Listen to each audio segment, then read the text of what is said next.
Chapter 139, Peace of Mind. The knock on my door was a timid one. "Come in," I called. I was surprised to see Valencia step through. She looked trepidatious, with her hair, white, dyed brown, covering her face some. Her eyes were crimson red, rather than the purple they took on when she put her lenses in. She wasn't the same girl we'd rescued from the Amuru penitentiary. She was healthier now, with better posture and a fair amount of muscle from the training that she'd been putting in, some of it in the time chamber. "No devils," she said, holding up a hand. "Okay," I said. I turned back to my things. "I'm just in the middle of packing up. I'm going to be living in the tree soon, in the bottle, to be with the locusts. Historically, trying to force loyalty hasn't worked, but it's worth a shot. Maybe I'll come to understand it better." I'd meant to make the move sooner, but things had been a little bit hectic. "You did well with Grak today," said Valencia.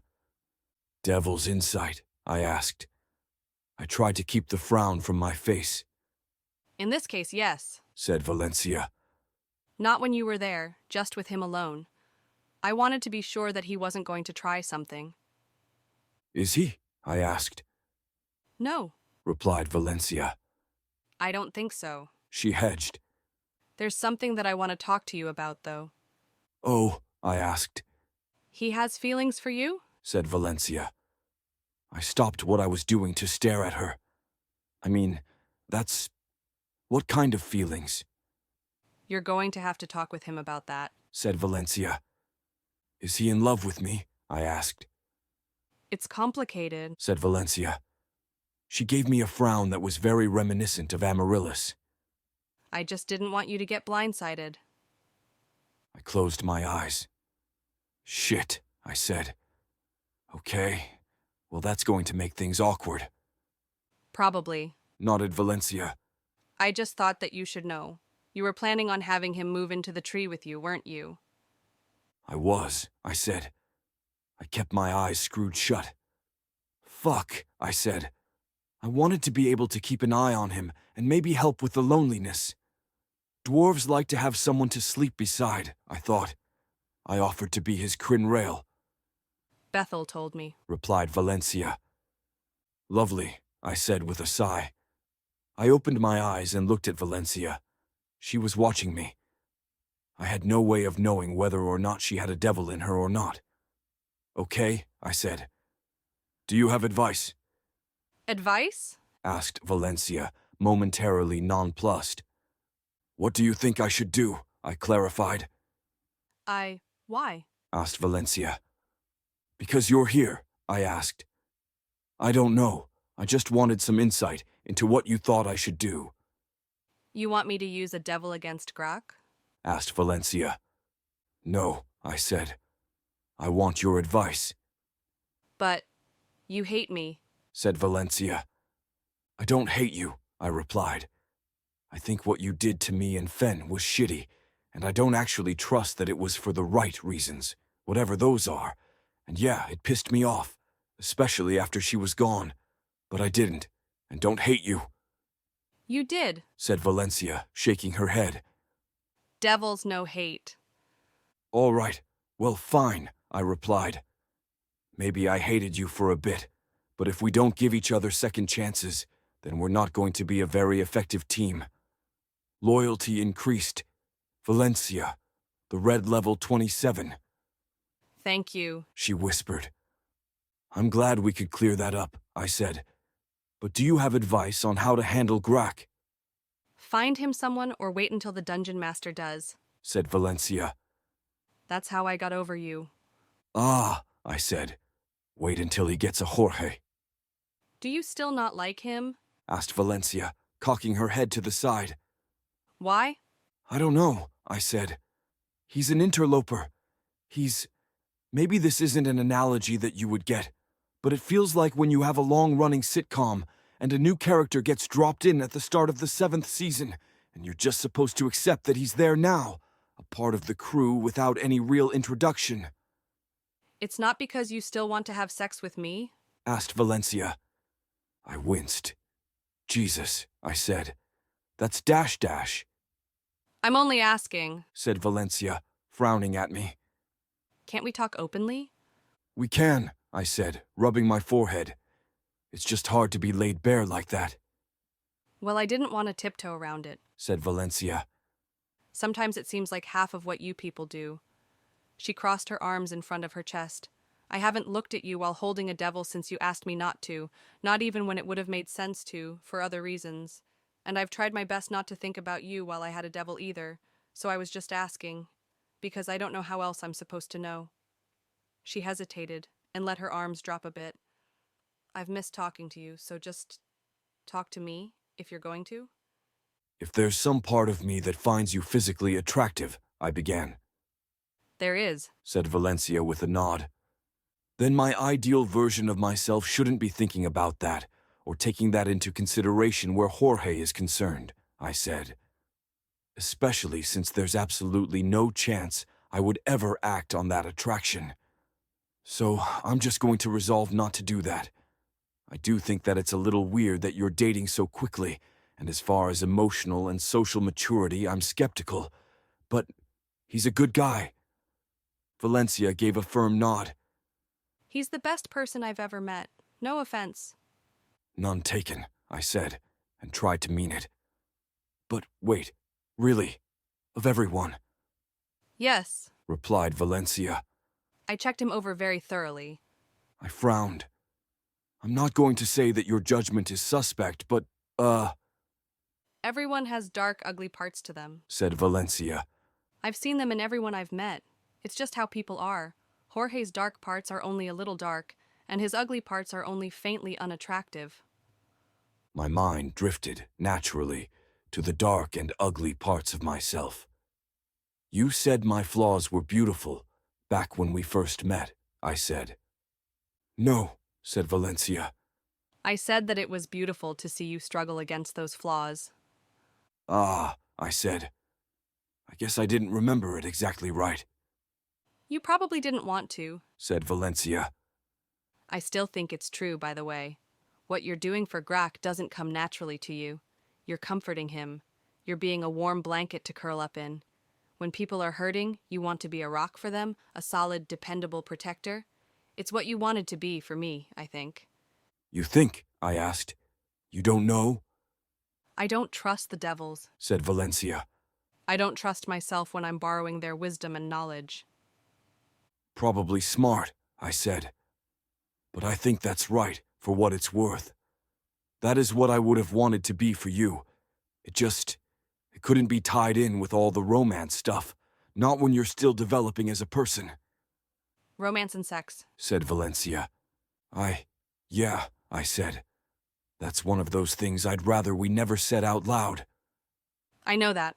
said Valencia. She frowned at me.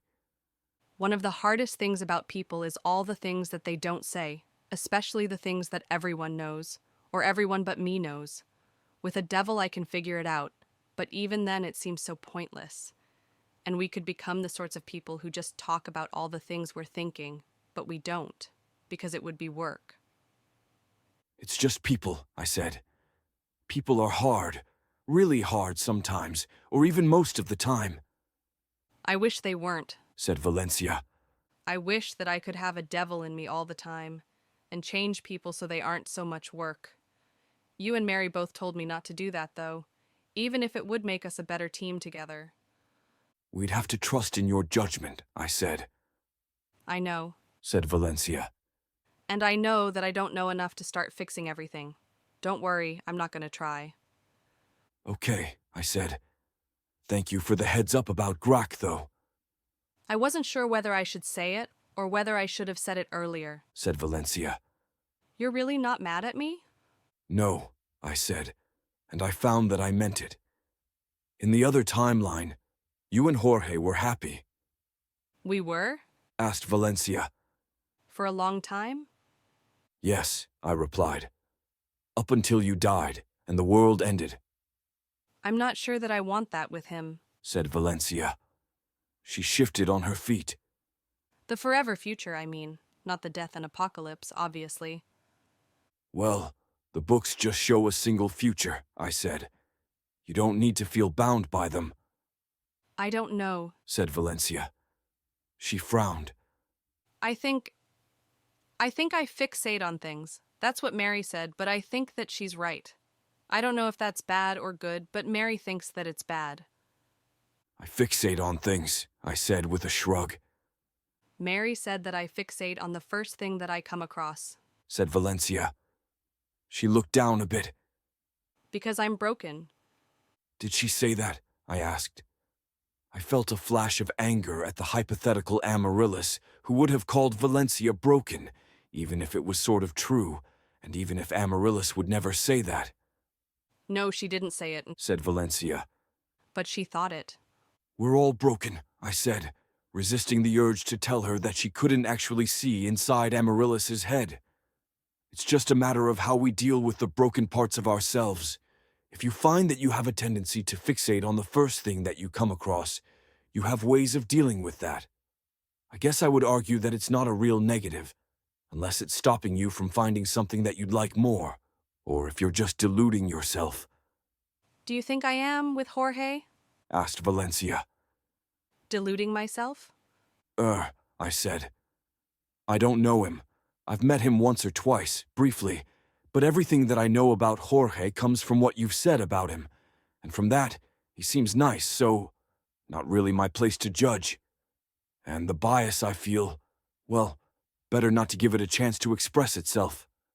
If we were talking about Harry Potter, though, then yeah, I think you're wrapping yourself in the first thing that resonated with you and holding on to it a bit too tightly. I shrugged. I do like the books. Thank you, said Valencia. For talking to me, and for giving me something to think about.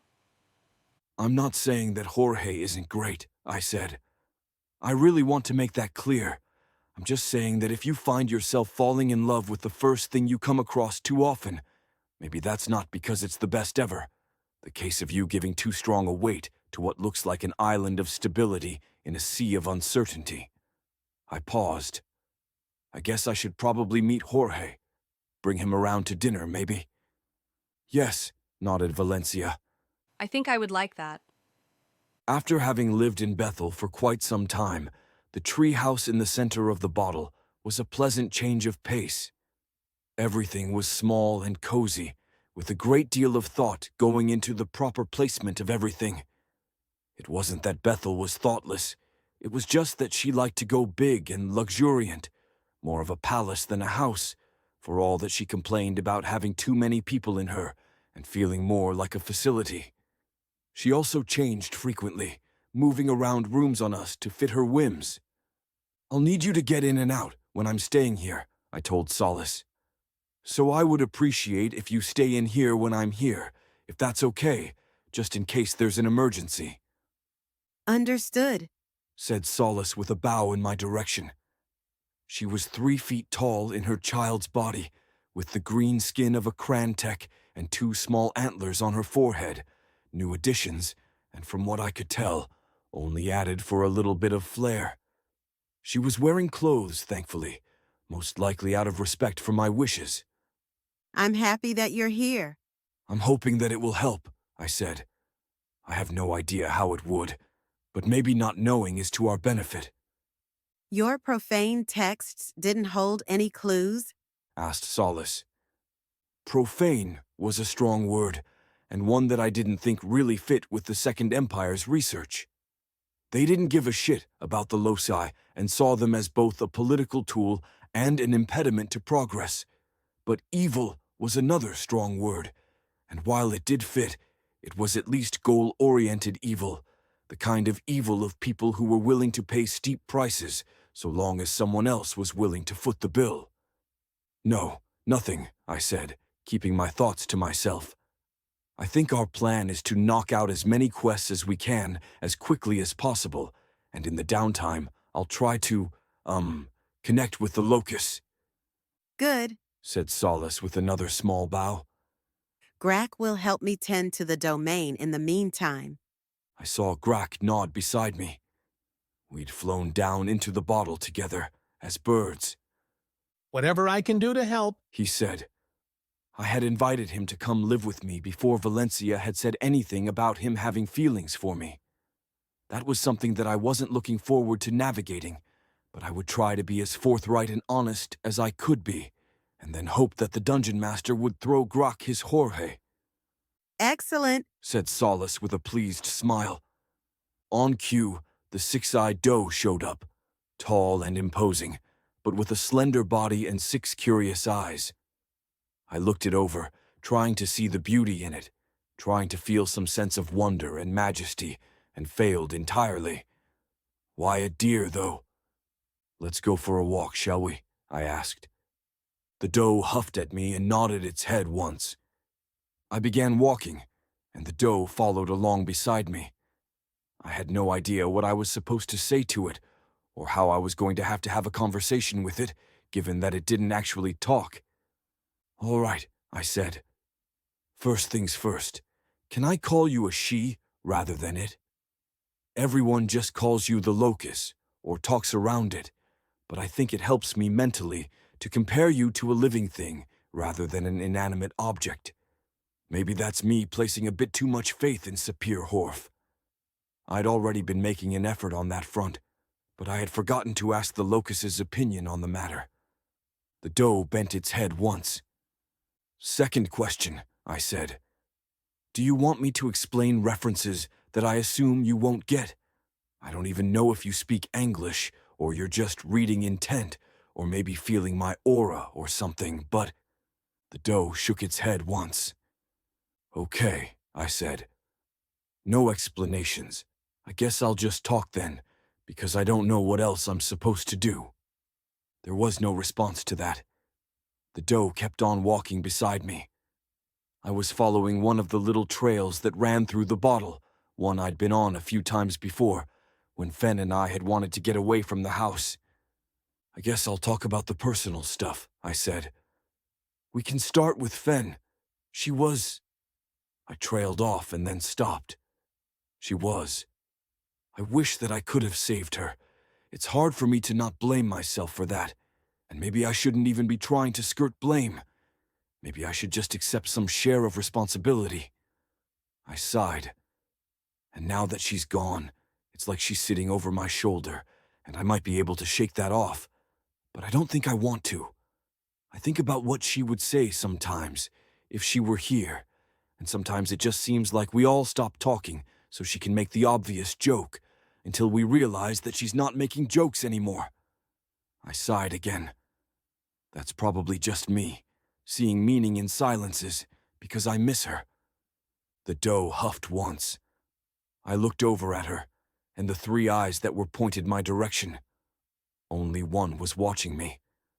I had no idea whether she was finding this worthwhile. So that's its own thing, I said. But at least it's nothing actionable, nothing that I could confront or change. With Grok, Valencia said that he has feelings for me, but I'm not sure exactly what that maps to, and I'm not looking forward to that conversation. Dwarves aren't so different from humans, I guess. I paused. I'm not gay. I mean, he's not technically a man, but he's got a beard and no boobs, so the lack of attraction is... I don't know. It's nothing against him. And even if he looked like Amaryllis, I paused again as I tried to contemplate that. It would be weird. He would carry himself differently than she does, and we'd probably use female pronouns for her, even if she still had a cloaca and all the other dwarven internals. But I don't know. I glanced over at the doe as we walked. I think that Amaryllis is legitimately as beautiful as I could find a woman to be. Palida has this hairpin that makes whoever wears it more pretty, and I keep thinking about what it would be like if Amaryllis put that hairpin in. Would it just not do anything? Would there be a buffer overflow that would make the game crash? I don't mean to objectify her, because she's so much more than how amazingly pretty she is. But it's really hard for me to properly express what I feel when I look at her. I thought that I was mostly past the holy shit she's gorgeous part of things, and maybe I was for a while. But I came back from the library, and when I saw her I just thought, oh, it's so hard to believe I'd gotten used to it. I have higher poise now, and I have no idea whether or not that's even doing anything, but if it is, it's not enough to be noticeable. The doe nodded once. But when I think about Grak in Amaryllis's body, besides the fact that it weirds me out, I still don't feel the same way about hypothetical her. It's not like I'm in love with him, and I wish that he had a different body that I was attracted to. It's just, there's nothing there. He's a friend, and I care about him, and if what he needs is physical affection, I'll get over my cultural hang-ups and provide it. But this kind of puts me in a bad spot, because I don't want to lead him on, and I also don't want to just reject him, because I feel like that's me telling him, hey, live, but not with me, you, which isn't what I would have wanted to hear in his position. That was an understatement. I'd have been crushed. I can't just lie to him, though. The doe nodded along. I had no idea what she was thinking, if anything. And moving down what's a very long list, we have people pairing up, or seeming to, and I stopped and looked at the doe. She seemed a bit like she was smiling, or as much as a deer could smile. I'm a total shitheel. I don't know if you know that about me. I have these stupid feelings, all probably rooted in reasons that have obvious evo-psych origins. I was evil for a bit. You probably know that. But this is a different sort of evil that I keep having to go over in my head. It's like, I want Amaryllis to be happy. I want Valencia to be happy. But there's this part of me that sees them with partners, or potential partners, and screams, no, mine. And how fucked is that? I don't actually think on an intellectual level that either of them owes anything to me, but there's still this emotion, jealousy or something else that just... Blech. The doe snorted once. Exactly, I replied. I was sort of getting into this. I think if I had an afternoon free to do it, I might be able to go into my soul or spirit and just tear out everything that was causing problems. But that might mean giving up my humanity, and I find it offensive on a personal identity level, not to mention the utilitarian objections given that I don't have a degree in psychosurgery. I did wonder how easy it would be, with both of them pushed to max. But momentarily pushing skills up came with high costs. I'm already not acting on those feelings, because I know they're in that middle area of the Venn diagram of stupid and abhorrent. I maybe have the excuse of being in love with Amaryllis, and maybe that relationship would even make the both of us happy, but with Valencia... I shook my head. It sucks, because I know she still sees right through me, and she knows that I know she knows, and I don't talk about it, even though she said that we should. I just don't see what it helps to bring all that shit into the open. I mean, I'm doing it now, but to confirm the things she already knows would just be painful and awkward. I thought about that for a moment. It's not how I was raised. You're allowed to think things, so long as you don't say them or act on them. I looked over at the doe again. We'd reached the edge of the bottle, where the path turned to match the curve of the glass. The bottle only held about a square mile of land, but the paths wound around within that mile through a variety of terrain. If we followed the loop, eventually we would come back to the house, but it would take some time. I continued on. I didn't know what I was doing here, but this didn't seem to be hurting, and in some ways it felt good to be able to say these things out loud. That was probably why Valencia had wanted to talk about it. That's where fell seed comes from, I said. When I was drawing up this great and terrible villain, he was every dark thought I'd ever had. I would think about the times that I wanted to hurt people, and I would think, what if I felt like that all the time? What if I could enact that pain with impunity, with no one to challenge me? And it just sort of went from there. The City of 1,000 Brides was a crystallization of the same kinds of feelings I have about Jorge and Valencia. Stupid, stupid, nonsense feelings. And when I think about Amaryllis and Pallida, I don't know. They're both women, so it doesn't trip the sensors as much. I don't think that they would be happy together, and I know that they weren't too happy in the Doom timeline, but I don't know if saying that to Amaryllis would just be in service of killing that relationship in the crib, or what. And if I was going to propose that she start loving me again, maybe I should have done it already. I looked out at the grass. It really was beautiful in the bottle. It really is beautiful in here, I said. This landscape, confined within a mile-tall glass bottle, is everything that I could want in a place. I glanced over at the doe, wondering if that was insensitive. There used to be a thing called a demiplane. If I had to guess why they were excluded, I would say that someone found a way to proliferate them too much, or nest them, and if you could stick everyone into custom demiplanes, you have to imagine that everyone in the world would do it, which would change the nature of everything. But demiplanes were always my favorite. They were cozy little places. This bottle is probably from, or inspired by, my Microworlds campaign.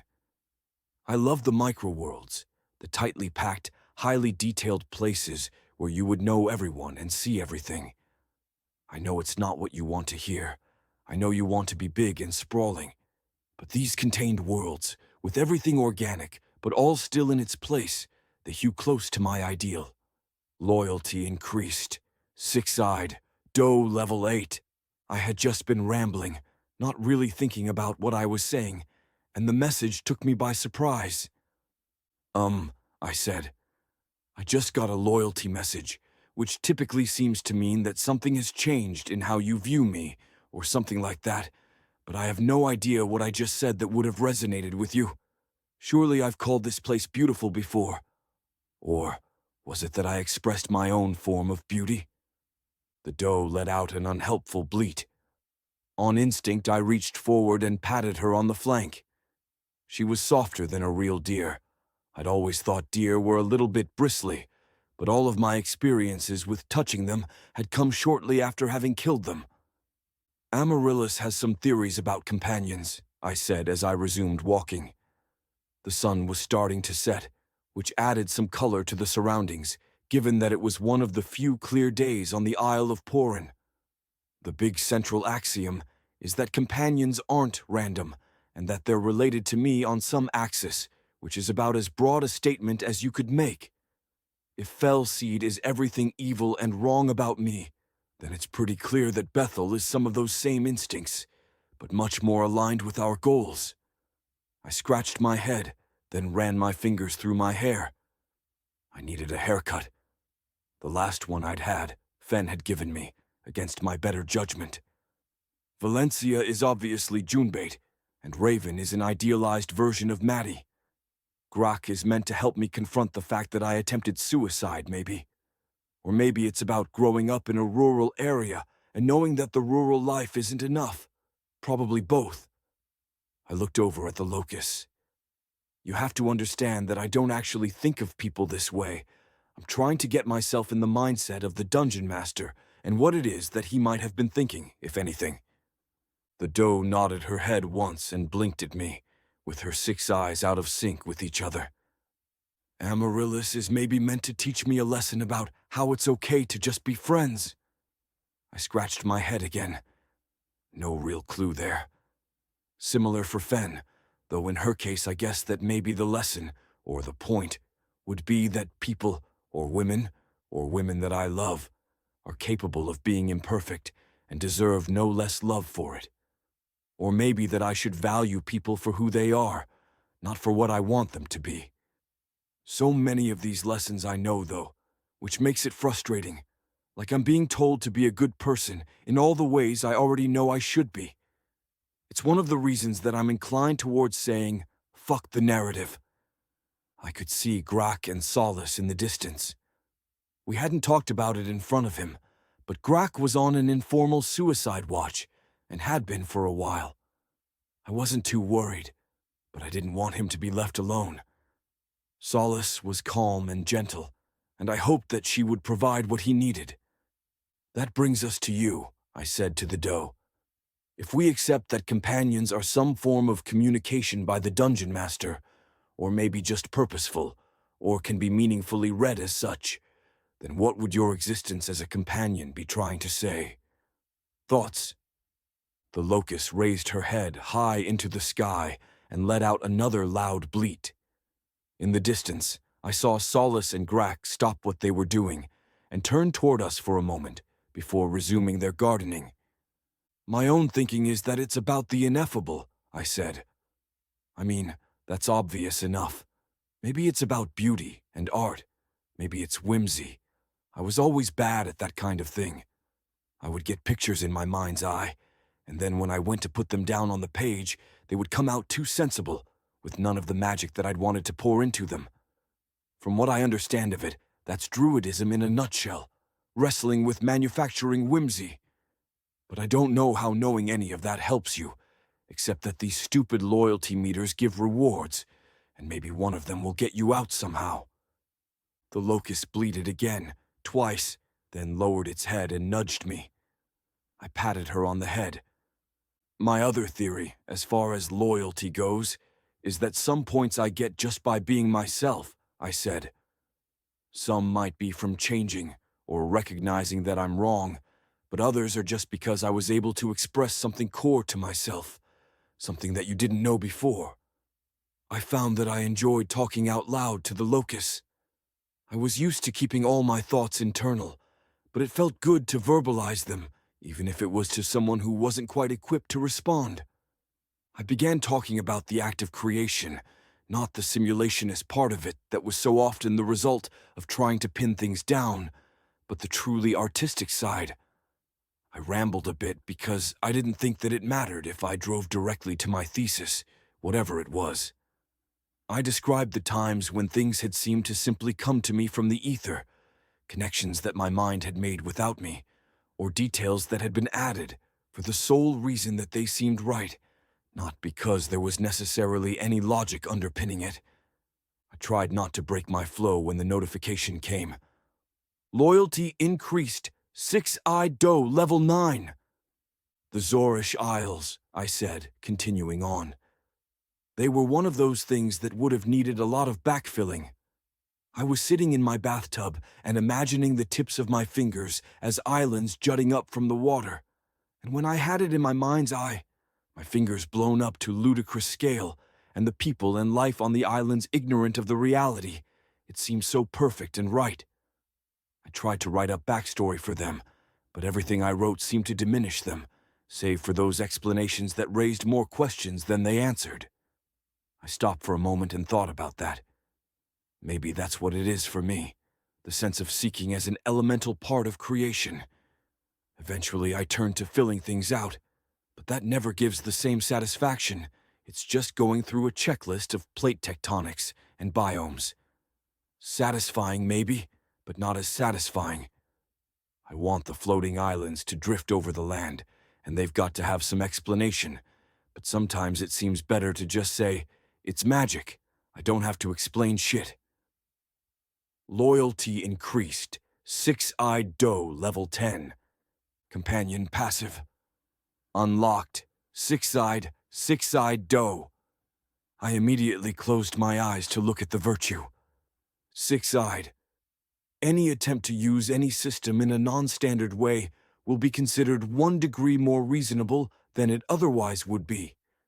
Any existing virtues, entities, or effects that specify a degree of reasonableness are increased by 1 degree of reasonableness in your favor, calculated after all other effects. The layman will look more favorably on your attempts to argue definition. I looked at that for a while. I was going to have to write all that down for Amaryllis. Given that the game didn't actually have a manual, the text of the virtues was one of the only things that exposed any of the game to me. The layman was mentioned once, and degrees of reasonableness were mentioned twice. In theory, Six-Eyed meant that my monkey grip ability would let me wield even more unreasonably large swords than before, and I suspected that if I still had the Any-Blade, it would be a little more lax about what counted as a blade, not that it had been an exceptionally strict item to begin with. I assumed that the layman was a conceptualization of DM as adjudicator, but I didn't really see how that fit in with the rules system of the game as I understood it, not if most things had abilities that were set in stone. Boundary conditions, perhaps. Okay, so what counts as a chair? Asked Reimer. A chair is a chair, I said. That's meaningless. Said Reimer. I'm asking for the purposes of the spell. What's a chair? You said that it can make chairs valued under 25 gold pieces, so what's a chair? All right, I said. I'd been prepared for this, after one too many arguments. So there are a couple of different directions we can go with this. 1. We do the porn test. I know it when I see it, but that requires me to see it. So every time you ask whether or not something is a chair, I say yes or no.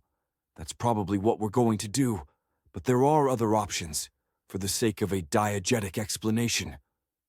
A what? Asked Maddie. Diegetic. Replied Tiff. Derived from diegesis, it basically means in story, It's Juniper's favorite word. said Tom. No. Said Craig. His favorite word is egregious. It was on the bingo sheet. I have a lot of favorite words, I said. But to go back to what I mean, and Maddie, hopefully to help you understand, we can say that in game terms, Reimer the player is asking me, the DM, whether or not something is a chair, and I'm replying to him. But that doesn't actually explain what Carbon is experiencing in-game. A wizard attempts to cast the spell, but does he hear a voice in his head that says, "Hey, that's not a chair"? Probably not, though that is one of the options. Instead, maybe there's something like mimetic space, From Longstairs. Tiff said to Maddie. It's basically a conception of collective mimetic strength, I said.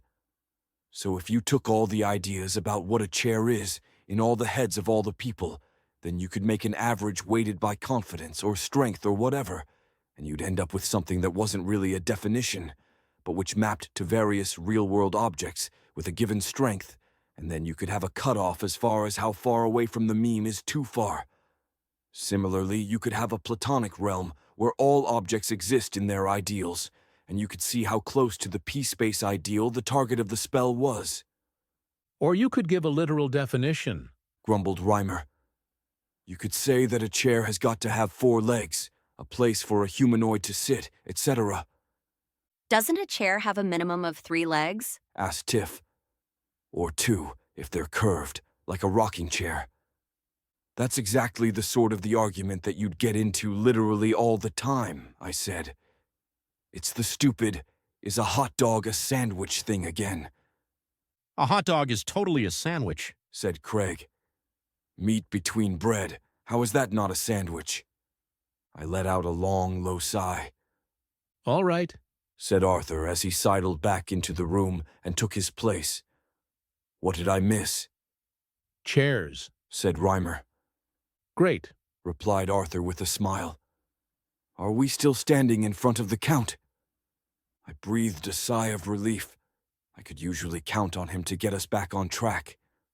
Unfortunately, this new ability didn't seem help the Locus in any meaningful way. More than that, it was a passive that applied to me, not to her, which made it unique among the loyalty bonuses.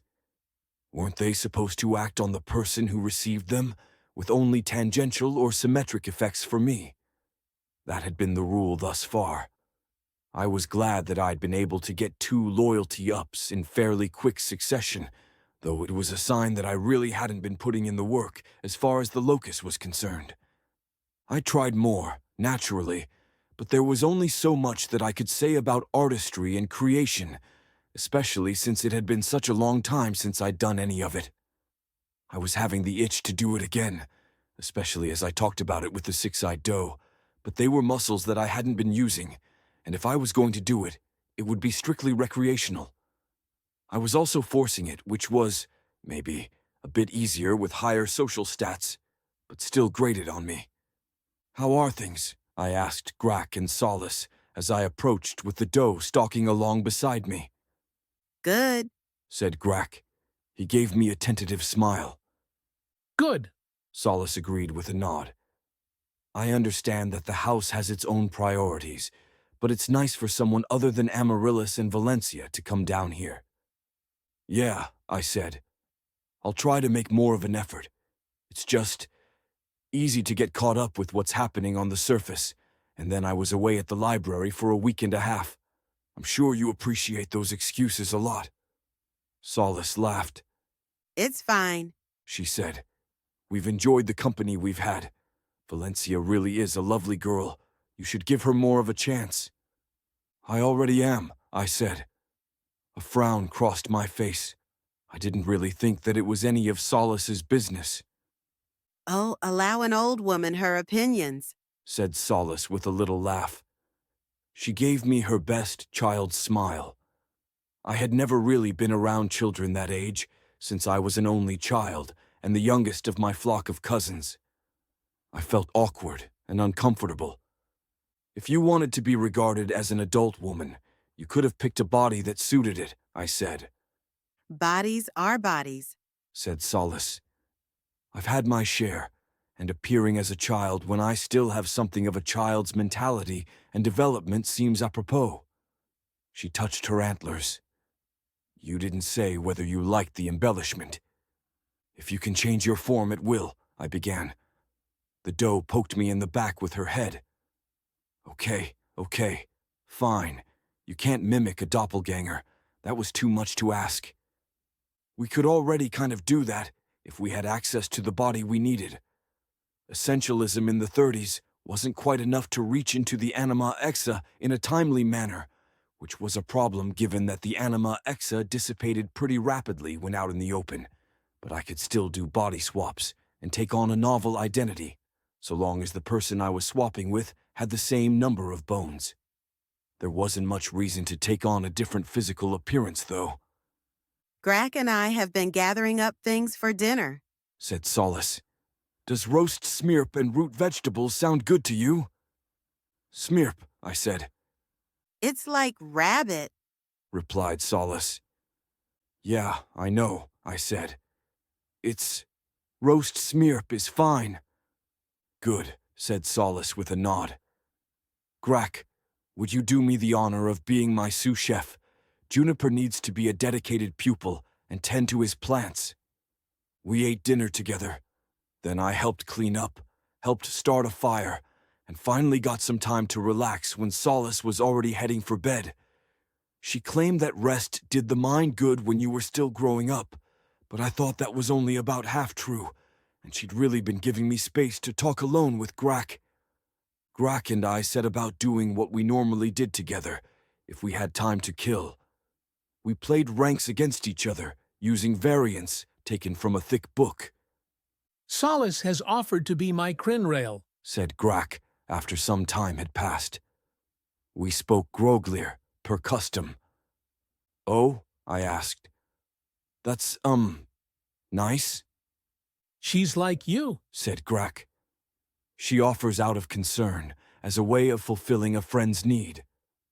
Can I be Meggie with you? I asked. Meggie. Forthright, blunt, and true to oneself, especially to appear when social standing is forfeit, Yes. said Grack.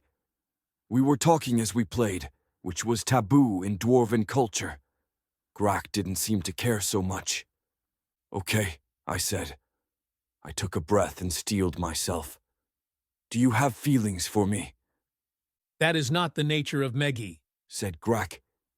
He was moving pieces around his board, trying to find the optimal setup. He was good enough at ranks to do it all in his head, which was a good sign that he was doing this just to relax, not to compete. You do not ask questions. Right, I said. Let me rephrase. And hope that you're telling the truth about what you prefer. I don't have any romantic or sexual feelings toward you. I can give physical contact if you feel a need to be touched, and we can cuddle, but not much more, I know all this. said Grack as he moved his pieces. Okay, I said. I just didn't want to lead you on, I know. replied Grack. I appreciate it. That was Meggie as it should be. I returned to the game board in front of me, moving around the carrot, wolf, and rabbit tokens, but my mind wasn't even remotely on the game. I glanced over at Grack, who was giving his game board a vacant stare, Dwarves are responsive. said Grack. He cleared his throat. We do not naturally feel much lust. We do not get horny. This was an Anglish loan word. There are exceptions, especially among the Acreoglian, but I am not an exception. Acreoglian, a Geekrioglean, a dwarf who makes their home outside, typically used to refer to those raised with imperial customs, cultures, and values. Grak paused. When I was at Barriers, I had many Kryn and Krynrail. Most of them were species that felt that sexual need in one way or another. I was happy to oblige them if they would understand what I wanted in return. To be touched and held, I asked. Grak nodded once. I developed my responsiveness over time. He said. I would see that need and feel the reaction before being touched. I came to enjoy it, that sense of being needed. He hesitated. I don't want you to think that I left Dorili Irid for that preference alone. No, I said. I wouldn't think that. And even if you had, No, said Grak. I believed that about myself for a long time. No, I left for many reasons. Okay, I said. I didn't mean to imply anything. Grak waved that away. what I feel for you is not love or longing. It is relirin. Relirin. Wistfulness for something that never was, nostalgia for times and places not lived in. Is there anything that I can do about it? I asked. My throat felt thick. If it's an unpleasant feeling, You don't understand. said Grak, shaking his head. Relirin, it's a feeling of, I see how you are with Amaryllis, how you were with Fen, and I wish that it were me instead. Physically, you're of the sort I've most liked to be with. Tall, muscular, able to wrap me in your touch. I saw how you were with Fen, kind and considerate, at least as far as the physical went. I know that's not an option between us. He shrugged. Relirin, Yeah, I said. Sorry, don't be. said Grak. I am not Amaryllis, that I feel the need to excise it. I don't want you to think that I'm suffering. Only Relirin. Okay, I said. Is there anything that I can do? You asked already. Said Grak. I will find someone, I'm sure. In the meantime, I can sleep with solace. It is enough that you made yourself uncomfortable while trying to help me. That didn't make me feel great, but it was more or less true. I did feel uncomfortable, mostly because of the male coding and the cultural conditioning I'd gotten growing up in small-town Kansas. Grak could see some of that, if maybe not all of it. We finished up ranks. His solution was far, far better than mine was. And he went to the nook where Solace was already sleeping. I stayed up, trying to work things out in my head, and having no real luck, commingling. Chapter 140. Commingling. One of the first orders of business, once I got back, was following Bethel's soul line. I'd been mildly derelict in not doing it earlier, as it was the traditional unlock for Loyalty 10, but I'd had too many plates spinning at once, and in my defense, I hadn't thought that Bethel would get one, given that she, like Valencia, didn't actually have a soul. Mostly, I just hadn't been thinking about it, given the minor crisis and wildly expanded abilities that had overshadowed that particular aspect of Loyalty 10. I'd noticed the line in the library while I was in the middle of routine soul maintenance and inspection, but it was completely locked off to me. When I followed it, I found myself standing in a white room. It wasn't the featureless plane that I'd met the dungeon master on, but an actual room, with the edges where the walls met the floor clearly visible. My guess was that it was about 10 by 10 by 10, a perfect cube with no visible doors or windows. The lighting wasn't quite ambient. When I looked closely, I could see that it was just recessed, with strips of light to provide the illusion that there wasn't a singular source. Just as I finally found the seam where the door was, it swung open. Tiff was standing there in her Kansas swim t-shirt, staring at me. It didn't take my brain long to catch on to the fact that she was not, in fact, my ex. What are you doing here? She asked. I said. I followed a line in my soul. I looked around the room, then beyond Bethel, into the hallway behind her. Where am I? This is my memory palace. Bethel replied with a sniff. She looked me over, and my eyes drifted down to see what she was seeing. I wasn't wearing what I was wearing in the real world. Instead, it was a t-shirt and jeans with sneakers of the kind that they didn't really have on Erb. It was as close to being my Earth uniform as could be. It took me a moment to realize that I had lost muscle too, not so much that I was back to how I'd been on Earth, but still less than I had on Erb. You can't come in. I wasn't asking to, I replied. I just wanted to see what your soul equivalent was. It's useful to have a sense of someone else's soul for diagnostic purposes. Though actually, I probably shouldn't peep yours too deeply anyway, because I think you're immune to a variety of mimetic threats, and my soul is off limits to others because of the particularly shitty one that Raven hit me with. Similarly, I wasn't going to look in Raven's soul anytime soon, said Bethel. I'll have to talk with Raven about which of her books have those threats within them. I indiscriminately copied everything she had, though I didn't look terribly closely at any of them. Is that usual, do you know, for sentient entads to have such an immunity? I don't know, I replied. I would think that if the so-called memes are acting on the stuff of the soul, then being without a soul would allow you something in the way of immunity. But it's the sort of thing that the Second Empire probably did research on. Lovely chaps, those, said Bethel with Tiff's smile. I'll be going, I said. I didn't want to disturb you. I paused for a moment. A palace with a memory palace.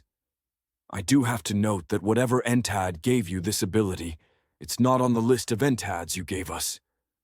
No? Asked Bethel, staring at me. I could have sworn I included them all. I kind of assumed you had left some off and would either tell me when you were ready or when you revealed them through necessity, I said with a shrug. I'm kind of a fan of people being allowed to keep a few secrets here and there. So you've said a few times, replied Bethel. She was still looking at me. Would you like to see this place? Sure, I said. Just hide anything you think might kill me. I can't actually do that, but I will steer you away from the things that are suspect, said Bethel. She looked down the hallway and squinted slightly before turning back to me. Come along. She left the doorway and began walking, and I kept pace with her. It's interesting that you're her, I said. That you took Tiff's form. It's not my choice, said Bethel. Her tone was mild. Here, and with the dagger of dream speech, I'm rather less amorphous. I believe it has something to do with the way the Entads function. Perhaps I simply wore your girlfriend's form for so long that it became a part of me. I thought on that for a moment. These aren't the clothes that I'm wearing in the real world, I said. I don't know. The soul has a conception of the body, but my guess is that this, I gestured to myself, is maybe something else, my mind's conception of myself, an intellectual view. So far as I've seen, the spirit doesn't duplicate that aspect of the soul, but maybe it's just not obvious. I'll have to look at it. None of that really explains you, except that you probably have a pseudo-soul and pseudo-spirit for the purposes of interacting with Entads. I paused. Tiff is my ex-girlfriend, by the way, not girlfriend. You broke up with her? Asked Bethel. No, I said. But I don't think that either of us thought that we were a couple, so... Certainly not after you fucked Maddie, said Bethel. She stopped in front of a room. The walls of the hallway were large wood panels, and there were no doors to the rooms, only wooden archways. It reminded me of a boarding school, or at least how they were presented in television shows and movies. This is the boundless pit, if you'd like to see it. Inside was a long tube of gray rock, which took up almost the entirety of the square room. I could see inside it as though the section nearest to me had been removed, but there was no obvious discontinuity. It was a bit like clipping through the wall in a video game, in that I could see the far wall but not the near one. Bethel gestured with one hand, and the tube spun around, displaying different parts. Then, with another gesture, the tube shot down past us, lowering through the floor, with more of it coming down from the ceiling. You're meant to view it from the inside, said Bethel, stepping into it. I followed her, so that the tube surrounded us. What happens when it gets wider or narrower? I asked. The view compensates to keep it as wide as the room, said Bethel. I didn't build this place, incidentally. The memory palace was created from whole cloth the moment the entid was put into my closet. So far as I've been able to tell, it changes in response to new memories, and occasionally reorganizes itself, but nothing else. With a gesture, the upward scrolling came to a stop, just as the lip of the boundless pit was shown to us. It wasn't as I'd known it, with the city of Headwater displaying the view of the mile-wide pit. It was mostly lichen-covered rocks and green fields, and everything wet from the waterfall. Bethel twisted her hand, and the view focused in on the house, on her, as it must have been just after construction had been completed. Moving me wouldn't have been difficult, said Bethel as she gazed at the image. Uther had the right entads. I think he knew that I was unruly, though. Give a house legs and watch it scuttle away from you. She turned to look at me. That's the word that I imagine him using. Scuttle. Dehumanizing. Don't you think that would be his style? You're not human, I said. I hoped pointing that out wasn't offensive. No, said Bethel, turning back. No, I'm not. Yet sometimes I like to be seen as one. It makes things a bit easier when dealing with mortals. If I don't present as a person, in a person's form, how are they to read emotion and meaning? I always thought you could, in a house, I said. When I would go over to a friend's house, there was always a story there, partly the story of the family who lived there, but also the story of the house itself, like whether it was happy or anxious. It's anthropomorphizing, I guess, but it was still something that I thought about. Loyalty increased. Bethel level 13. Whatever thoughts were going through her head, she said nothing. There are some ways that you're not a home to us, I said. I've kind of been wondering about that. Privacy violations are one, but that's pretty well trod at this point. It's more that you move things around, I guess, and make things unfamiliar. There are rooms that we've seen once, and then never again, and you keep redesigning interiors. One time I came back to my room after lunch, and I thought I'd wound up in the wrong place. Yes? Asked Bethel. She looked over at me. And? At first, I thought that it was just you doing what you wanted, I said. Then my alternate explanation was that you were trying lots of things because you were trying to give us what we wanted. But I was thinking back to watching Amaryllis cook in the kitchen and the way that she had to keep looking for things, and I decided that it was more likely that you were just making things uncomfortable on purpose, so we wouldn't ever get properly settled. And why would I do that? Asked Bethel, narrowing her eyes. I don't know, I said. But I have guesses. Pushing people away even when you want them close to you wouldn't exactly be novel for someone in this group. Fen did it, I've done it, and Grak made a point of it. Maybe you could tell me? Let me show you more of the palace, said Bethel. She stepped through the border of the boundless pit, leaving it behind, and I followed after, to the next room. This one had what looked like dioramas, all on plinths at regular intervals, each of Bethel. When I looked closely, I could see them cut away to show people inside, moving figures of exquisite detail. It was the same view that Bethel had used to show me Narcissus, the first person she'd killed, as he'd tried to make it to her closet. These are some of the people I've killed, said Bethel. They're divided by groups.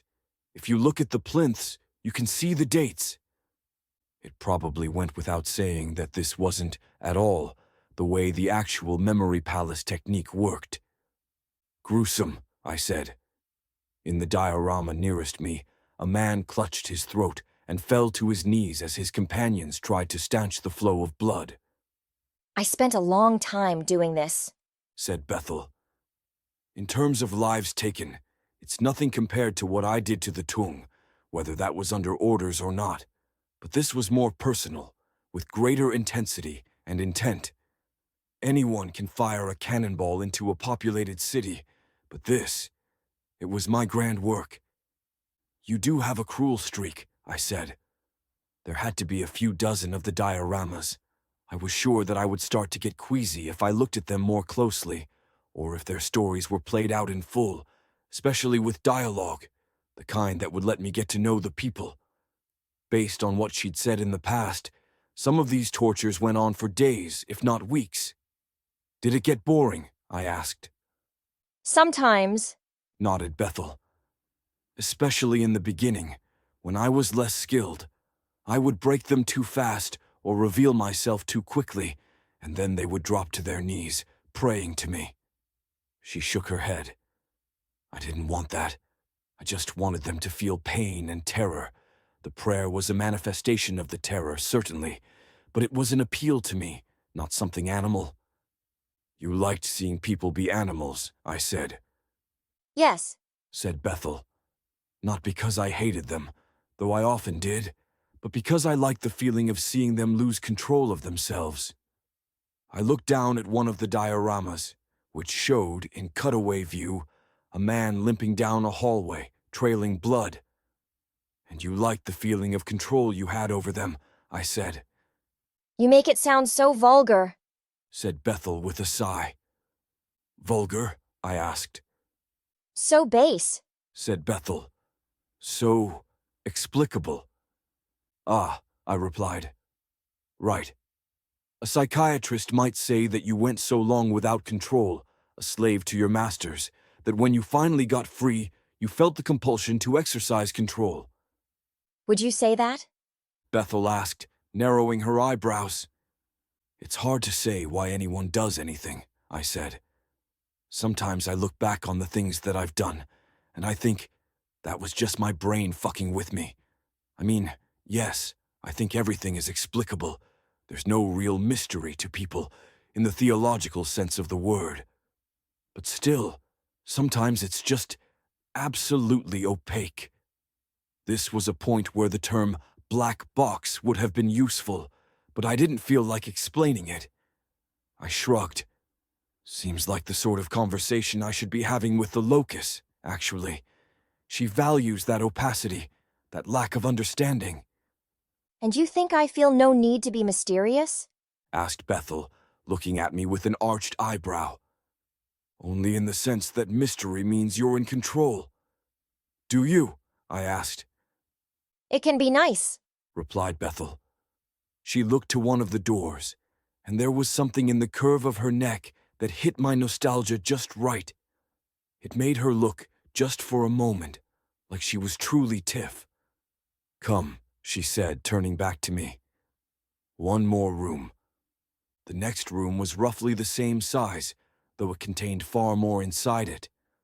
Rather than the plinths that the diorama houses sat on, everything was arranged in a semicircle, sitting on platforms that touched each other and rotated slowly, sometimes coming forward and other times going away. On each was an object of some kind, and it didn't take me long to recognize them as entads. There were a lot of them. There had been 34 on the manifest that Bethel had given us, but this room included more, some that were simply inside Bethel at the moment, and others that I knew for a fact were outside. Some I didn't recognize at all. Each of the platforms had a colored band around the edge in muted colors, and there was some kind of scheme. Interesting catalog, I said. not a catalog. Replied Bethel. She was particularly brusque, even for her. These are me. Is it how you see yourself? I asked. I was somewhat surprised. As parts? It's how you see yourself, isn't it? Asked Bethel. I often hear you say that there's a part of you that wants something, or a part of you that thinks. Ah, I said. But for me it's more of a mess. It's more like two views on the same subject, competing values or models of reality. For me too. Said Bethel. Sometimes I can tell where those values and impulses come from. She looked at the array of items. That's the difference, it seems. And that's what you're hoping to gain with a marriage to the eternal golden braid, I asked. The quotes around marriage were clear enough from my voice. It is, Said Bethel. He'll help me become more. Will he be the last? I asked.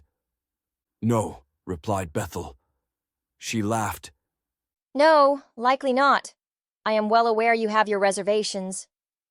I don't want to harp too much, I said.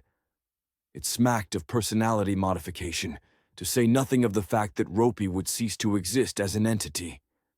I really did believe in the right to self-terminate, though.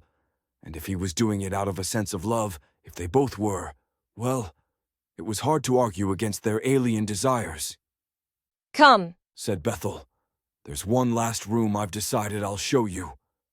I followed behind her as I left the room of entads, taking one last glance back. The biggest of them were shrunk down to size, so they would fit on the platforms, which was how I had almost failed to notice that Kumduna, the house, was there too, seeming small among all the others. The last room was an auditorium, filled with people. We were on the stage, looking out on the people. What is this? I asked. they're all the people I killed. Said Bethel. The vast majority of them deserved it, in case you were wondering. I don't just mean because they came inside me, looking for loot. No, the sort of person who decides on that as a good career move is rarely the most morally upstanding. She looked out over the faces. And the tongue, of course. Fuck the tongue. I followed her gaze. Ah, I said. I thought I understood this. That one entad you had? The one that let you see the spirit, or the essence, I guess, of the people you killed? Seer's sword. Replied Bethel. And my guess is that it's more powerful than you let on, I asked. Can you talk to these people? I couldn't. Said Bethel. They were just apparitions, vaguely visible both here and in the real world. However, your friend Mary has an amulet that allows her to speak with her dearly departed great-grandfather, and with the two abilities working with each other, I can have something resembling conversation. Oh, I said, that's kind of horrifying. Is it? Asked Bethel, looking over at me. I thought you might think it was. If I could talk to all of the people that I killed, I probably wouldn't, I said. Folitaire, maybe, if I hadn't scraped the essentialism out of his soul. I did wish that I could talk to Fen, though. Here, at least, was proof that something remained of people after they died, hells aside. Do you? Do I what? Asked Bethel. Do you talk to any of them? I asked. I looked out at the sea of faces, all sitting there passively, and at least not directly conscious, so far as I could see. There were a lot of tongue in their ranks, though most were toward the back, for no clear reason.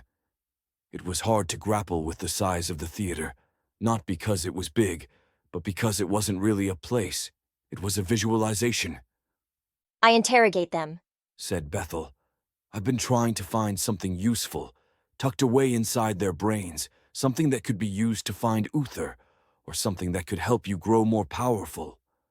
They're not real people, if that's what concerns you, only shadows. I wasn't sure that was philosophically sound reasoning, but I let it slide. Thank you for showing me all this, I said. I think it's helped me understand you a bit better. Bethel shrugged. I will say that I'm curious what boon I'll get in another 10 levels. I was curious too, but that seemed like a long way off. The wedding was the next day, and I was pretty sure we were going to have an argument. There wasn't really any sense in putting it off, but as the game had reminded me a few times, I sometimes had a cowardly streak. I just don't understand why the wedding has to be so soon, I said. I understand that you're in love, but what you're talking about is a process that we have no way to reverse. It's as permanent as can be. That is entirely the point. Said Bethel. I'm not taking it lightly. When he's inside of me, I have access to almost all of him. Do you understand that? He's a part of me already.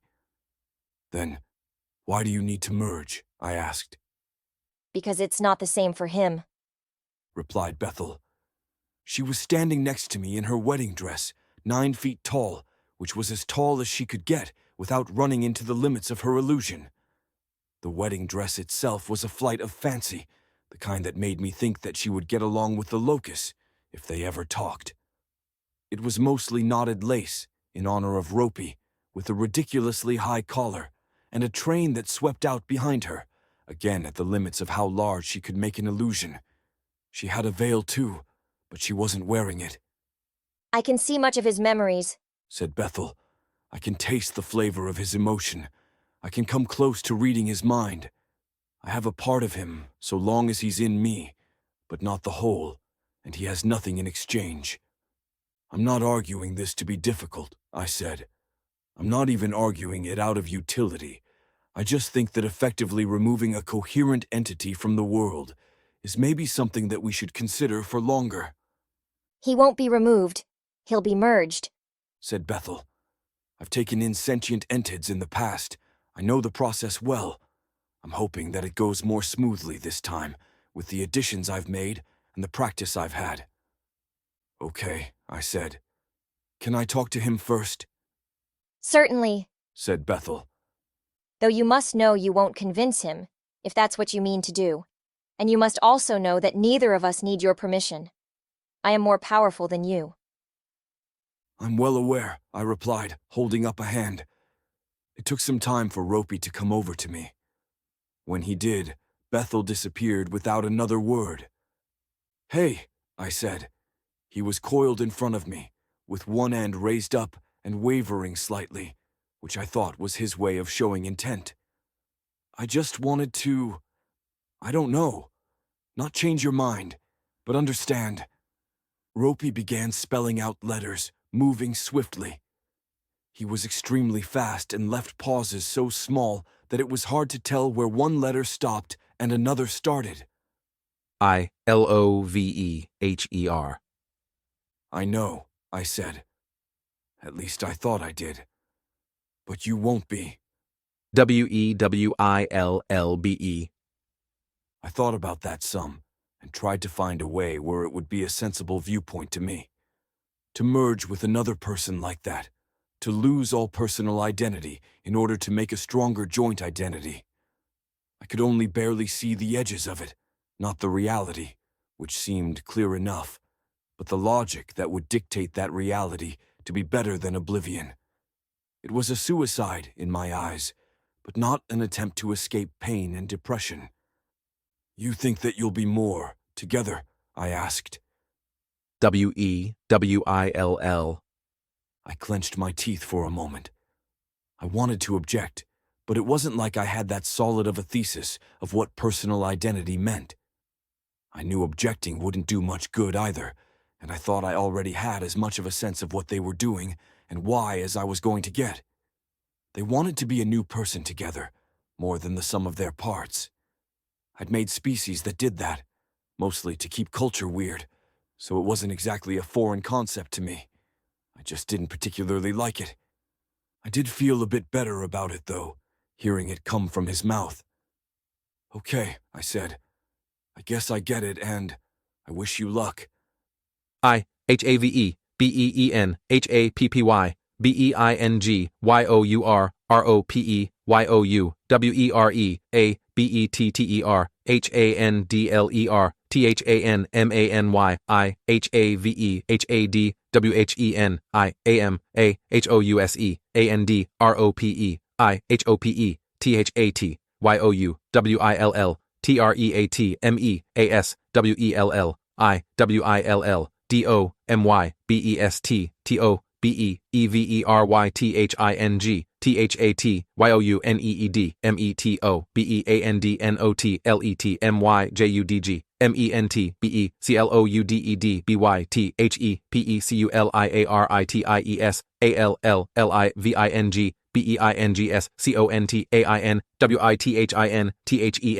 It was almost as much as Ropey had ever said to me. I wasn't entirely sure that I had even caught all of it, but the single letter spelling was still slow, and I caught enough that I wasn't missing anything. "All right," I said. "I guess we're doing this." As I walked into the chapel, I had to wonder why they were having a wedding at all. It was a tradition of the mortal species, not one that sentient entads should necessarily follow or want to follow. I also didn't know whether it was Bethel's idea or Ropey's. The purpose of it might have been the same as for humans, though. I could understand how you might want to pledge yourself in front of your friends and peers and make a public declaration of what you were doing and the commitment that you were making. Maybe the point was to have us as witnesses. If they'd just gone and merged together, I could definitely see some of us getting upset about it. At least with a run-up to it, we weren't wholly caught off guard, and in some sense, by attending the wedding, we were complicit. The chapel was as big as an aircraft hangar, arching up higher than a moderately sized skyscraper, with windows that let in light from the Isle of Porin. Marble flagstones covered the entire area, enough that it would have taken a dedicated quarry to have filled this place if it had been made using human hands and mundane methods. It might have looked empty, but the lines of the architecture were angled to draw attention to one particular focal point, which was an altar surrounded by chairs. We had a small handful of guests. Jorge was Valencia's date, and Figaro Finch had come too, meaning we had both of the representatives from Uniquities. Aside from them, Eswin and her mate, Sono, were sitting together, with a Mr. Tank shared between the two of them. The first of the Tuong had been born, and were in the process of being educated in a different wing of Bethel, which meant that the first crop of Meununian citizens were in the process of being raised via trips through the time chamber, and as many teachers as Amaryllis could vet and train. There were going to be growing pains there, I was sure, and probably of the sort that would require more of Amaryllis's attention. Those 4 guests were it, though. They were, at least to some extent, in the know. It seemed painfully small to me, by the standards of the weddings I was used to.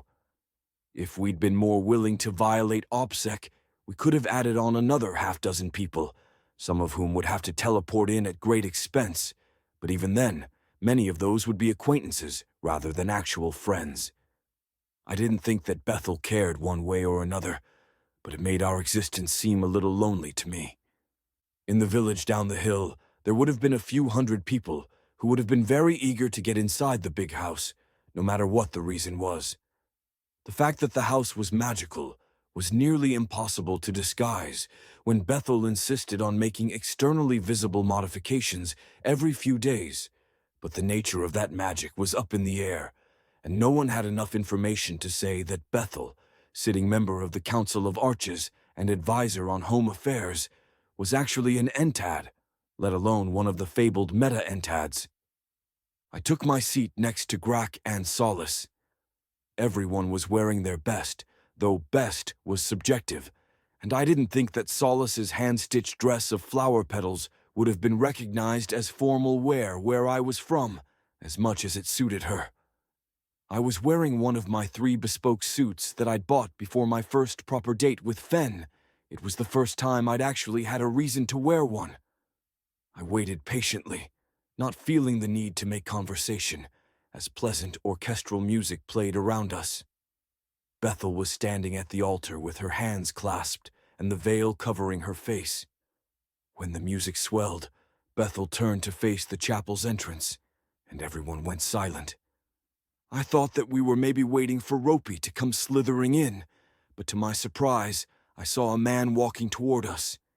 He wasn't anyone that I'd met before, but as he kept walking, I realized that he was meant to be Ropey.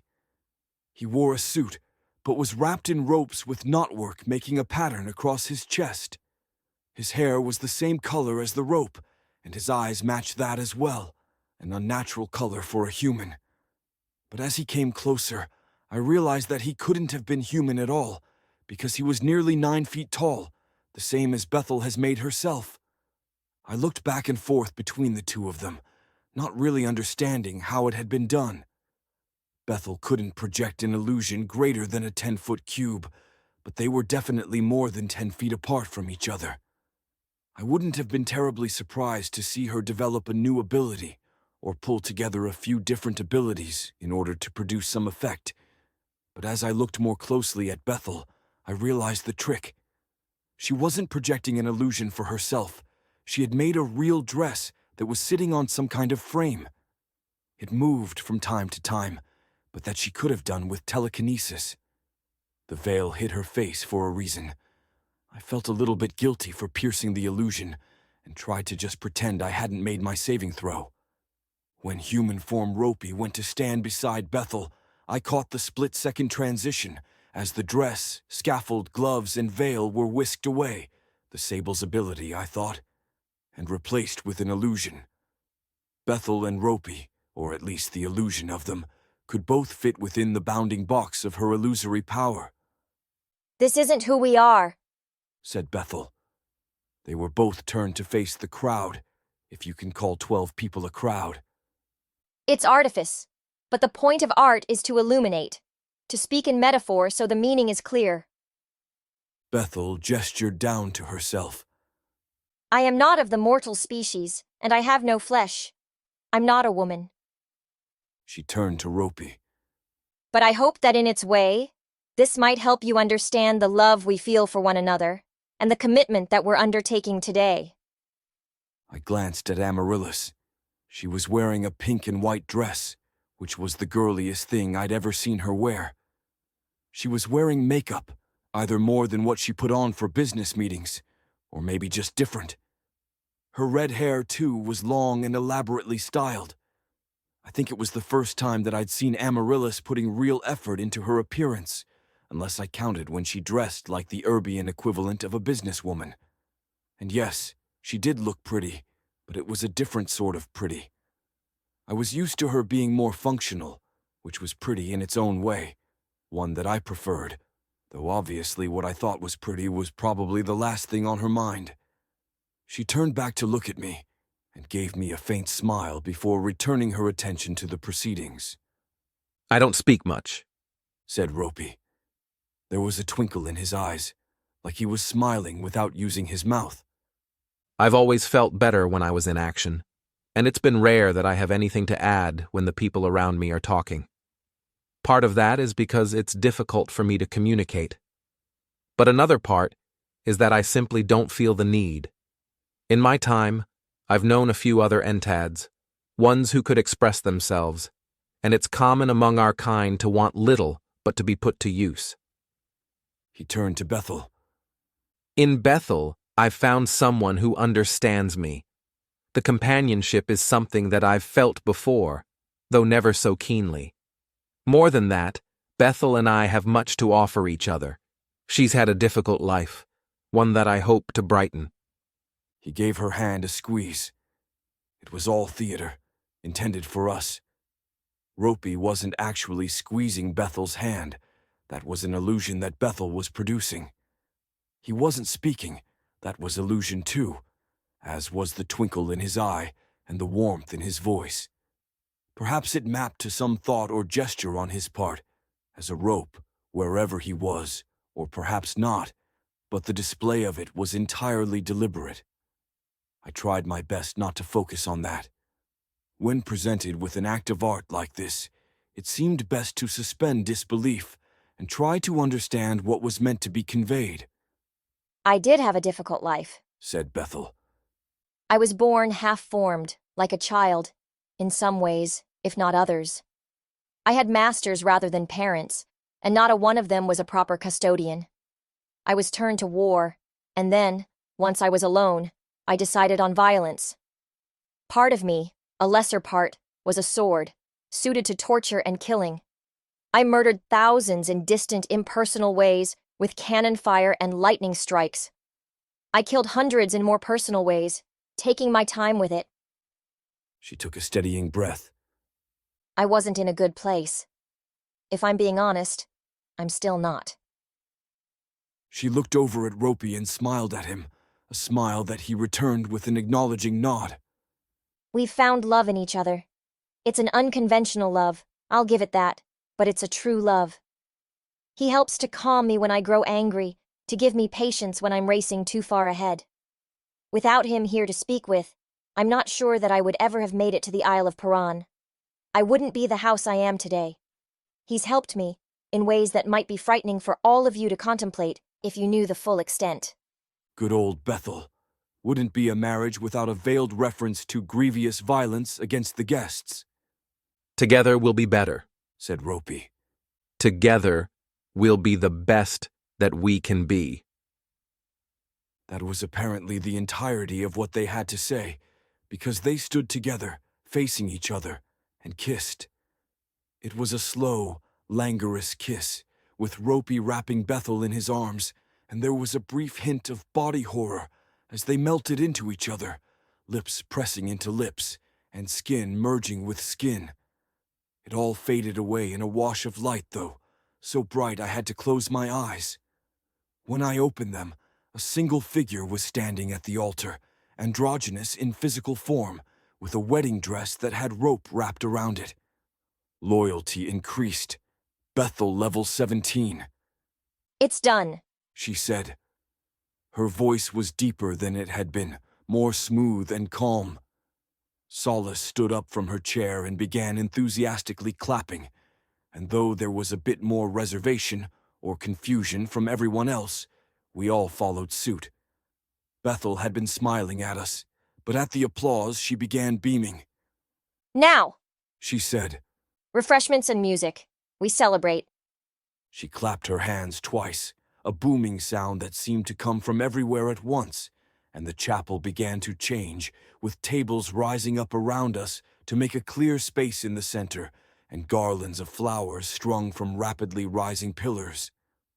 On one of the tables, food began to appear, all of our favorites from earth and Aerb, That was lovely. said Solace as the music came on. I do so enjoy a wedding. This is the first I've attended in near 100 years. She turned to look at me.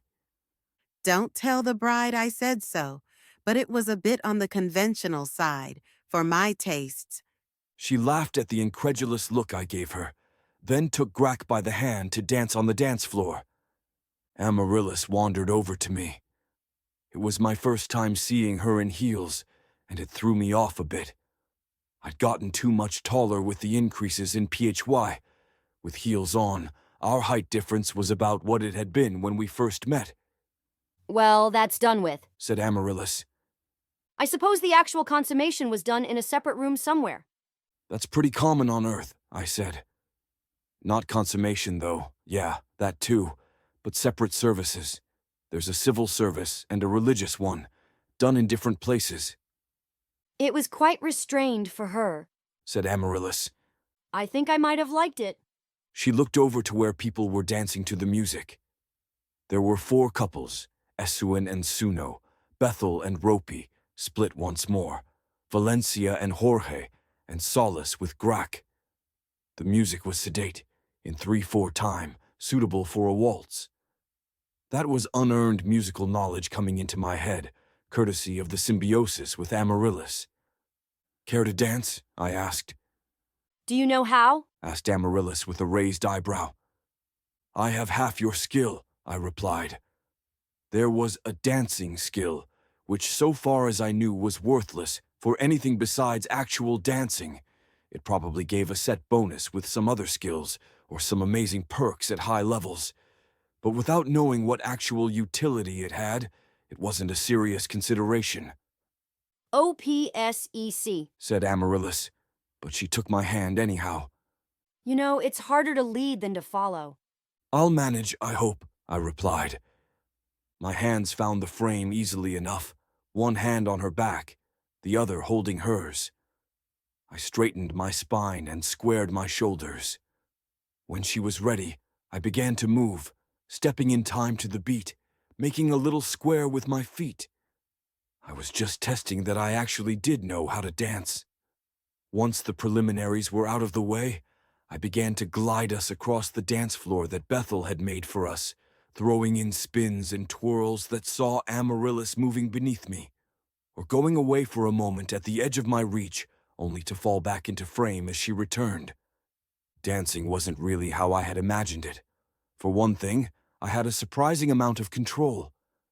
Being the lead meant that I was using my frame to guide Amaryllis, and she moved more because my positioning gave her no other option than because she recognized the moves. I had always thought that both partners memorized what they were doing, but apparently being lead meant that I could literally lead her, confident that she could follow along from the way that I moved my body. The frame had to be steady for her, and she had to hold a frame of her own, but she moved where I wanted her to, under my control. "Are you just really good at dancing?" I asked, as I brought her in close for a more sedate, more stationary waltz. It's taught at Quills and Blood, replied Amaryllis. Part of blood magic is timing your magic to the pulse of your heart, and music and dance both help with it. I wouldn't call myself good, but I'm a fair bit past competent. Okay, the text-to-speech messed up on the telepathy parts, so I'm going to do it manually here, and I'm going to denote it with a deeper voice. But I'm a fair bit past competent, and I've gotten better as part of twin souls, I believe. Numerically, it would be in the 30s. Ah, I smiled at her. OPSEC. Yes, OPSEC, she replied. Too many people here for my liking, with too many secrets floating in the air. Perhaps it would be better if we didn't disturb the bride and groom, I asked. I'd rather the two of you talk in relative confidence, replied Bethel. I caught her eye from the other end of the dance floor, where she was twirling about with, well, herself. Just don't be dull about it. We can save the world tomorrow. Today, we celebrate. I think I like dancing, I said, moving away from the shop talk. It's pleasant. Do you have any other hidden talents? You've seen my character sheet, replied Amaryllis, as she spun beneath me. She was smiling, not a wide smile, but a content one. I don't know whether that was just for show, but I thought it probably was. Not everything is in the character sheet, I said. Hells, dungeon mastering isn't there, and before I came to Herb, I probably wouldn't have said that was my only skill. There's very little you don't know about me, Juniper, replied Amaryllis as we danced. There was something about the way she thought my name that sent a thrill through me.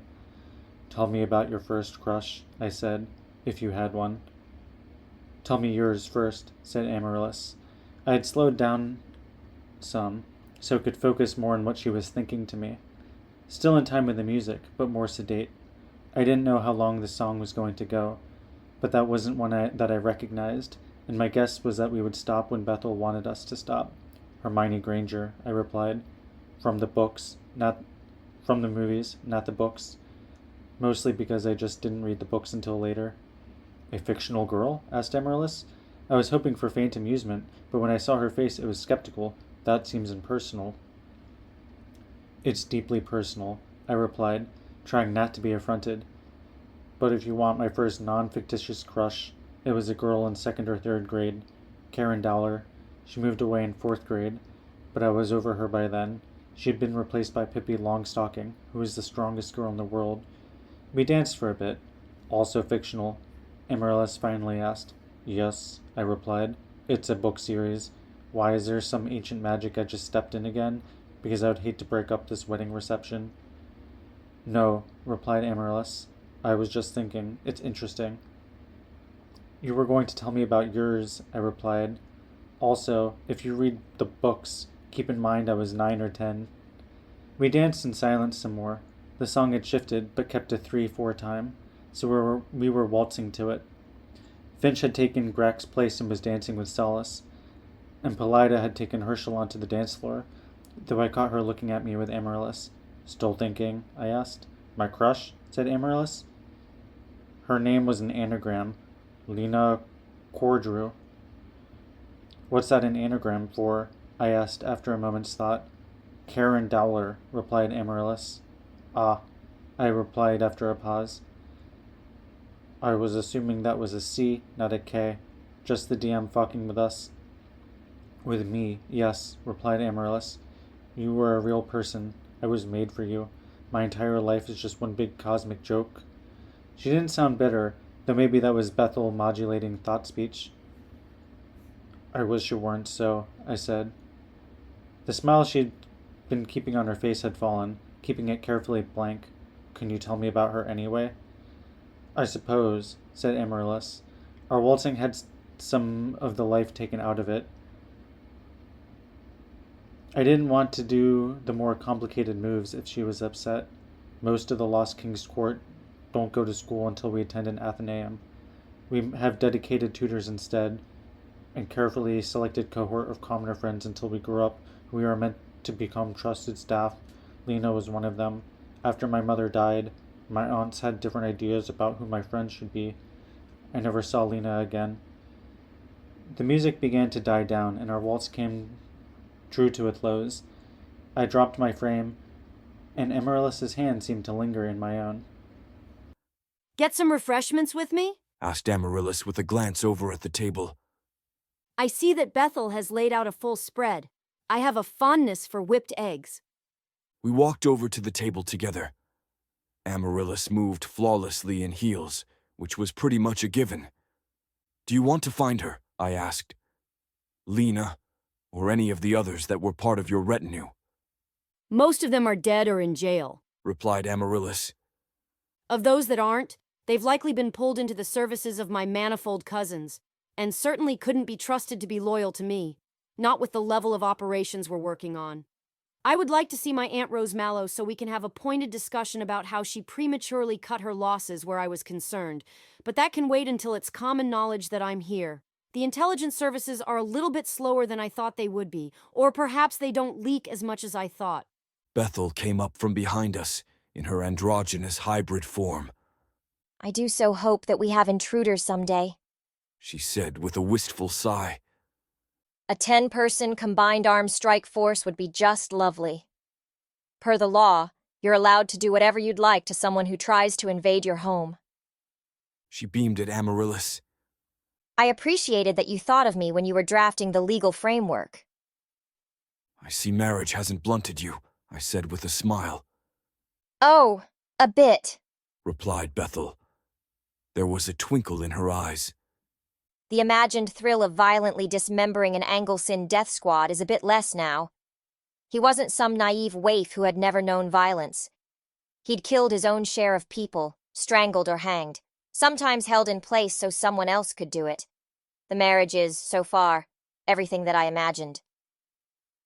Even though you can't talk with him? Asked Amaryllis. Bethel nodded. He's a part of me. When I speak with myself, I am speaking with him. Every word that I say is laced with him. And what should we call you? I asked. Still Bethel, she replied. She gestured to her face. I doubt that I'll keep this form for longer than a day. I still like looking like a woman, I think. She looked to me and held out a hand. Care to dance? I danced with Bethel for a bit, a foxtrot instead of a waltz. I was mildly surprised when the world pushed out away from us, so that everyone around us seemed to be a half-mile away. It was one of her space-warping powers, one that wasn't really that useful because you needed the target or targets to be isolated. Privacy, I asked. We could have used thought speak. This is far more intimate, don't you think? Asked Bethel. We were still doing the foxtrot. I wondered where the force was coming from, since it felt like more than 5 pounds where our frames met. Very intimate, I nodded as we danced. We hadn't been lacking for room before, but now we had as much space as we could want, so I stepped it up a bit. Was there something you wanted to talk about? I see and hear everything, said Bethel. More than that, I'm privy to the internals of all you mortals, the beating of your hearts, the sweat on your skin, things that you haven't directly chosen to share with anyone.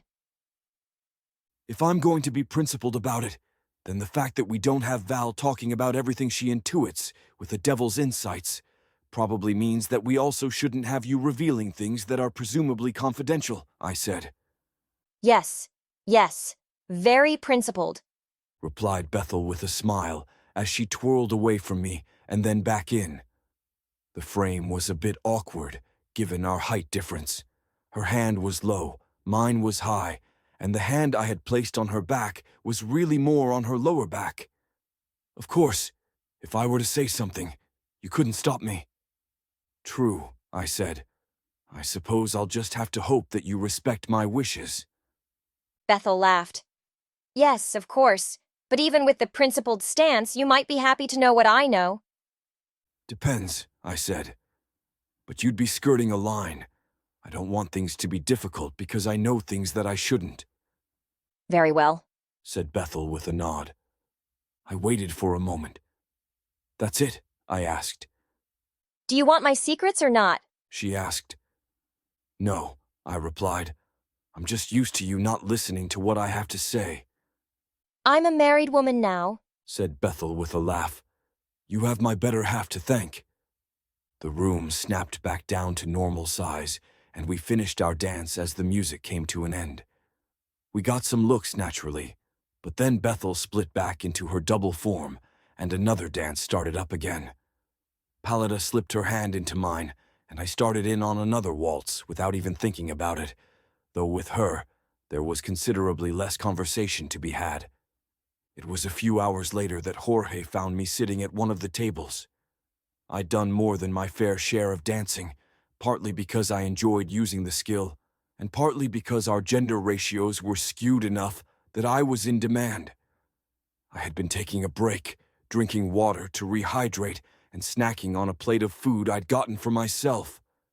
I didn't know how long this was all meant to last, because there was no set schedule, but I was willing to see it through for as long as Bethel wanted to go. I'd chosen to take a table for myself, mostly so that I could have a break from so much people time. Hello, Juniper, said Jorge as he grasped the back of a chair. Do you mind? Not at all, I said, though that wasn't really the truth. Having a good time? I asked. Always? Said Jorge. There's little in life that I love more than a wedding. That's weird, I said. Sorry, that's not tactful.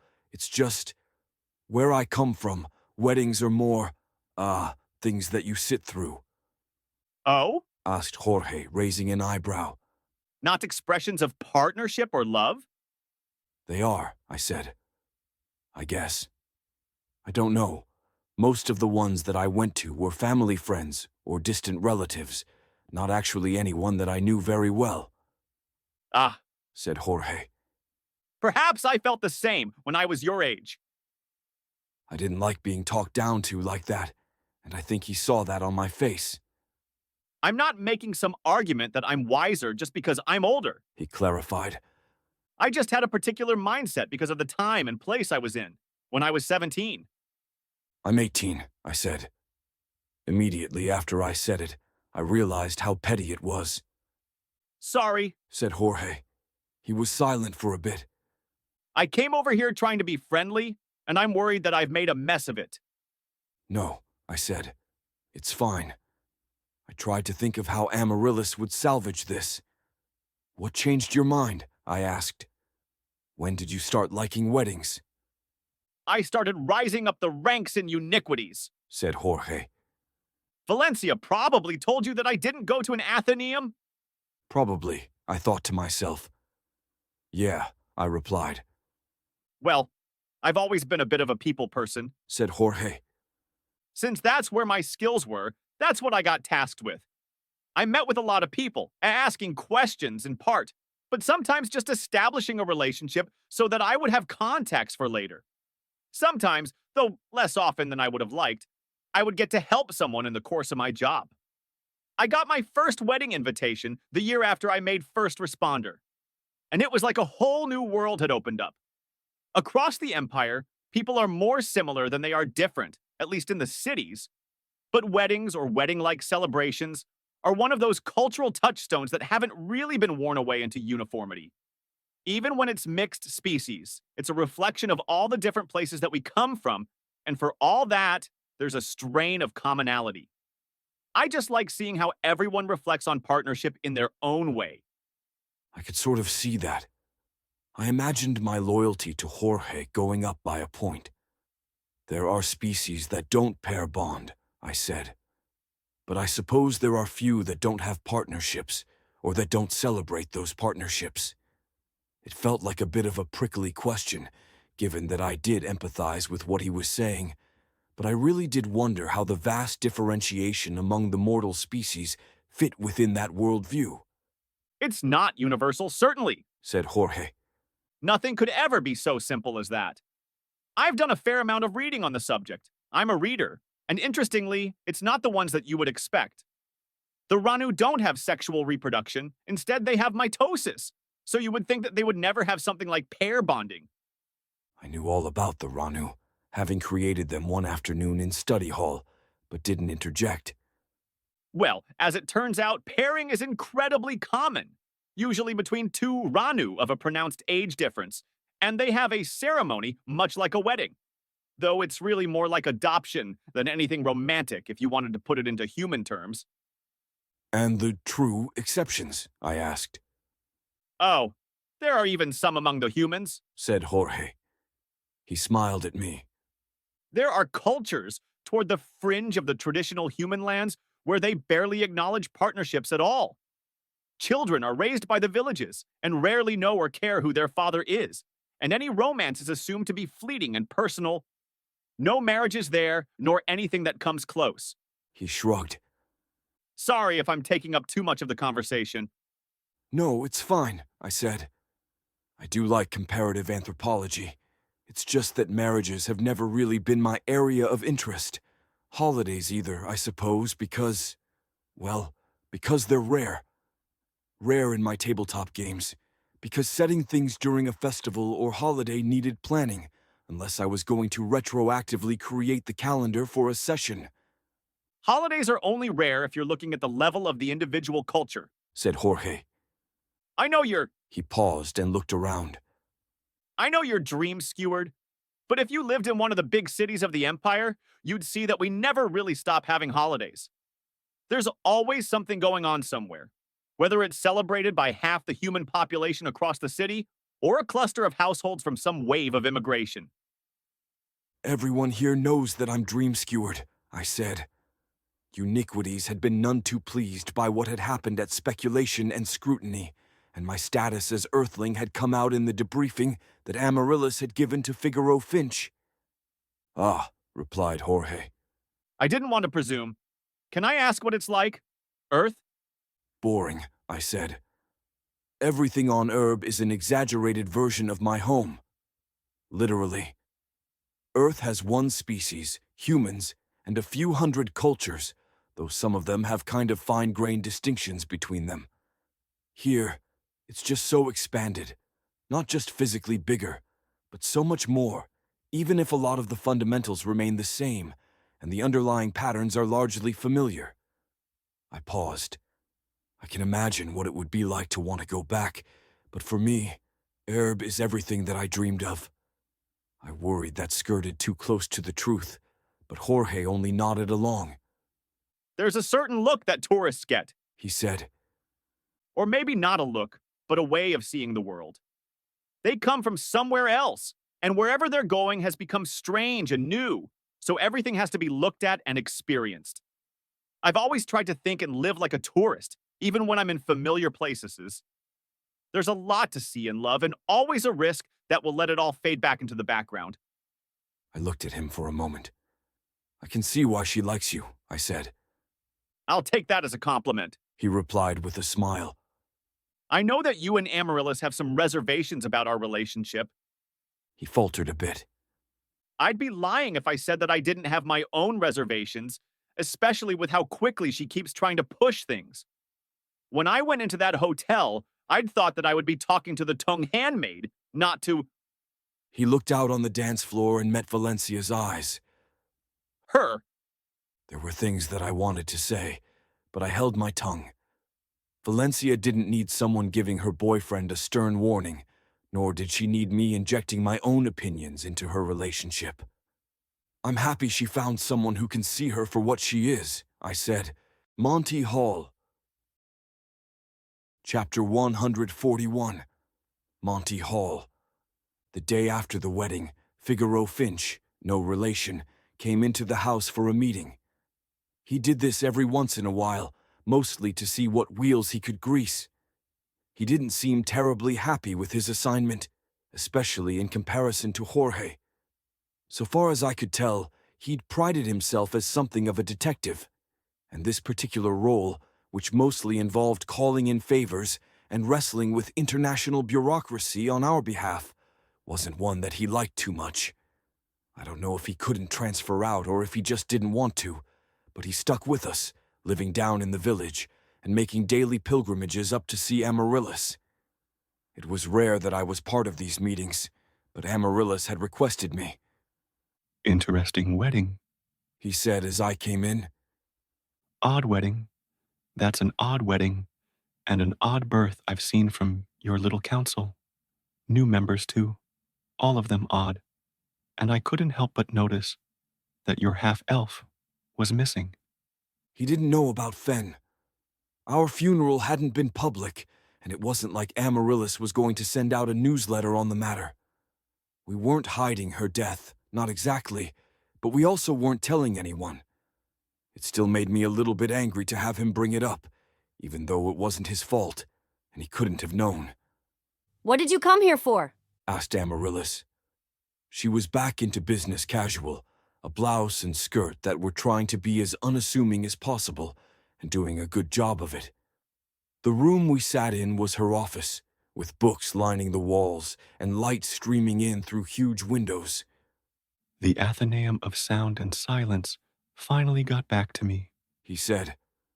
You're approved for a double. 1 week at the Leot Temple. 1 tap from the Rod of Whispers. Oh, said Amaryllis. She straightened up. Well, that's very good news. It's not free, said Finch. You're up to something here. I know you are. And our support isn't unconditional, especially not after how your last 2 visits to Athenaeums turned out. So far as I know, you've got the last living locus. You've got a variant non-anima. And you're starting some kind of technological revolution with unknown origins, using a newly minted kingdom of Tung, who are being aged up at ludicrous rates through unknown means. There's a bigger picture, and I want to know it. You asked for, quote, critical training, unquote, and I've done my best to provide it. But as a condition, I want to know the bigger picture, whatever it is. Some of what he knew we'd told him, and some he had figured out himself, mostly from information that it hadn't been possible to keep secret. We'd hired on a lot of teachers and engineers, and the fact that we were burning through years was pretty damned obvious, even if the mechanism was not. Amaryllis steepled her fingers. I'm not sure that I like this negotiation, she said. If we give you a part of the picture, you could always argue it's not enough. You could give me the whole picture, said Finch. We're talking about opening up one of your members, ideally one that's trusted, to restricted magics. Sound and Silence has always played a little faster and looser with the rules than the others, because if someone goes rogue, they can't induct more rogue members. But still, this is me sticking my neck out for someone I really don't have to stick my neck out for. It's complicated, said Amaryllis. We have a time chamber, a powerful one, and an entad that allows us to use it more than the normal amount. Our plan is to have one of our members granted access to both still and vibrational magic, then undergo the requisite training to use the magic under compressed time. This was all technically true. You're calling it a time chamber? Asked Finch. From what I've heard down in the village, because you people tell me practically nothing, it must be the biggest time chamber in the world. And you're chugging through years, like there's no tomorrow. Yes, said Amaryllis. Any particular reason you need a mage of many talents? Asked Finch. Some project you're planning.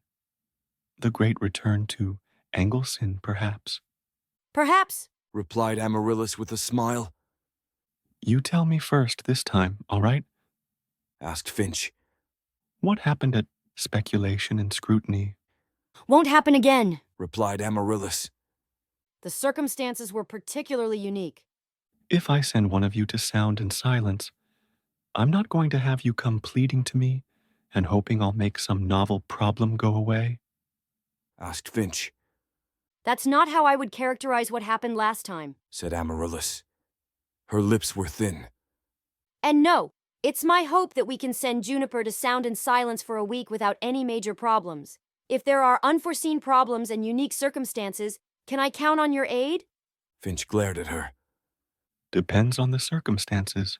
He said, You're very fortunate that no one involved wanted anything to do with the authorities. Speculator masters seem to want to sweep it under the rug. Finch didn't know about the illusion magic exclusion zone because we hadn't told him, All our crimes were victimless. said Amaryllis, folding her arms. If you're victimless crimes, keep requiring me to spend Uniquity's resources. I'm going to have to start charging. He said with a huff. Amaryllis actually laughed at that. As though a non-member polity could funnel money into Uniquities without a whole army of accountants and lawyers descending on us. Point taken. Said Finch with a grimace. I wasn't serious. What I'm serious about is having some cooperation between the Council of Arches and Uniquities, more than we've had in the past. You've captured Jorge in the world's most obvious honeypot, but he reports to me, and we can still pull out at a moment's notice. You have what you wanted from the outset, pressure on the tongue. Said Amaryllis. As for the other thing you wanted, a lever on Engelson, that's not something that we can rush with a time chamber. We both know you've got more plates spinning than just that, said Finch. The locus isn't with you for no reason. Neither is the non-anima. Jorge is talking my ear off about waging war against the hells. Something that you're discussing under heavy wards? Asked Amaryllis, suddenly taut. No, said Finch. We have an entad that removes the need for one. It's an obsidian doorknob that allows him to open a door into a pitch-black extra-dimensional space, Bethel said into my mind. It seems secure enough. He has it on his person. I saw Amaryllis relax and assumed that she'd gotten the same message. You understand that the Infernals can't know about Valencia, said Amaryllis. Ideally, no one would. She's the best weapon that anyone has ever had against the hells. It could provoke infernal unification. I have more faith in tight lips on my side than on yours, said Finch. That's one of the reasons that I want to know more. There are secrets you're keeping, and they're bound to come out. You want Juniper to be a still mage and a vibrational mage on top of his other skills, which I'm sure I've seen only a fraction of. Finch glanced at me. He's going to spend years of his life in a time chamber to do it. Why? He's one of the few people I can trust, said Amaryllis. He's also extraordinarily intelligent, and with a demonstrably enormous aptitude for magic. For unregistered magic, said Finch. That was true. I didn't have any certification or license to practice blood magic, bone magic, tattoo magic, flower magic, or, most seriously, soul magic. I could have attended the Athenaeums under an alias, I said, giving him a bit of a smile. In the interests of making your job a bit easier, though, no, I'm not registered, and I have no papers. I'm also not intending to ply a trade. Well, you'll have papers at Sound and Silence, said Finch. He looked me over. You're just going so you can become stronger? Yes, I replied. That's about it. I can be there in a few hours. Finch frowned at me. And if you get in trouble? He asked. What will you do this time? I'll wait for the authorities, I said. I'll explain to them what happened, give them your name, and wait quietly in a cell for you to fix everything. I didn't want to lie to the man, but I didn't think he would be happy if I added on, if circumstances permit. I kept my caveats to myself and felt bad about it. Fine, said Finch. I suppose I've already arranged it. Quest accepted. The sound of silence.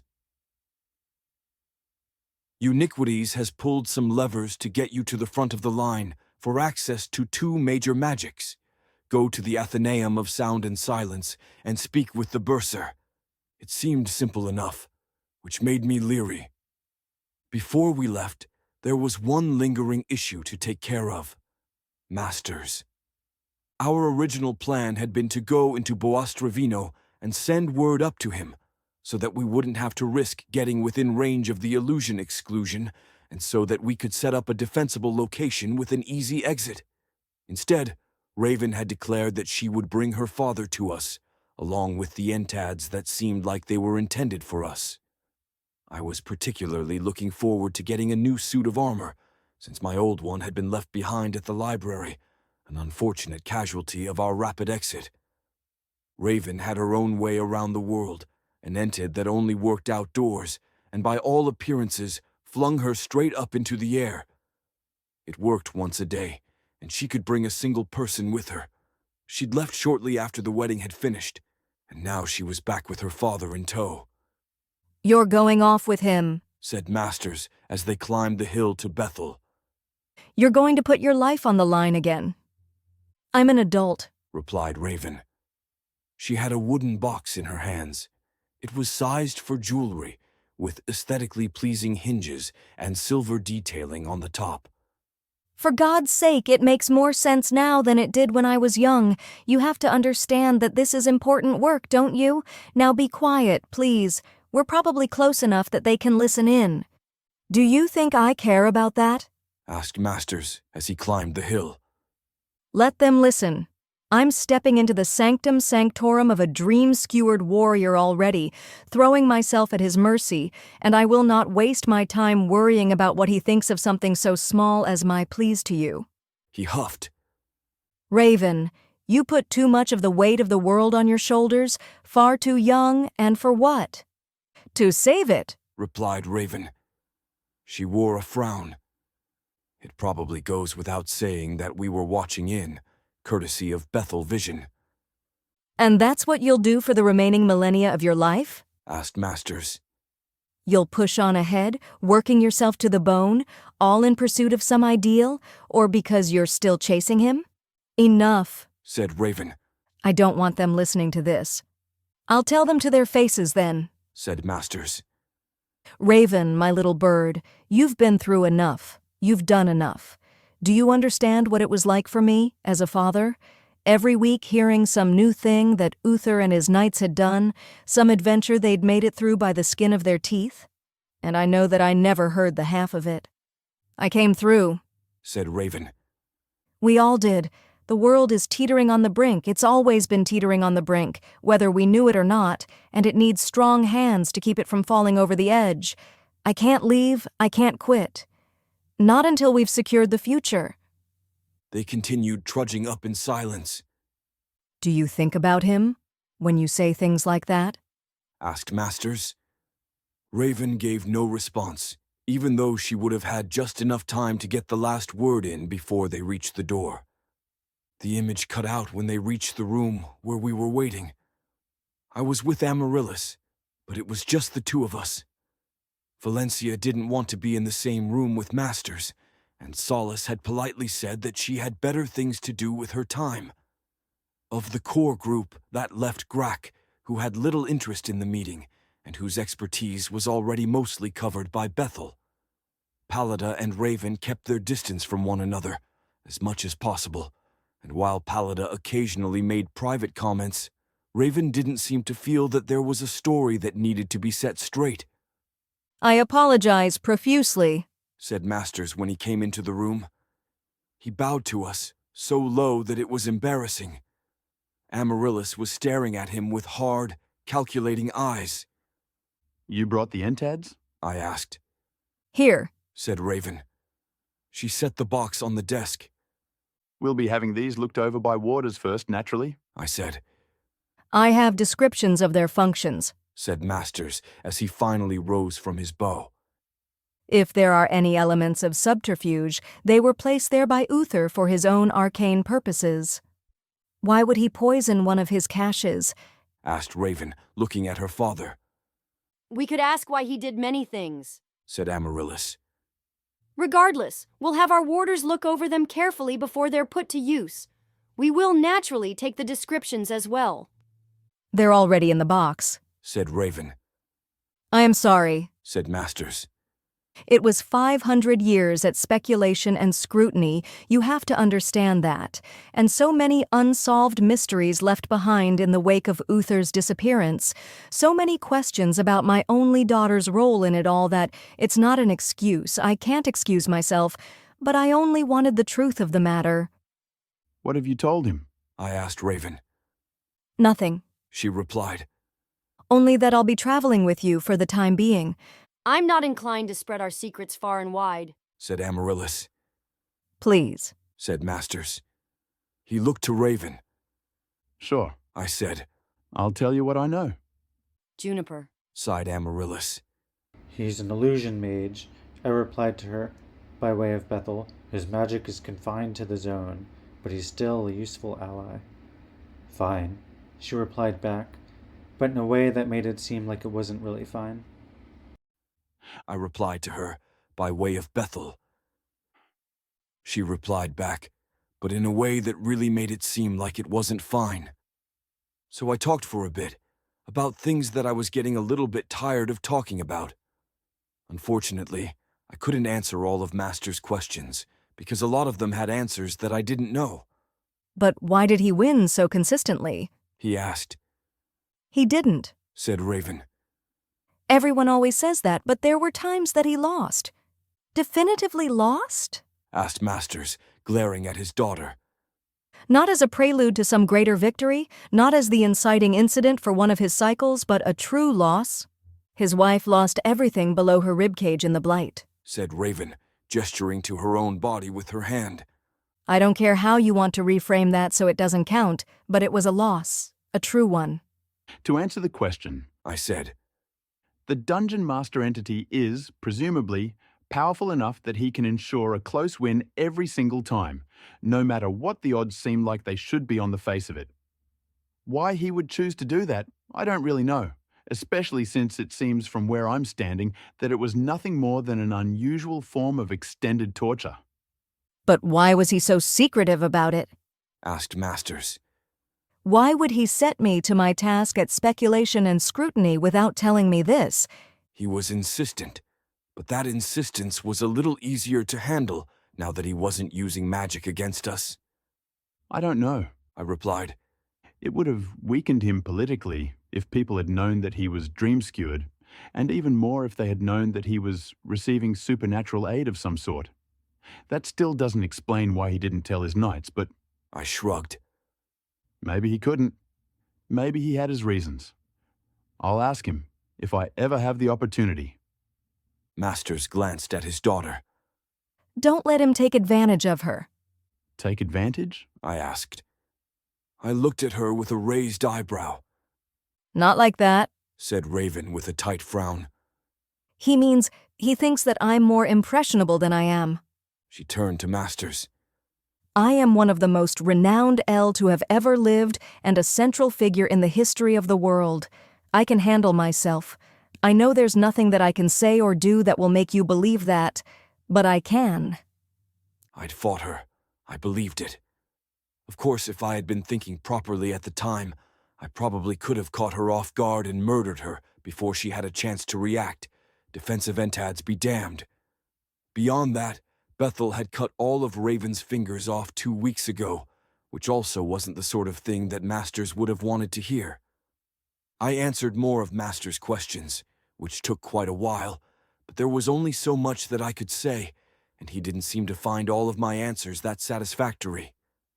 I told him about Maddie in brief, leaving a few choice things out.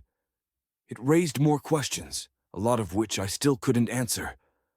Some of those questions were ones that I was curious about myself, questions about Uther, questions about the Dungeon Master, and questions about what it was all for and what it all meant. He left soon after, declaring that he had taken leave of speculation and scrutiny for a time and would be staying down in the village, which Raven seemed distinctly displeased to hear.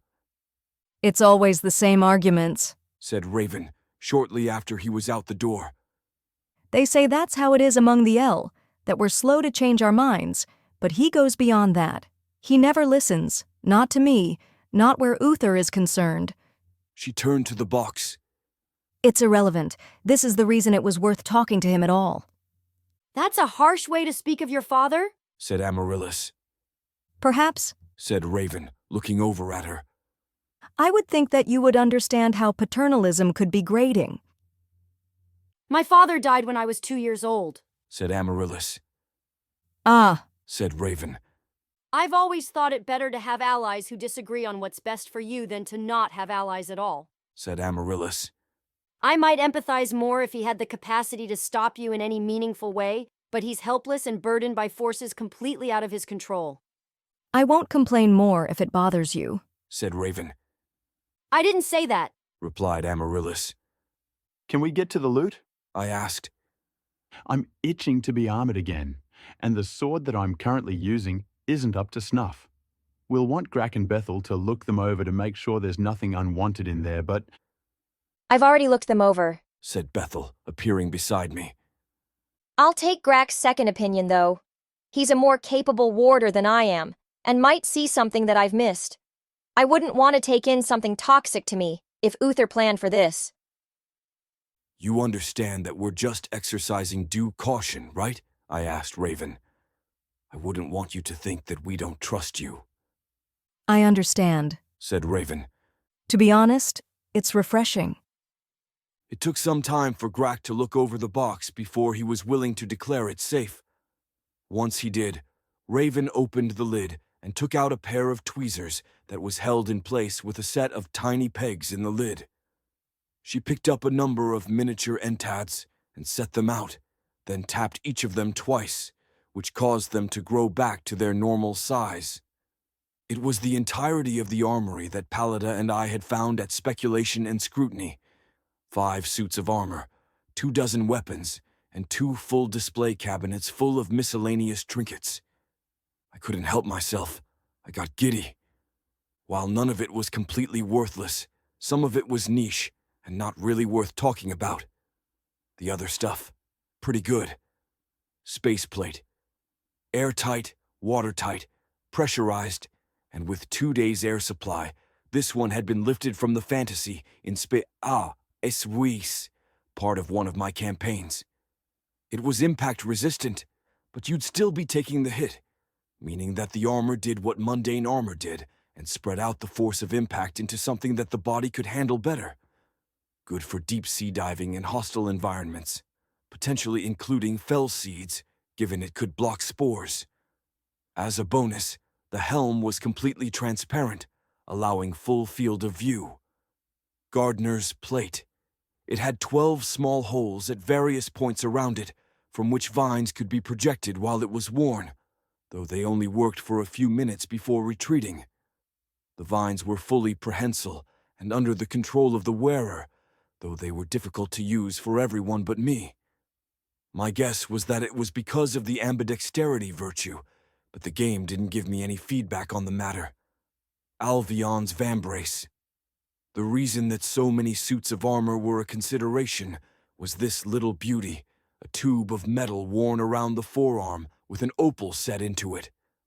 With a twist, the opal allowed an instant change of clothes, where clothes was fairly permissively defined and could include both weapons, armor, and things carried up to 200 pounds, though our attempts at lassoing another person and swapping them into the extra-dimensional space failed. It was innocuous enough for an entad, and could even be hidden beneath a long-sleeved shirt, which would help it avoid a cursory examination by a warder. There were 3 notches, meaning 2 outfits, stored, and 1 worn. The probability blade, my new primary weapon. It was a gray blur of metal when held, but when you went to cut something with it, or parry a blade, it became whatever sword was best suited to the occasion. Imagine Schrodinger's cat, but it's a sword. Needler, my new secondary weapon. It was a throwing dagger with a blade of crystal, and whenever a blade was thrown, a new copy would appear in my hand. Twisting the handle caused the copies to blow up. Any of the copies would disappear if they were more than 100 feet from me, which limited it somewhat, though with some obvious exploits. Ring of Upward Bliss. Tapping the ring 3 times would teleport me up a mile up into the air. Without an accompanying entad to slow my fall or otherwise survive the drop, it was of limited use. But we were still planning to get Prince's invulnerability to me, something that we'd meant to get a long time ago. We hadn't been able to find a qualified tattooist. And I was going to get the slow fall tattoo that I'd first had when I'd been dropped out of the plane.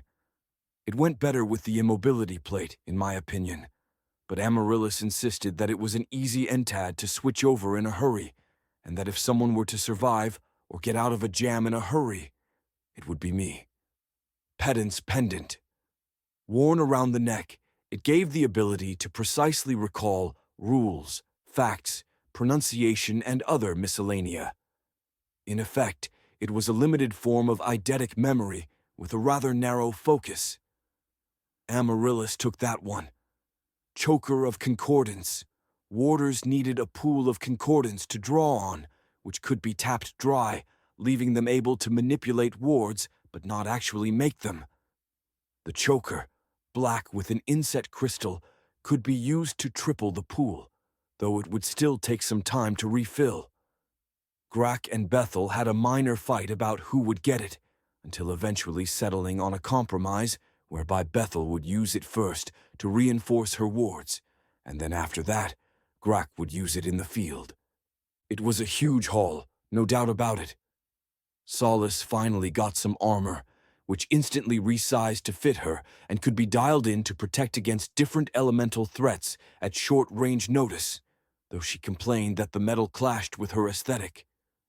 Bethel became more powerful in a lot of ways, not that she needed to be, though the biggest get for her was a suit of armor with telekinetic effect, one that effectively gave an increase to the functional synthesis force she could project with her other telekinetic effect and the momentum exchanger.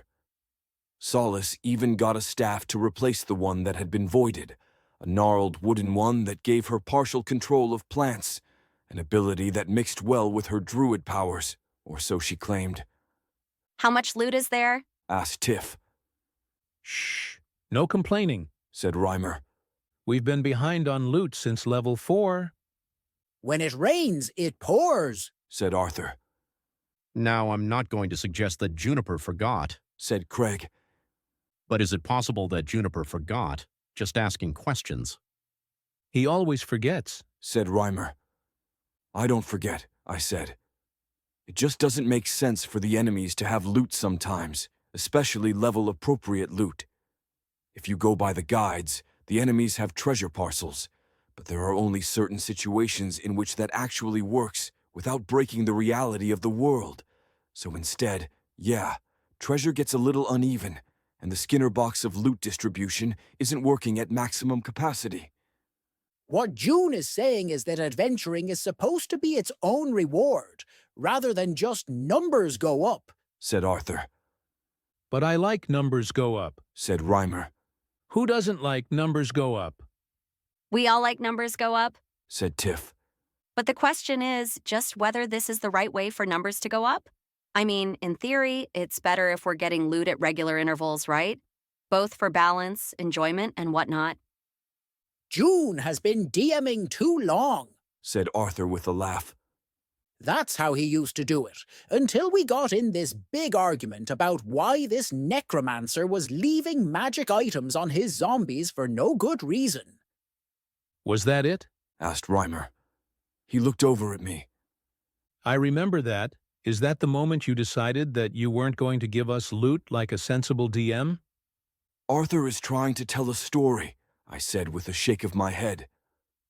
If you wanted to make a narrative about it, then sure, I was a mild-mannered DM, until one fateful day, we had an hour-long digression about how a smart necromancer strips the magic items from his zombies and puts everything of value in the most secure, hidden place he can think of. and that argument changed me forever. That's not really accurate, though. It was more like, I don't know, there are elements of unreality to the D&D experience, and I've always kind of hated them, because you bring in these game elements, and that undercuts both the world and the narrative. I shrugged. Realistically, sometimes you're fighting enemies that don't have loot. Sometimes you get front-loaded on loot because someone wants you to succeed at the task they gave you. Sometimes accomplishing your goals doesn't actually earn you anything material. So yeah, it's a bit uneven. And yeah, that's not the best thing for balance, though I think I'm doing a pretty good job of adjusting for that, but it at least doesn't spit in the face of realism. You can just admit that you forgot to give loot, said Craig. I let out a beleaguered sigh. In my ideal world, we would have gotten to play with the entads a bit, figure them out, then spend some time divvying them up. Doing that with Fen and Grak was still one of my fondest memories on Erb. Instead, they were just handed to us, already figured out by Uther and his people, and stored away for later use. I'm not going to lie, I sort of resented it, as childish as that might have been, given what a gift it was. Still, when I went to Sound and Silence, I finally felt like we had level-appropriate gear. At noon the next day, Bethel lifted up into the sky, and minutes later, landed in an empty field 10 miles away from Sound and Silence. I was, at least for a week, going to college. Sound and Silence. Chapter 1, 142. Sound and Silence. Sound and Silence, A Brief History, by Juniper Smith. The original discoverers of the Leote Temple were never recorded, but the tradition of still magic dates back at least 10,000 years, making it one of the earliest formal magics. While control of the temple has changed hands innumerable times, the temple itself is inviolable and has survived everything from explosion to a complete burial that left it hidden for the better part of a decade until it was retaken. Through its history, the Leote Temple has seen countless students engaged in meditation in order to reveal the first base perception of still magic that allows it to finally be used.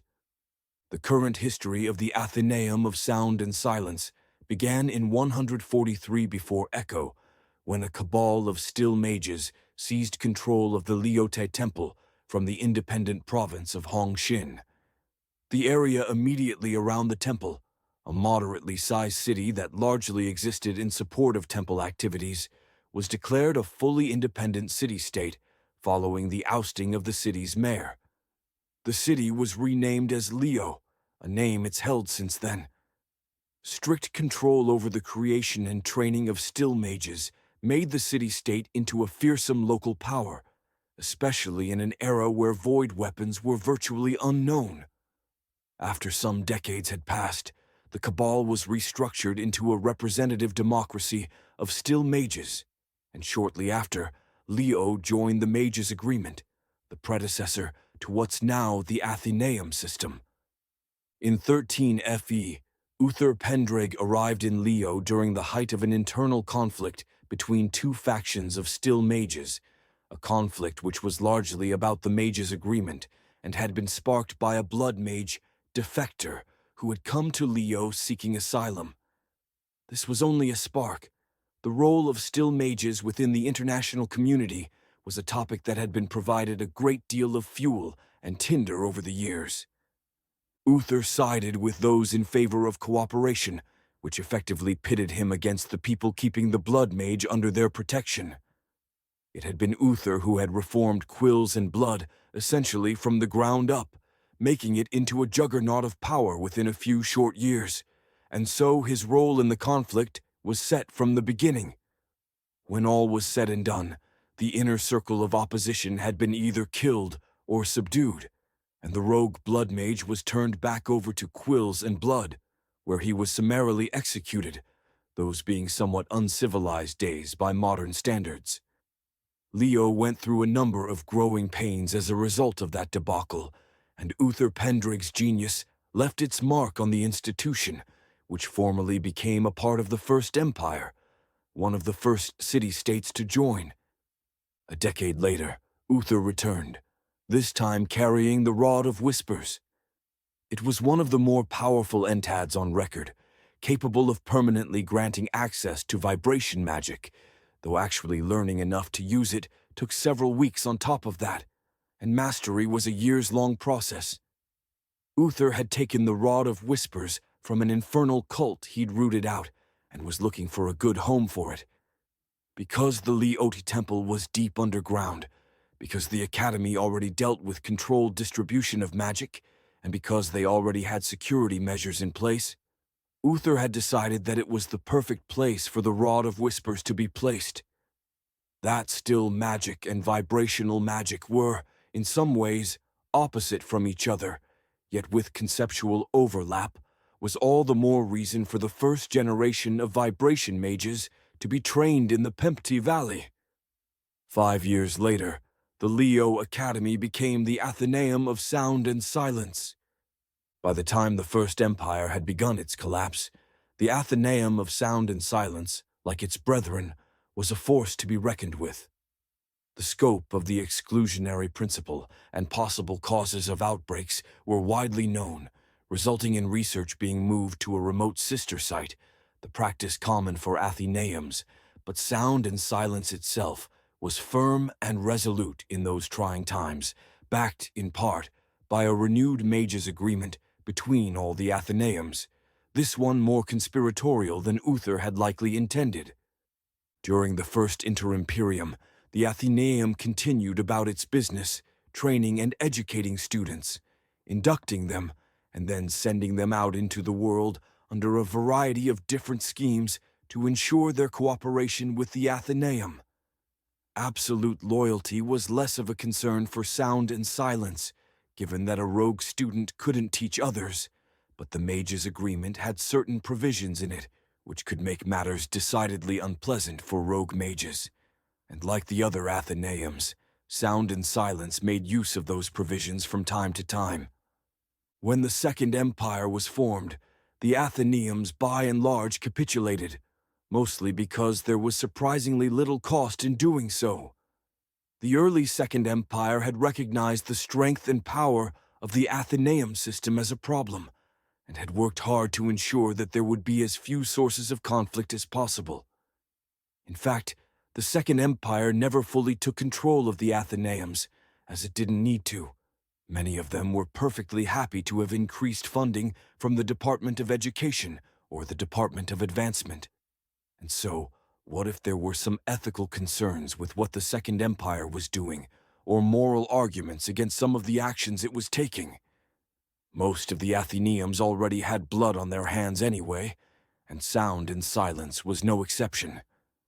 After the Second Empire fell and the Second Interimperium began, Sound and Silence once again assumed a defensive posture with regards to the outside world after it had weathered the purges of its leadership, those who had been aggressively persuaded by the Second Empire's soul mages, or whose complicity in crimes was too great to ignore.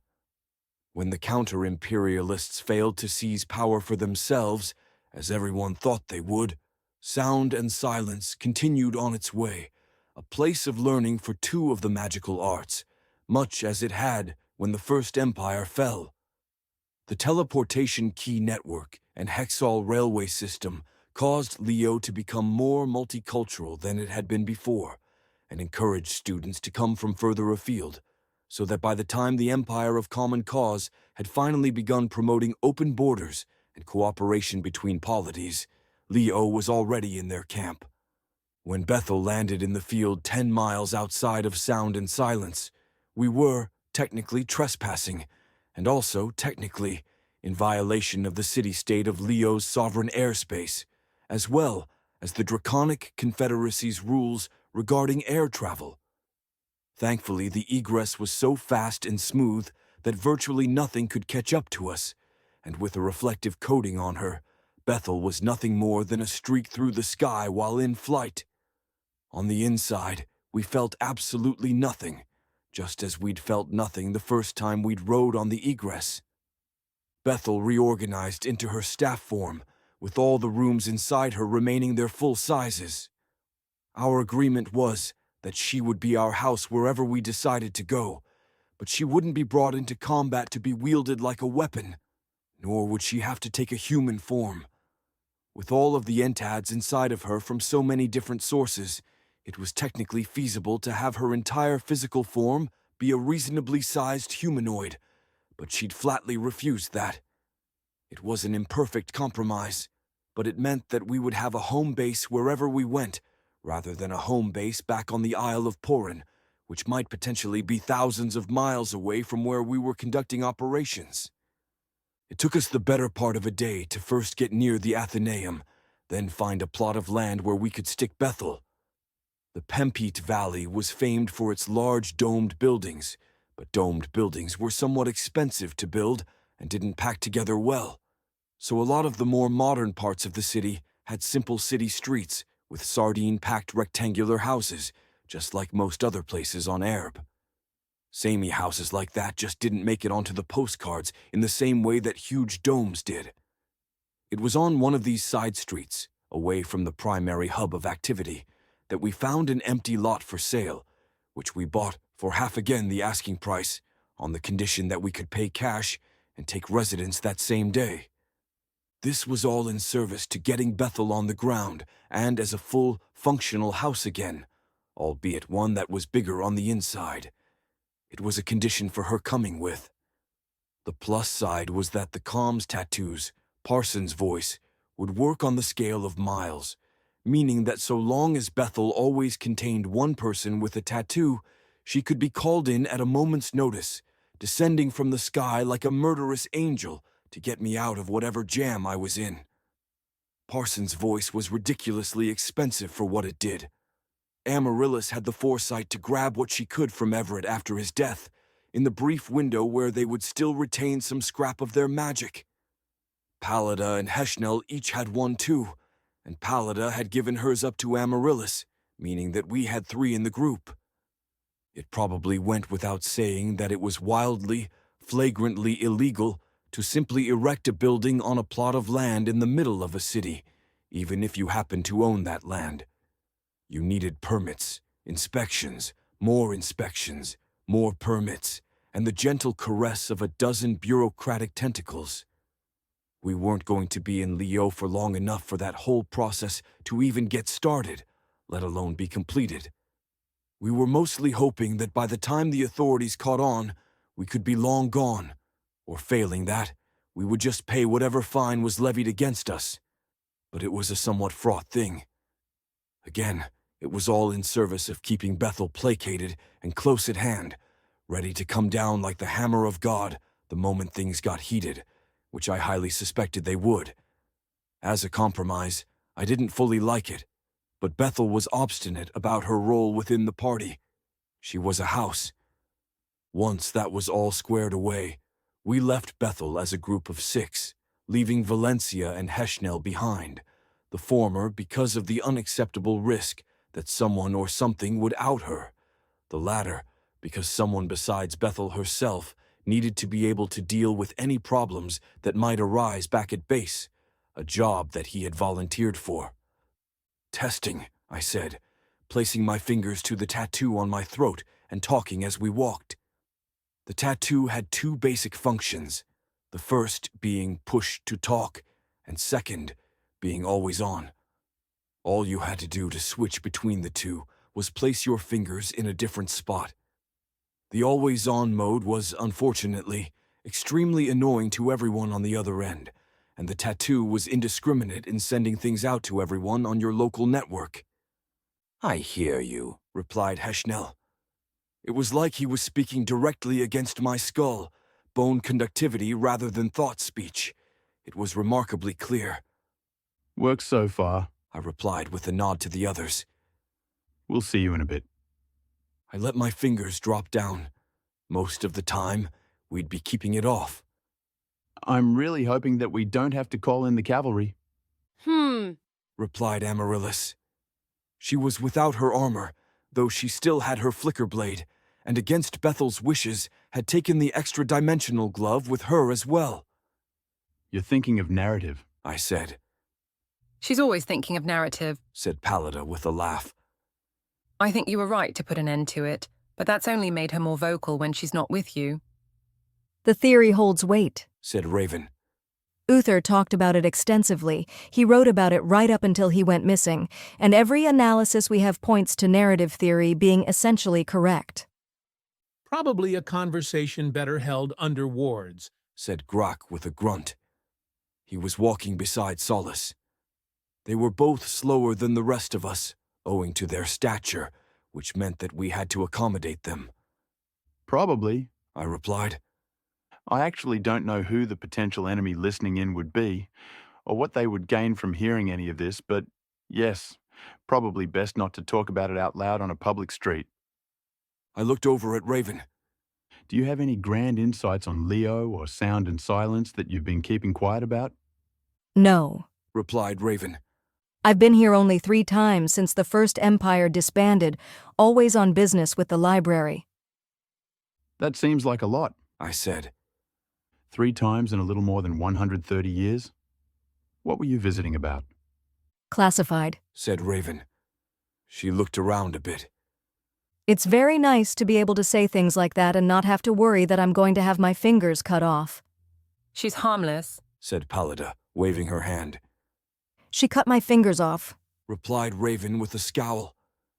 I would agree she's not harmless, I said. However, I'm hopeful that's all in the past. She was talking about what a bad neighborhood we were in, said Amaryllis. She mentioned that perhaps someone would try to break in. She seemed pretty excited at the prospect. Yes, well, I said. Someone should probably familiarize themselves with the legal code of Leo. Or maybe we should get a lawyer on retainer. We already have one, said Amaryllis. We have a lawyer on retainer in the top 10 cities on Erb by population, as well as all the cities with an Athenaeum in them. I set it all up by mail shortly after Solace was born. What does retainer mean exactly? I asked. We have lawyers in 23 cities? I stopped to think about geography for a moment. Lower, 18? We've prepaid for legal services, replied Amaryllis. And yes, 18 cities. That's not horrifically expensive, I asked. In the scheme of things, no, replied Amaryllis. The retainers aren't large, and the lawyers aren't world-class. But we need to be able to not shoot ourselves in the foot if we need to navigate the courts, especially given how different some of the legal traditions are from each other. In Leo, our lawyers are Combe and Baccanigi. Commit the name to memory in case we get separated. They're authorized to do work for the entire Council of Arches. She glanced at Pallida. You would likely need to find your own representation. You wound me so, Princess, said Pallida with a laugh. I wasn't planning on getting into trouble. I'm probably not even going into the Athenaeum. I tried to steal the Rod of Whispers once, and while I don't think they'll remember me, best not to risk it. Sorry, I said. You tried to steal the Rod of Whispers? The source of vibration magic? That's the one, said Pallida. Good security around it, though. I do have to say that. I probably could have gotten it if I'd been willing to kill someone, but, I don't understand, I said. What would you have done with it? Not sure, replied Pallida. Ransomed it off, maybe, but that's always partnered with its own problems, because naturally, people don't want to give you money.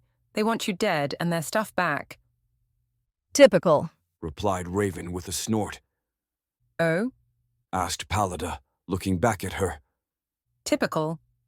Yes, replied Raven. Then tell me how it's typical, said Pallida. We're not doing this now, I said, before things could get heated. It's my first day at college, and I'm not going to have it ruined because you're bringing up stupid bullshit from the past. Don't call the Athenaeum a college, said Amaryllis. Otherwise, I agree. I was making a joke, I said. Make better jokes, said Amaryllis. Pallida shot one last angry glance at Raven, but that was the end of it. Maybe it had been a mistake to take both of them with, but in terms of firepower, I wanted as much as I could get. That's why we were bending for Bethel as much as we could to get her to meet us halfway. I was nervous about what going to college would bring. I pooh-poohed Amaryllis's narrative theory a lot, but it was an interesting question whether the challenges we faced would assume that we were at full strength, or whether they would be altered to match us, or, possibly, that we would be altered to match them. Even with narrative theory aside, I did assume that the Dungeon Master was setting things up for us, at least in part. It just didn't have to be because he had any particular outcome in mind. Maybe he wanted to see what I would do, how I would respond, or whether I would pass the test. I wasn't going to twist myself into a knot trying to guess what he had in store for me, especially since I would have to go down however many meta levels he was playing at. But the thought that I couldn't just approach this quest on its merits had me a bit on edge. Leo sat within a wide valley with steep hills on either side. The Athenaeum of Sound and Silence was set in the side of one of those hills, with its campus sprawling out, a chunk of relatively homogeneous buildings in that one little patch of city. We made our way up steep roads, passing by a wide variety of businesses and the midday push of people. We were armed and armored, legal in Leo but a bit conspicuous. In theory, being conspicuous wouldn't matter, because we were only very technically criminals, and for crimes that it would be difficult to prove we committed, that of illegal entry into the city-state of Leo, plus the probable airspace violation charge from the local air authority. The city was one of the prettier ones, though the temperature was much higher than on the Isle of Porin, and it was somehow more humid too, even though we were pretty far from any body of water. Weather on Erb was incredibly weird, the more I had looked into it, and Leo had apparently been saddled with a tropical climate by the atmoplanar, yes, they called it that, projection layer, the wide-scale magic that created functional jet streams in the shape of the land. True to her word, Pallida left us behind when we got to the campus proper, insisting that she was going to do her own thing and would meet up with us later, despite not having any way to keep in touch with where we were and what we were doing. She gave Amaryllis a hug before she left, which Amaryllis seemed a bit embarrassed by, then went on her merry way, carrying her magical trident like it was no big deal. We found our way to the Bursar's office with only a modicum of trouble. It was located within one of those big domed buildings we'd seen, along one of the outer curved walls. Once we knew where we were going, I dialed my vambrace to give myself normal clothes, consisting of my more understated bespoke suit, and left the others behind, though close by, and given our tattoo comms, easily summoned at a moment's notice. The Bursar had a gnomish secretary who paled slightly on hearing the name Figaro Finch. I wasn't quite so racist, speciest, that I thought all gnomes knew each other, but that gear did make half a rotation in my head before I caught myself. More likely, she was just dreading the upcoming meeting. Finch had said to press the Bursar, if it came to that, but not to threaten or hurt him. The Bursar himself was a fat man, which was unusual for one of the Helesh. The Book of Blood went into great detail about their apparently prodigious members. Thanks, Psy friend. But in terms of outward appearance, he had orange skin, 3 thick, mutually opposable fingers on each hand, and a way of walking that kept his long legs tucked in and his feet close to his butt. Standing tall didn't come naturally to the Helesh, which was probably a good thing, since he'd have been 9 feet tall if he unfolded himself. After doing me the brief courtesy of opening the door and ushering me in, he did a little waddling walk so that he could sit behind his desk on a cushion rather than a proper chair. I took the chair in front of the desk, adjusting it to human proportions, then watched his dark orange eyes look over a hookah that was sat on his desk. He pressed a lever, then took a hit from the hookah and looked at me. Helps me think, he said, frowning at me. I know, I replied. I designed the Helesh. It's my understanding that it's not considered rude to ask which you just took? Indignation, replied the bursar, narrowing his eyes at me. You want to skip not 1 line but 2. Finch said that all of this was already handled. I replied.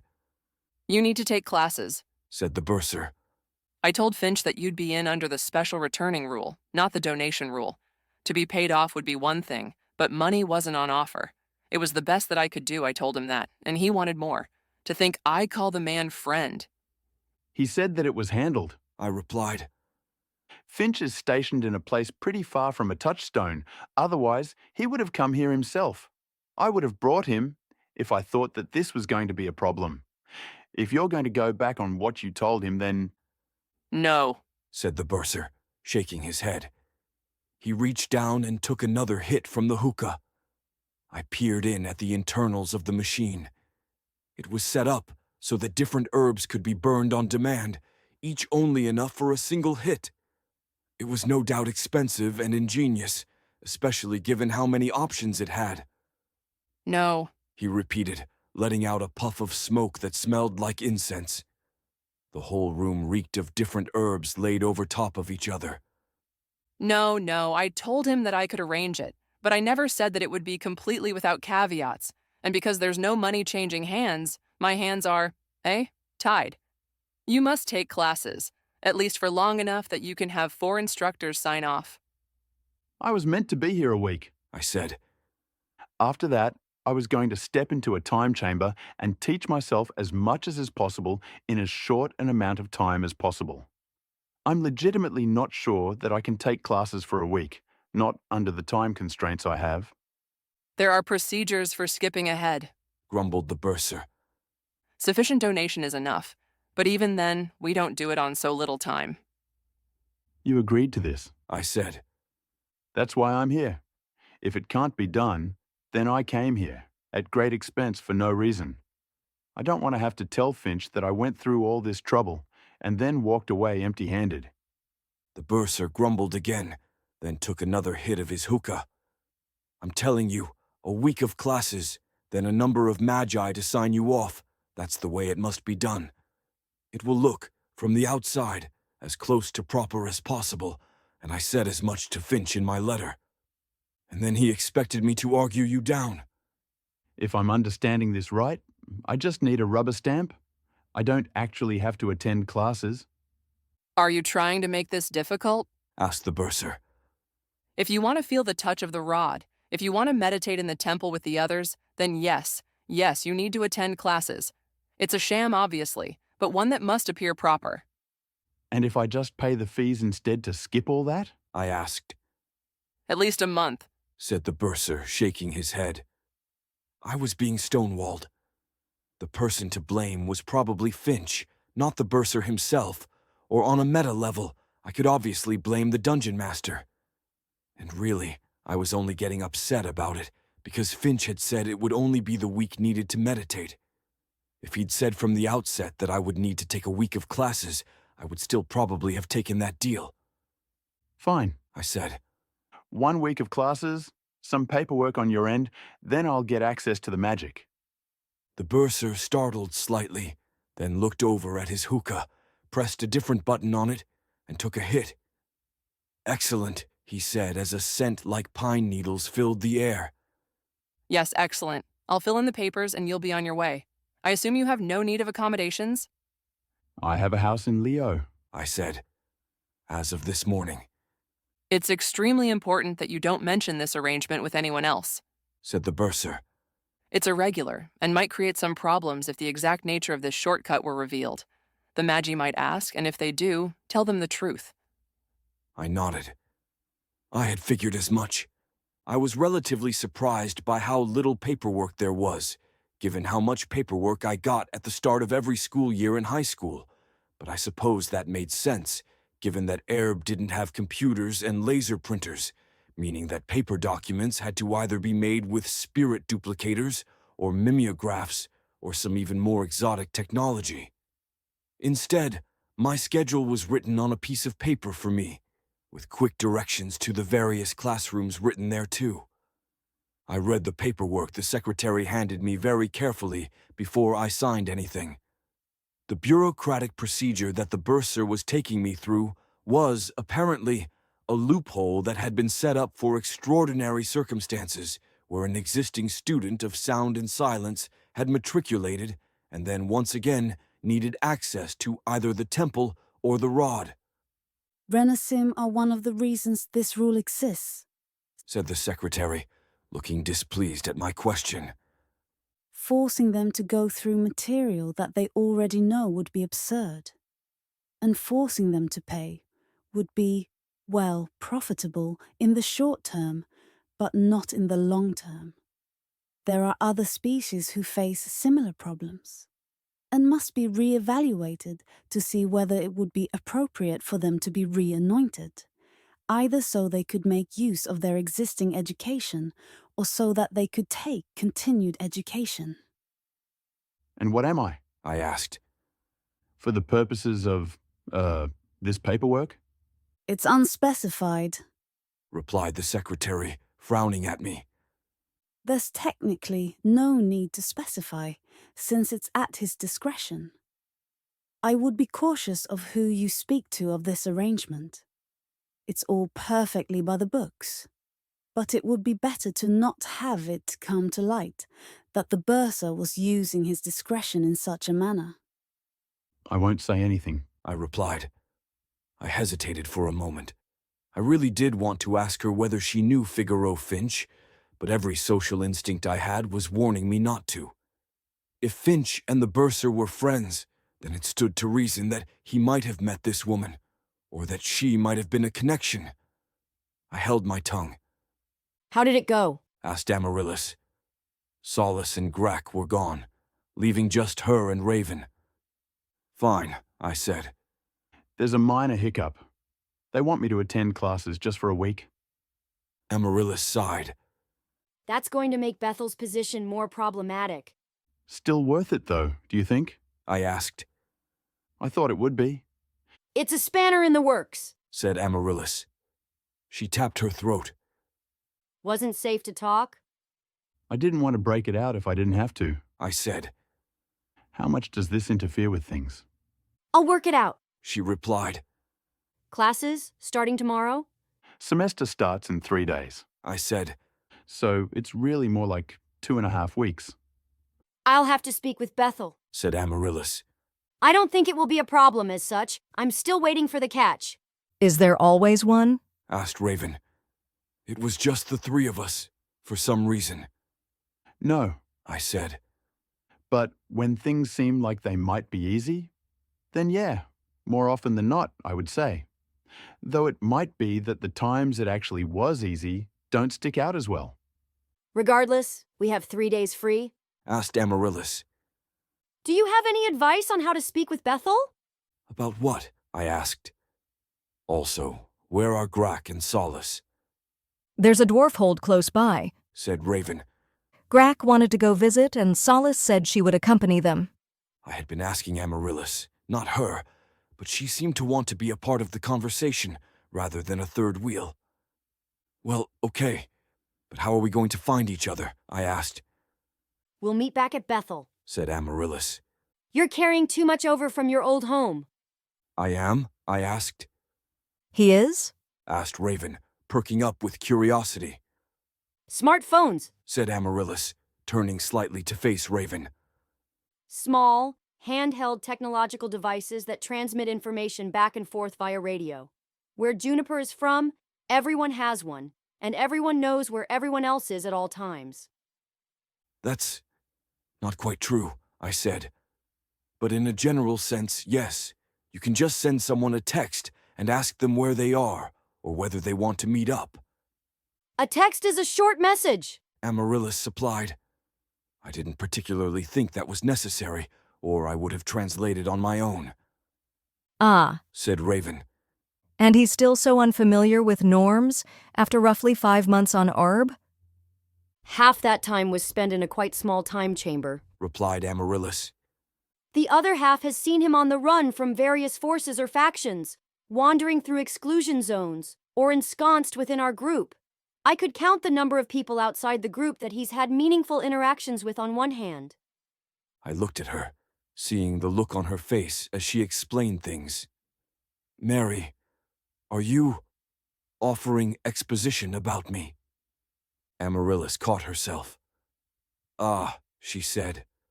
She glanced at Raven. Sorry. It's fine, said Raven. She looked between the two of us. That was always my role in our group. She looked a little bit sad. We would come to some new place, and I would set out to read all the books as quickly as I could so that I could offer him as much information as he needed. I'm sorry if that wasn't what you wanted, I said. Oh, said Raven, looking at me. no, it was. I loved to read.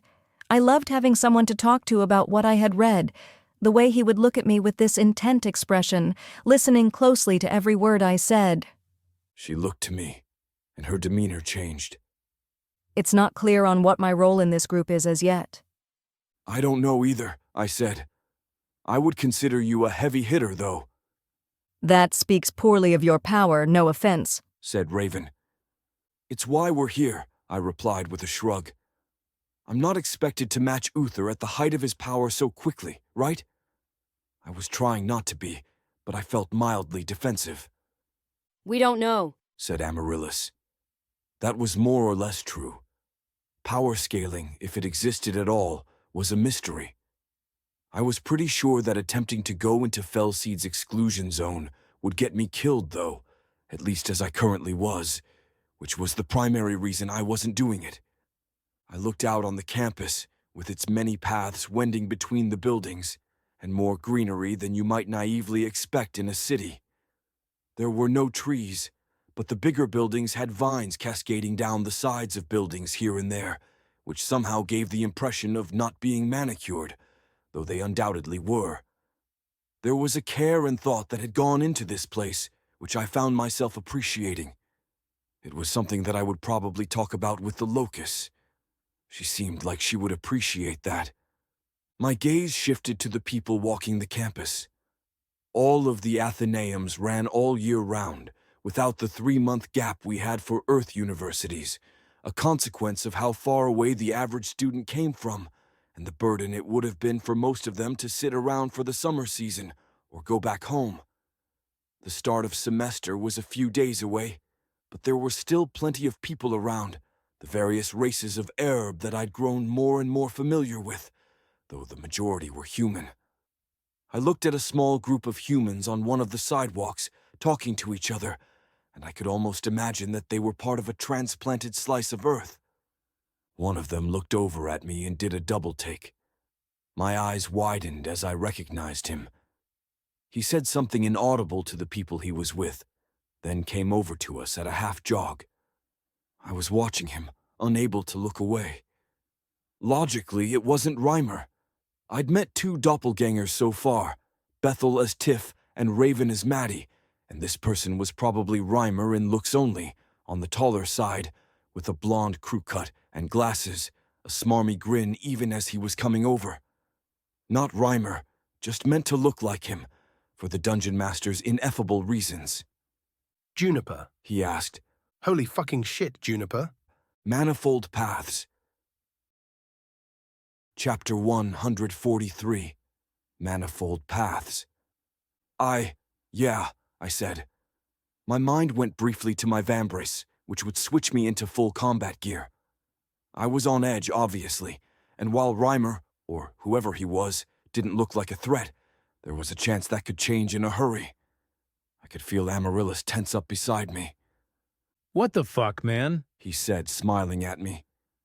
What the actual fuck? What are you doing here? He looked me up and down. When did you get jacked?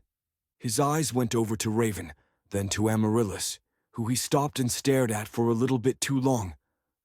Yes? She asked. Are you? He said, then stopped. He turned to me. You are Juniper, right? Juniper Smith? I am, I said. And you're... I waited for a moment, so that he could fill in the blank. Arthur Reimer? He nodded, seeming confused by the question. How the hells did you end up here, June? Hells? The word tripped me up. If you were listening to spoken dialogue and trying to determine whether it was from Arab or Earth, there were a few common shibboleths, and the 2 biggest were hells and gods. I had mostly switched to using hells and gods, the better to fit in, while Amaryllis had switched the opposite way, Maybe because she'd gone too deep on Bible study, or maybe because it felt like it had more impact. If I'd gone native, then maybe Reimer had too, but maybe it was a sign that he wasn't who I thought he was. It's a long story, I said. I cast my glance over to the people he'd been walking with. They had stopped to wait for him, still talking amongst themselves. Do you have time to talk? Reimer looked back. Yeah, he said, waving them off. He turned back to me as they started going on their way. Seriously, though, what gives? What's the last thing you remember hearing about me? I asked. Reimer glanced at Raven, then at Amaryllis.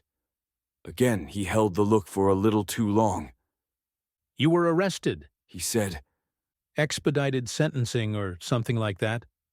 I thought you were in prison. I could see the confusion on his face. Things started clicking into place. I said. I shrugged. Trial by adversity. Reimer's eyes widened. You survived that? He asked. So you're, what, part of the host? It's a special arrangement, said Amaryllis. Reimer stared at her. Amaryllis Pendraig, he said, with only a slight upward inflection. Amaryllis frowned at him. No, she said. Tamra Constance. I work for the government. You look just like her, said Reimer, openly staring at Amaryllis. He glanced at me. June had a poster of you in his room. Future leaders of Angelson? Asked Amaryllis with a raised eyebrow. Yeah, said Reimer with a laugh. He looked back at me. It's good to see you, he said. I'm sorry, I didn't want to hold anything up. Will you be around? Catch up, maybe? It's been, what, half a year? Sure, I said, not feeling it. I've, got a house off campus. I gave him the address and noted a slight frown on Amaryllis's face. I'll be there for the next week and a half. Stop by any time. Can I ask what you're doing here? Asked Reimer. I mean, I'm starting classes in a few days. Is this just coincidence, or? Just coincidence, I said, though that wasn't at all the truth. I'd like to sit down and talk for a bit, but not here. Are you okay? He asked. June, I know you weren't doing well, but hell's trial by adversity? And now you're here somehow, thousands of miles from home? I'll explain everything, I said. Not out in the open, though. Reimer nodded once, cast a second look at Amaryllis, and then hurried off to wherever it was he'd been going. We watched him leave, silent. Okay, I said. Well, that was something. I'm not sure that we should have let him go, said Amaryllis with a frown. Who is he? Asked Raven.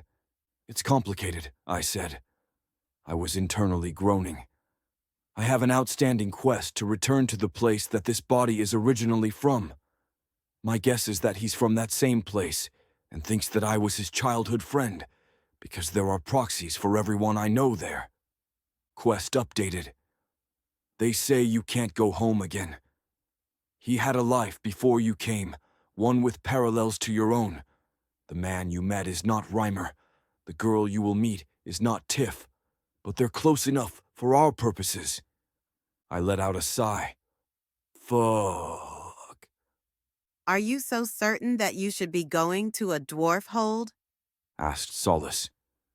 It's a test, said Grack, grumbling beneath his beard. He'd been thinking of shaving it off.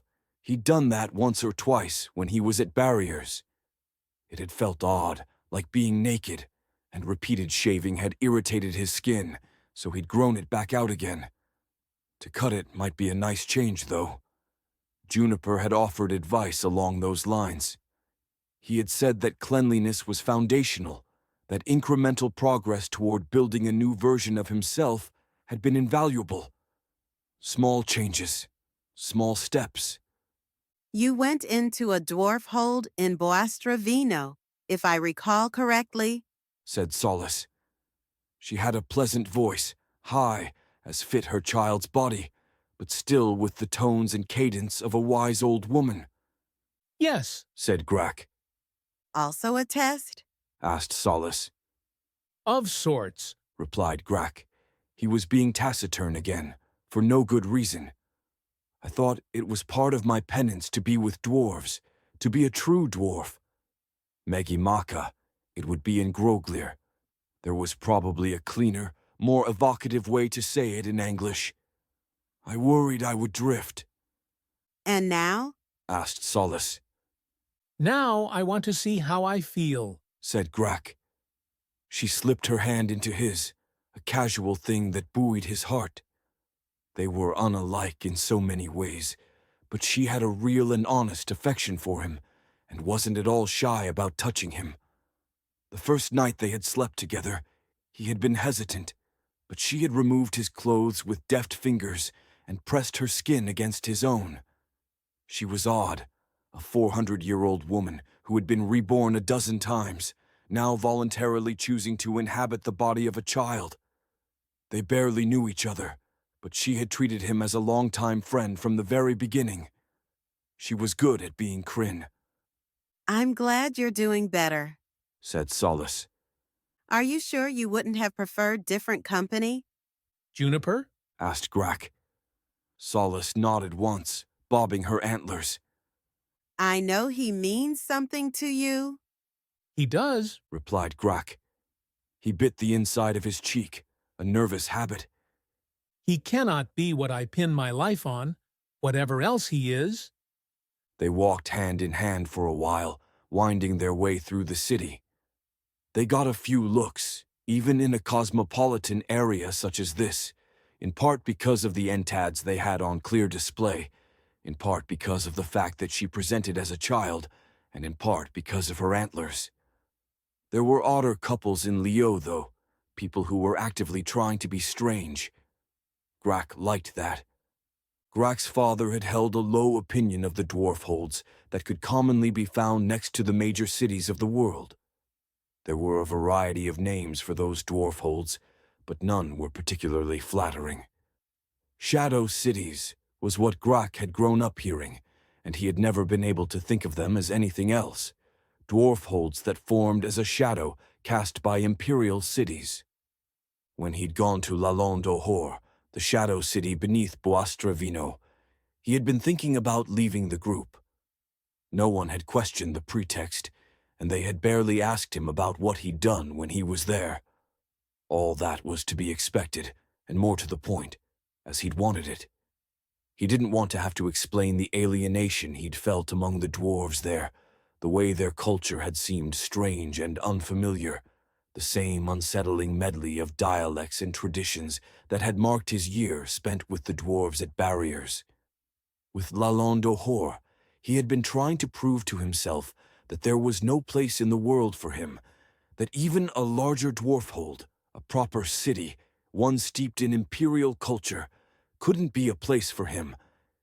He had been wavering in his dedication to his penance then, tempted by the thought of simply taking the gold from Aumans and making a life for himself. It would have been a slap in the face to everyone who died in Darili Irid, not only living on without them, but spending accursed gold as well, after everything the gold mages had done to his people. But he had still thought about it, and hated himself for it. He was going to Raho Leneg for a different reason. He was going to see if he could gain a new perspective on the dwarves.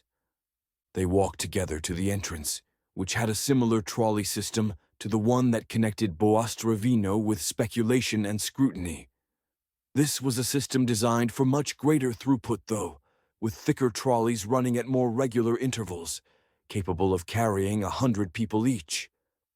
Grak had always been glad that Juna, the city that housed barriers, didn't have a shadow city of dwarves, as otherwise he might have been expected to live there, rather than in Juna itself. He might have commuted in every day and been otherwise sequestered, at his father's insistence, in with other dwarves, even if they weren't the right kind of dwarf. Even going down the tunnel in the trolley, there was something obvious that marked Raho Leneg as different from Darili Irid. The seats were shaped for dwarves, it was true, but they could easily be raised for other, larger species, and the roof of the trolley was higher, allowing humans and others to ride in comfort, which several were doing.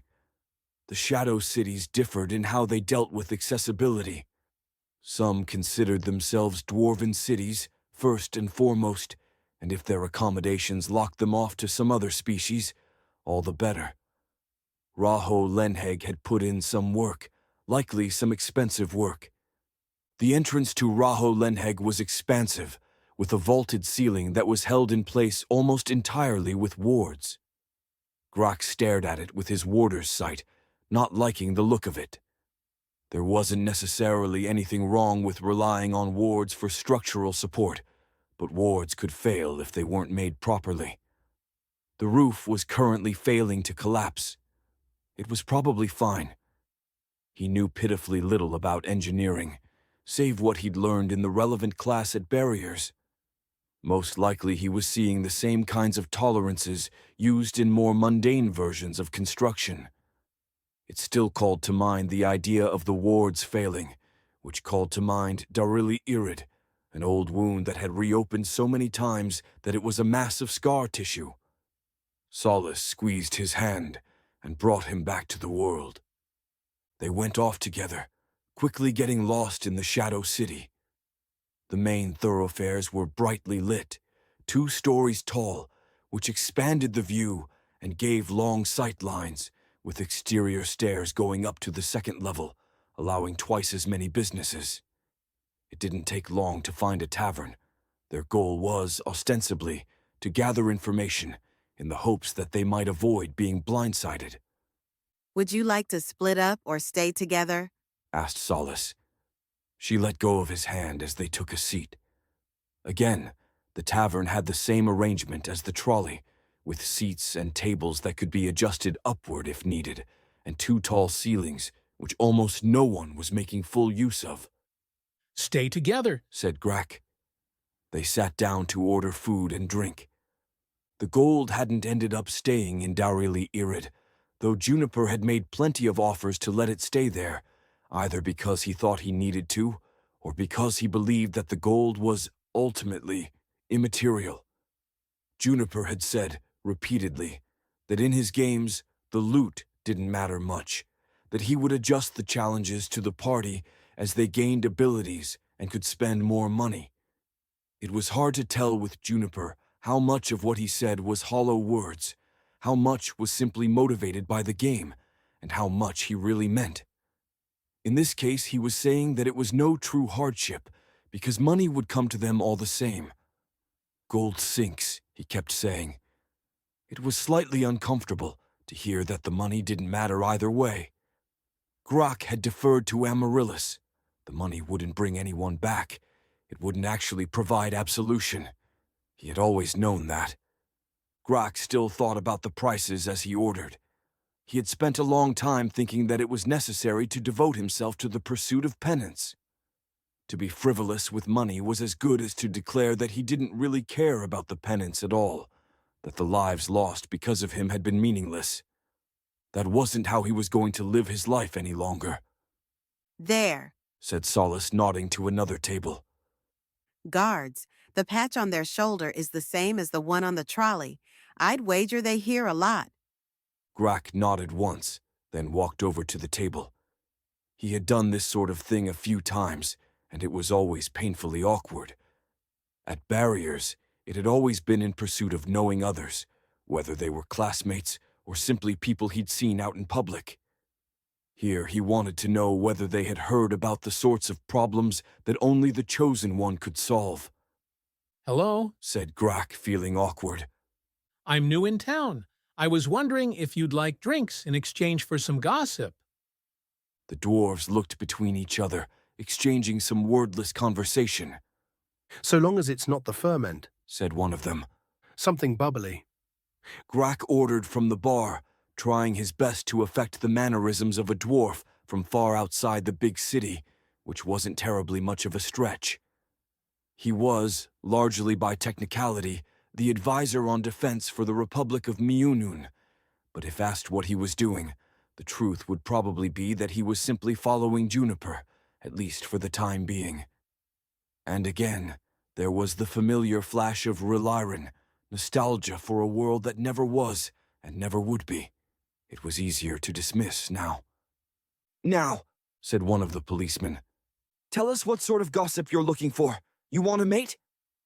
No, said Grack, shifting uncomfortably at the suggestion. General information, things that people might talk about up there. He was self-conscious about his dialect, a cadet branch of the many-pronged Groglear family tree. "Goings-on with S&S," said one of the policemen with a nod. "There's new construction in their underground bunker. They hired on a few dwarves for it." His mustache was slicked so that the tips of it were pointed up, and they bounced as he spoke. "Some problems they've been having down there," said one of the other policemen. "Problems at S&S always ripple out, they say. That's how it is at Leo. Council of Mages still runs the city, on top of employing a fair number of people directly or not." "There was a death," said the first, the one who had asked for drinks. 3 months ago down in the temple." "No one is talking about that anymore," said the dwarf with the pointed mustache, shaking his head. "It's the reason for all the construction," replied the other. "It's relevant." "We're off track," said the third, who had been mostly silent up to this point. He turned to Grack. "You want to gossip so you can speak to people? To know what's going on? Or to make conversation?" "Both," said Grack, furrowing his eyebrows. "The Demon-Blooded Festival is coming up a week from now," the other dwarf replied. "That's what will draw attention. Maybe the wrong kind if you're talking to a prospective employer and didn't want to take a side."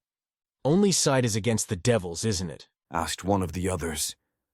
"But they're not devils," replied the other policeman. The conversation continued in that vein for some time, with a fair bit of back and forth that delved into arcana Grack wasn't familiar with.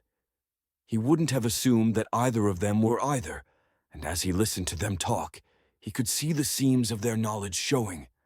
Neither knew quite what they were talking about.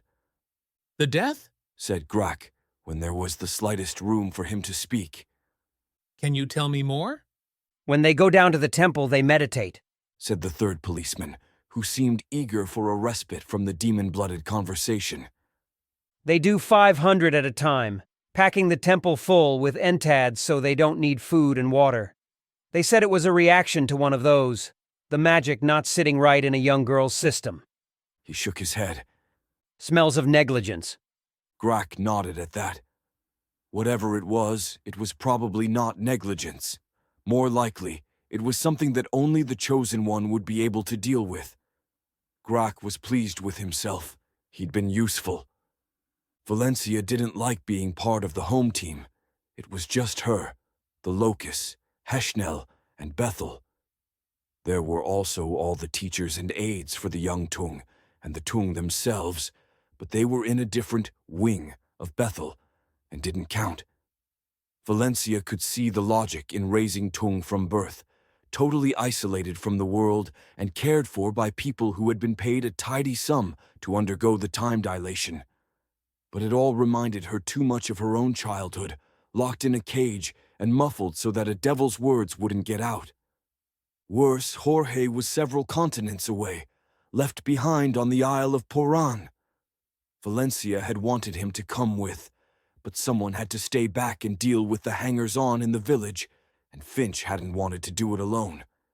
It was their first real test as a couple. She missed him, in part because she knew that she would probably be confined to Bethel until she was needed, if she ever was. The armor would conceal her, but there was too much of a risk that she would be outed anyway, as she had been twice now, first with the illusion mage, Ward. The armor didn't have a good track record of keeping her secret safe. Instead of reading Harry Potter again for the third time, she went to bother Heshnel, who was in his room, half of which was a makeshift garden. It was a pretty place, with light streaming in through the windows, more light than could possibly be hitting Bethel. The plants there were all small. Bethel had asked him whether he'd like accelerated time, and he had informed her that under no circumstances was she to do anything like that. Off to one side he had a lofted bed and a desk beneath it, along with a trunk that he was, for the time, living out of.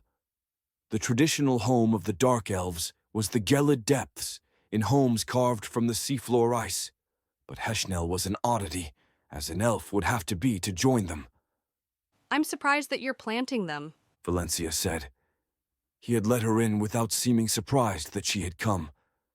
Do you expect to be here long? This was small talk, which was one of the things that Valencia knew she needed to work on. It would be easier with the devil, but she was trying her best not to use them, both because she thought it would be good for her, and because killing too many devils might stir up the rat's nest that was the Hells. She'd grown more powerful when Juniper returned, with more tendrils, which moved more swiftly through the Hells and sought out targets more eagerly, but she held them at bay for the time being, with her targets pre-selected. There would be a time to strike and wipe the Hells clean, but it was not yet, not before she was powerful enough to actually do it. I don't know how long I'll stay, said Heshnel as he tended to his plants. Flower mages thrive on connection. To go without building that connection is anathema. Yet, it's difficult in cases such as this when there's uncertainty in the air. He looked over at her. The seeds contain some of the connection of the plant, fading slowly over time. I plant in the hopes that these might flourish, and their connection strengthen. If this garden is demolished, then I still have the seeds whose connection is slowly fading. He sighed. I've lost many plants and many seeds over the years. When hard choices have to be made, it's often the flowers that are sacrificed. He turned to look at Valencia. We were Uther's flowers. He cultivated his connections, and when the time came, he spent us for higher purposes, vast and opaque ones. Valencia didn't know which one of them was being bad at small talk. Tell me about my father, she said. Falater Whiteshell, he said after a long pause. I don't know who he was in prison or who he became. The things that Juniper says are, I have to admit, disturbing. Valencia reached out and killed a devil, a minor one, picked at near random. She, Jorge, and Amaryllis had all sat down to make a map of her kills across the 9,000 Hells, then established a protocol for future kills. It was undoubtedly the case that the demons and devils were making their own map of deaths, and while there was nothing to be done about those early deaths, their working group, Mary's term, had done their best to ensure that future deaths wouldn't give anything away. At least some of Valencia's ability would be put toward continuing the old patterns, making them look more random than they had been, or if not random, then at least part of a complex phenomenon that had no real relation to the real world or the Council of Arches. With the devil in her, Heshnel snapped into focus once more. He felt as though he bore the weight of the world on his shoulders, one of the only people left alive who was in the know, especially with so many allies fallen, either in the grand finale after Uther had left, taken by old age, or killed when the Second Empire fell from power. Then more, in the last 2 weeks. He was adrift, uncertain, not willing to follow Juniper wholeheartedly, yet with no real idea what he was going to do, if not that. He had a stubborn pride for what he'd accomplished as part of the Second Empire, though he was keenly aware of its missteps and faults, as well as those events and programs which would later be labeled atrocities. He'd been a soul mage and seen hundreds of years of practice and dedication to that magic stripped away in an instant. He blamed himself for that. It was one of the things that drove him, the idea that he was meant to do something with his life. It haunted him that he had wasted enormous amounts of time and effort on a grand project that had borne only rotten fruit. Like other soul mages, he had altered himself, slowly and carefully, in order to become better at the tasks he laid before himself, more driven, more focused, more cutthroat. Little of that had been undone. Valencia knew him, deeply and intimately, as she knew everyone she looked at with her augmented thoughts, so long as she'd had time to make concrete observations. She kept her face the same, not changing her outward appearance in the slightest. She had gotten better at that. Who was he when you knew him? asked Valencia. She put calm and understanding into her voice, with a touch of force, to show that she was trying. He thought of me as a thing, not a person. She said. As a father? She momentarily paused, unable to spit out the devil's words. He came up short. But I still want to know him from someone who knew what he was like before the prison. It was true, after a fashion, which meant that she could say it without running afoul of the instructions that Mary and Juniper had given her. He was a researcher, said Heschnell, after he'd paused to think. He was eccentric, even by the standards of Second Empire researchers, and especially for an elf. He spoke English with a lisp, rather than avoiding the difficult sounds, as most elves do, or some clever bit of magic, as is common. The most eccentric thing about him, though, was his purity of focus. He dedicated himself to knowledge of the soul, without concern for politics, or even the core principles of what we were attempting to accomplish. Valencia took note of how he said these things, that obstinate pride in the purpose of the Second Empire. Heschnell would apologize for specific aspects, or even, sometimes, say that it had all been a calamity, but much of it would be empty words, said to pacify or further his aims, rather than because he actually believed it to be true. He and Solace could be set at each other's throats with a single sentence, if need be. Someone might even do it on accident. What did he work on? Asked Valencia. Everything, replied Heschnell. Comparative studies to catalog the differences between species, studies with other mages to see how the soul interacted with their domain, studies with entads to see what parts of the soul they were touching, and how. And yes, the more problematic aspects of the soul. He hesitated, unsure of how to phrase it, so that Falater would come out best. He knew that some of the things he had to say would sound reprehensible to her, but he wanted her to see Falater as he saw Falater. He wanted to imprint his mind state on her own. There was a distant part of Heschnell that had gotten used to freely adjusting the internals of other people and longed for that power once again. He studied non-anima. He studied the hells. He studied animalia, renachim, the loci, all manner of things, sometimes at a remove, through commenting on studies done by others, and sometimes on his own, attempting to solve the open questions or to check what he saw as sloppy work. Heschnell paused, watching Valencia, seeing how she was reacting. She could have kept her face blank and allowed him to assume that she was concealing her opinion from him, but instead she affected confusion and doubt. That's why he made me, said Valencia. He wanted to know more about the soul. She couldn't pretend to come to an epiphany. That would be too obvious. But she could pretend that she was slotting the fact of her existence into the broader picture that Heschnell was trying to paint. He thought the soul was elemental, a basic fact of reality and consciousness, said Heschnell. And yet the existence of the non-anima showed otherwise. He paused. I am sorry for what you went through. People may claim that you are not a person, but it's only because it's easier for them to justify what they have done to you. He knew I was a person, said Valencia. That doesn't make it better. It makes it worse. It wasn't what she should have said if she were trying her best to manipulate him. It makes it worse, nodded Heschnell. He only seemed to come to the understanding as he said it.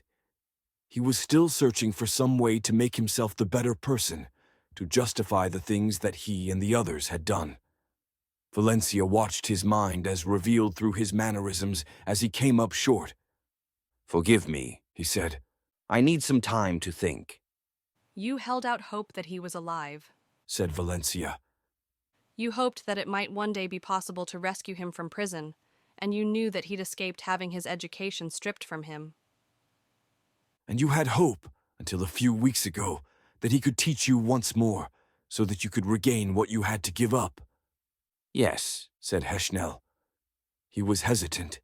He'd gained some skill at deflecting away from his past, but that skill was useless here. I know he wasn't kind to you. I wish that I could say that was because he had his reasons. The unspoken, But I can't, hung in the air. Valencia could see the good in everyone. With her augmentations, Jorge's word, that came with the territory, but she was very careful to seek out the good parts, just so she would know where the light shone brightest within them. For Heshnel Alek, it was the way he wore his guilt, bone deep, so deep that she would never have seen it. He knew that things had gone wrong, even though he still believed in the ideals, even as he still wanted to defend his compatriots. He was incapable of self-directed change, incapable of doing better the next time. He'd already proven that by bringing together a band of murderers to kill Uther. But he wore his guilt well, and ruminated on it in a way that Valencia found pleasing. She felt the itch to change him, to craft him into a better version of himself. It would take time and careful speech, especially if she didn't want to reveal the devil she was using, but she thought she could probably do it. She had thought she could manipulate people before. I have some books, Valencia said instead, releasing the devil's skills from her reservoir. They're about a young orphan who becomes a wizard. Would you like to read them? Heshnel stared at her. They might help us understand one another a bit better.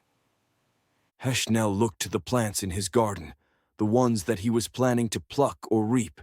He was thinking, and Valencia no longer knew what it was he was thinking about. Yes, said Heshnel slowly, turning back to look at her. It's been a long time since I've read for pleasure. Skewered. Chapter 144. Skewered. Did this ever happen to Uther? I asked Raven. Did he ever meet people from Earth? Not the dream skewered, but, No one matching the names on the list my father was holding at speculation and scrutiny, said Raven. We were still standing around on campus, having not moved too much, even after Reimer had left. As for appearances... She gestured at her own face. Right, I said. Right. Juniper, it's going to be okay, said Amaryllis. She reached up and placed a hand on my shoulder, and weirdly, it did make me feel better. I took a breath. If Reimer is here and thinks that he knows me, that means that the person whose body this is me, or an Arab equivalent, and the quest text. Quest text? Asked Amaryllis. Sorry, I said. I closed my eyes and repeated it back for them, fast as I could. That implies there are Arab equivalents for everyone that I knew on Earth. Different, because they'd have to be, given how different our cultures are, but probably all there just to fuck with me. He didn't recognize me, said Raven. No, I said. I noticed that. If you didn't want to interact with this quest, you shouldn't have given him your address, said Amaryllis. This campus is big enough that you would never have had to meet him again. I shouldn't have met him this time, I said. It's coincidence, which means that it's really the Dungeon Master. I screwed my eyes shut. Ugh, all I want to do is just complete the quests. How hard is that? How hard is it to just go take a week of classes and then meditate for a bit without stupid doppelgangers showing up all the time? I opened my eyes and looked at Raven. No offense. What's a doppelganger? Asked Raven. Oh, I said. Changeling. That's not what I am, said Raven with a frown. You mean people who look like those you knew on Earth? Yes, I said. I'm sorry. It's just, with you, Bethel taking on Tiff's form, and now Reimer showing up. I just wanted a normal college adventure. I didn't think that was asking too much. Who is Tiff? Asked Raven. It's a long story, I said. It's not, said Amaryllis. She was Juniper's girlfriend on Earth. They dated. You've seen her, incidentally. She's the form that Bethel first took, when she went by Kum Duna. That appearance was taken from drawings by Uther, and honed by his instruction. A lesser person might have paused, to let the gravity of instruction sink in. I see, replied Raven. And some version of her and all your other friends are here on Erb? Simulacra of the players who played in your games? Maybe, I said. I don't know. It was the most likely scenario for that quest, said Amaryllis. She turned to Raven. I have long lists of guesses for each of them. You predicted this? I asked. No. I racked my brain thinking about all the things that it could be, ordered them from least likely to most likely. And this one, counterparts from Earth, was the most likely, said Amaryllis. I did think that it was more likely to be your mother and father, though, rather than your friends. Shit, I said. They're probably there too. I groaned. I know I'm being a big baby about this, but I really don't want to talk to my mom and dad if I can at all help it. Even if there's easy experience in it for you? Asked Amaryllis. We don't even know if there is experience, I said. Though. What? Asked Amaryllis. I sighed. Though, if I think about it, our herb equivalents didn't play D&D because it doesn't exist on herb, which means that they had their own rule set. Amaryllis paused. Meaning? She finally asked. Meaning what? That they might have been playing a game that maps to the system? She didn't have to say which system. It was the system that we'd spent a fair chunk of our time together looking over and trying to infer the rules of. I don't know, I shrugged. Stranger things have happened. No, said Amaryllis. No, they have not. That would literally be the strangest thing to have ever happened. It would require truly obscene levels of manipulation by the Dungeon Master beyond anything that he's done before. And there are things on your character sheet that aren't public knowledge, aren't there? Things that your alternate wouldn't possibly have been able to know or deduce. It's just a theory, I said. Not even a theory, just what came to mind. If they're herb equivalents, then what did they play? Herb doesn't have tabletop gaming, at least so far as I've been told. If you wanted to translate those people, my friends, then you would have to give them something else to do, and different things to talk about. Meaning that we might finally get a manual, said Amaryllis. There was a gleam in her eyes. When we returned to Bethel, Pallida was waiting by the door, leaned up against it, and in a different outfit than she'd been wearing when we'd initially seen her. I wondered whether she had stolen those clothes. There would be no reason for her to, given how rich she was, and how much it might jeopardize what we were doing here. But she'd spoken fondly of thievery in the past, and seemed to have no compunctions about stealing. You're down some members, she said as we approached. Grack and Solace went their own way, I said. You haven't seen them. Pallida shook her head. You're a student now, I take it? Yes, I said. It will take more time than planned. You're settling in? I am, nodded Pallida. Just wanted to hold off on going in until the rest of you were back. There are a lot of strange and dangerous things in that house, no offense. At this range, she can hear you, I said with a raised eyebrow. Can she? Asked Pallida. She glanced back at the door to Bethel. I thought you said that she extended some kind of thing beneath us, back on Porin. Well, you're a fool if you think she hasn't spread herself as far and wide as she can, I replied. My guess would be that she's got tendrils laced through the block as far as she possibly can, allowing her to monitor everyone around us. I looked around, hoping that we weren't drawing attention. We should go inside. When we went through the door, Bethel was waiting for us. It's 1/5 of a mile, actually. She said with a grin. Or 1/10 of a mile in any direction if I want to go all ways. But I thought it most prudent to spread myself along the street, as that's the avenue of most likely approach. It's all my domain, and I'm graciously allowing the houses and shops around us to continue existing. Good, I said. You should talk with Grack about security. That's his forte.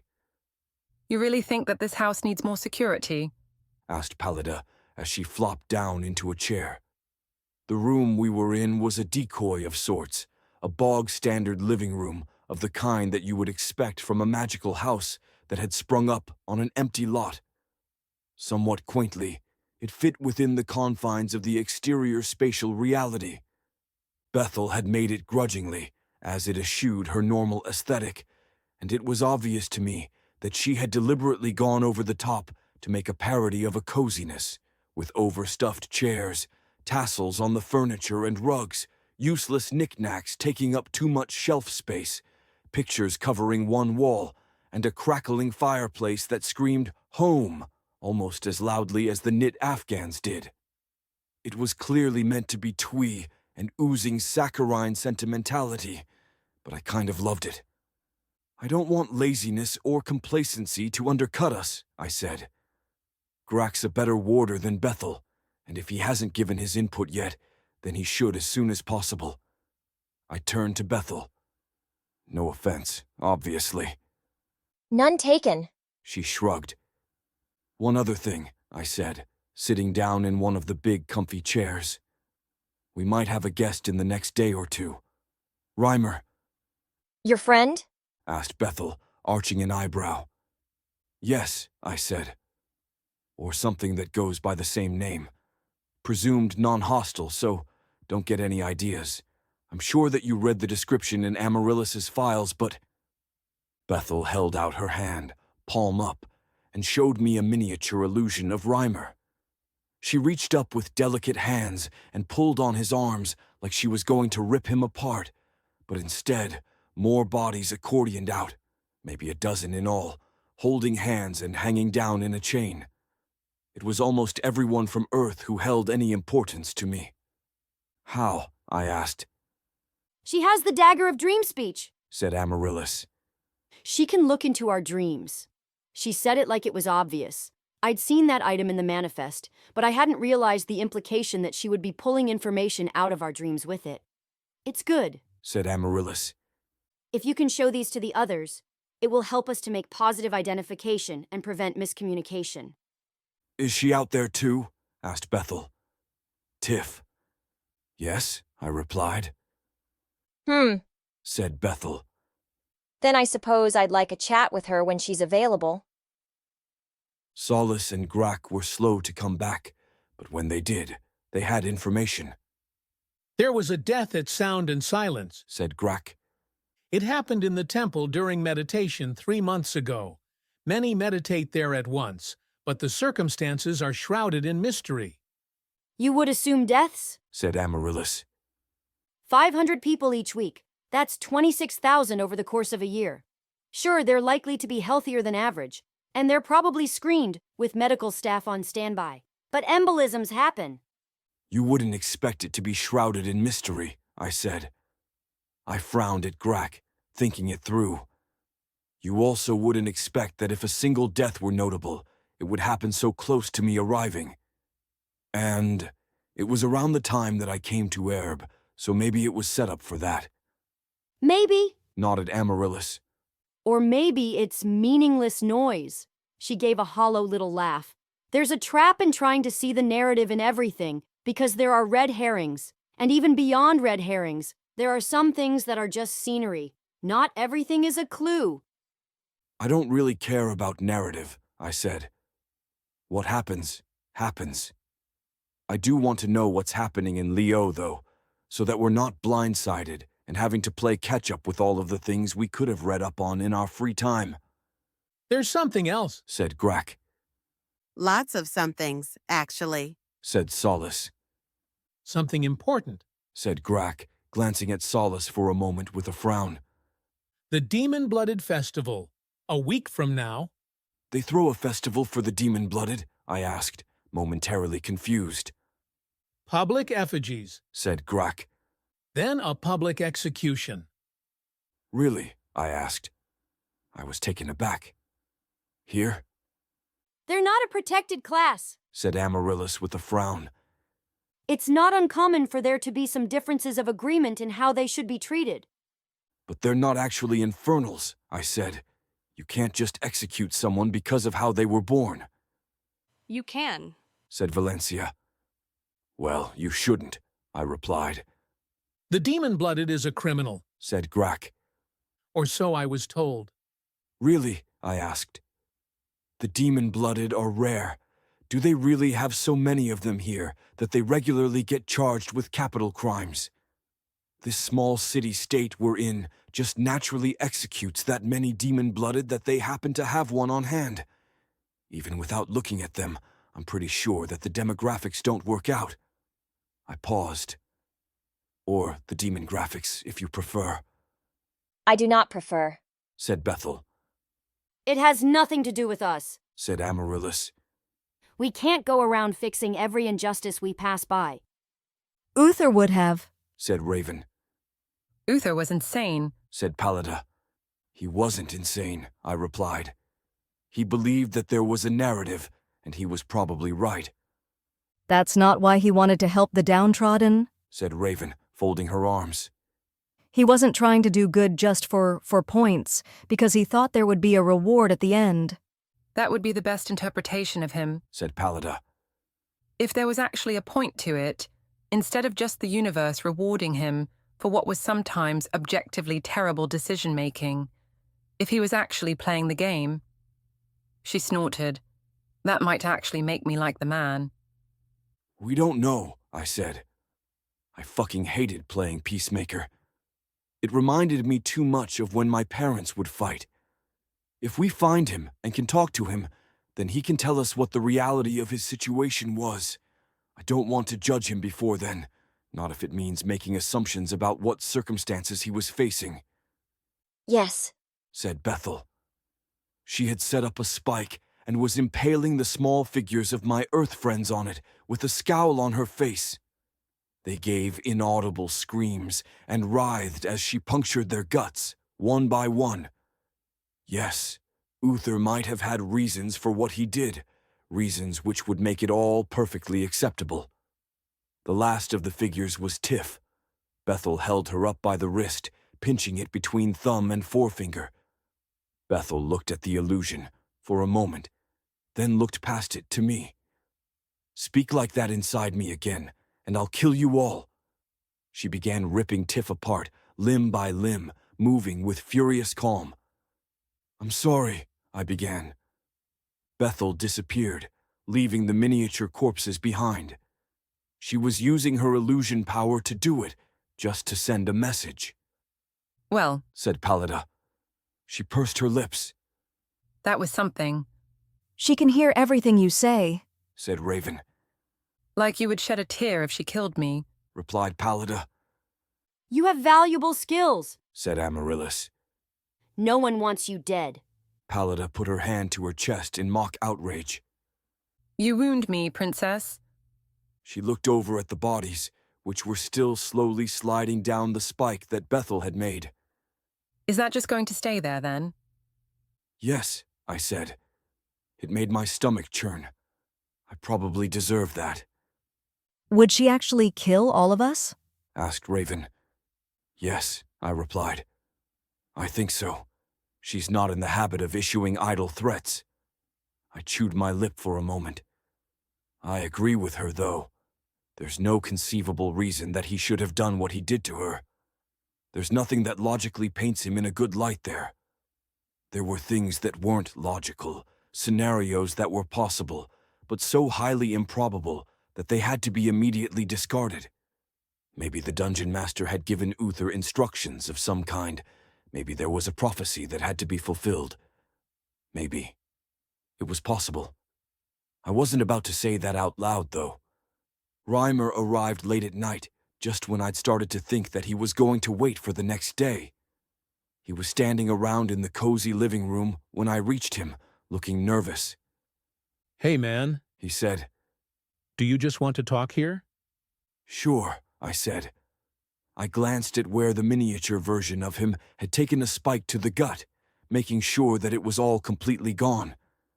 You've dressed down, he said, looking me over like he was trying to verify that I existed. I was wearing jeans and a t-shirt, my usual back on Earth, though it was all of Urbian provenance, plus the vambrace that would let me move into combat mode at a moment's notice. Reimer was wearing practically the same thing as back on Earth, though he had the herb equivalent of sneakers, with hard rubber on the soles. He even had a baseball cap on, the kind that he'd always worn back on Earth. Setting aside the minor differences, it was like we were sitting down together back in Bumblefuck. Tell me about home, I said. Nah, replied Reimer, sitting back. How about you tell me about whatever crazy shit you've been up to in the last 5 months, and then maybe I'll tell you. I sighed and mentally tucked away 5 months for later. I went to jail, I said. Prison, replied Reimer. Jail is for the Shire, prison is for the kingdom. Right, I said. Prison. I spent some time there, tried to keep my head down, and then got put up for trial by adversity. We were dropped over the Risen lands. Shit, said Reimer. How the fuck did you make it out of that? I made a friend, I said. She helped me to fix up a soul cycle, and we rode to the wall. From there, I paused. Whoever he really was, however much the differences between him and the real Reimer, I hated lying to him. That's a bunch of bullshit, said Reimer. No way you made a friend. Har, I said. Fucking Reimer. Anyway, the rest of it is classified. Classified by the Republic of Miunun. And the girl? Asked Reimer. Because I'm not going to outright say that's Amaryllis Pendraig, but I know for a fact that she was dropped around the same time you were, and she looks almost exactly like she did on the poster. The poster, according to Amaryllis, had been for a group called the Future Leaders of Anglesyn. While there were a whole host of princes and princesses in Anglesyn, occupying the top level of decision-making for almost everything in their kingdom, there was a distinct and perpetual shortage of subordinate managers, maybe because of the lack of upward mobility. The FLA was a sponsored school club with chapters all over Anglesyn. It had a bunch of benefits for the kids who could qualify to join, including a yearly trip to Kaledwich to see the seat of government and talk to some of the princes and princesses. Amaryllis had been the face of the program because she was the right combination of young, high-ranking, and pretty. I think you have an inflated idea of what I've been up to, I said. She's a high-ranking government official. That's all I'm going to say about her. Now can you tell me about what's been going on at home? Not much, said Reimer. You know, you could have written a letter once you were safe. Reimer, you've got to give me more than that, I said. I'm sorry I didn't write. Yeah, well, tell that to Tiff, he said. She's worried sick about you. Is she? I hesitated. Here? Here? Asked Reimer. Fuck no. He gave me a concerned look. You know she had her heart set on Claw and Clocks. Oh, I said. I wanted to see her. Yeah, sounds about right. You bumped into me and you wanted to see Tiff, said Reimer. Send her a fucking letter if you care so much. She knows about you and Maddie, by the way. Fuck you, alternate Juniper. Why couldn't you have been a better person? How's Maddie? I asked. Dropped out of high school, said Reimer. He said it with a casual air. Not that you actually give a shit. I scowled at him. Don't talk to me like that. Yeah? Asked Reimer. June, I'm happy to see you. I'm glad you're not dead. But everything that happened to you was your own fucking fault. If you didn't want me to be mean, then you should have been a better person. I'm trying, I said. I'm really trying. So send Tiff a fucking letter then, asshole, asked Reimer. Does it really take me bumping into you and telling you that to make you see that you should have done it ages ago? Bad enough you ghosted her, bad enough you fucked Maddie, but for you to just sit there like you're totally oblivious to what she needs? He shook his head. Come on, man. Sorry, I said. You're right. Of course I'm right, said Reimer. It's what I do. He paused. Probably send a letter to Tom, too. He worried. Okay, I said. I closed my eyes and let out a breath. You really piss me off, you know that? That's why we were such good friends, said Reimer. He gave me a sardonic smile. When you weren't being such a whiny little shit about everything, or a backstabbing cunt. Bethel said into my head. It was the first thing I'd heard her say since she'd threatened to kill me. She could have just relayed the message in Mary's own voice, but she'd chosen this as an olive branch. Did you bring any of your game stuff with to S&S? I asked. It was an open-ended question, one that he would hopefully help me fill in the blanks on. Reimer shook his head. Your mom wouldn't let me have any of it, he said. I'm not sure what she did with it. I was tempted to break in, but Tom talked me out of it. He laughed. You always argued that you could and should rewrite the system from the ground up. I guess we're going to see how accurate that is, unless you're planning on going home anytime soon. No, I said. I thought. Asked Bethel's voice. I replied.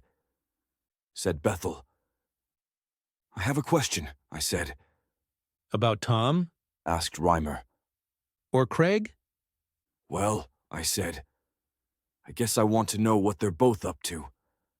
Tom's doing an apprenticeship, something to do with machine tools, said Reimer. Craig got himself recruited into the host, just like he'd always talked about. He shrugged.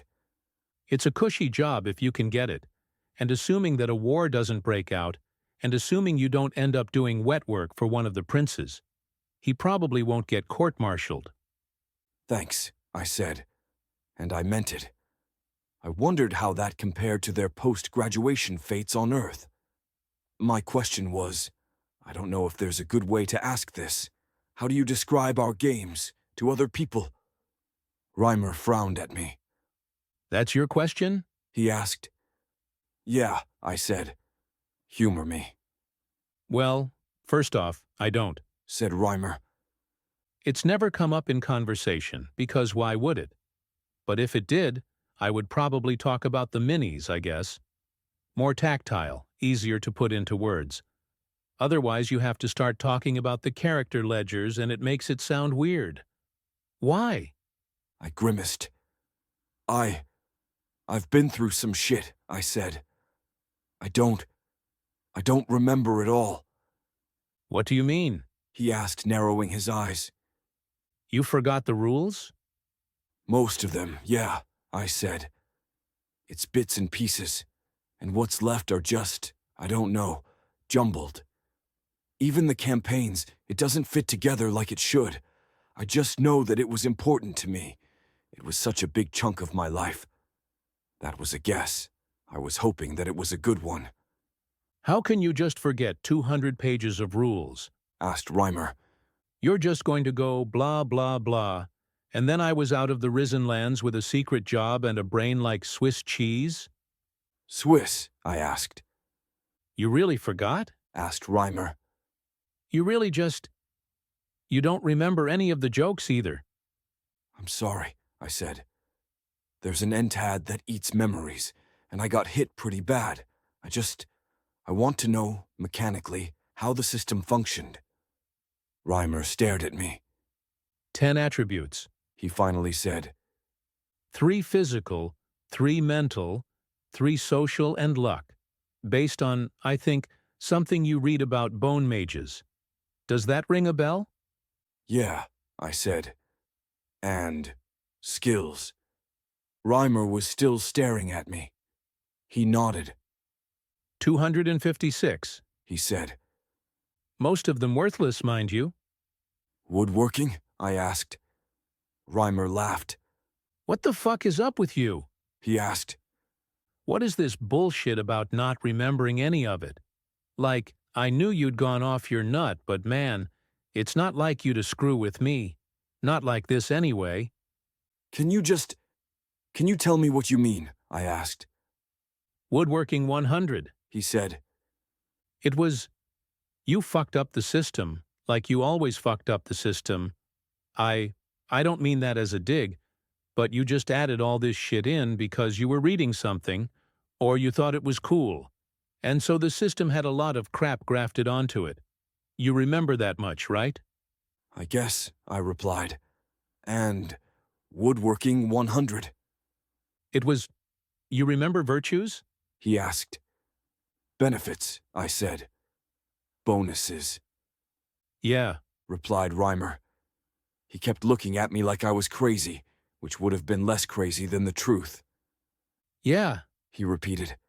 I always said we should just call them something else, because you had all this crazy shit lumped in under virtues, even if it was just mechanical garbage, not actual virtues. Woodworking 100, I repeated. So, there are skills, which have caps from the attributes, and skills have numerical levels of their own, said Reimer. He had apparently switched gears, wanting to explain things to me, rather than question what I did or didn't know. Skills get skill-specific virtues at either level 10 or 20, then every 20 levels beyond that, with the final one coming at level 100. They got better as they went, usually, except for a few times you misjudged what was good and what was objectively terrible. For woodworking, they were all about being able to be a better woodworker, or carpenter, or whatever, and the capstone virtue was that you could make anything out of wood. He raised an eyebrow. Anything. Ah, I said. That seems dumb of me. Yes, said Reimer, sitting back with a smile. So we got in this huge fight about it, and I quit playing until Arthur came to talk to me about it. His satisfaction faded away as he said that. Said Bethel. I have a lot of money, I said. Can I convince you to write down every single thing you can remember about the system? Reimer's eyes widened. June, I'm just starting at the Athenaeum. I have classes in 2 days. I can't just... A pile of cash appeared in midair between us and fell to the ground in bundles. Reimer stared at it, then looked up at me. Said Bethel. That's 250,000 obols, I said. The fuck? Said Reimer, looking down at the cash. How'd you do that? Entad, I said. You have entads? He asked. He pointed at the vambrace. More than just whatever that one is? A few, I replied. Reimer looked down at the money. Yeah, sure. I'll write down what I know. He looked back up at me. You're not going to tell me more? It's classified, I replied. It's classified, and you're going to pay me the cost of a house to write down the rules of a game that you mostly invented? Asked Reimer. That's nuts. That's insane.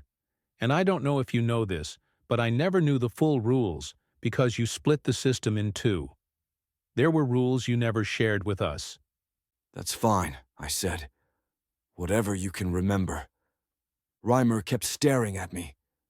So I could just write down whatever I wanted, and you'd have no way of knowing. Fucking Reimer. Are you seriously trying to munchkin this? Munchkin? He asked. Look, it's money in exchange for the rule set, I said. I'm friends with some very powerful people these days, so just write down the fucking rules, and if I get a chance to compare them to what's back home, and it looks like you were just fucking with me, I'll be pretty pissed off. Reimer looked like he was about to laugh, then looked down at the money. Send a letter to Tiff, he said. He met my eyes. Tom, too. Then I'll do it. I wanted to object that I was giving him a pile of cash for writing down a partial set of rules for the system that I had apparently created, but I held my tongue and nodded. When I did, a yellow legal pad and a mechanical pencil dropped into his lap, startling him. I need to take a breather, I said. If you want coffee or water or anything to eat, just say it loudly and clearly into the air. A bar of gold, Reimer said, in the direction of the ceiling. A bar of gold dropped from the ceiling onto the ground between his feet, narrowly missing his feet and denting the hardwood floor. Reimer stared at it, then looked at me. I wasn't actually expecting that to work, he said. He looked back down at the gold bar. You can't take it with you, I said with a sigh. Please don't ask for anything dangerous, because you're likely to get it. Reimer looked at me for a moment, then opened his mouth again. A naked woman with... Pretend it's a genie, I said. Pretend that it's a horribly malicious genie that will answer the letter of the request, but not the spirit, if you try to ask it for anything besides, I don't know, chocolate and tea. Actually, Pretend that it doesn't even care that much about the letter of the request and is perfectly capable, willing, and eager to cut off all your fingers if you're being inconvenient. Okay? Reimer hesitated. Why are you no fun? He asked, but he had no conviction in his voice. I'm going to step into the other room, I said. Right, please, I'll be back when you're done. How will you know? Asked Reimer. I'll know, I replied. I went through the door to the next room, where everyone was waiting. There are a lot of implications, said Amaryllis. We have 2 days until the start of term. I'm of the opinion that we should go to the Sporson, which is where Juniper's body is if the world line was interpreted right, and get the manual tonight. You'd have to do it without me, I said. I don't want to go there. I don't want to see it. I don't want to have anything to do with any of it. There's a manual, said Amaryllis. Even if half of it is incorrect, it would still be invaluable. We would get to know how outcomes are determined within the system, what the virtues for higher levels of skills are. It's the Dungeon Master fucking with me again, I said. I don't want to go back to Earth, and I really don't want to go see a Playhouse Ebb version of my hometown with all the familiar faces twisted and warped by being transplanted here. I'm not doing it. You can do it. Take Bethel, take the egress, take the key. I don't actually care. Just leave me out of it. He didn't recognize me, said Raven. But he mentioned Maddie. Yeah, I said. I meant to talk to you about that before, but... It's fine, said Raven. I'll volunteer for the team that's going to Juniper's hometown, said Solace. It's not actually my hometown, I replied. It's a mockery of it. I'll go too, said Grack. You'll want a warder. Amaryllis nodded. We can't use the key without a world line close by, she said. We'll take the egress. I plan to leave tonight. Reimer recognized you, I said. I'll be in full plate, Amaryllis replied. Someone else can do the sweet talking. She glanced at Valencia. I'll come, she said. She paused, then looked at me. Though, with your parents, do you want me to refrain from seeing them? Do whatever you want, I said. Accomplish the mission. Just please don't tell me about it. I know too much about those people anyway. I tried to get myself to calm down. I wasn't particularly happy with this turn of events. Sorry, I said. I'm just a bit emotional right now, and if I don't have to go back home, or whatever it is that's standing in for home, then I'm not going to. End of story. It's a quest, Juniper, said Amaryllis. I don't know if we can actually complete a quest without you. She pursed her lips. We'll try, but if we get held captive by forces of unimaginable power, I'll consider it within my rights to say that I told you so. I turned to Bethel, then realized that while we were standing inside her, she hadn't given herself a material form. Bethel? I asked the air. Is he writing? She replied into my mind. Okay, I replied. I looked to Amaryllis. Be careful when you go. We'd benefit from someone who knew the layout, said Amaryllis. Someone who was, if not a local, then something close to one. I sighed. There's nothing for me there, I said. You'll be bringing an extreme amount of firepower into a town of 10,000 people, where the local weapons are likely incapable of hurting you. We'd figured out the town from the teleportation key a while ago, because there wasn't a good reason not to. My internal name for it was Fumblebuck. We'll be going into Anglesyn, said Amaryllis. We've been in Anglesyn before, I said. It was a stopover when we were going to Sulidile. I'm no longer asking you to come with, said Amaryllis. I just want to clarify that there's a strong possibility that it is, in fact, dangerous. The egress is extremely fast and hard to detect, but if we trip a rapid response team, there might be trouble. We should talk to Jorge and Finch, said Valencia. Amaryllis winced. I'd rather that Uniquities doesn't know where we're going. If our existence becomes more public than it already is, then someone might try to use these people against Juniper. We're trying to stay in Finch's good graces, right? I asked. I figure we can only count on him to bail us out of international incidents another 5 or 6 times. Amaryllis sighed. Point taken, she said. We'll land the egress on the Isle of Porin and give him a talk. But so far as I'm concerned, these need to be spheres that overlap as little as possible, at least to anyone on the outside. Juniper, you would put Tiff in danger if you talk to her. Do you understand that? I don't want to talk to her, I said. Really? Asked Amaryllis. She raised an eyebrow. I want to talk to the real her, not the herb equivalent version of her, I said. Right now, all I want to do is get through a week's worth of classes, a week's worth of meditation, and then plow through the next thing. Mixing quests together doesn't appeal to me. The whole idea that there are almost but not quite copies of everyone I cared about is, well, existentially terrifying, obviously, but I'm not going to have them be used as a tool against me. And I don't care about them any more than I care about some randos off the street. There was an awkward silence after I'd said that. I think that was a lie, said Valencia. Of course it was a lie, said Grack. I assumed it was a lie, and I barely even know him, said Pallida. Valencia frowned. Well, I didn't want anyone to think I was using... All right, I said, throwing up my hands. Fine, I care a bit. But what does it even do for me to meet with any of them and tell them that their friend is effectively dead, replaced by a close enough clone, and that I'm sorry for whatever it was he did, because I did something similar to their close enough clones? How does that help anything? It might make you feel better, said Grack, grumbling slightly, as though he was taking pains to point out the obvious. Maybe later, I said. Mary, you can go off and do the quest on your own or just grab the manual or whatever you want. That's what I'll do, she said with a nod. Anyone else? She asked, looking around. Heshnel, Pallida, there's a strong chance that we'll be back before the night is over. I have a garden to tend, said Heshnel. I'd love to, said Pallida. I've got plans tonight, though. Plans? asked Raven. Yes, plans, young one. Pallida stifled a sigh. I'm an adult woman, and I have plans. That's fine, said Amaryllis. She turned back to me. For a moment, it looked like she was going to ask me one last time whether I was sure that I didn't want to go, but instead she only said, Wish us luck. Keep an eye on Reimer. Okay, I said, nodding slowly. Good luck.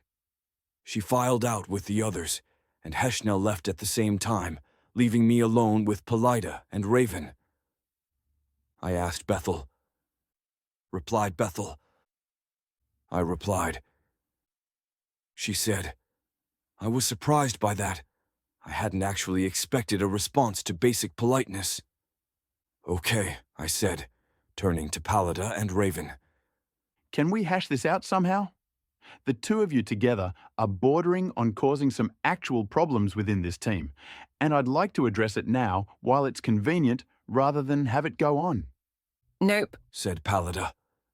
She let her ink-black armor surround her, slipping over her skin and shaping to fit her. I've got stuff to do. Besides, you seem like you would suck at this kind of thing, and Maddie's not too happy with you right now. She went out the door with a saunter, leaving me alone with Raven, and, obviously, Bethel, who was always assumed to be listening in. I meant to tell you about the Maddie thing, I said. Did you? She asked. She was sitting down in one of the conference room's chairs and was watching me impassively. I did, I said. Didn't seem appropriate when we first met, though. How old was she? Asked Raven. 15, I replied. I was 17. I didn't want to say anything that felt like a defense. Oh, she said. When I met Uther. I was 12, in human terms. I thought maybe that's how old she was. No, I said.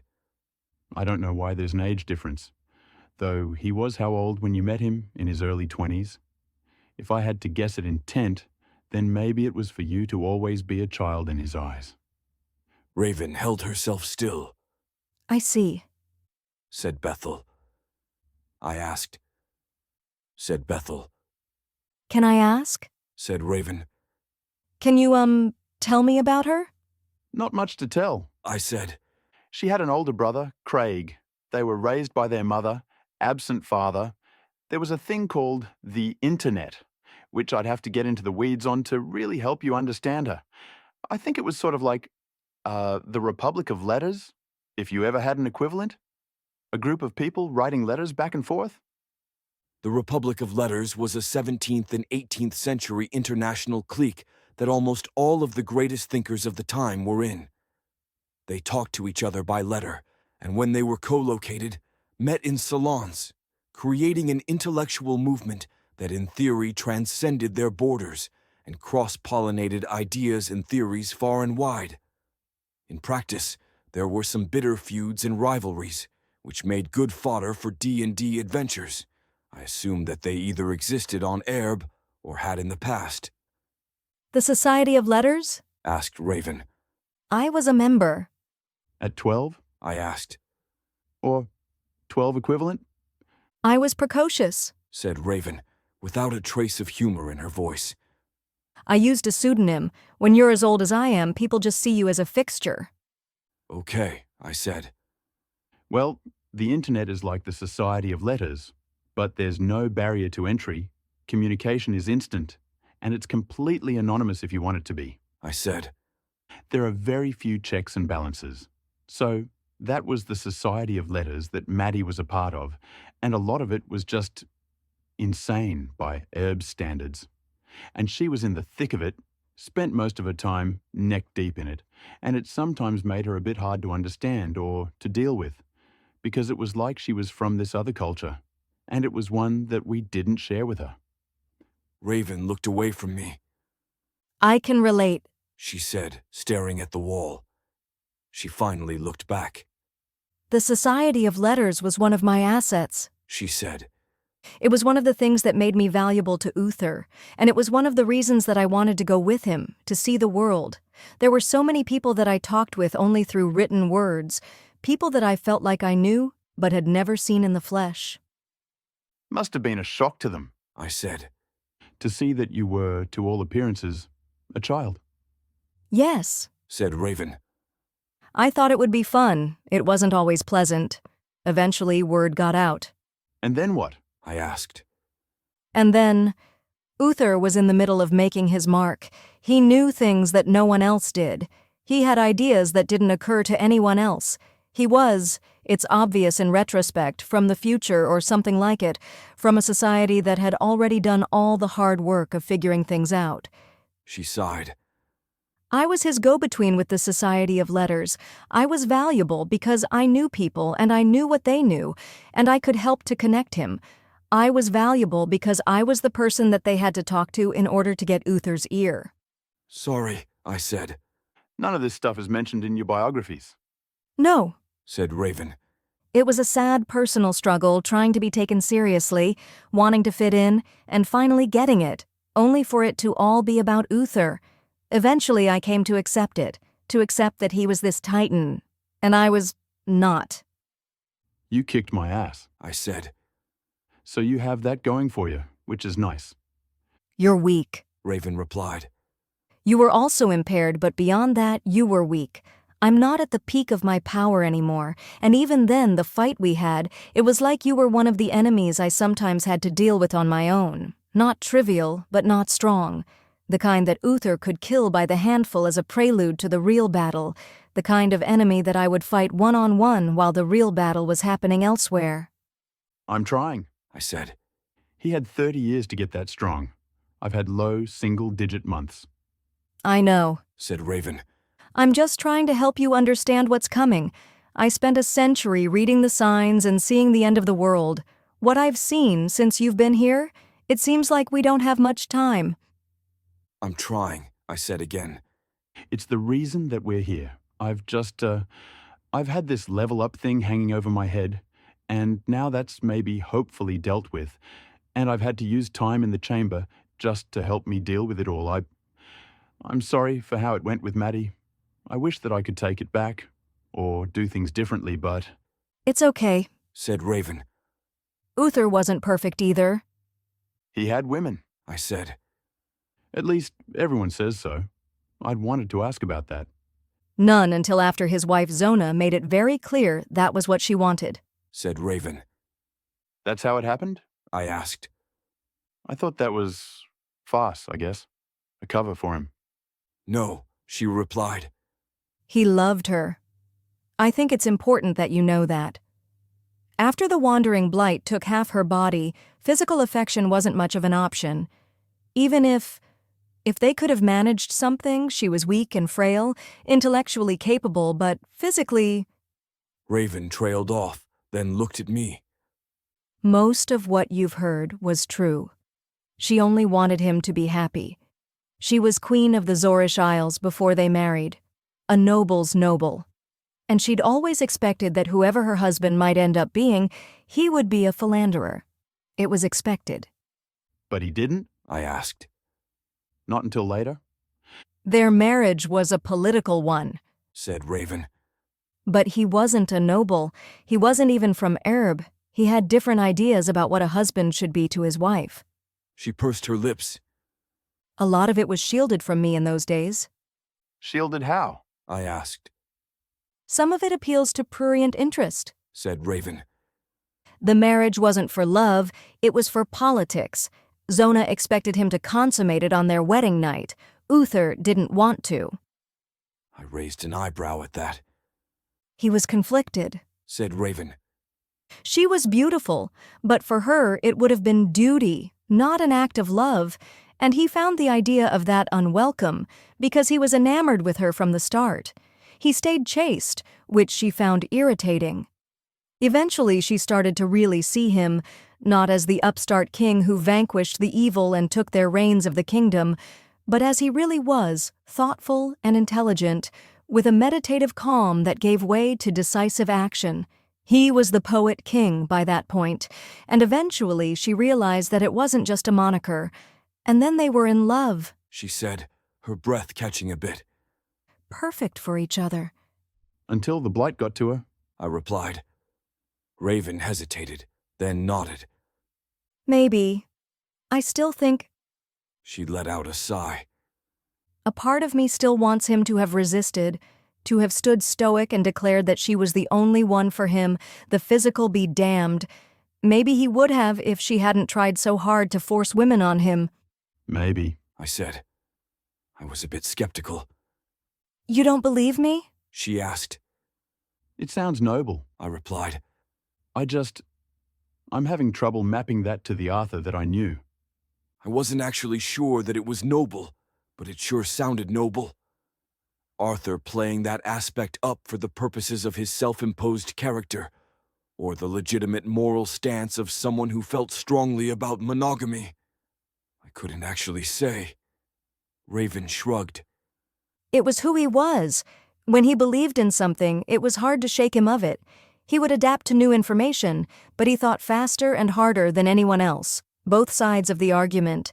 He would answer objections before anyone had even thought to raise them.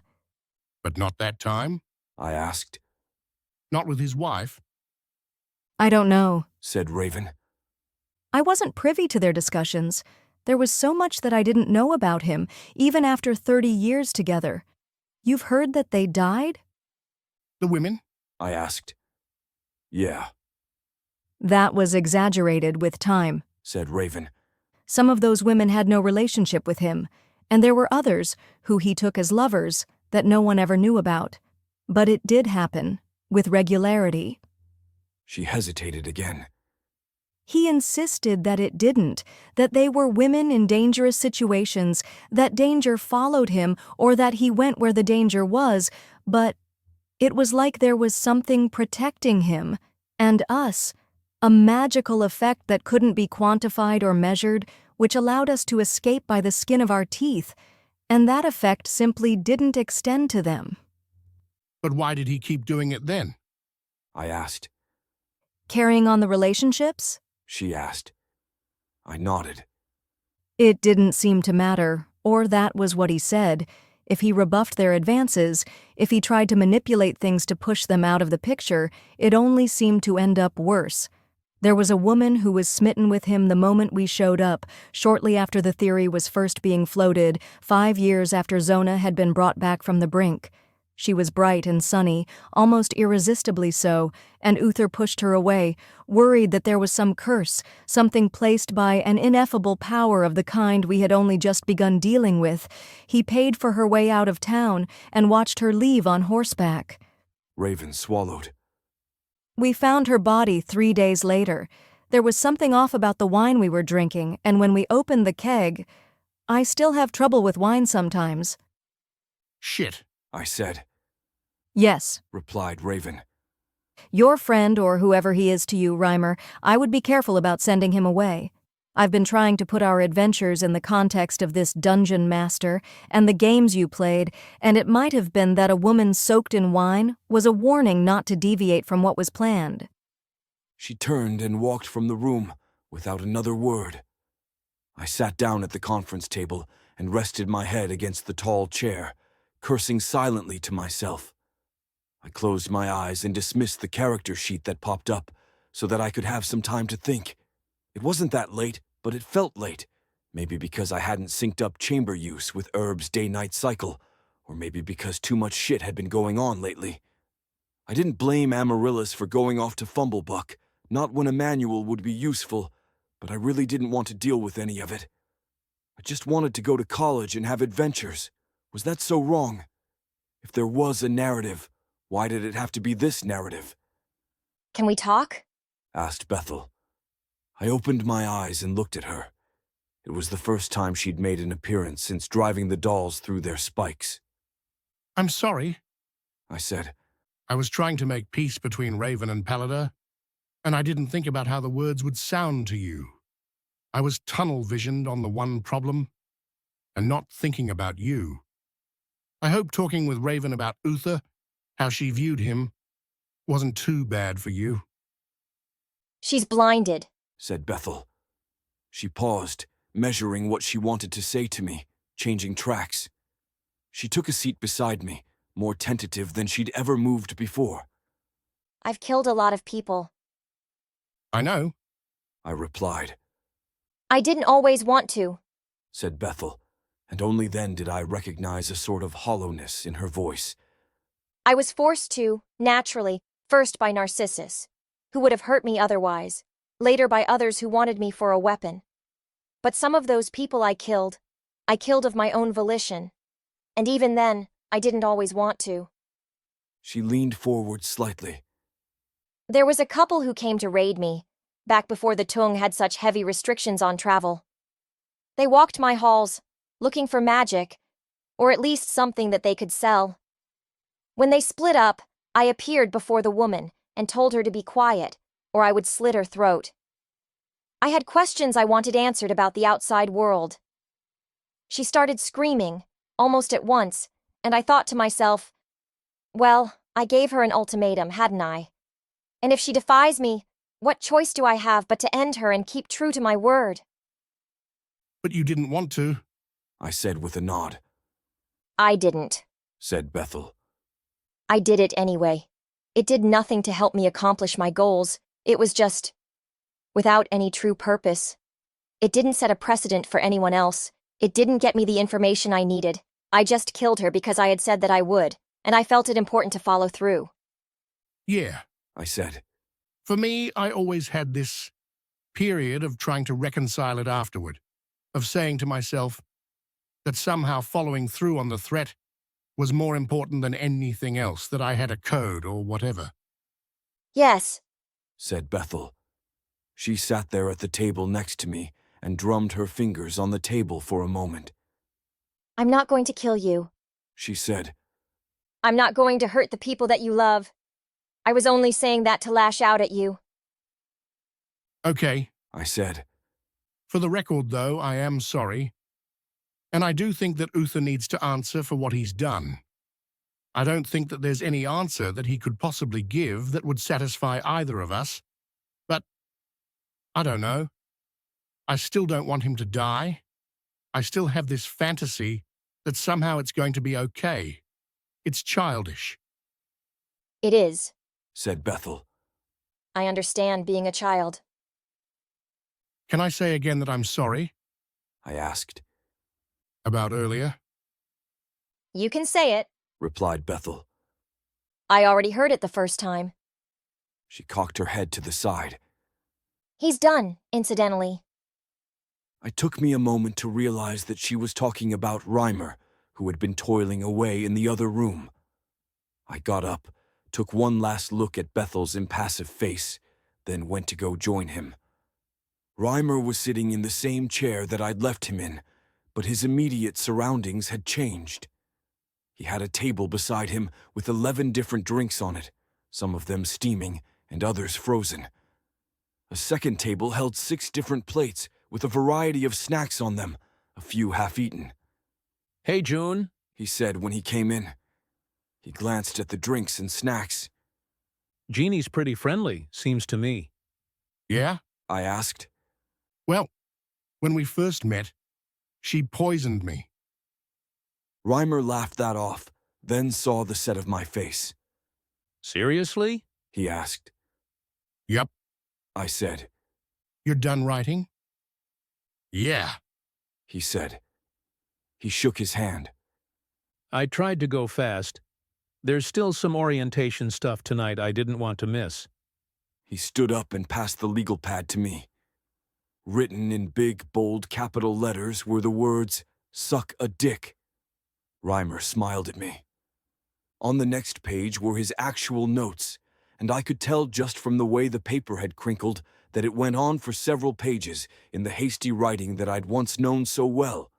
I'd looked over his character sheets trying to make heads or tails of them more than once. Skills have primary and secondary attributes and are capped at 3 times primary or 5 times secondary, whichever is lower. There were a few ways to raise skills above that, whether by virtues, afflictions, entads, spells, or special circumstances. When a skill is checked, roll 2 10-sided dice, 1 for 1s and 1 for 10s, and add your skill, multiplied by either the average of the primary and secondary attributes, the primary attribute, or the secondary attribute, depending on what the GM feels like, then add in special circumstances or multipliers, depending on virtues, afflictions, conditions, GM whims, and other factors. Check that against another, target number. Usually we'd have all 3 numbers written down on the sheet for each of our skills, and any in-the-moment multiplication followed the first digit rule, where you only multiply the first digit of the number, which made things a little less gross to work with. There were just a fuck-ton of corner cases for everything we wanted to do, part of it crap from before I joined, and part of it shit you made in response to me. The section on grappling was 4 pages. I hope you remember that.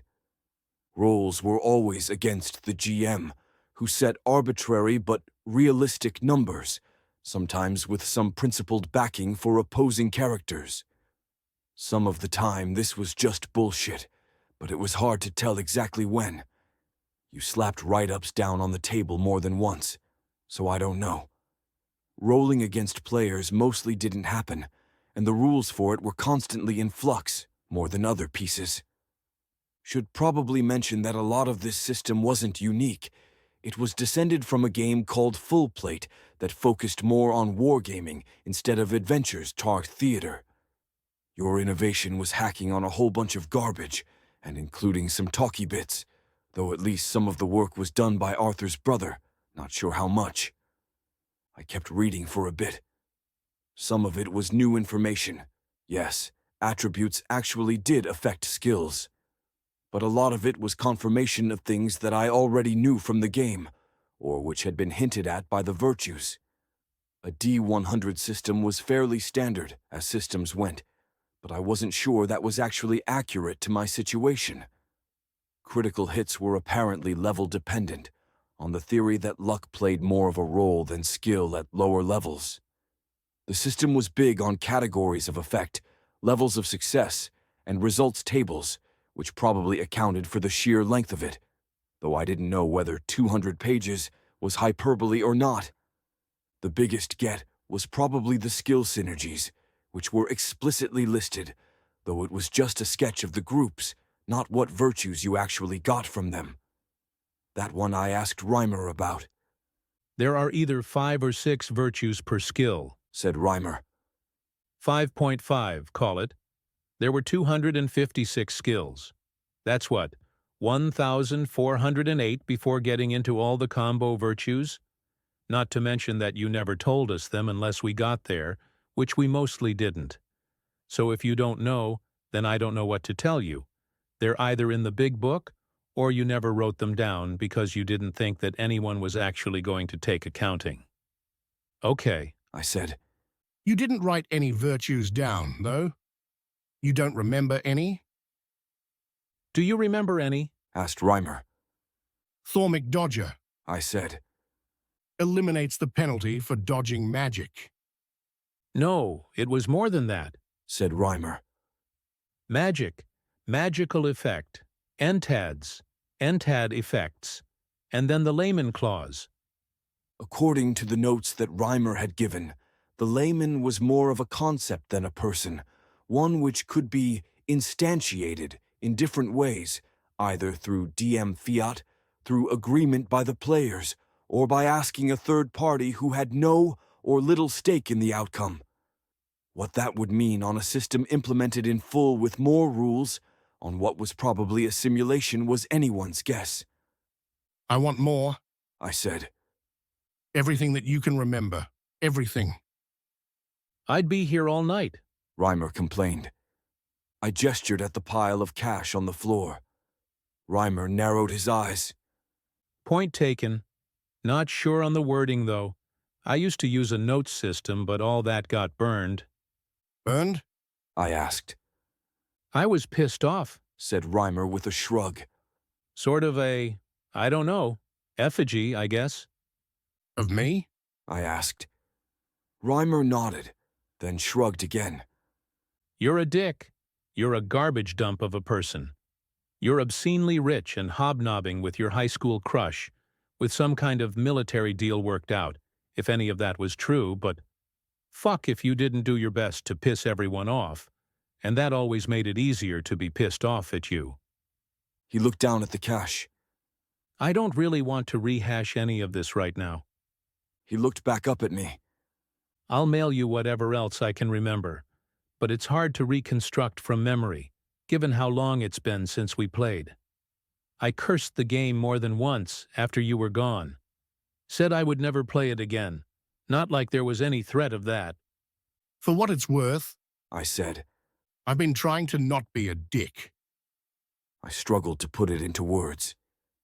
I've been trying my best not to hurt people, to be honest with them, to make up for mistakes, or if not make up, then at least live my life better than I did back in Anglesyn.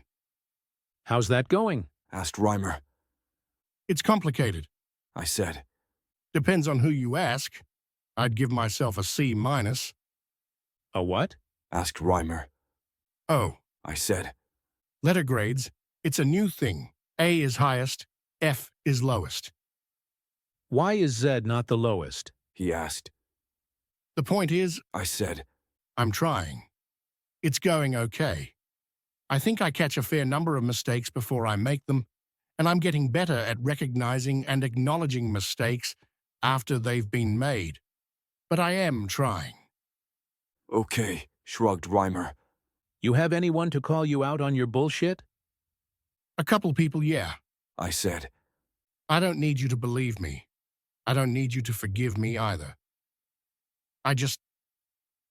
I'm trying, that's all. And I'd hoped that maybe it would help you to know that. You owe Tiff and Tom a letter each, said Reimer.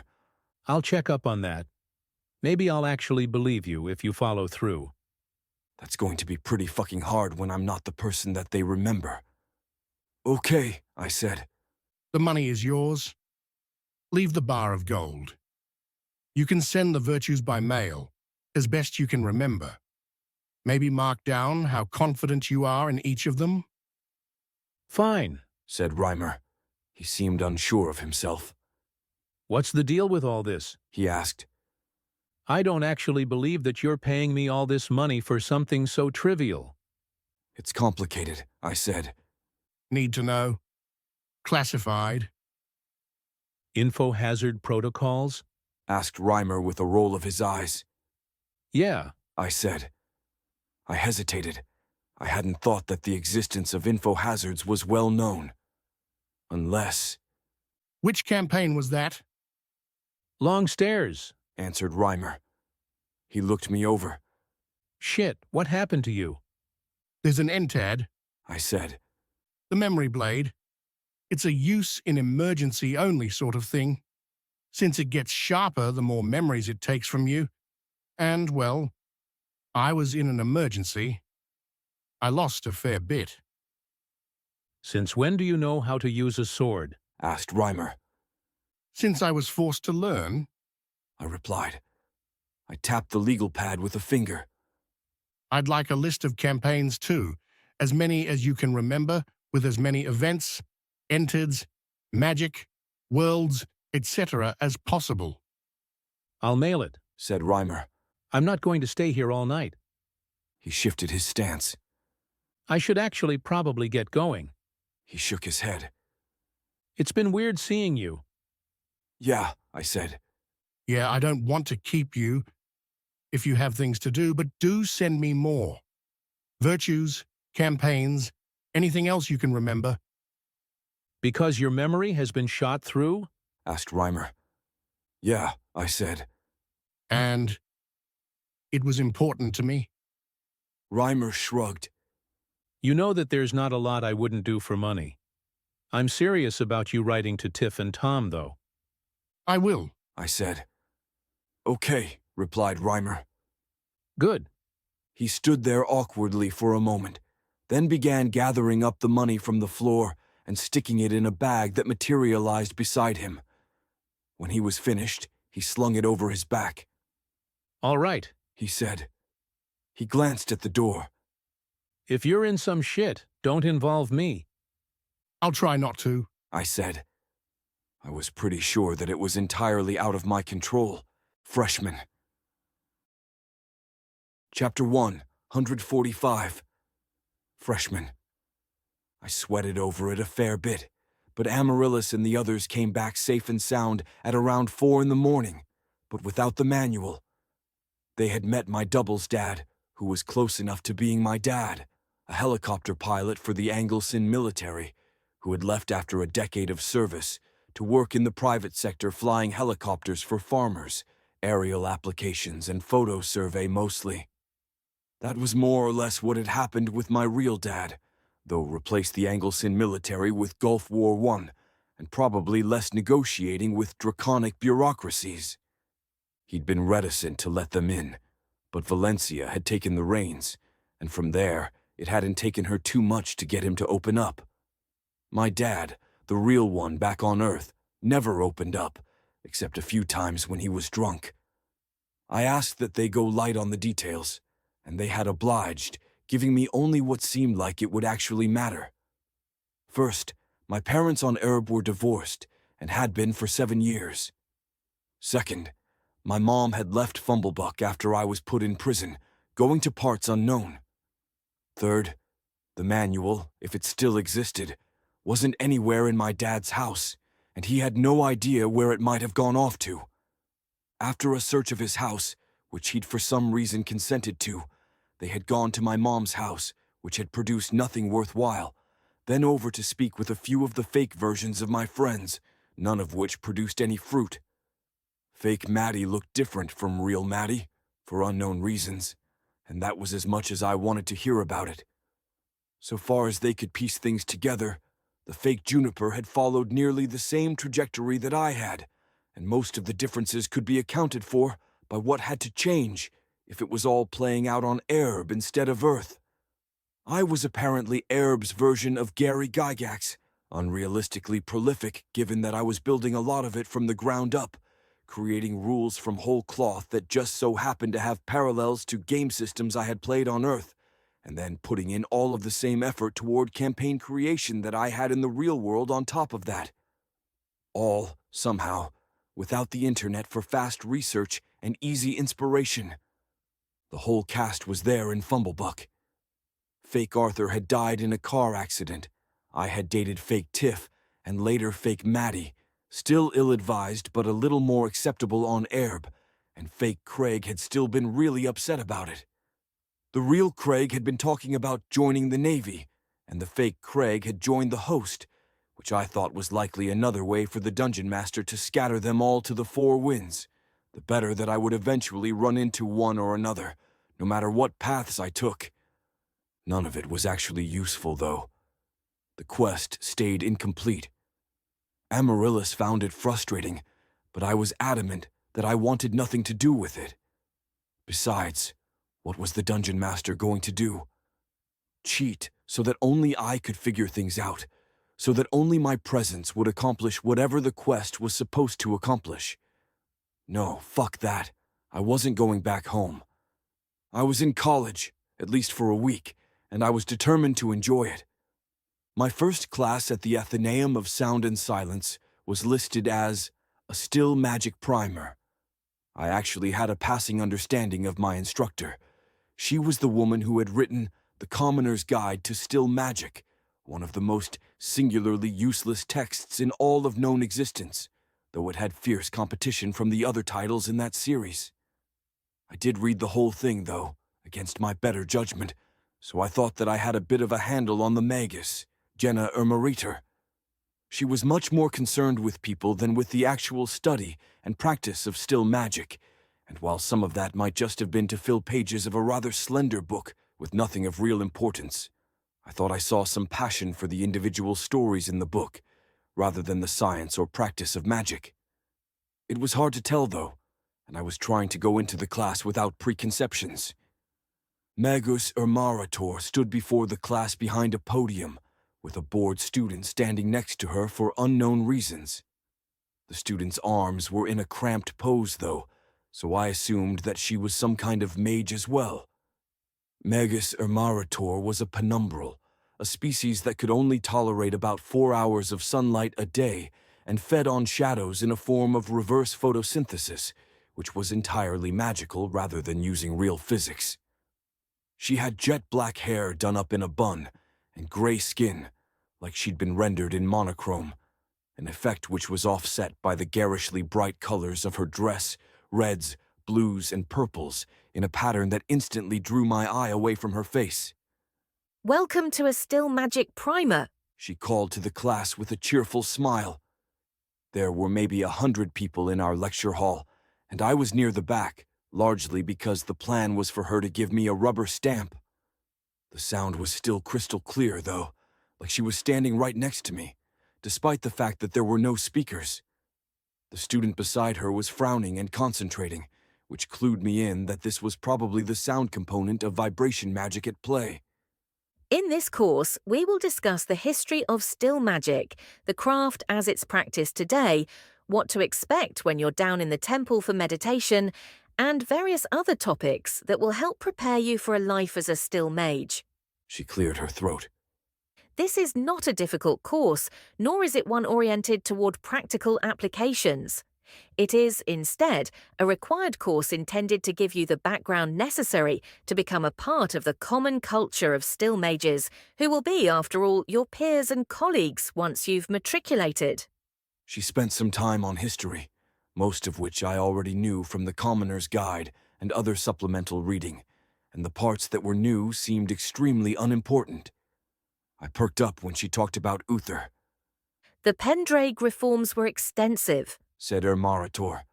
An expansion of the campus was one of the most obvious ones, done to accommodate a great deal more students than had been seen in years past. The temple was changed, with entads from Uther's vast stores added to allow a much greater density of meditating still mages, less time in the temple for each of them, and a solution to the logistical problems associated with moving people in and out of the temple. He meditated in the temple himself and picked up an understanding of the art over the years, some of which he used in his fashion to revolutionize the field. It was Uther who extended still magic to the domain of cold, Uther who showed that we could produce silence, and Uther who pioneered the deep meditation of the soul. I started paying more attention at that one. I hadn't heard of such a thing, but here it was, being casually tossed off in a freshman level class, not that they followed the year-naming convention at Sound and Silence. Unfortunately, her primer on history went on to other, less interesting things, and worse, she was skipping over a lot. It was only because I was familiar with the timeline that I realized she was going through the period of time when the Second Empire had been dominant, without so much as a sly wink about what had happened during that period, or what role sound and silence had played in it. I looked over at the other students in the class, wondering if anyone had caught that, or whether there was anyone here old enough to have lived it. Mostly it was humans, and other of the mortal species who weren't of the especially long-lived. Ermarator was just blithely whitewashing history, it seemed. And that brings us to today, said Ermarator. Sound and Silence is a firm and proud member of the Athenaeum system, an institution of higher learning as devoted as any of our brother or sister institutions, and an integral part of the economy and governance of the Empire of Common Cause. Should you have your time in the temple, you will join our ranks and become one of the privileged few. That must have been a well-rehearsed lecture, because a bell started ringing very shortly after she was done.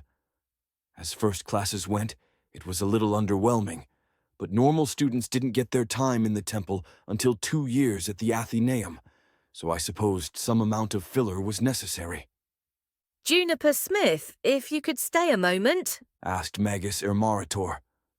The student who'd been standing beside her had left, and she had to strain to be heard about the din of 100 students filing out of the lecture hall.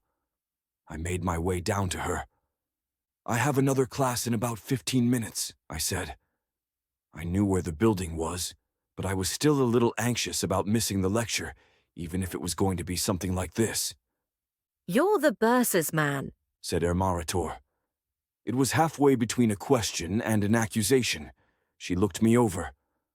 Human? Yes, I replied. The paperwork said as much. I glanced at the door. I'd like to speak with you in private when you have more time, said Ermarator.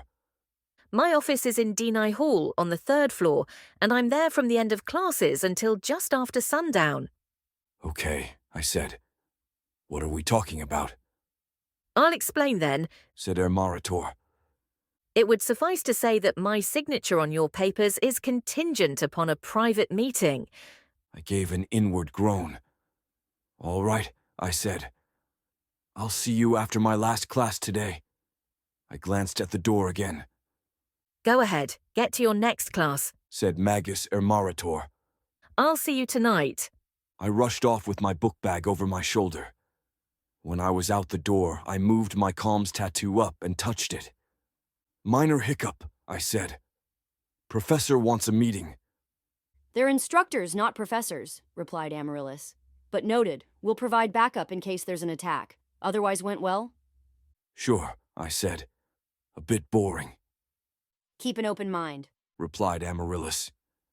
Private instruction gets skill levels higher, faster, unless you're intent on skilling up through combat after the soft cap.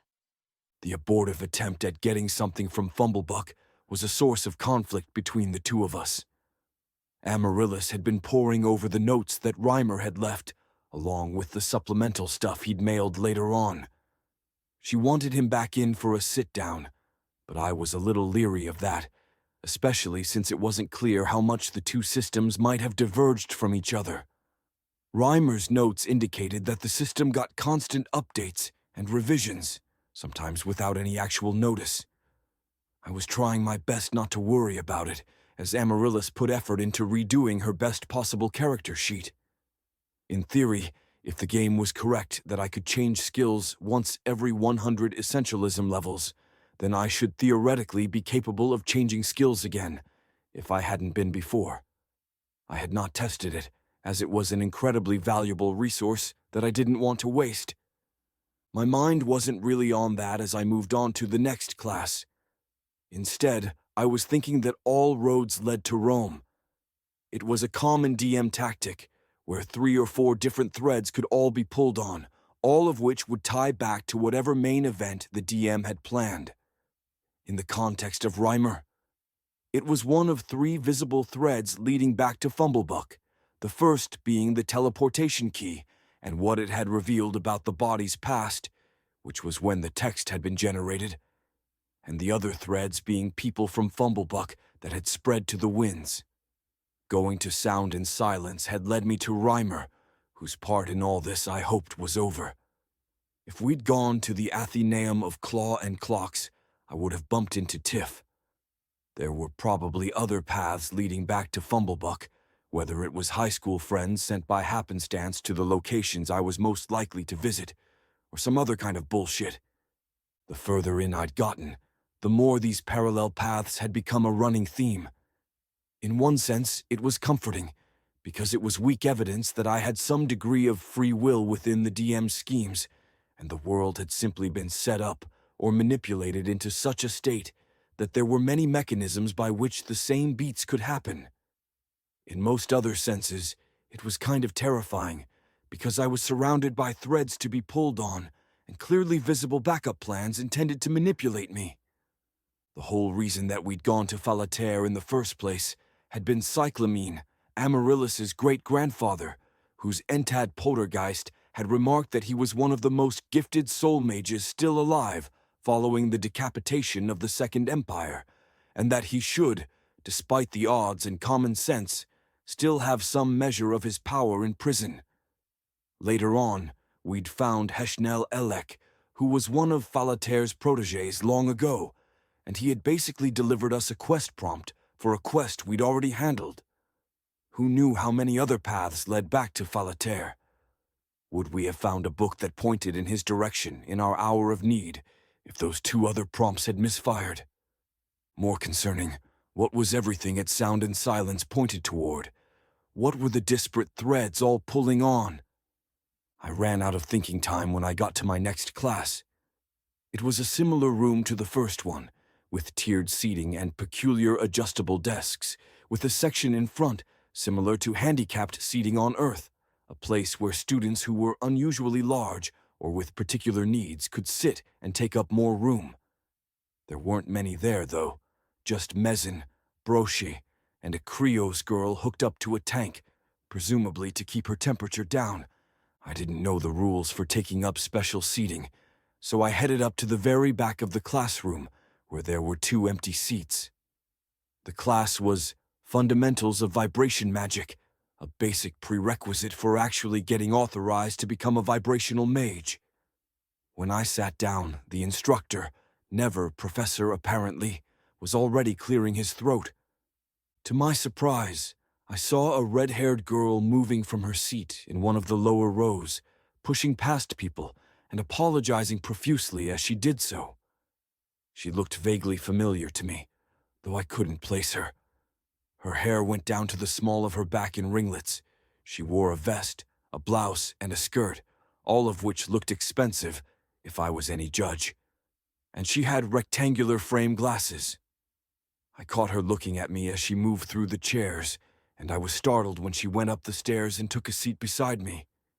She made enough glances at me that I started wondering what was up with her. Our instructor was a human, which was a bit disappointing, because I liked seeing the different species of herb. He had a smooth voice, though, and opened the class by asking everyone to signal to him if they would like the volume higher or lower. It was, so far as I could tell, a party trick for an experienced vibration mage, but it was still pretty impressive, given that he was adjusting volume independently for more than 100 people, while also giving a lecture on the subject. So, now that everyone is settled, let me introduce myself. I'm Magus Bertram Leister, Second Order, and I'll be introducing you to the wonderful world of vibration magic. He beamed at us. My particular specialty is in the middle ranges, which, if you don't already know, refers largely to sound, hence the calibration. I teach a number of classes at the higher levels, most notably sonic offense, signals interference, and destructive collision. Through our time in this class, I'll be bringing in a number of my colleagues for demonstrations, lectures, and some question and answer sessions as I don't want to focus too specifically on this narrow field. The girl sitting next to me leaned over. Indecisive or ambitious? She asked. Excuse me, I asked. You were in M. Ermerator's class. She replied. Ah, ambitious, I replied. It wasn't usual for someone to take both kinds of classes, and apparently it had been noticed that I was on both tracks. Me too, replied the girl with a curt nod in my direction. She was keeping her eyes on our instructor, but she held out a dainty hand and I shook it. Is this your first? She asked. First, I asked. I was trying to keep my voice low. Vibrational mages could have super hearing if they wanted to and had the mental bandwidth for focus, but I couldn't imagine that our instructor was carrying on with the general history of vibrational magic, amplifying his voice at individualized levels and eavesdropping on students. Or rather, I could imagine it, but it seemed like a bit much. Do you have other magics? She asked. She looked around briefly, cupped her finger in a hand, and then with a slight frown of concentration, lit her finger on fire. I diverted my attention from the lecture briefly and looked at it. Artie's Touch, the spell was called, the first real bit of magic that I had learned on Erb. I looked at her and tried to quietly reevaluate her.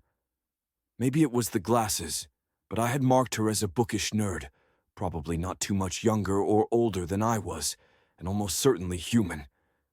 But if she was a blood mage, well, Ard's Touch wasn't all that special. Amaryllis had been able to do it when we met. But that was the product of maybe 3 years at Quills and Blood, a lot of it focused on other things, with her time cut short. You're a multi-mage, I said. She shook her head, seeming annoyed. Not yet, She said. I'm going to be. There were a few reasons that wasn't common on Erb. The first was political. Mages owed some allegiance to their Athenaeum, both implicit and explicit, and you could be denied learning on the basis that you were already a mage in another discipline. The second problem was practical. If you spent 10 years learning to become a warder, you probably had some bills to pay down, or if you didn't, then you at least had a trade that you could practice and make some good money on. If you went on to master another magic, what did that really get you, in practical terms? Higher pay? Maybe, depending on cross-applicability and economic considerations. Generally speaking, though, it wasn't done, because a multi-mage took far too much schooling for not enough benefit, not when you had to stay sharp in both at once. A multi-magus was even more rare, because to become a magus in pretty much any discipline took a decade or more, though the title magus was defined differently by the different Athenaeums. I wasn't sure what, precisely, that might say about this girl sitting next to me. She'd asked me whether I was ambitious, on the assumption that I was angling to become a multi-mage. Did that imply that she had ambitions? With the red hair? Well, not every remotely attractive girl with red hair had to be a pendraig, but unless my ear for accents was failing me, she did sound like she was from Anglesyn. Juniper, I said, extending a hand to her. She looked me up and down. Like the flower? It's a tree, I said. A tree with flowers, She replied, as she took my hand and shook it. Lisi, She said. Her hand was limp and a bit cold. Are you? She asked. Am I what? I asked, bewildered. Anglesyn royalty? She asked. Again, she seemed annoyed that I was confused. No, I replied. You. Are you my shadow? She asked, ignoring my question, or maybe implicitly answering it. I was mostly ignoring our instructor by this point, as interested as I was in what he was doing. He had pulled tuning forks out from under the table and was giving a brief lesson in the difference between amplitude and frequency of a wave, which wasn't new to me, but was at least more practical grounding than I'd been given in Ermarator's class. I'm nobody, I said. Lisi gave a brief huff at that, and immediately began tuning me out. If she was another of Anglesyn's many princesses, then she was shockingly rude. Hell, she was even rude by dwarven standards. Dwarves were blunt, but they were at least making an attempt at communication, rather than barreling on ahead with their own unrelated trains of thought. This was, naturally, painting a whole species with the same brush, and dwarves were as much products of their environments as humans were. The demonstration of amplitude and frequency was accompanied with drawings on the chalkboard by our instructor, Magus Leister. All vibration, he explained, was about regular change between one state and the other, from the fastest, light, to the slowest, the tides. Can I talk for a moment about how fucking dumb it was that Erb had tides? Both the sun, Celestar, and the stars were in the same apparent position no matter where you were on Erb, so even if there were gravitation from those sources, it wouldn't have caused anything that was much like tides on Earth. In theory, the sun's gravity should have pulled everything to the east at dawn, then everything to the west at dusk. And anyhow, the tides were hexal, meaning low tide happened at the same time, no matter where you were on Erb. So then where the fuck was all that water going or coming from? There were even spring tides and neap tides, caused, on Earth, by whether the sun and moon were working in concert or in opposition. But on Erb, who fucking knew? Every day, 1,020 liters of water were displaced, and there were a whole bunch of complex theories about how it was happening or why, but the tides went in and the tides went out, and no one could explain it. A lot of the lecture was about waves, it seemed, but it seemed to mostly be about waves in terms of how they interacted with the specifics of vibrational magic.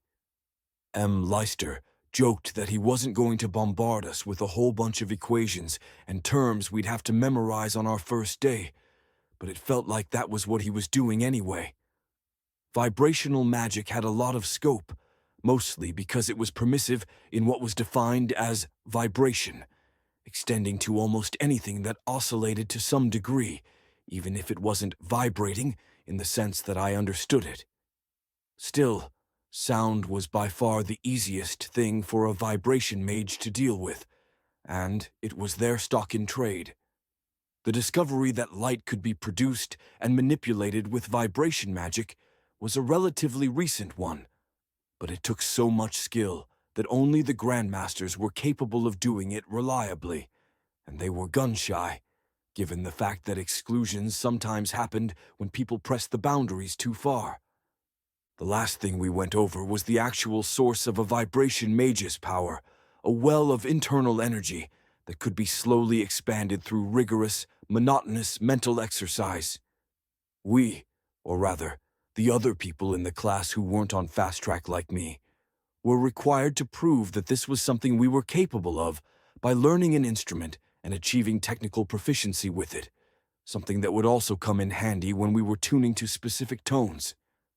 I was really hoping that I would just get a mana bar.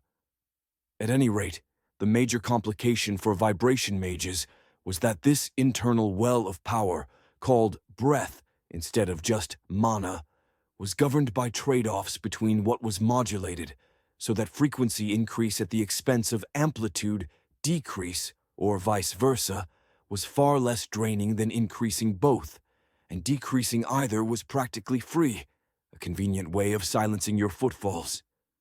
I liked Leister. He was an engaging speaker, and he moved fast enough to keep my attention, with none of the pauses or drawn-out elaboration that I'd always hated in my teachers. He finished his lecture just as the bell rang, which was apparently a skill he had in common with Monsieur Ermarator.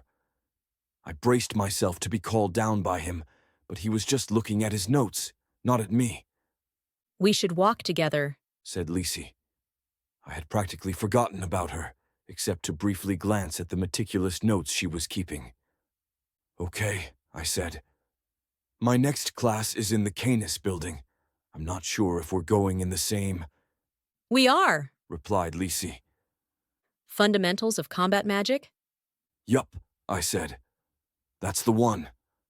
We headed out together, with her leading the way on sure feet. I moved my comms tattoo up and touched it once, as stealthily as I could, so that it would broadcast everything I said to the others.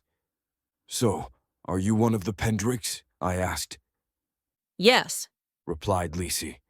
Lysianthus Pendrig? Lysianthus? I asked, mostly for the benefit of Amaryllis. Sorry, I don't know the royal family that well. Don't mention me, said Amaryllis across the comm. I couldn't answer her without speaking to Lisi. I'm from a minor house. She replied. One of the gavel kinds. Ah, I said. So are you part of the Lost King's court? I mean, in an official capacity? I am the second Under Princess of Defense. She replied with a frown. Understudy to the understudy. If there were any actual roles or responsibilities, I wouldn't be here. If there were any risk that I would ascend to Princess of Defense, I would be replaced in short order. It's honorary. She glanced at me. You. Not a princess at all, I replied with a smile. I want to know who you are, said Lisi. If she saw any humor in what I was saying, she didn't show it. I tried not to wince. Juniper Smith, I said. Originally from Anglesyn, but I've been in a somewhat unique situation for the past few months, which is how this opportunity came up. I'm not sure how much I should share with you. Humph, said Lisi. You can tell her, said Amaryllis. Your advisor on culture in the Republic of Miunan. I'm the advisor on culture in the Republic of Miunun, I said. It's a new nation of Tung, recently founded and not recognized by the Empire of Common Cause yet. You're not Tung, said Lisi. We entered into the Canis building, which had a weird front door, whose door frame was 2 legs of a giant brass dog, and Lisi kept walking with purpose. It occurred to me that we were probably going to be sitting next to each other again, and I wasn't sure that was what I wanted. I'm there in an advisory capacity, I said. But you're here, replied Lisi. She was still frowning and not really looking at me, like she was doing some complicated math in her head. Yes, I said. Why? She asked. She still had that characteristic bluntness. Now that I knew they were related, I could see a little bit of Amaryllis in the way she talked, but I might have just been reading into things. It's complicated, I said. It's quite frustrating to only be able to hear half this conversation, said Amaryllis. The lecture hall was much like the others, though a bit smaller, sized for 40 instead of 100. It also had a wider area in the front, with pads placed down and a circle painted on them. They looked like wrestling mats. Colin had been in wrestling, and I'd gone to see his matches a few times. Lisi found a seat and looked back to make sure that I was following. Somewhat reluctantly, I took the seat beside her, a slave to my social impulses. Complicated how? Asked Lisi. The Council of Arches is a 7-person body, I replied. My role isn't exactly honorary, but the Council can make most of its decisions without me, if need be, and I'm not a linchpin. My voice caught in my throat as I saw Reimer walk into the lecture hall. He saw me at once, given that it was still mostly empty, and he frowned at me for a moment before coming up the stairs to where we were sitting. That fucker was going to take a seat right behind me. You? Asked Lisi, prompting me to pick my train of thought back up. I have an entity that allows for extremely fast travel, I said. My plan is to commute for the duration of my education. I have a place in Leo, but once I'm home, it's not much effort to make the transition, and the Council is willing to accommodate me. I resisted the urge to look back at Reimer. For how long? Asked Lisi. For as long as it takes for me to gain access to the magic, I replied. Until then, I'm just a normal student, like you. I take offense at that, said Lisi. She narrowed her eyes at me. I'm 6 standard deviations from the norm. Okay, I said. Hi, I'm Reimer, said Reimer, leaning down between the two of us and sticking his hand out toward Lisi. Juniper and I went to high school together. Reimer, I said. Please, just butt out. Lisi shook his hand, though she seemed skeptical. Why? Is Reimer there? asked Amaryllis. I didn't have a real answer to that question, except that he had probably independently signed up for the class. Before we really had time to say anything more, our instructor walked in. He was intimidating from the first moment I laid eyes on him, that wiry muscle that old men sometimes had, and a face that was lined with tension. He wasn't human, because he had 4 arms, but I wasn't sure what species he was, only that he looked like he was about half a second away from shouting someone down. His head was shaved, with just enough stubble that I could tell, and his shirt was form-fitting, showing the muscles beneath it. The rest of the class had trickled in, and the chatter around us settled into silence. "This is Fundamentals of Combat Magic," he said. He crossed both pairs of arms over his chest. "I'm Magus Oberlin. If you're wondering about my species, I'm an endling, last of my kind. That's as much as I want to say on the subject. This is a mixed track, all years course. But my specialty is vibration magic with a subspecialty in resonant frequency."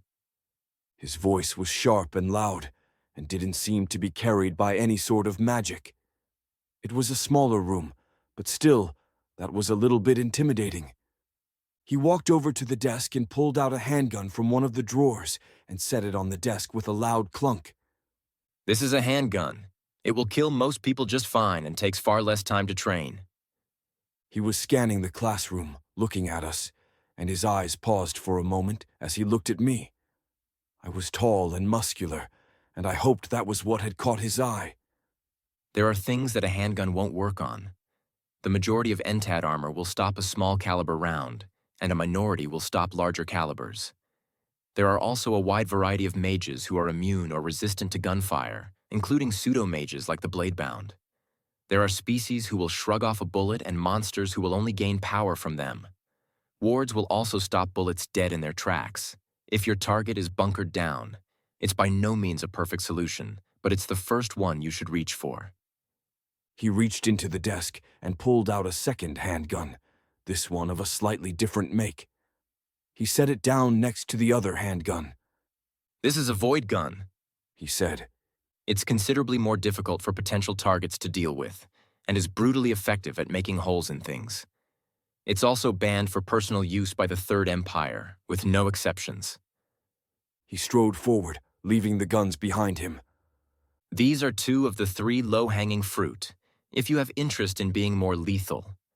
They will make you deadly with little time, effort, or cost. The last of the 3 best tools is the right mindset, the ability and will to act with extreme violence at a moment's notice. I won't be teaching that here, but I can give recommendations if it's a skill you still need to learn." He drummed the fingers of one hand on the table. "There are 2 essential varieties of combat magic. The first is a tool added to the toolkit, existing magic turned toward violence because it's one of those weapons we're never without. Mages might be called upon to use when other tools," he gestured to the guns on the table, "are not available to us. Based on my past experience, that's why most of you are in this class. You will be learning magic here, at this Athenaeum, or have already, and you want to know how to effectively use it against others, so that in a time of need, you're not trying to do something novel." He drummed his fingers on the table again.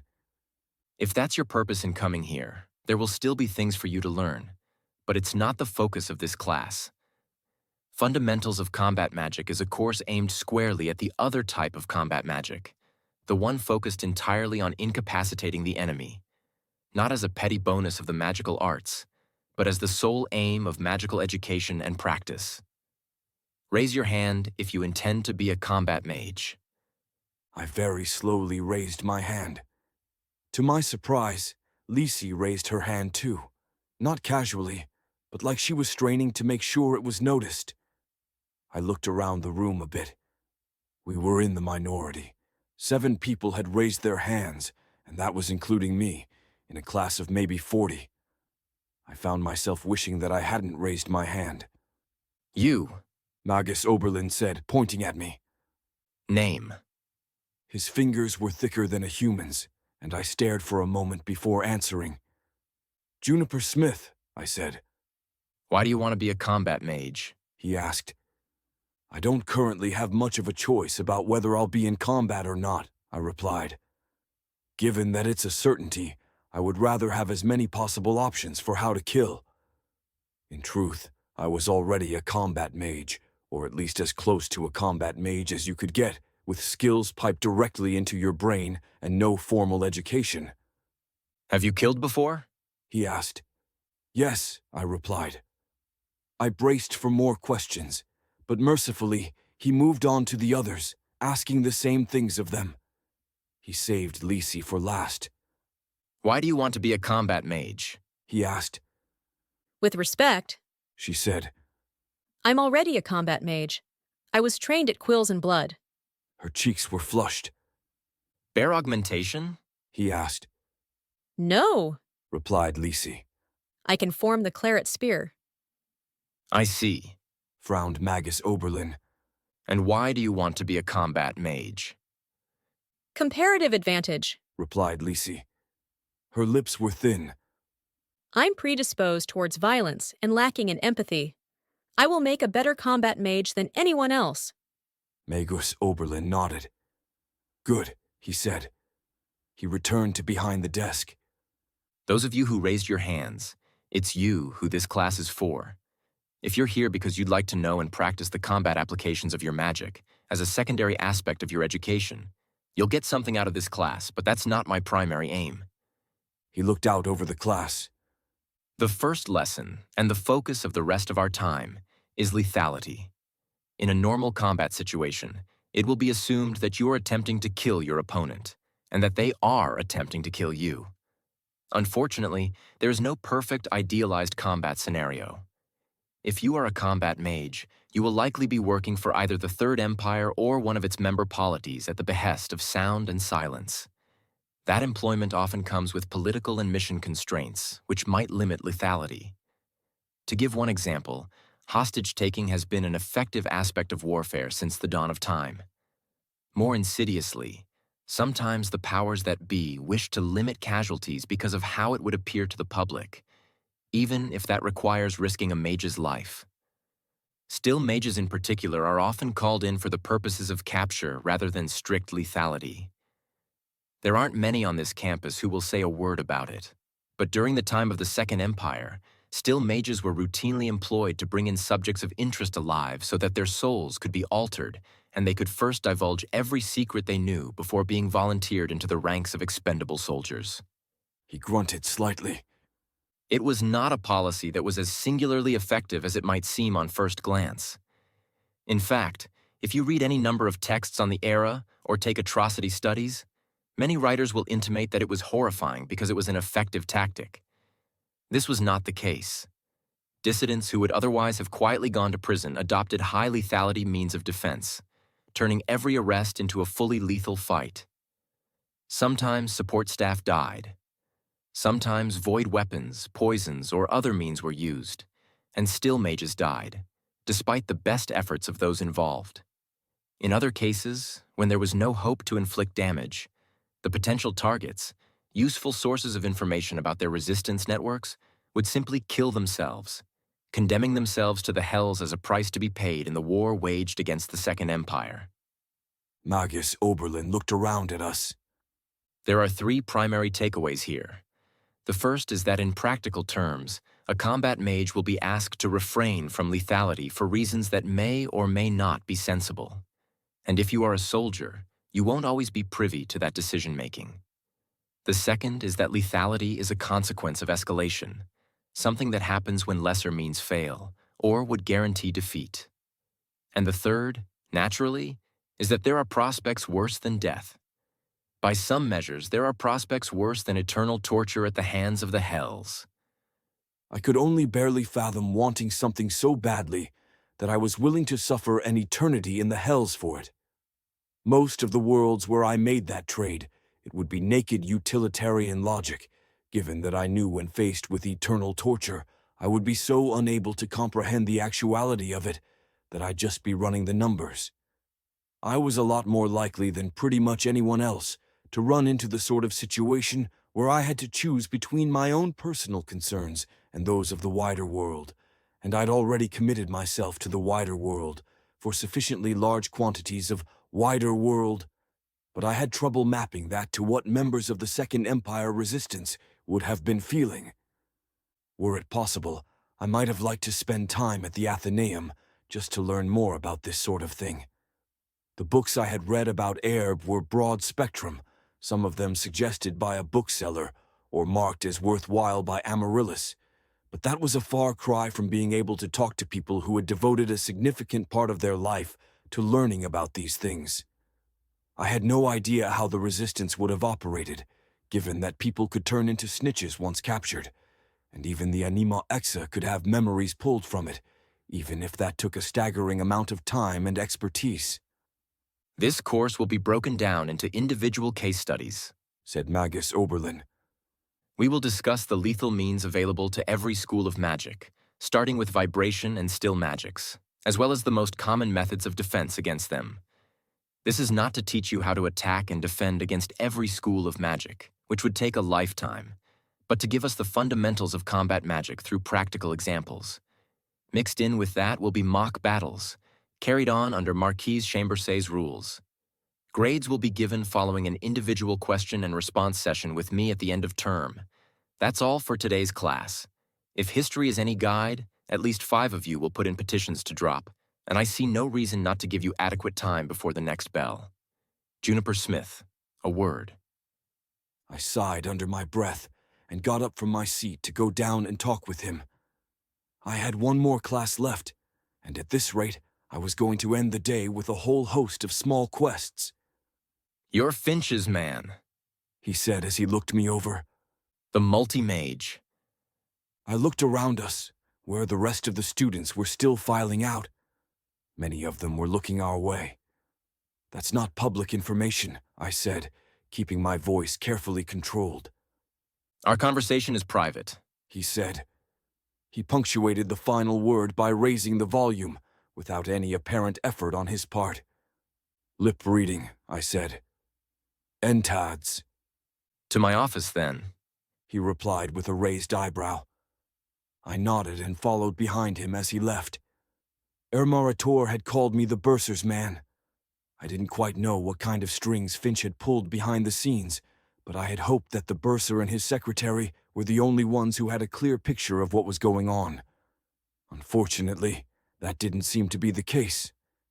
Magus Oberlin had a nice office. I would have expected, I don't know, swords and guns up on the wall, but instead there were just lots and lots of books and a broad desk. He sat down behind the desk, then steepled his fingers with one set of hands while he gestured for me to sit opposite him with the other set. I wondered idly where he got his shirts from. Are we warded in here? I asked. Against vibrational magic, yes, he said. Against entads?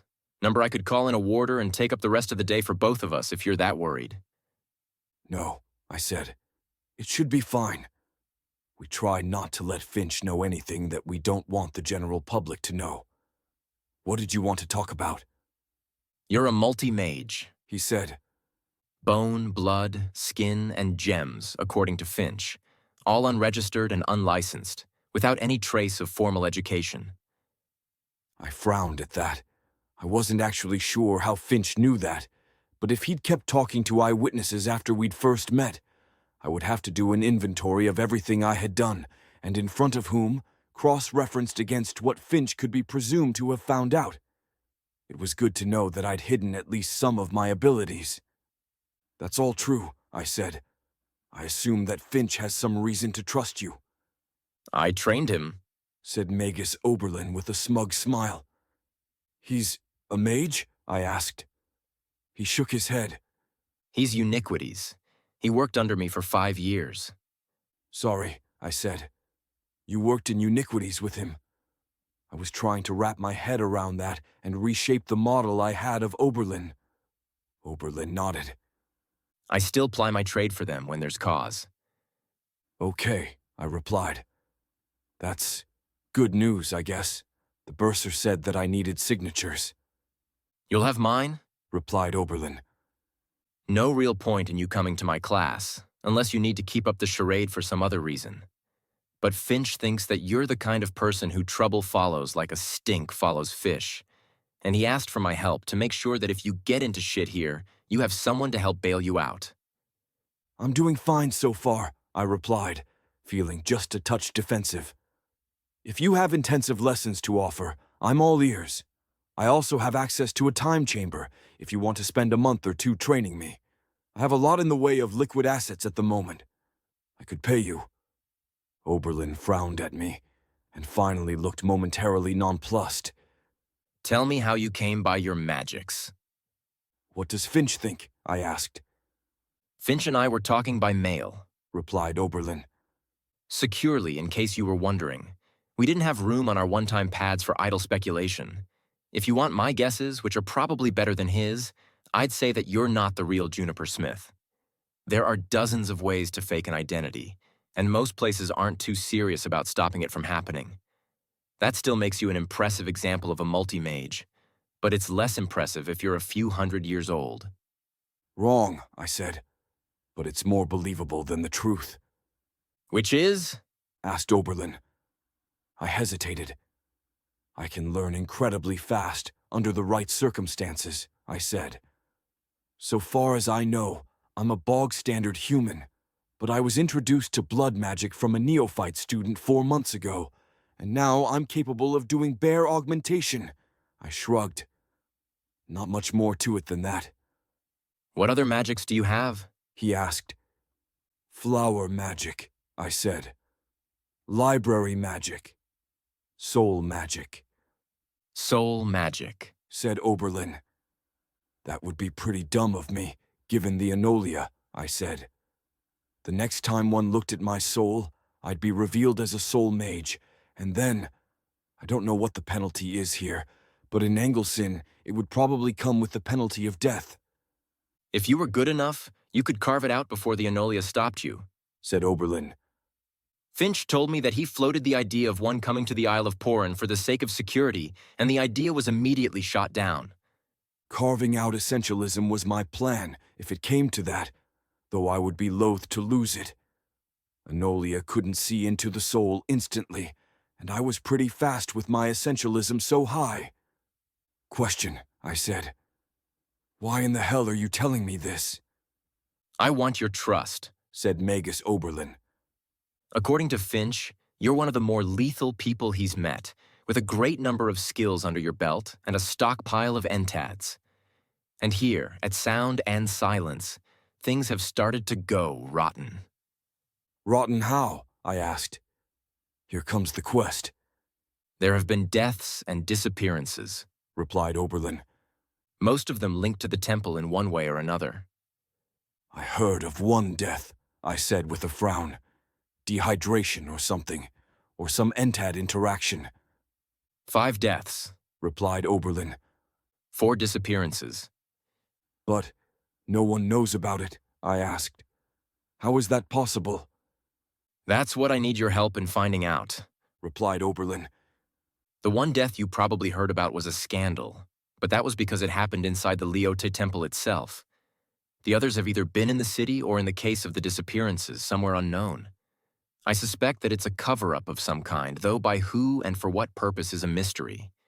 At best, institutional malfeasance. And I'm, what, some unconnected person who you know is clean? I asked. Gods, how many times had I used that line as a DM? You also have skills, and Finch has pulled some strings to get you down into the temple itself, nodded Oberlin. To hear him tell it, you were itching to go for your own reasons. Who can I trust? I asked. Oberlin smiled. It was the first real smile I'd seen from him. Finch said that you would dive right in. Yeah, he knows me well enough to know that, I replied. Give me a week and I'll destroy the conspiracy or cult or whatever it is. But first I need to know what you know, and I need to know who it would be dangerous to talk to. Oberlin raised an eyebrow. I didn't take you for the cocky type, he said. I have a good team, I replied. Some people with centuries of experience, some with skills that are utterly unique to them. Good, nodded Oberlin. He opened up his desk and took a folder from inside it, which he slid across to me. Do you have somewhere safe to put this? He asked. Yes, I said. Give me a second. I stood up and pulled back the sleeve that concealed my vambrace, then turned it so that I was in my panic Spark survival set. Space plate, ring of upward bliss, ring of partial incorporeality, bracelet of panacea, a pair of unicorn bones in a bandolier, dead fairies, and the needler with 20 copies dangling off my belt. Oberlin moved back a step, probably reflexively trying to put some distance between us, given that I was fully armed and armored with unknown entads.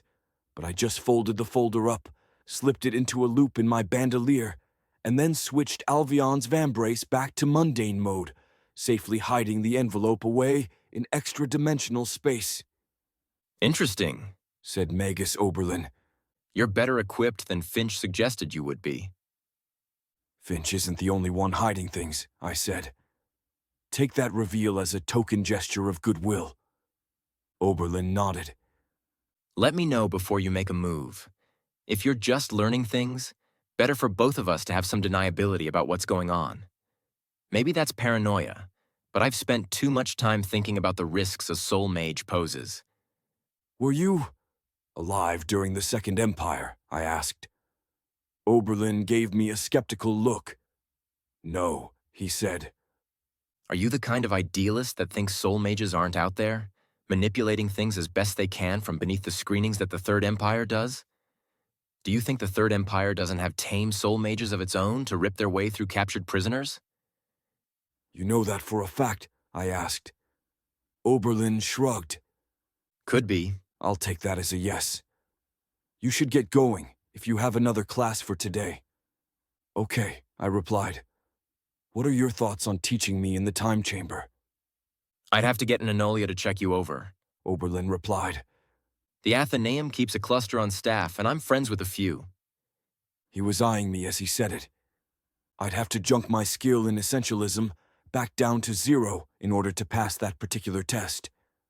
I was loath to do it, in part because it had taken a long time to get so high, because it would be harder to raise up again, given what had happened in the past, and because it was a really useful skill I didn't want to be without. I'll pass on that inspection for now, I said. It was a tacit admission that I was, in fact, a soul mage, or if not that I was hiding something in my soul that I didn't want anyone to see. Enolia were invasive, that was true, but I wasn't particularly convinced that I could sell indignation about that test. Suit yourself, said Oberlin with a nod. If you prove yourself, maybe I'd be willing to relax that requirement.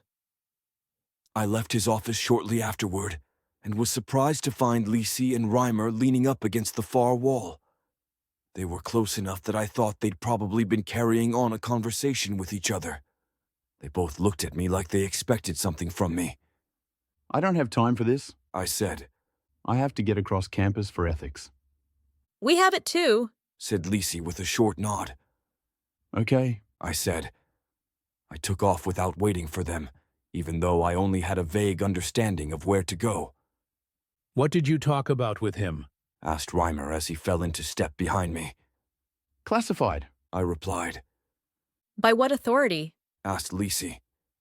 If it's by a classifying authority of Angelson, there's a good chance that I have clearance. Do you have a code phrase? Not Angelson, I replied.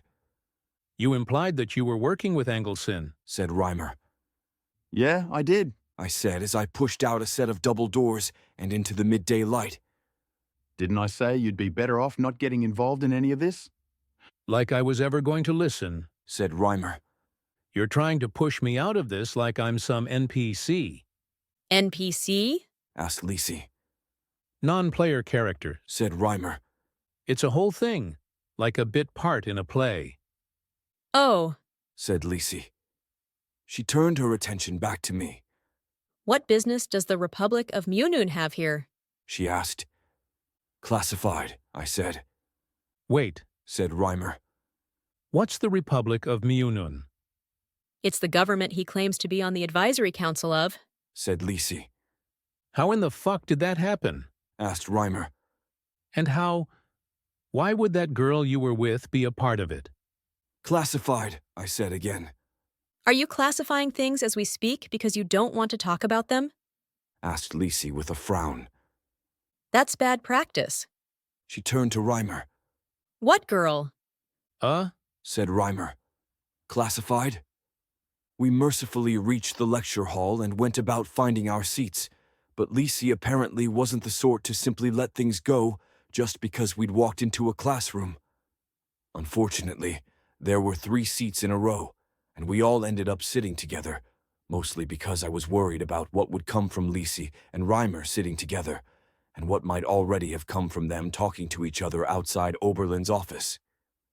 The course, Ethics, was a mainstay of the modern Athenaeum system, and it was one that Amaryllis had taken at quills and blood, so I had some idea about what to expect. What had happened was, essentially, that someone at some point had pointed out that the Athenaeums were complicit in a lot of the crimes of the Second Empire, whether that was by furnishing the Empire with trained personnel, or more directly using their considerable sway to make things worse, for given values of worse. Obviously, this was a serious structural problem that no one wanted to have repeated a second time. Less obviously, the solution was to teach people to be ethical, which was to be done early in the education process for people who were going to find themselves in a fair bit of power. I couldn't tell whether this was laughably idealistic thinking or simple virtue signaling, but I was leaning toward the latter. I was expecting it to be the most boring thing in the world, so I was mildly surprised to find myself paying attention. It's important to note that the Second Empire did not see themselves as doing anything wrong, said our teacher. It's a trite Eutherian observation that everyone is the hero of their own story, but the Second Empire was more than simply a lack of perspective, of the inside view being different than the outside view. It was an ideology with a great many thinkers who weren't justifying their actions to themselves as so many people do, but who were operating according to that ideology. We don't talk too much about that ideology these days, which is a shame because it increases the chance that if you see it in the wild, you'll find it attractive and be unequipped to deal with the imperial memoplex. She grinned at us.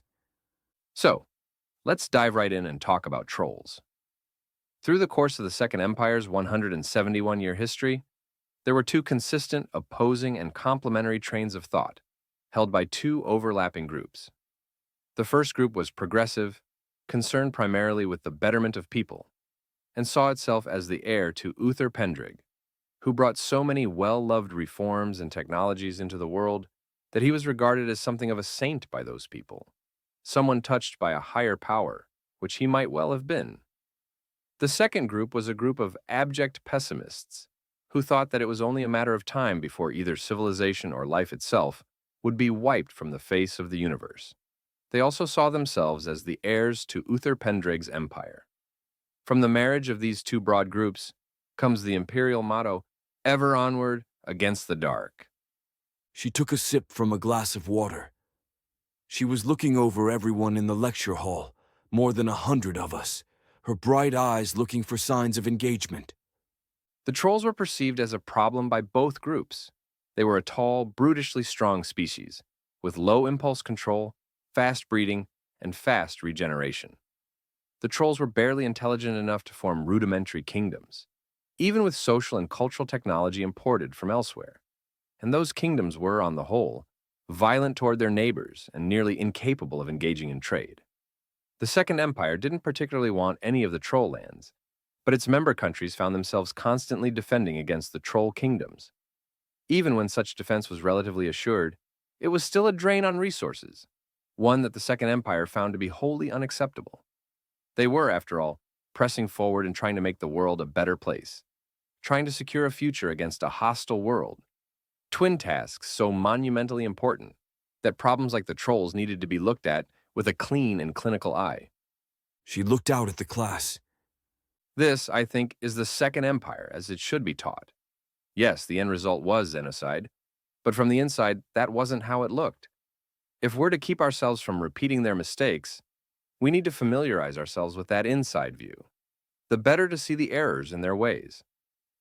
I'll go through the remaining history of the trolls very briefly, for those whose schooling skipped it. The first concrete action that the Second Empire took was to topple the Troll Kings and institute leadership of their own, administrators who would oversee what was only barely a government and institute the particular type of planned economy that was in vogue at the time. They dealt with the inevitable problems that follow from that sort of thing, which the Second Empire would become well acquainted with over the years: the dissident populations, asymmetric warfare, worker strikes, and the general problems that come with governance by force rather than governance by consent. The trolls remained a problem for the Second Empire, but now one that was entirely their own burden to bear, and an early test of the Second Imperial Experiment. Cultural programs were employed to help bring the trolls into the fold, but their low impulse control and low intelligence wasn't something that could be entirely cured through such means. Many of the trolls who were brought into the developing cosmopolitan society would wind up committing crimes that got them sent to prison, which was a further burden on the empire. At some point, someone began thinking that it would be better if there were fewer trolls in the world, or more likely, people had thought that all along and a shift in social mores happened, which allowed them to speak previously unspoken thoughts. The Second Empire started with relatively innocuous measures in that direction, as compared with what they would do later on. They called it voluntary sterilization, a measure done chemically, magically, and virally, all in service of reducing the birth rates of the troll kingdoms down to virtually nothing, usually implemented by the imperial governors and their staff, none of them trolls themselves. When there were few takers for voluntary sterilization, incentives began to be offered, and the trolls, lacking impulse control, began to comply en masse. Populations began to drop dramatically, and it was accounted as one of the early successes of the Second Empire. Maybe I should have mentioned this before, but our instructor was demon-blooded. She had 2 small horns, light purple-red skin, and black hair that was carefully plaited. It was hard to think that people were going to be participating in the demon-blooded festival in a few short days and putting someone that looked like her to death almost purely for the misfortune of how they were born.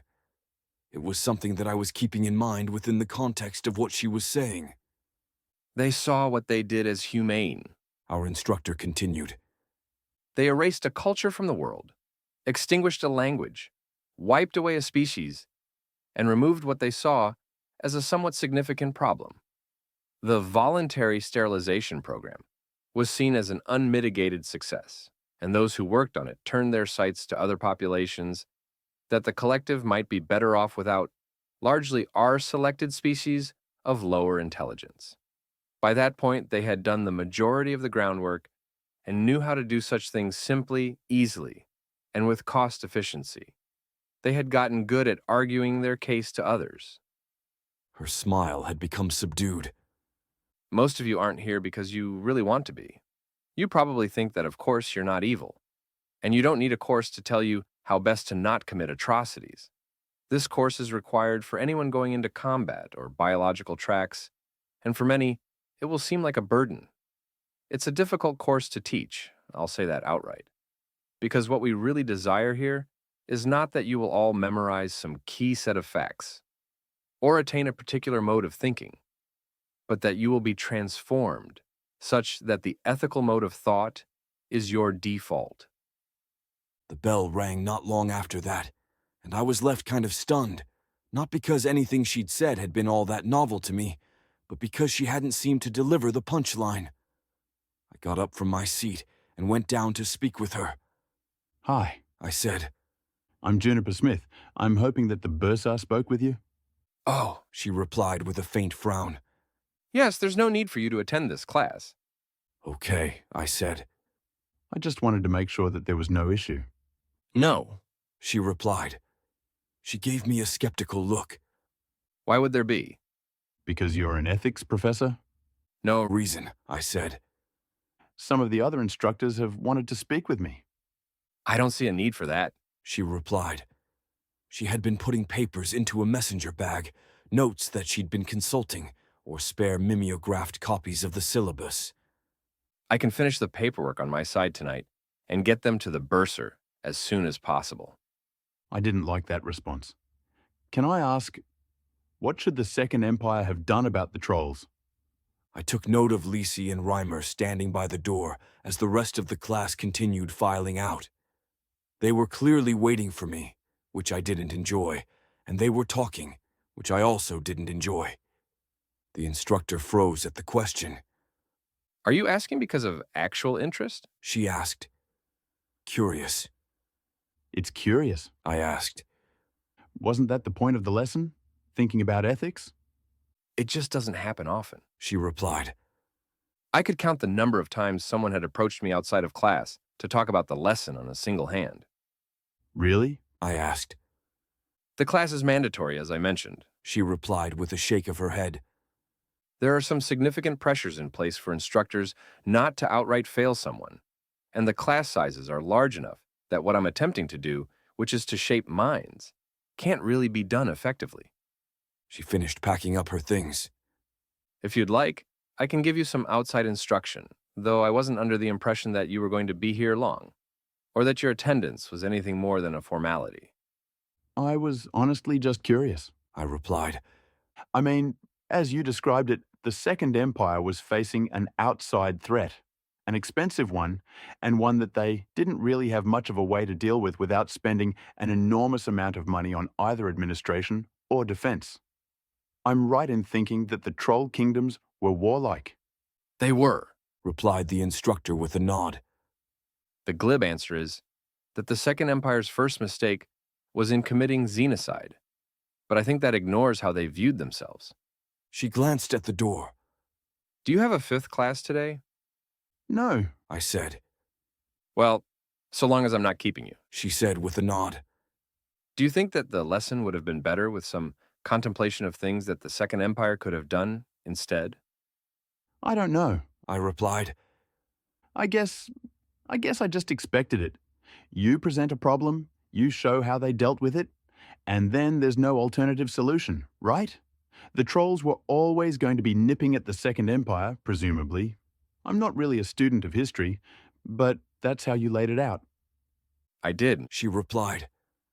We risked getting too bogged down in the specifics, but the troll problem was debatably not a problem at all.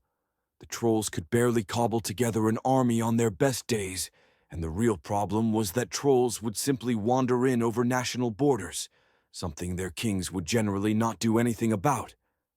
It took trained personnel to deal with a troll, which was a cost to the Second Empire, but it wasn't a cost that couldn't be borne.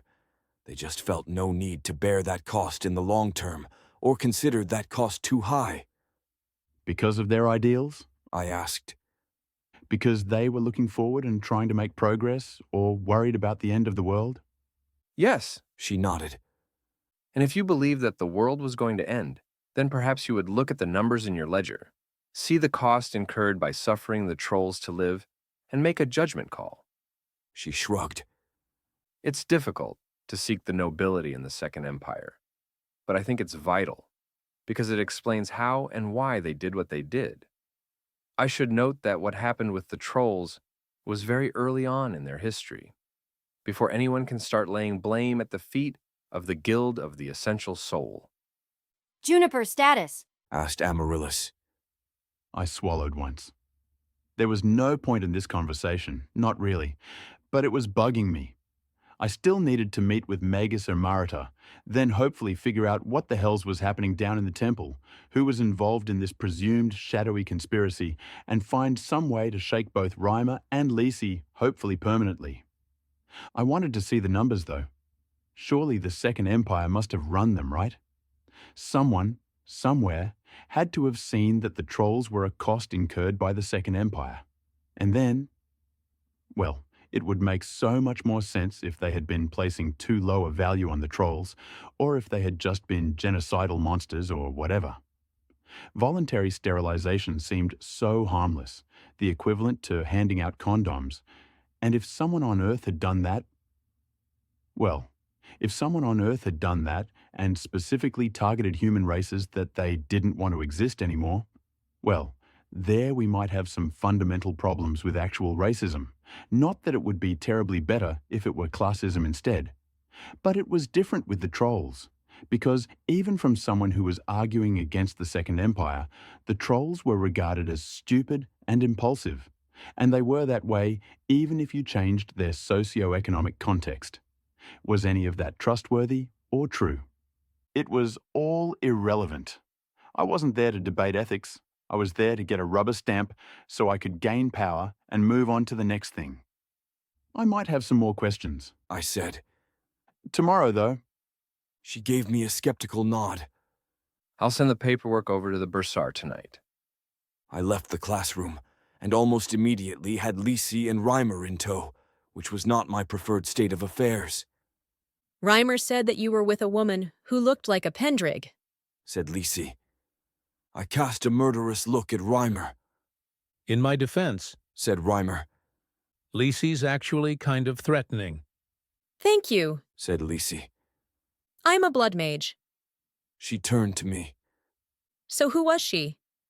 Classified, I said. Just a moment. I moved Parsons' voice up and pressed against it. It was really difficult to use it discreetly, especially sending messages intended for both ends, so I decided that I just wasn't going to bother. Not around these two. Not when Reimer had probably already told Lisi everything that he knew. I'm out. Sorry that took longer than expected.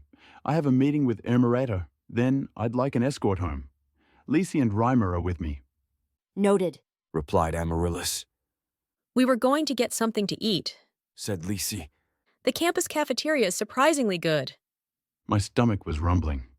There wasn't all that much time between classes, and I hadn't brought a snack. Who were you talking to, if it's not classified? Asked Lisi. It's definitely classified, said Reimer.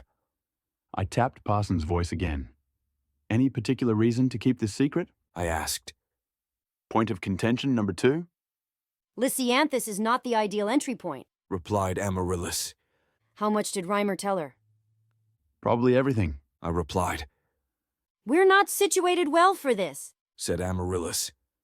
We're a country whose entire citizenry, bureaucracy, and army is currently located within a foreign city and will be for the next 2 weeks. You could go back, I said. Split the party again. I didn't actually know where Amaryllis was, but I assumed that she was close by, ready to come running in case there was any danger.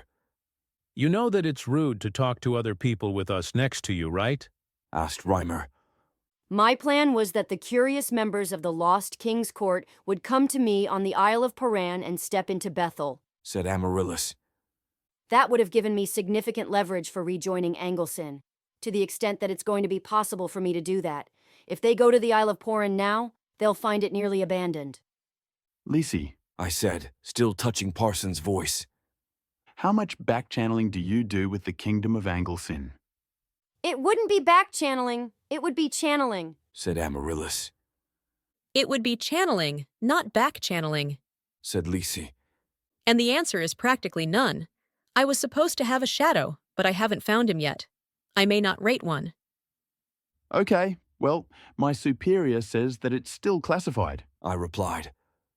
I made sure that Parsons' voice was still pressed when I said that, so Amaryllis could hear.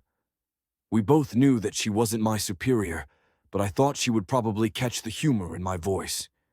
Do you want to eat with us? Asked Lisi. I have a meeting with one of the Magi, I said. I hesitated. Tomorrow, maybe. What kind of shit have you gotten into, June? Asked Reimer. Classified, said Lisi, rolling her eyes at me. Dinner together, then? She asked Reimer. Yeah, sure, he replied.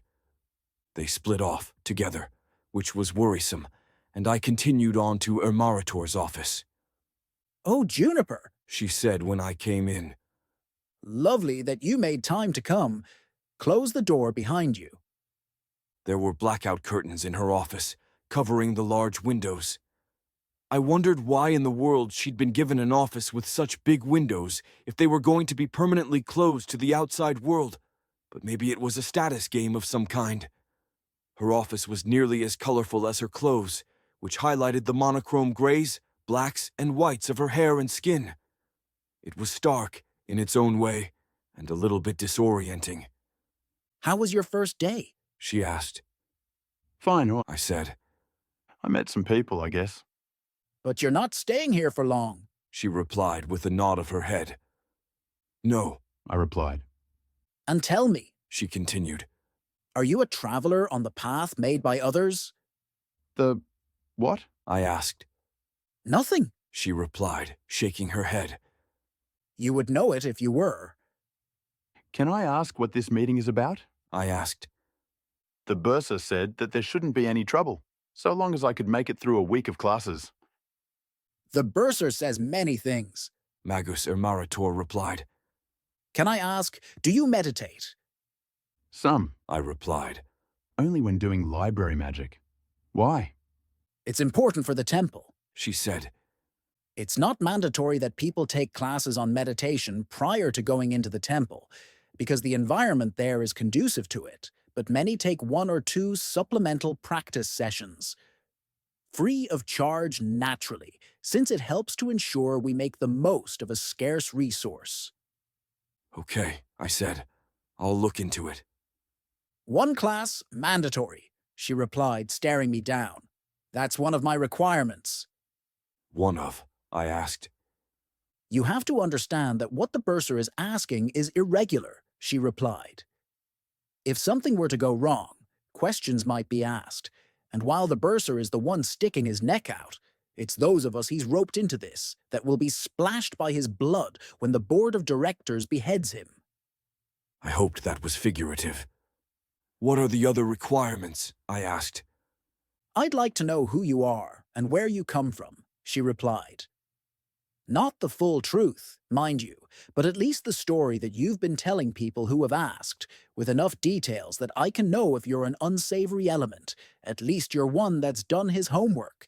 It wouldn't do to have your threadbare backstory exposed with a gentle wind. There's no one investigating you now, presumably. But if they do in the future, well, I have a future here, one that I'm looking to protect. I'm the advisor on culture for the Republic of Myunun, I said. We're a fledgling nation with very little in the way of magical power. The plan is for me to be rushed through initiation, then study independently in a time chamber for as many years as it takes. A time chamber? She asked. Sand magic, I replied.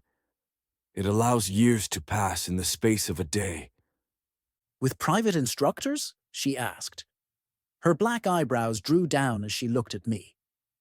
No, I said. The plan was to learn mostly from books. That would be a long, arduous process, replied Ermarator with a twitch of her lips. You would be spending years of your life just to get a thing done quickly. Why not hire a proper still mage? With respect, we're in a precarious position. Outsourcing magical abilities doesn't seem like it would be too smart, at least not at the present moment. I shrugged. It was decided that I could wear another few hats to better serve our interests. Advisor on culture, chief still mage, and chief vibrational mage. They're worried about spies, asked Ermarator. Her frown had deepened. As I've said, I replied. We're a fledgling nation. In another few years, we're probably going to be pretty important, given a number of advantages we're going to leverage. People already seem to know that, but our intelligence services are, frankly, rather poor because they're still being built, and we don't have the necessary expertise to properly vet outside hires. A lot of this was completely true. Amaryllis thought it was fairly likely that 1 or 2 of the teachers she'd hired for the Tung were agents for either foreign nations or other agencies who answered to the Empire. Interesting, said Ermarator. The bursar appears to be playing with fire. You understand that once you've undergone the initiation, you'll be beholden to sound and silence. Yes, I nodded. You get a portion of my salary for services rendered, and some other binding stuff. A week isn't long enough to teach you our culture, said Ermarator. I'm skeptical that you could become a mage of either flavor just from an extended period studying books. But if you did, you wouldn't be one of the right stripes. I'm completely fine operating under the framework that everyone else does, I said. It's very important that I don't spend the next several years at this Athenaeum, though. I'll divert a portion of my salary and do whatever else is asked of me, so long as I can learn the art in my own way. Ermaritor leaned back. Very well, then. I believe I've done my due diligence. A single session of meditation, though. That's the remainder of your obligation to me. Plus classes, I asked. Ermaritor looked aghast. Of course I expect you to attend. How would that look if you didn't? Just checking, I replied. I wasn't sure that I was going to skip out on ethics, and I definitely wasn't skipping combat magic, but not forcing me to attend seemed entirely sensible. I'll attend the meditation class you recommended, and do my best to make sure that you're in the clear as far as potential problems go. We want this to be as smooth as you do. That, at last, seemed to unruffle some feathers, and I left her office shortly afterward. It went fine, I said to Parsons' voice. No attempt on my life or anything, just some political stuff, plus a cryptic question at the start, something about a path. Do you have more than that? Asked Amaryllis. I'm around the corner, coming to meet you. Hold up, I said. 4 people in robes were approaching me. 2 were likely human, a man with a neatly trimmed beard and woman with a mask, both older, but the other 2 were more exotic species, Taiwood, a sand-dwelling species, and Ranu, who reproduced via mitosis. They were all looking at me, and not looking happy. You're human, said the Ranu. She was on the small side, 5 feet tall, with purple streaks in her hair that I was pretty sure were from dye, and purple streaks on her skin that were part of the coloration her species had.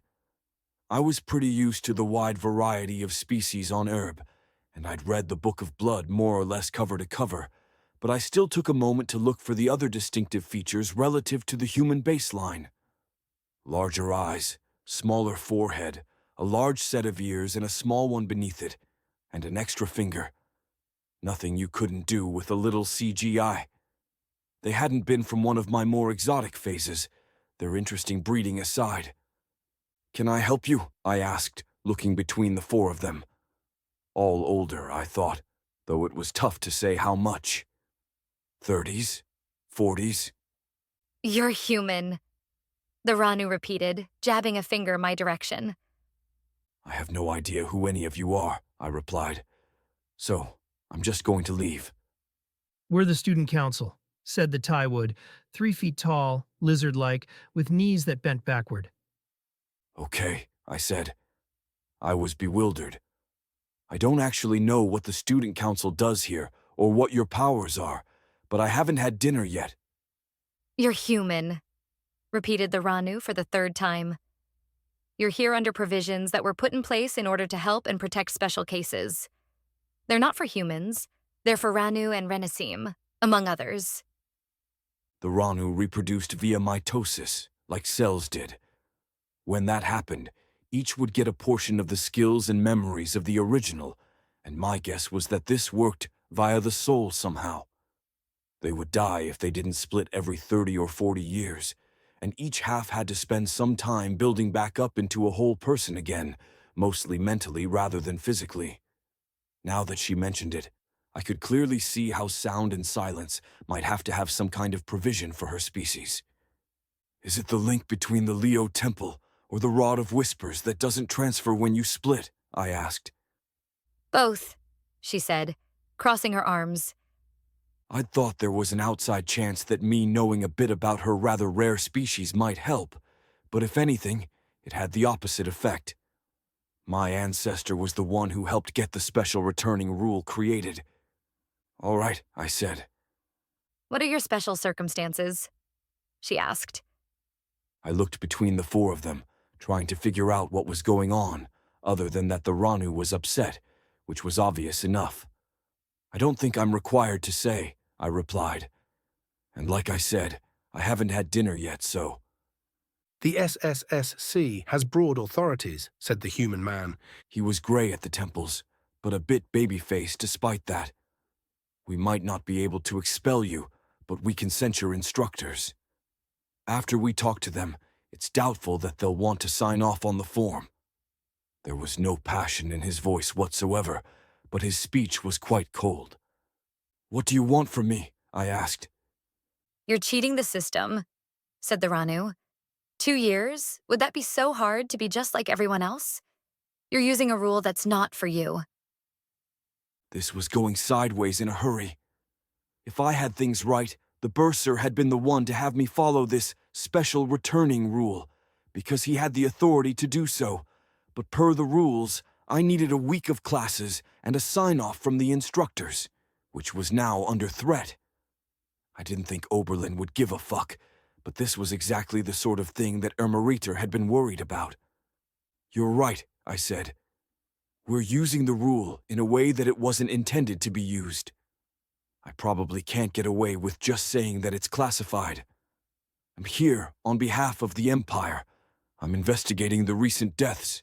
It's vital that I be allowed to operate as a normal student, and unfortunately, this was the only way that we were able to accomplish that." That shook them out of their subroutines. "You're a spy?" asked the Taiwood, who hadn't yet spoken. His voice was surprisingly mellifluous. "Spy is a strong word," I replied. "Undercover, though. Yes, that would fit." I looked between the four of them. We don't know who's involved, and that's what I'm trying to find out. Going in with guns blazing wouldn't suit that approach. I was really hoping that none of them were reporting to the enemy, whoever that was, but I didn't think that I had much of a choice here, given that they were capable and presumably willing to sink my shot at two of the most difficult to attain magics. We'll be checking up on this, said the Ranu. She folded her arms across her chest. You understand that? "I do," I replied. "Send a certified letter to Uniquities. I'll have them confirm. And if they don't want to, then I'm sunk and I'll disappear from this place like I was never here. But hell if this isn't a problem. I need to know who informed you that I was here under the special returning rule." We don't need to tell you, replied the Ranu. We were told in confidence. "But," said the man, stroking his chin, "if there really is something nefarious going on, then it's possible we're being manipulated." The Ranu turned on him. How? She asked. Manipulated by actually following procedure? "Yes," replied the man with a nod. "Historically speaking, that's a common tool of people with nefarious intent, and one of the primary failure modes of anonymous or pseudonymous reporting." The Taiwood let out a sigh. Later. We'll send out a certified letter and go from there, before we take any action. Even if it is clandestine imperial business, isn't that worse? Asked the Ranu. The Empire can't come in and do whatever they please here, and they're weakening institutional trust. "Assuming anyone finds out," replied the bearded man. "And given that he must have sanction from someone at the top, that implies that the matter has already passed some level of institutional review." "Perhaps storming across campus to confront him was a mistake," replied the masked woman with a monotone that I couldn't help but think was a little sarcastic. The Ranu seemed to realize that she'd lost much of her support in a few short minutes. Fine, she said. She turned back to me. When you find something, let us know. That's our condition. "Our is a strong word, Jif," said the masked woman. "It's my condition," said the Ranu. "Okay," I said, having no actual intent to do so. "I'm working toward the best interests of S&S. Hopefully this will all be resolved soon." The Ranu, Jif, stormed off, and the other members of the student council followed after her. I mentally added that to the list of things that I had to worry about, which was growing fairly long at this point. Had they all stepped out of a meeting together to come find me? It seemed bizarre. Amaryllis came up next to me a few minutes later, wearing her full plate with the helmet firmly in place, a necessary precaution given that there was a greater risk of her being recognized than previously thought. "How are we doing?" she asked. "Good," I replied. 1 day down, 4 to go, about half a dozen subplots to keep track of. No homework, though. Terrors of the Black Age. Chapter 1, 146. Terrors of the Black Age. True to his word, Reimer had mailed us, actual physical mail with stamps and everything. More notes on the system, including more of the virtues he knew, and notes on the campaigns that he'd played in, the ones created by the herb version of myself. I read through them naturally, and even with the Reimer filter on things, I felt like I got a sense of that alternate Juniper. It filled me with a profound sense of loss. One of the campaigns took place on a giant bird, where each feather was as large as a mountain, and generations passed while the bird was in flight. Mites were serious threats to the minuscule playable races, though it wasn't clear whether or not the characters were small or the bird was simply enormous, and the whole thing was tied together with magic to make it work on even the high concept level. The great cities of the world were built into the hollow quills of the bird's feathers, with an ecosystem that was partially based on the real ecosystem of a bird's skin, and partly derived from a consequence of the binding magic that made the setting work. I could see the knock-on effects just from Reimer's sparse descriptions of how it all worked, little details that betrayed magnitudes of world-building. Another campaign was set in an endless desert, with water and food supplied entirely by extremely expensive wells that had been created by a long-gone elder race. The wells were slowly deteriorating on the scale of centuries, and no one had any idea what they were going to do when the wells, each of which supported a city, finally failed. The party were cast into the roles of elite desert wayfarers, one part scholars delving into the ancient ruins to uncover the mysteries of the elder race, the other part emissaries who traveled from lush city to lush city, spreading knowledge and solving problems. I couldn't help but draw some global warming parallels to that campaign, though if the other Juniper was native to Erb, the feeling that he would have been drawing on would have been either the Void Beast or the Exclusions, or something like that. Reimer described most of the desert cities as being more concerned with the here and now than 100 years hence, even among the long-lived races. Erb left its prints everywhere on these campaigns, naturally. If I'd grown up on Erb, my influences would be far different, not just because I didn't have any actual tabletop RPGs to work from, but because Erb was absolutely stacked with wildly different magics, intelligent species, cultures, and all the stuff that had been cribbed from my world building. If you were a teenager in Anglesyn, faced with all that, you probably wouldn't do it like I did it, especially without Wikipedia to turn to. So the other Juniper had gone simple, paring things down to where they were manageable for a single person to make campaigns in.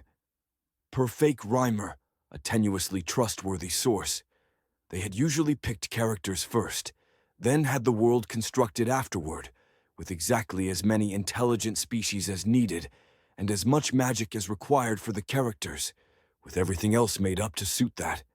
They'd played their own version of a campaign inspired by Arthurian legend, though theirs was inspired by Uther and was thus twice removed. The details were sparse on that one, which I thought was understandable, given that it was still a bit sensitive for me, and probably would be for this Reimer.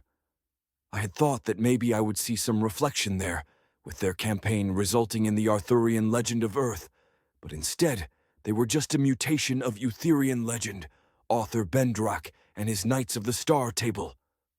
I wanted to meet other Juniper. I wanted to talk to him about what his life had been like. Reading Reimer's notes.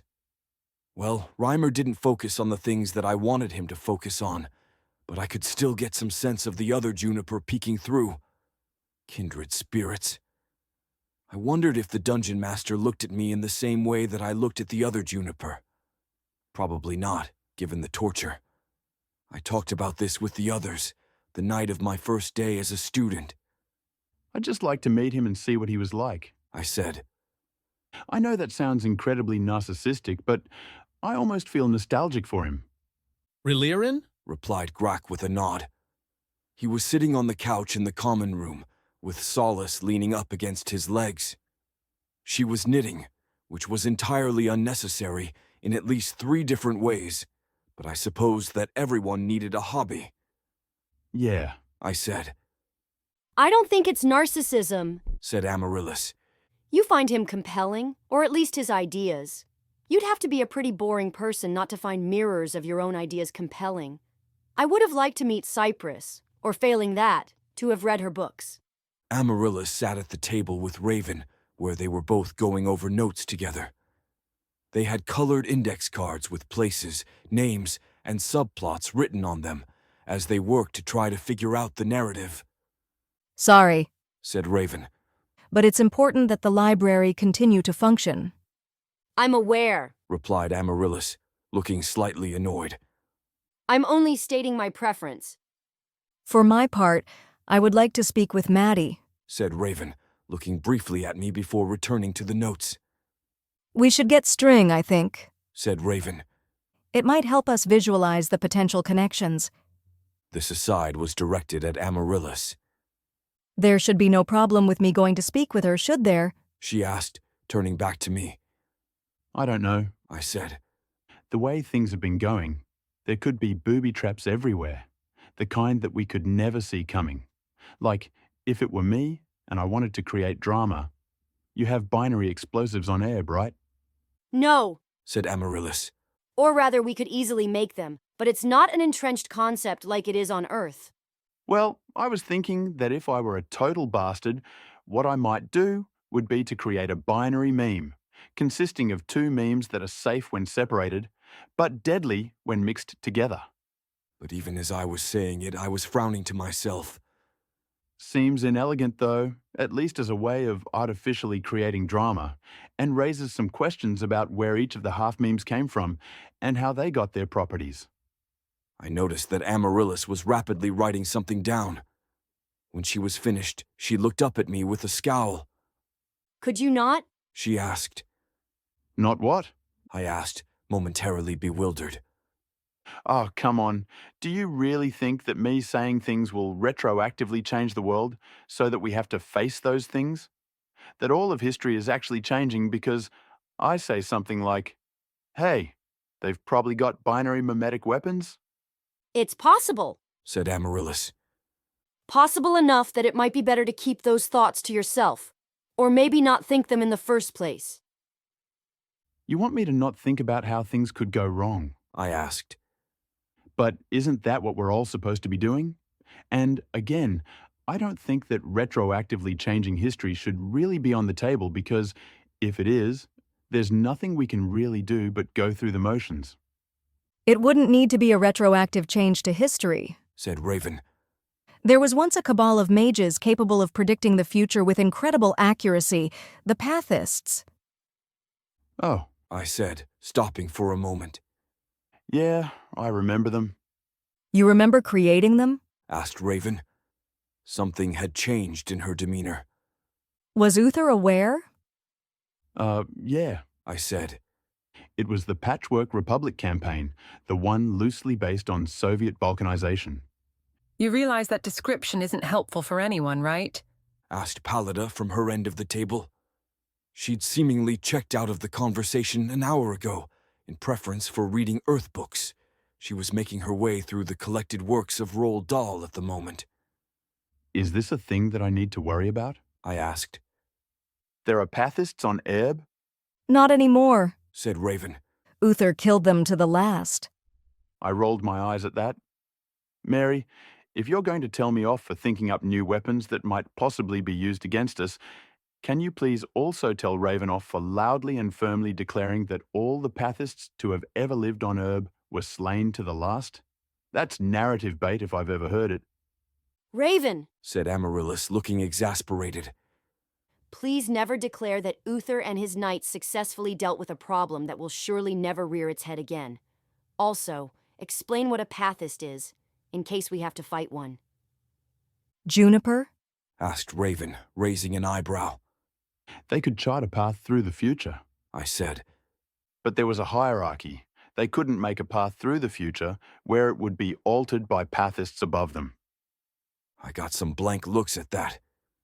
So, Pathist C gets in a fight with a random schlub, then charts his destination as being basically winning the fight.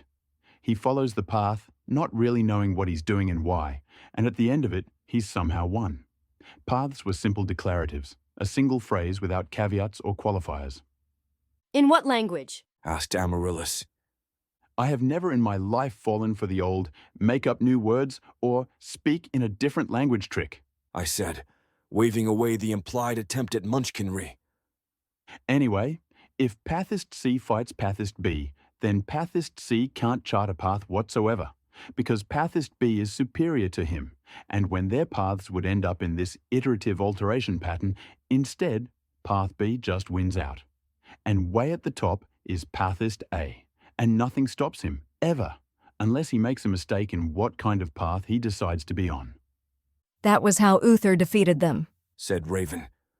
Well, it's also how they defeated them in Patchwork Republic, I said. Though they also had the option to just use overwhelming firepower, because some paths just weren't possible. I looked at Amaryllis.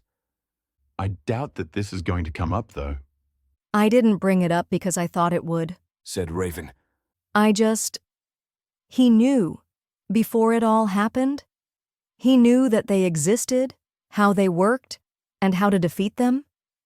Maybe. I shrugged. I mean, yes, Arthur was there for those sessions, but that was when he was maybe 15, so it would have been a long time probably, with a lot of shit having gone on in the meantime. He never said a word, said Raven. She slumped in her chair and looked at the notes in front of her. Here, already, she had some measure of authority and input, and Amaryllis had eagerly welcomed both the help and the knowledge. With Uther, Raven had never even been allowed at the table. Not really. No one had. He was a king who commanded his knights, a solitary leader. Raven had been someone he brought along for the ride. The reason you brought it up was that history didn't need to be rewritten? Asked Amaryllis, gently prompting her. Oh, said Raven. Well, yes, the higher pathists often did things in response to events that hadn't happened yet, to plans that hadn't been made, to things that people would say only weeks later. She shook her head. If you have good enough precognition, which the pathists effectively had, you don't need to rewrite history. You can alter the past when it's still the present. And these pathists are all dead? Asked Amaryllis. Their magic is excluded? Not excluded, said Raven. Not to my knowledge, but the magic was tightly constrained, available only through access to a device that has long since been destroyed by the pathists themselves. An Entad? I asked. Or the kind of device that could be rebuilt? There was an elder race some 20,000 years ago, said Raven. They were frighteningly clever until they ceased to exist. There were things they left behind, rare items that no one was ever able to duplicate. Forerunner trope. It had never been one of my favorites. I refrained from saying that, though, for fear that it would trivialize what she was talking about. I had a problem with that, I knew, and I was trying to get better about it. But really, the whole ancient Forerunner species that disappeared after making a bunch of neat stuff was, in my opinion, some lazy world building. It was great from an adventure perspective, because it gave the opportunity to put down a lot of places where a party of adventurers could go spelunking with a lot of convenient treasures to snag. But it raised a whole lot of questions, most of which were never going to be answered. There were obvious reasons that world builders leaned on it, and I wasn't at all surprised to see it in Erb, but I hoped that the Dungeon Master had done something clever with it.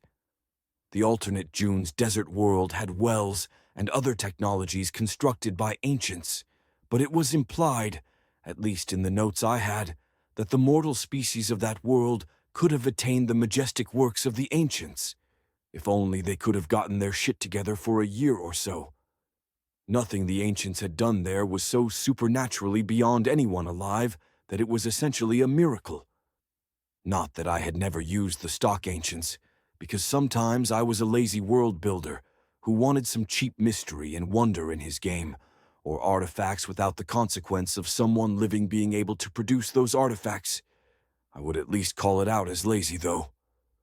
Juniper? Asked Amaryllis. Yeah? I asked.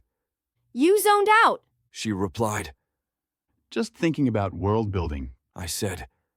Probably not germane to the conversation. Out with it, she said. I was just thinking about the ancients, I said. How I don't really like them, how they usually don't make sense, and if they do make sense, they need to fit in with whatever the themes you're working on are. Like, Patchwork Republic was about balkanization in the wake of imperial collapse, and there were a lot of the ancient artifacts no one can build floating around, but they were recent artifacts, things that had been built within living memory, or, if not built, then at least maintained within living memory. The game was implicitly about how sometimes things collapse, so the ancient lost secrets things was more poignant. I looked over at Raven. Do you know what killed the ancients? Which ones? She asked. Of course there are multiple, I said with a sigh. 5, replied Raven. That I know of. The ones that pathists are descended from then, I replied. 5 was actually lower than I had expected, given how nuts Erb got about packing stuff into it. For those ones, it was a proto-exclusion, said Raven. Not quite an exclusion as we know them today, but with many of the same features. In that particular case, it caused the sudden malfunction of a mental augmentation their kind used, killing them all instantly, and so far as we've been able to determine, none of what they made can be recreated or repaired once broken. Wait, said Pallida. Are you talking about the Gomerons? Is that what happened to them? How do you not know this? asked Raven. You lived through it. Like I had any idea? asked Pallida. I was in Gomera at the time, and all I saw was everyone around me drop dead, all at once, for no discernible reason. It was a little horrifying now that I think about it. She kept her face expressionless, but I thought that had to be a joke. They weren't prepared for the magic to fail, said Grak with a grunt. No, they weren't, said Raven. It was an unknown threat at the time. The Empire of Common Cause was barely prepared for a major exclusion, in spite of a lot of legislation that had been passed on the subject. I had asked Amaryllis about disaster preparedness as it pertained to the exclusionary principle, and she had spent a half hour in what I can only describe as full-on rant mode, covering a wide range of topics: regulatory capture, coordination failures, motivated optimism, toothless legislation, and pandering politicians. It was a somewhat harrowing experience for me, and she didn't peter out until I tried to get through the thicket of acronyms that she'd used and tease apart some of the underlying assumptions. The long and short of it was that there were a few different magics, which, if fully excluded, would end up with a lot of people dying avoidable deaths, and a lot of other people dying unavoidable deaths. As it turned out, getting people to plan for disasters that had never happened and might not happen in the next lifetime was actually pretty difficult. And the other ancients? asked Amaryllis. I suppose you must have had access to their books. Pithecines were turned into obdurite by a still unknown entity or phenomenon, said Raven. And Lasians were hit with a mimetic disease that wiped them out within a fortnight. Reshnik vanished without a trace for unknown reasons, and the Frumians, as near as we can tell, simply suffered from supply chain failures and became a feral version of themselves. Raven shrugged. The names are probably unfamiliar to you. Ah, I said. I know 3 of them. Reshnik made white spires and probably drowned, if they were like in my campaign, and Lasians made the hand whose fingertips are the Zorish Isles, and the Frumians were responsible for the underhalls. Incidentally, are you sure it was supply chain failures and not the Jub bird? Wait, said Raven. The Jub bird is real? I have no idea, I replied. But it was something that I thought up, and canonically, that was what took down the Frumians. Maybe on Erb, it was just a kink in some complex supply chains. I think I was on the other side of the hex when the Frumions went away, said Pallida. What's a Jub bird? I thought about that for a moment. A big bird creature. 4 wings, 6 feet with talons, sinuous neck like a snake. But I think if you saw one, you would probably focus in on the fact that it was 50 stories tall. I shrugged. It's virtually indestructible, pecks people to death, calls people to it from the corners of their attention, invades dreams and appears in the twilight of consciousness. I'm not sure that I can remember much else. It was never something the party faced. It was just a background detail. I'm pretty sure I would have remembered hearing about a 500-foot bird. Said Pallida with a raised eyebrow. Not doubting your, expertise, but it really does seem like something that would stand out. It wasn't in your notes, said Amaryllis, frowning at me. Manxum foe? Yes, I replied.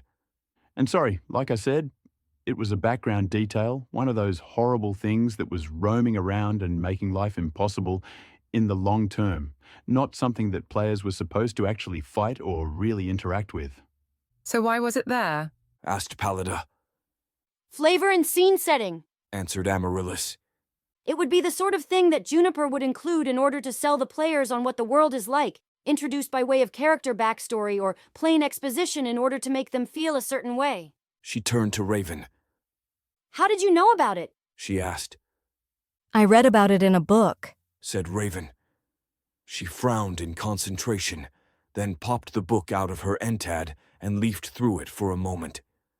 Terrors of the Black Age, written 4 years after Uther disappeared, nearly at the same time Fellseed happened. The author names and describes Fellseed, along with some others. It stuck out to us as being prophetic, given that there are things described in this book that wouldn't appear until later, but the exact nature of this foreknowledge has eluded us. Author? Asked Amaryllis. Anonymous, replied Raven. Here, the Jub-Jub bird is a great and powerful creature of 16 wings, 6 feet, and an elongated neck that sways and undulates as it seeks its prey. The bird is so massive that it dwarfs the largest buildings, standing high above the minarets. When the Jub-Jub bird wakes, the world will tremble. Wakes? Asked Amaryllis. That's fairly ominous. Again, said Pallida. I'm pretty sure that a 500-foot-tall bird would stick out like a sore thumb. I'm not saying that it ever existed, I said. I don't think Raven is either. It's just something that was in my games, which means there's a chance that it's here, especially given that it appeared in a book. In a book that offers a glimpse of the future, said Raven. The book disappeared from her hand. If you're confirming it, then it almost definitely exists. Amaryllis held out her hand in concentration for a moment, after which a sheet of paper appeared in it, likely some private communication with Bethel. She handed it over to Raven. Here, this is the poem Jabberwocky by Lewis Carroll. A poem? Asked Pallida. Raven read it wordlessly, her eyes rapidly scanning it. It wasn't a terribly long poem. As soon as she was done, she read it again, going a bit slower. Her face had grown still and pale. She reached for a pen, then turned to Amaryllis. Can I mark this? Go ahead, replied Amaryllis. I have copies. Raven started writing, marking particular lines and circling things, though I couldn't see what from where I was sitting. All from one poem? She asked, not looking up. Juniper, what happened? I wasn't in a great place, I said. She finally stopped writing and stared at me. By my count, there are a dozen of the worst things on Erb here. The Mimsies? Those were from this? The Borogroves? Yeah, I said. Fellseed was, from there too. He's the Manxum foe. Incidentally, it's Borogovs, not Borogroves. I saw that, said Raven, looking down at the poem. But they're a group of trees. It's a pun, I said. Not a hugely clever one, I guess. It's groves here. Raven nodded. There's an island where the trees grow, she replied. She looked back down at the poem, then up at me. What's Mome Rath? No idea, I said. It was on the list that Uther had your father read to me. It sounded familiar, but I don't know if I was just thinking of the poem or if it's extrapolation from the other stuff or whether I thought up something and then forgot it. So far as I know, it never made it into a game, so maybe it just never stuck. But it might be a novel creation of the Dungeon Master. I shrugged. I'm kind of curious how Arthur knew about it. I am too, said Raven.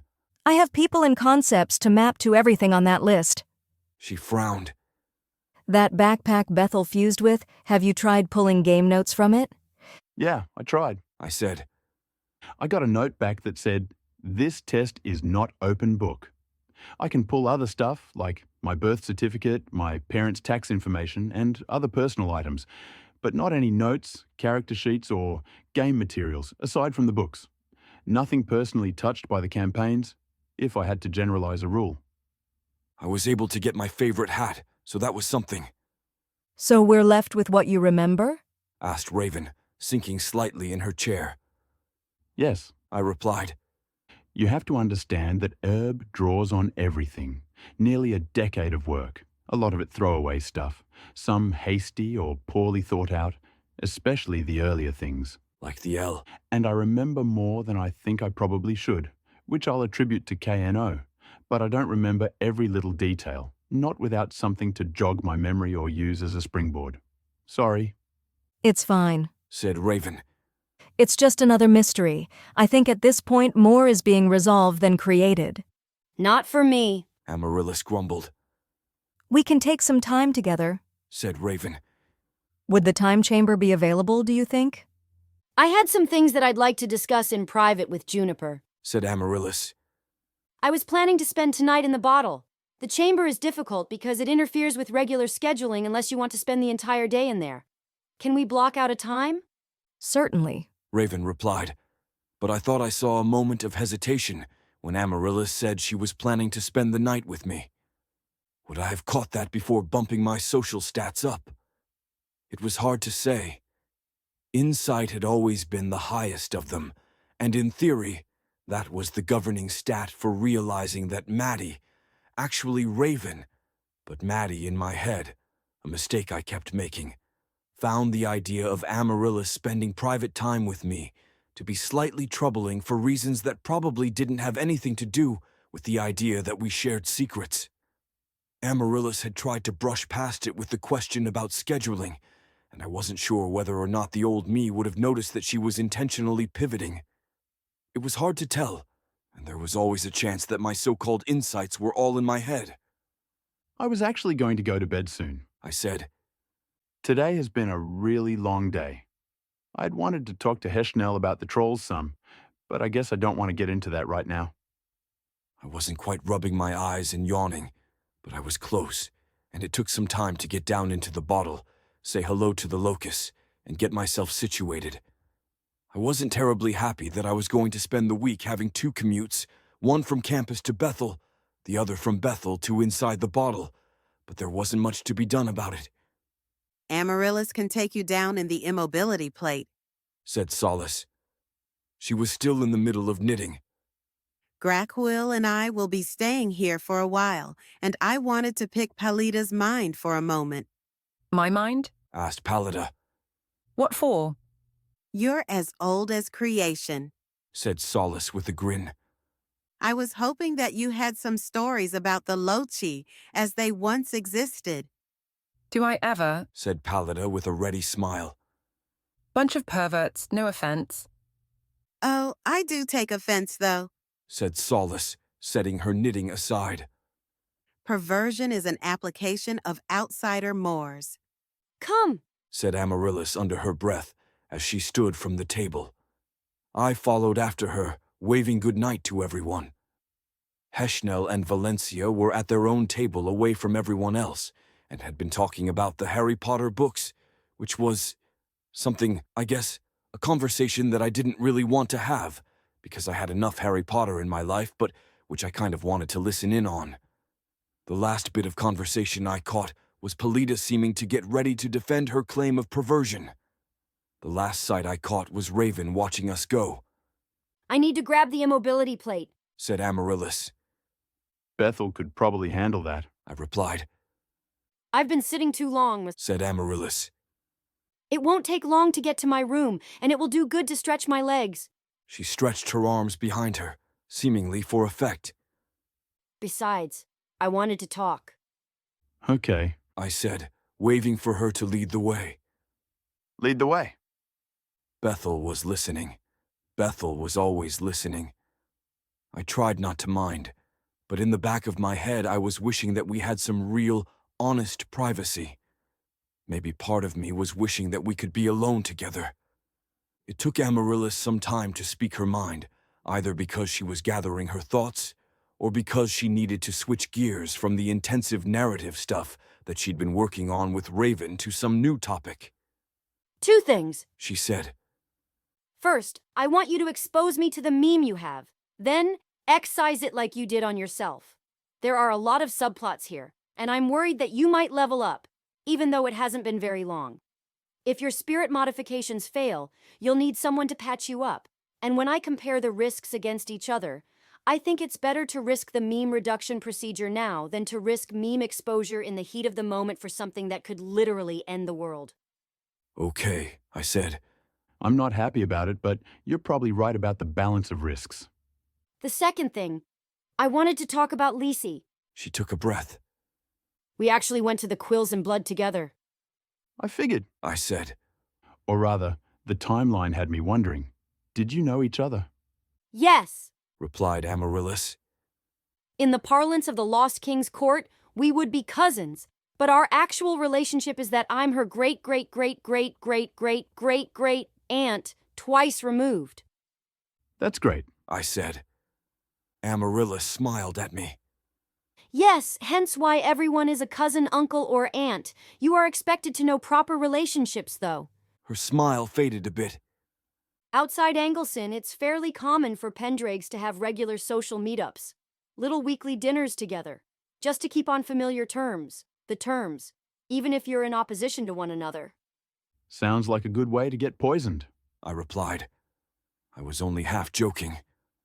I don't think you understand how many entads I had, said Amaryllis. Poison wasn't really a concern. She took a breath. Anyway, I saw Lisi at those dinners. We were close enough in age, reasonably ambitious, reasonably talented, and we'd both come to the attention of our Aunt Rose Mallow. The same Rosemallow who gave you instructions on gritting your teeth through your wedding night? I asked. I tried not to feel visceral disgust at that, and failed. The very same, replied Amaryllis. We were on opposite sides of the power scale, though. Lisi one of the gavel kinds, myself. Well, you know. Rich as fuck, I said. Yes, replied Amaryllis with a nod. It had taken me a pretty long time to understand the scope and breadth of power and money in the Lost King's court, partly because it was all about as foreign as it could have been to me without being inhuman, and partly because I hadn't really taken the time to look into it, or to listen to what Amaryllis was actually saying. To start with, entads were money, both because some of them could consistently produce things of value, and because the ones that allowed for investiture could be rented out at hefty price. Back when Amaryllis had been a proper princess, she'd had people on staff whose entire job was to find buyers for entad-produced goods and services, and to secure contracts for the wealth of entads that could be invested in other people. Even if all of her investments were wiped out, which they were, and her properties seized, also mostly true, Amaryllis would never have to work a day in her life, because the entads would make her money hand over fist. Gavelkind was a succession law where possessions were divided among children. The entad inheritance implementation of that was that when a person died, all their Gavelkind entads would go into a conceptual pool, which was then divided up among the children. From the perspective of one of those children, it was a total crapshoot whether it rounded up or down and which ones you would end up getting. The enormous Pendrake family had a whole wing of Gavelkinds who barely inherited anything in the way of entads. These weren't poor people by any measure, but they definitely hadn't been favored by the rules that were at play. One of the things that I've always had to deal with, up until meeting you, was the motivations of the people approaching me with offers for friendship, said Amaryllis. Lisi, she was unimportant, and she knew that she was unimportant, so she went seeking out someone who could help her with that problem. Ah, I said. Motivated friendship. Amaryllis nodded. Not the first time, she said. And it probably won't be the last. She came to a stop, and I realized that we'd come to her room. I'll change into the armor. Give me a second. She went inside and closed the door behind her. Bethel took that as her cue to appear next to me. I could give you a peek, She said with a lascivious grin. No thanks, I said. How are you? Good enough. She replied with a shrug. What have you been up to? I asked. Watching the mortals? Bethel nodded once. As always. Are you sure that you don't want a peek? Yes, I replied. The thought of spying on her, I find it kind of sickening. Such a moral little human, said Bethel with a cluck of her tongue. No, I replied. I mean, yes, I try to be, but the way it makes me uncomfortable isn't really related to morality, it's cultural programming. I didn't decide to be sickened because I'm super moral. I just am sickened. It's like the opposite of a fetish. Though I do also think that it's immoral. I paused. How are you? Fine, Replied Bethel. you already asked. You want to talk about me rather than her? Either is okay, I said. but she's going to be spending the night in the tree with me, so we'll have more time to talk. I was gone most of today, and I'll be gone most of the rest of the week too, so I wanted to make sure that your needs were being met, to the extent that I could actually meet them. It's not your forte, said Bethel. She arched an eyebrow as she watched me. No, I said. But especially for you, I know you have your issues with Amaryllis, and she's usually the one that helps to smooth things out with the others, so it's down to me. And I think I understand you better than she does, though I can't claim to understand you that well. I think I also probably like you better as a friend than she does. Said Bethel. She sighed and looked away from me. I was watching the two of them, Amaryllis and Raven. Peas in a pod, it seems. Maybe, I replied. I can see the similarities. I hesitated. It might just be my memories of Earth clouding things. I've been trying really hard not to see Raven as Maddie, and I think that I'm mostly there. But sometimes it's like a little echo of Maddie, a place where you can see that they have the same DNA. DNA? Asked Bethel. I said. Deoxyribonucleic acid, part of our cells, it's what allows for heritability in humans, or it does on Earth. For all I know, the mechanism is completely different on Erb. Blood types don't work the same, that's for sure. Anyway, yes, there are places where Raven evokes Maddie, just a grown-up version of her, one with such a lifetime of experience that I could never hope to match it. Our roles are kind of reversed. But if you're talking about her like she's the same as Amaryllis, then I could probably go on for quite a bit about what makes them seem so different to me. Amaryllis is almost done, said Bethel. Sorry, I said. I got off topic. I really do want to talk to you about your own stuff. Perhaps another time, said Bethel. I believe I've gotten something from this conversation. More than I was seeking, in fact. I may go speak with Raven. Don't cut her fingers off, I warned. I would never be so dull as to repeat myself like that, said Bethel. But it appears that she and Pallida are having a spat at the moment, and I'd like to devote my attention to that. She disappeared with a pop. Shortly afterward, Amaryllis emerged from her room, clad in the immobility plate. Ready? She asked. Yeah, I said. You were talking about Lisi, and how it was a case of motivated friendship?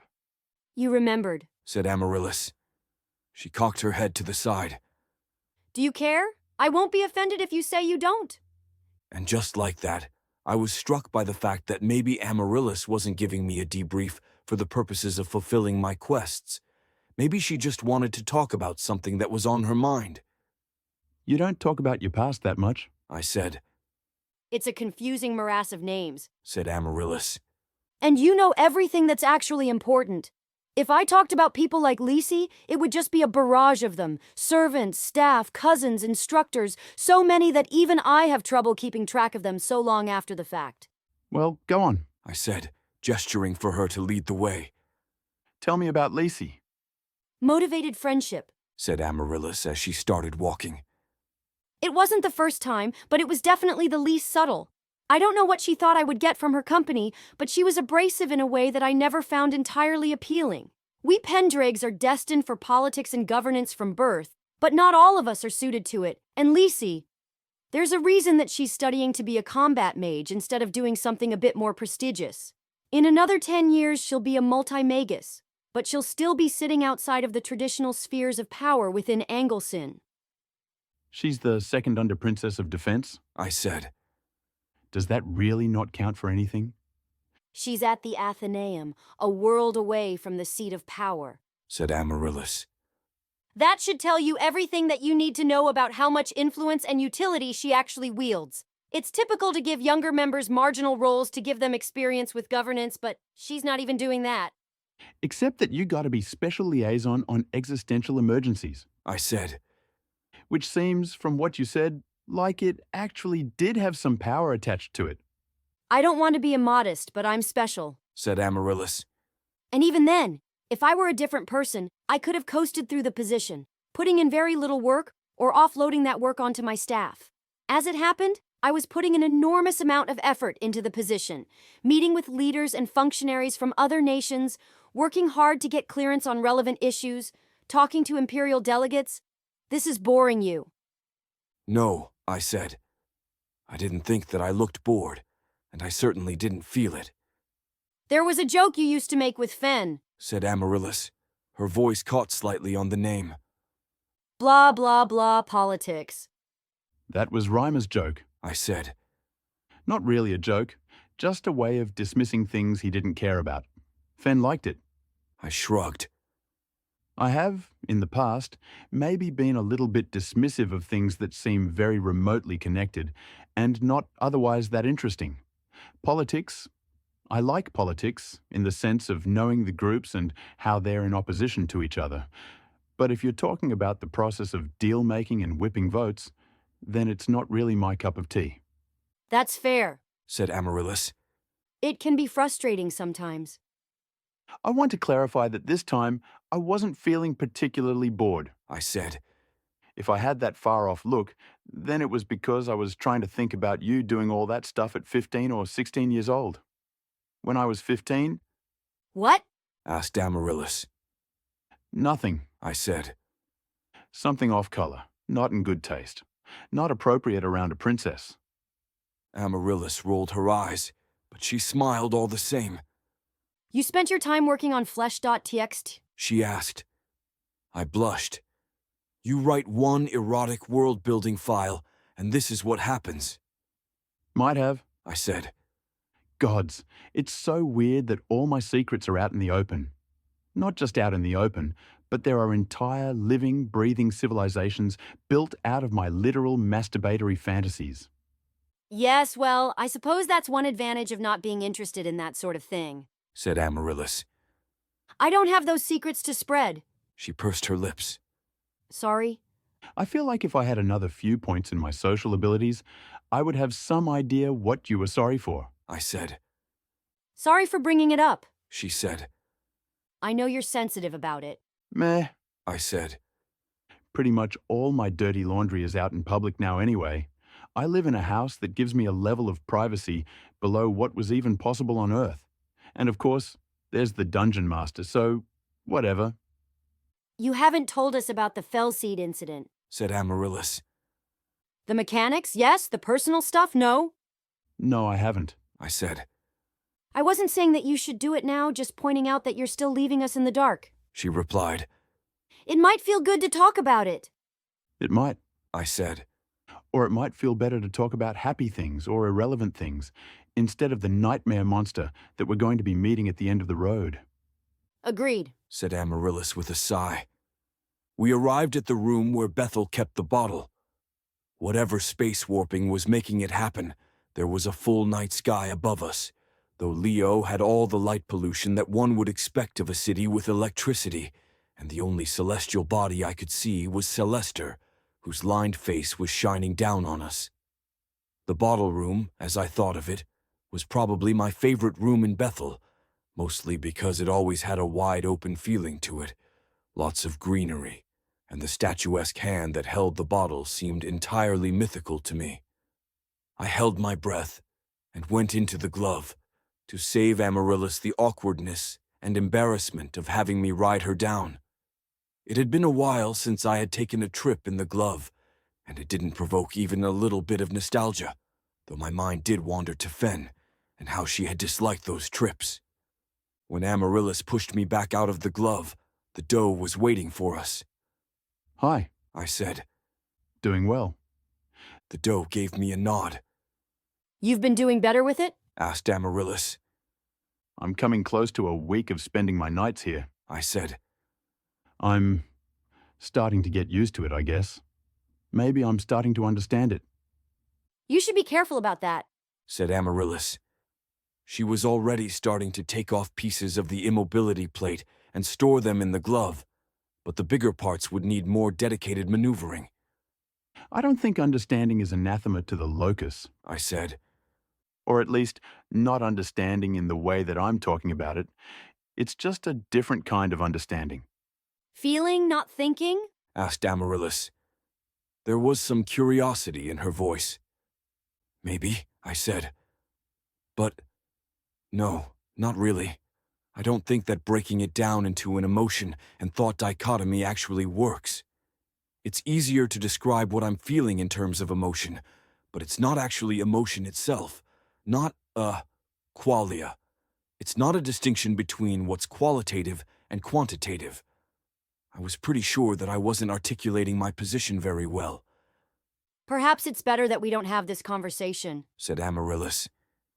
If what you've been doing is working for you, then I don't need to know exactly how.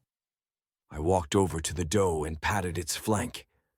I had lately been trying to curb away from calling it her, not because the gender was inaccurate, but because it seemed far too much like fitting the doe into a box. If my intent had been to increase empathy for the doe, I thought that the change in gender had mostly worked, but it was a bit of a crutch. The doe was its own thing. Eventually, we have to boil it down to something, said Reimer. You're wrong, said Tiff. Sorry, but you are. Guys, why are we even talking about this if Arthur isn't here? Asked Craig. Seems like something that you'd want to save for him. Are you kidding? Asked Reimer. Neither of us would be able to get a word in edgewise. All I said was that so far as magic goes, the sword will glow in the hand of a woman, I said. A statement which you're making me deeply regret. Because there are edge cases, said Reimer. Like big, obvious edge cases that we should all be familiar with. Tom gave a somewhat guilty look. That's not what I'm saying, replied Tiff. You're ignoring the actual meat of the argument. You're saying basically that it doesn't boil down to the edge cases? Asked Reimer. I'm saying you're taking things like Klinefelter's or androgen insensitivity and just making them into new categories, said Tiff. Or you're making these different frameworks for them and pretending, I don't know, that there's a master framework or that we're stuck using frameworks at all. Again, said Craig. Really seems like an Arthur kind of thing, because we're going to have to go through all this again when he comes back and hears about it. Solemn pact not to tell him? I asked, only partially joking. Question, said Tom. What is Klinefelter and what is the androgen one? Women have 2 X chromosomes. Men have an X and a Y. Someone with Klinefelter syndrome is XYX, I said. Androgen insensitivity is, I think, the one where you have XY chromosomes, but something goes wrong with how your body handles hormones, and you wind up outwardly presenting as a woman. Goes wrong is a value judgment, said Tiff with a frown. She was in a bit of a mood, which happened occasionally when she was having to defend her position. Usually it was better when Arthur was gone, but in this particular case, Reimer was pressing her buttons, or she had just had enough of us. Not that I, specifically, was to blame. I'm wrong in the sense that it anthropomorphizes evolutionary processes and assumes that chemical, hormonal, and biological processes have intent, I said, after a moment in which no one leapt to my defense. No, said Tiff. Wrong implies right, and that's all just a construct. A useful one, sure, but you and Reimer are both talking about these things like they're, I don't know, more options that you would add to a dropdown, I guess? My actual point, said Reimer, was that the sword must have some way to know whether or not someone is a woman, right? He looked at me. Right? Well, I said. Right, Wrong. said Tiff, frowning at me. I mean, right, in the sense that yes, there's some rubric that the sword might be able to apply to the question, but wrong, because the sword doesn't know, and there's no privileged frame there. I sighed. We're really not having an argument. Could have fooled me, said Craig. Wait, let me jot this down, said Tom. Not an argument, there, got it. He grinned at me. Always good to keep track. All I'm saying is that when the sword is presented with someone who's intersex or transgender, it just makes a determination whether or not they're a woman, I said. Eventually the rubber has to hit the road at some point, and the magic has to either work or not work, right? Tiff crossed her arms and frowned. I wasn't as good at the debating thing as Arthur was, but I thought that I had laid out the best argument that I could. I couldn't even really remember how the argument began, except that I had offered up a sword that had special bonuses if you were a woman. I was pretty sure that Tiff had made an innocuous reply to some innocuous comment from Reimer, and it had snowballed from there, but it was the kind of thing that was hard to pinpoint after the fact. I understand wanting to put everything into little boxes, said Tiff. Or even wanting to firmly declare some things outside boxes and some things inside boxes. Most of the time, including this time, it's fine. Can I just somehow get you to understand that it's not real? It's convention. It's a sloppy fit because it's always going to be a sloppy fit. It's frustrating that I can't get you to understand what I'm saying.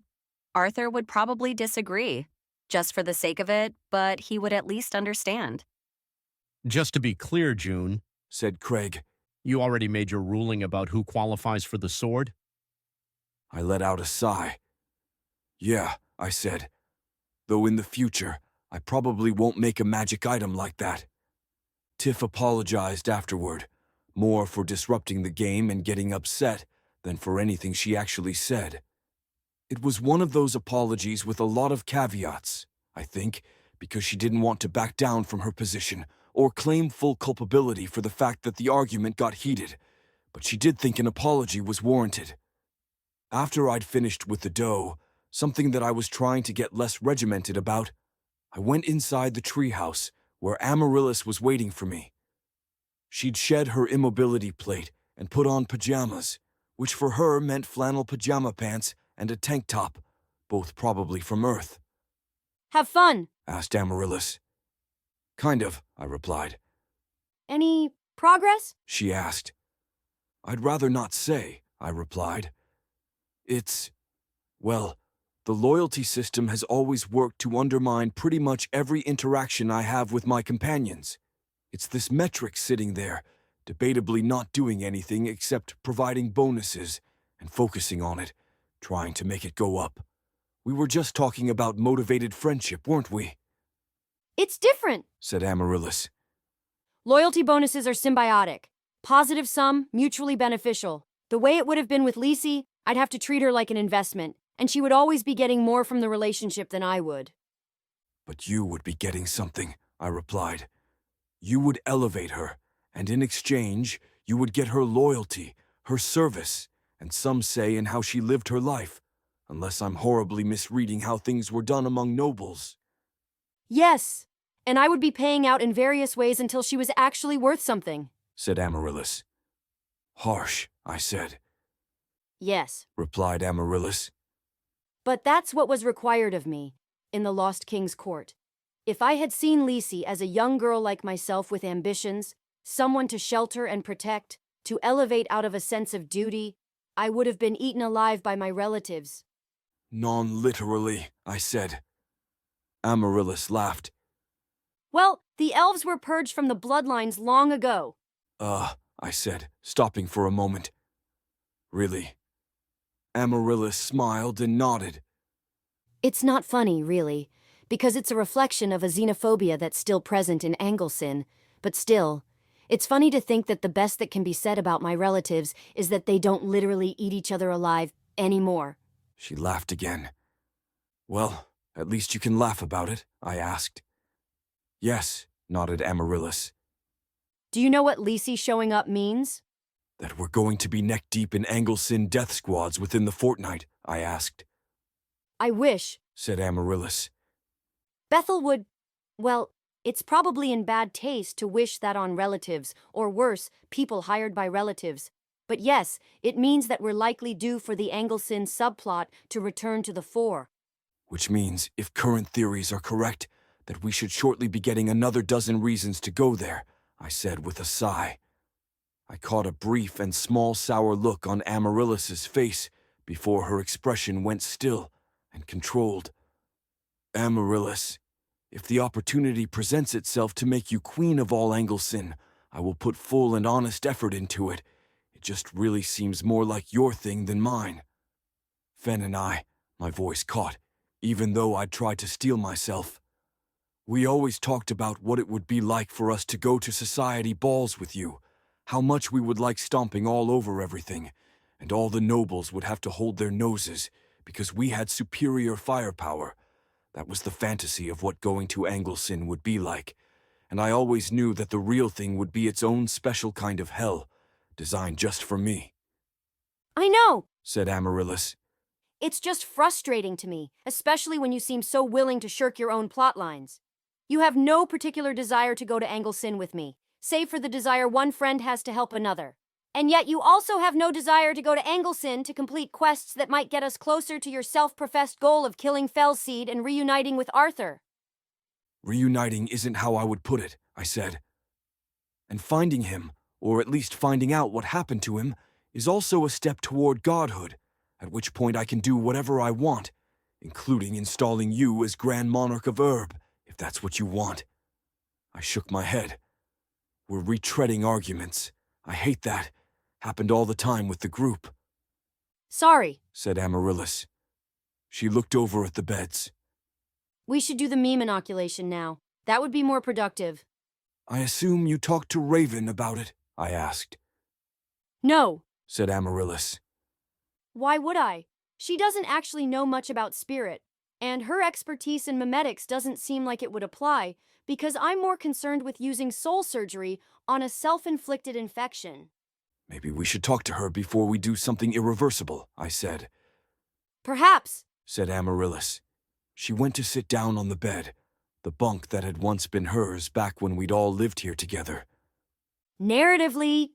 Okay. I'll just do it, I said. I sat down on the bed next to her. How do you want to do this? I'll look at your soul first, Said Amaryllis. Either it will infect me or it won't. If it doesn't, then there's less need to worry. But if it does, you'll have to make the same alterations to me that you did to yourself. All right, I said, taking a breath. I'll watch over you, if you're out. Loyalty increased. Amaryllis level 24.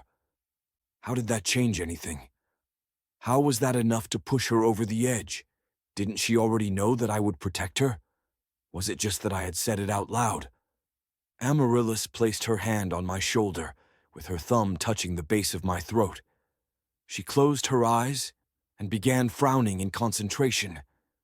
She should have been at Essentialism 15, which for me had made the process far from automatic, but still doable in short order with some effort. I wasn't sure how long it would take her to make her survey, nor whether I would know if she were infected, so I was left to wait, and with nothing to do but look at her. We weren't usually so close to each other. We were almost never touching. If she was paying attention to my heart rate as she tried to find the pathway to my soul, it was possible that she would feel my pulse speeding up, just from our proximity. Back near the beginning, when we weren't so close, I'd had some fantasies about Amaryllis, fantasies that I'd done my best to squash, and fantasies that were returning, unbidden. She was too pretty, like every line of her had been made by an artist's hand, and if I let my guard drop for even a moment, it was easy to be mesmerized. found myself wondering what I was waiting for. Why hadn't I tried to make a better case for myself? Why wasn't I trying harder to be the person that she wanted me to be? Especially if it was the person that I wanted to be too. Uther was my point of comparison, and while I didn't want to be him, the things that he'd accomplished before leaving were so far beyond what I had managed to do that they seemed more like myth than reality. Amaryllis, left to her own devices in a parallel timeline, she had conquered as much of the world as she possibly could have, with only a slight bit of cheating. I wanted to be with her, whether as a friend or not, and I knew that if we were going to keep things copacetic between us, I would have to be more like her, more driven, more ambitious. I knew that I should be anyway, even if she wasn't around. I should have gone home and faced whatever terrible thing the dungeon master had planned for me there. Amaryllis's hand fell from my shoulder, and the light pressure on my neck was released. She opened her eyes, but they were half-lidded and unfocused. "So, I guess that didn't work, huh?" I asked. There was no response. I felt a cold sweat break out as I looked at her. I could fix her, I was pretty sure. I could fix myself. We'd tested my ability to use spirit on other people. The meme no longer looked like anything in particular to me, and it was all going to be fine. But I still felt a sense of dread. We should have tested this on D-class personnel first. That was what we should have done. From a utilitarian perspective, it made perfect sense. I wondered why Amaryllis hadn't brought it up, because she knew that I wouldn't go for it, or because she thought it was abhorrent. There was something she'd written as Cypress about indulging in petty morality, which really stuck with me. I took a moment to grab a pen from the dining table and draw a mustache on her. It made me feel better, though I immediately had second thoughts about whether or not she'd find it funny. Fen would have found it hilarious, I was pretty sure. Getting to her spirit from her soul was simple enough, and the meme thread was easy enough to find too. I shrunk it down and squeezed it tight until it was nothing more than a thin line, then traced it back down into the soul, where it was lodged in her memories. There, it was easy to see, given that almost everything linked to it. I cut the links, as I had in my own soul, which, so far as I understood, would dissociate the image from all my memories, then took a moment to make a very cursory glance at the rest of her soul before leaving. A better person than I was probably wouldn't have been tempted to peek at her values or social models. It would have been easy to see whether those had changed recently, whether how much she valued me was higher or lower, and whether she was once again romantically attracted to me or not. But as tempting as it was her decision whether or not to do it, and her decision what she was going to tell me. Again, I'll acknowledge that a better person would have had no temptation there. When I came out, she was staring at me. "Fixed then, I suppose," she said. I had forgotten that I'd drawn a mustache on her, and was laughing a little. "Are you okay?" "Fine," I said, still giggling. She just looked so serious, and then had that ridiculous mustache on. It was a little crooked, which just made the whole thing funnier. Fen would have loved it, and for a moment, that thought wasn't accompanied by regret and loss. "Juniper," said Amaryllis. "Explain." Her voice was very stern, which only made the crooked mustache I'd drawn on funnier. "Just laughing at my own joke," I said. Really immature. Trying not to laugh made everything funnier. It was dumb, super dumb, but still funny. "There's a mirror in Sable," I said, which I wasn't sure was true. But between Fen's kleptomania, Amaryllis's paranoid preparation, and the fact that we'd used it with the Earth backpack as general storage while in the time chamber, I was pretty sure that the glove contained almost everything a person could ever want. Amaryllis held the glove out and a hand mirror popped into existence. She stared at her reflection for a moment, then looked back up at me with a raised eyebrow. "Really?" she asked. For a brief moment, she seemed disappointed in me, but then her eyes went down to the mirror again, and she cracked a smile. "You're ridiculous," she said.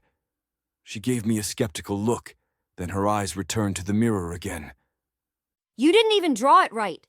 I didn't want to spend a bunch of time on it, I explained. Amaryllis set the mirror down. You know that this means retribution, don't you? A pendragon is not to be trifled with. Wouldn't be the first mistake I've made, I said, smiling at her. She would have loved this, you know, said Amaryllis. Yeah, I said, and then I started laughing again, because she still had a mustache on her face. Good vibrations. Chapter 147. Good vibrations. The phrase, full English breakfast, apparently didn't have an analog on Arab, but the idea had apparently tickled Bethel's fancy. She had started with the traditional full English breakfast, then moved on to other Earth nationalities. Apparently other countries had their own take on it. And once she'd exhausted those, she had moved to making full breakfast versions of Erbian nationalities. I was pretty sure that no one had asked her to do that. On the morning of my second day at speculation and scrutiny, it was a full Grabellian breakfast, and I couldn't identify literally any of the ingredients.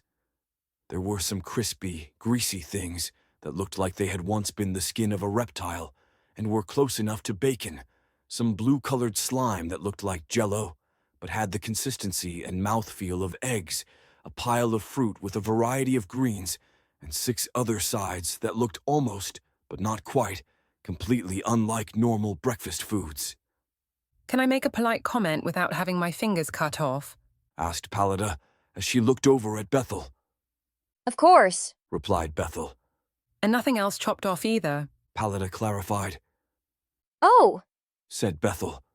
Well, then it depends on what you were going to say. This isn't quite what they eat in Grebels, said Pallida. She picked at an orange blob with her fork. Or at least it wasn't when I was there. Your criticism is duly noted, said Bethel. Where did you get this stuff anyway? Asked Amaryllis, picking up a crispy piece of skin. Your backpack gives you access to Earth foods, but none of this seems like it should be possible with your combination of abilities, because there are base ingredients that wouldn't be available on Earth. I paid for the ingredients, said Bethel with her arms crossed. A young neighbor boy was walking by, and I offered him a sum of money if he would run to the specialty market and get a few things for me. Ah, that's the problem, said Pallida. Most of what you got probably came by bulk teleport, with not enough demand that it would be fresh. Again, your criticism is duly noted, replied Bethel. Her voice was a bit more frosty than it had been. All right, fine, don't mind me, I'll be eating, said Pallida. If you want tips, though, I have tips. We ate in silence for a bit, but I finally made eye contact with Valencia, and she took that as her cue to speak. She gave me the impression that she had been waiting with bated breath for me to notice her. Do you want to hear my Hogwarts theory? She asked. I said. Hogwarts theory? Not this again, muttered Pallida. Well, said Valencia. I was thinking that everything happens for a reason, and so I was thinking about Harry Potter, and that there must have been a reason that I was given those books. Okay, I said slowly.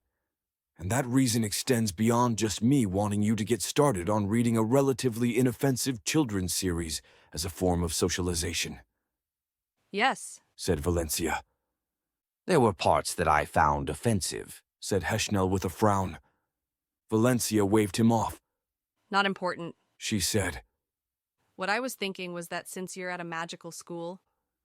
Please just call it an Athenaeum, said Amaryllis. I was thinking that there might be similarities, and that Hogwarts was placed as an important clue, said Valencia. She smiled at me. I've started breaking things down into houses. I'm not sure that's going to be helpful, I said. I turned to Heschnell. What was offensive? The house elves?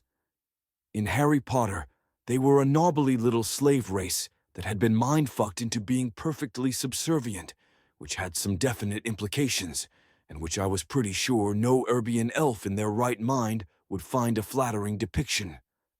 I was fully ready to leap to Rowling's defense with the discussion of the origins of Earth elves and the ways that herb elves had been drawing on a different tradition.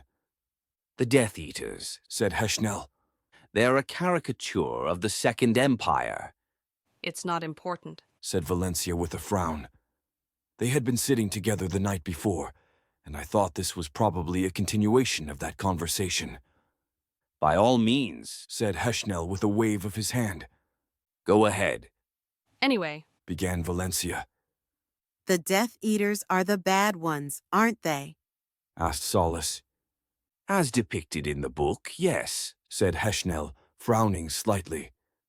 Their stated aims, however, are noble, and their means are given a blanket condemnation without any consideration of nuance or the fact that those means were used by bad actors. There are a number of fallacies. The young one would like to talk, Hesh, said Pallida. It's rude to call people young, I said. Most people take it as a compliment, said Pallida with a raised eyebrow. I believe he meant within this context, said Amaryllis. In which case I would agree, it's unnecessarily demeaning for no good reason. We'll see if you say the same once you're 30,000 years old, replied Pallida. Would you like to hear my findings or not? asked Valencia, looking at me. Of course I would, I said. Sorry, we have too many people at this table. I didn't say anything, said Grack. Well, yes, you're much more considerate, I replied. Valencia, you have the floor. I'll register my objections when you're done. Okay, said Valencia, looking pleased. Everyone else listened to me, which was a bit of a shock. To start with, I tried to split the houses between the two schools of magic in sound and silence, but that didn't seem like it worked. Instead, I realized that you have 4 professors, 1 for each house. Then the question was, which house each of them belonged to. I want to talk about it a bit more, but I think Irma-Reater is Slytherin, Oberlin is Gryffindor, Leicester is Hufflepuff, and Malice is Ravenclaw. This is all gobbledygook to me, said Pallida. Then you're welcome to read the books, replied Valencia. Juniper, what do you think? I don't have enough information, I said. And the house system is just a typology, and typologies are always a case of square pegs and round holes. Just because you can take 4 people and fit them into 4 houses, that doesn't mean anything more than that the numbers line up and the system is flexible. It's a magic eye test. You might as well do the same thing with the 4 humors, or get creative about how you're counting people and do enneagrams or horoscopes or Myers-Briggs or whatever. More gobbledygook, but I think a different flavor, said Pallida. So you don't think it's worth anything? asked Valencia. She looked a little hurt. I'm saying, okay, why did you put Irma-Reater in Slytherin? I asked. She's ambitious, cunning, focuses on power, and she's evil, said Valencia. She's likely evil, said Amaryllis, who had finished her food. There's a difference. The code phrase she gave you might have been a red herring, said Raven. We'll see what happens at this meditation class. The penumbral are literally shadow people, I said. It's in the name. If she were evil, it would be too on the nose. I turned back to Valencia. I can see your reasoning, but I could also make an argument for Hufflepuff, because in her lesson, she put a lot of focus on the people who had come before, the importance of loyalty to the Athenaeum, and stuff like that. And in private conversation with me, a lot of what she was talking about turned out to be fair play, even if it was, I'll admit, a little bit of a Slytherin way of talking about fair play. What houses would you put them in, then? asked Valencia, frowning at me. I'm just saying that they probably don't go in houses, and just because we can make arguments for which houses, it's asking the wrong question, I guess, I said, scratching my chin. You're presupposing that houses are a sensible way of looking at a collection of 4 people. You might as well slot all of us into houses. Valencia gave me a very guilty look. Okay, I replied. I guess I should have seen that coming. What I'm trying to say is that unless I get a lot more evidence, I'm going to assume that the Hogwarts houses aren't going to map onto my instructors, the other students I meet, or anything else. I hesitated. Keep working on it, though, And if you think you have something that's more of a match than you'd get just by random chance, let me know, okay? It wouldn't be the strangest thing that had happened this week.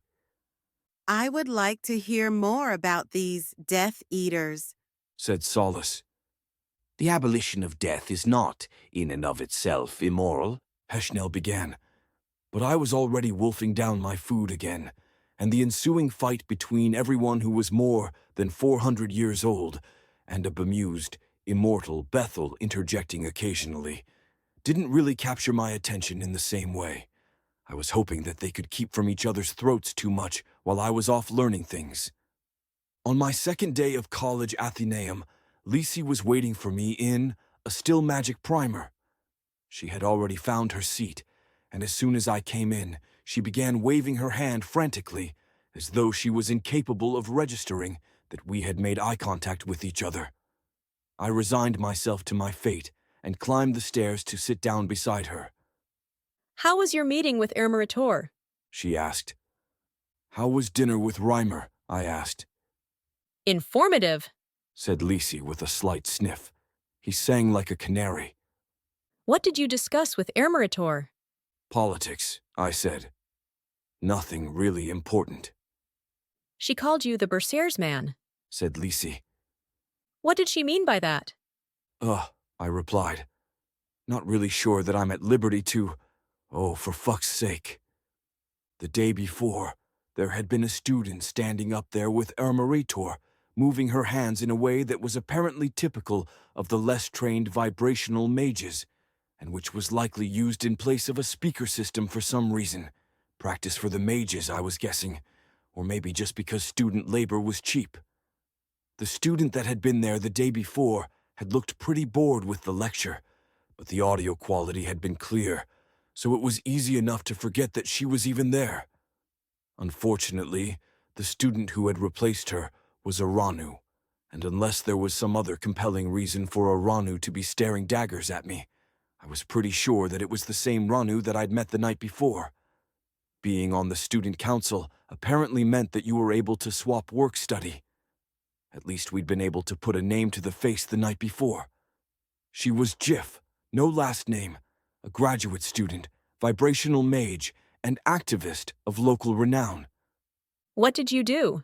Asked Lisi, watching me with a skeptical look. Nothing, I said. She's, a member of the student council. I know that, said Lisi. Why does she hate you? She's probably listening to what we're saying, I replied. Does she know why she hates you? Asked Lisi. Even if you were worried about eavesdropping, you should be able to clearly state information already known to her. It's complicated, I said. Reimer was talking about some of your complications, said Lisi. Fuck. Look, Reimer and I haven't seen each other in 4 or 5 months, and we were never really that close to each other, even when we saw each other every day. He said you were like a brother, said Lisi. That doesn't sound like him, I replied with a frown. It sounds like something he'd say to impress a girl who wanted information, maybe.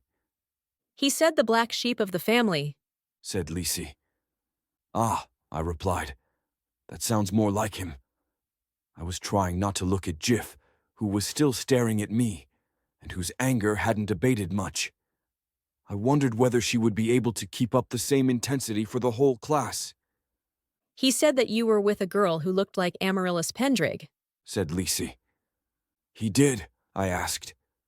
Traitor. Yes, said Lisi. He also said that you went to prison. You could probably have found that out just by calling up one of your relatives, I said. Probably, said Lisi. She was looking at me with an uncomfortable amount of intensity. I knew Amaryllis Pendrig. I had her poster up in my room, I said. Future leaders of Angle Sin. Reimer said, replied Lisi. He thinks that the girl he saw is Amaryllis. I'd like to meet with her. I'll ask, I said. Now? Asked Lisi. Class is about to start, I replied, which was thankfully true. They were doing some setup down at the front that they hadn't done the day before, and a couple of people were involved. When I looked more closely at the armor, I saw that it was shimmerplate, a signature of Imperial agents, which started raising alarm bells. I was still waiting for the other shoe to drop, the point at which this would all explode into mayhem and carnage. I rested my hand next to my vambrace, readying myself for GTFO mode. One of the visitors setting things up had a storage entad and deposited on the front stage area a giant flat stone that was at least 10 feet across. Following that, he put down all kinds of papers circling the stone. When he was finished, he touched the stone with a very specific motion, which caused the center of it to change shape into a concave surface. This quickly filled with murky black water that came from nowhere. Staring at it, I was uncomfortable, because it certainly seemed like a summoning ritual of some variety. "Welcome, class," called Ermarator as she surveyed the room.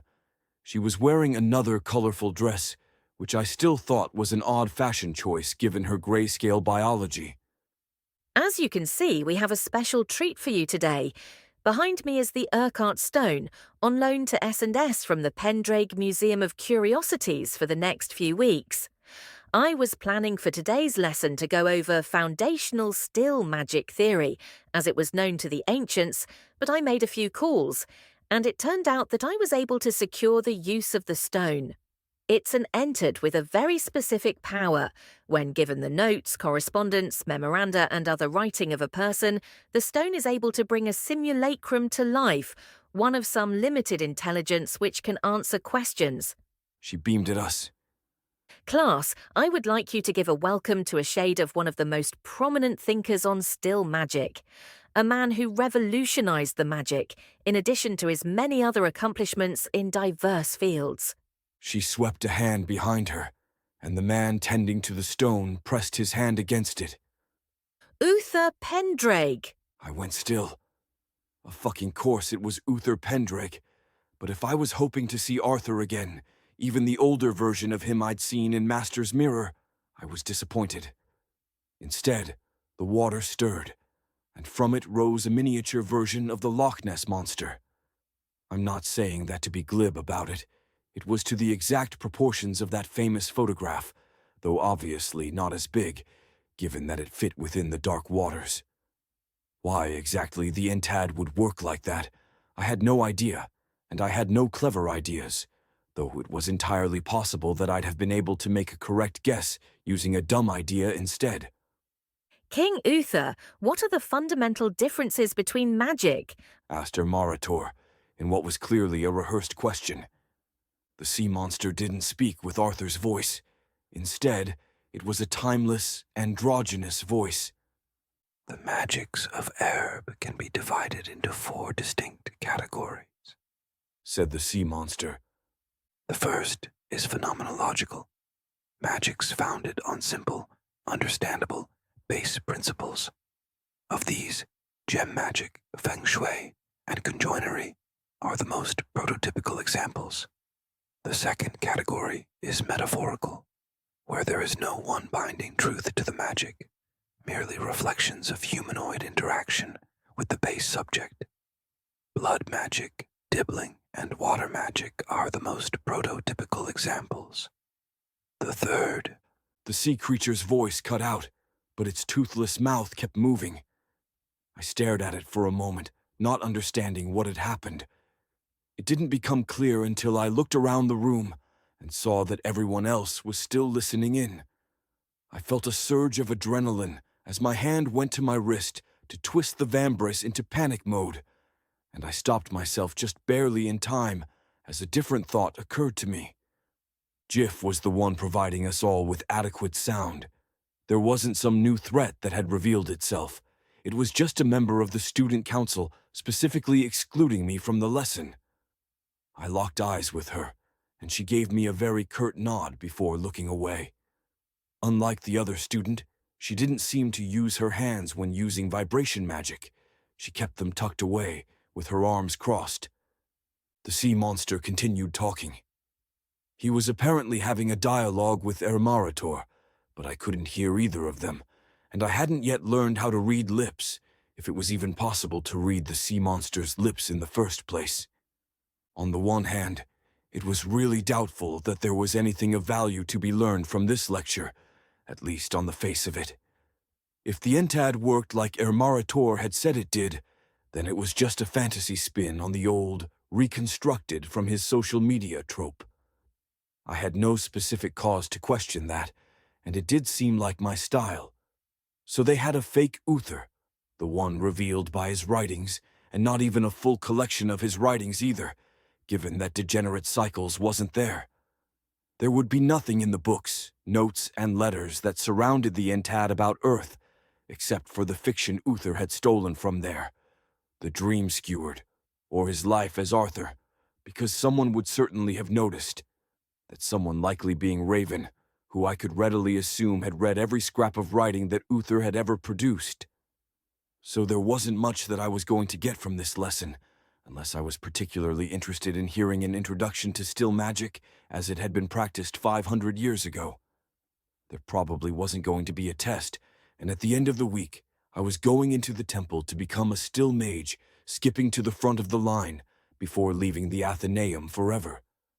Not being able to hear was no big loss.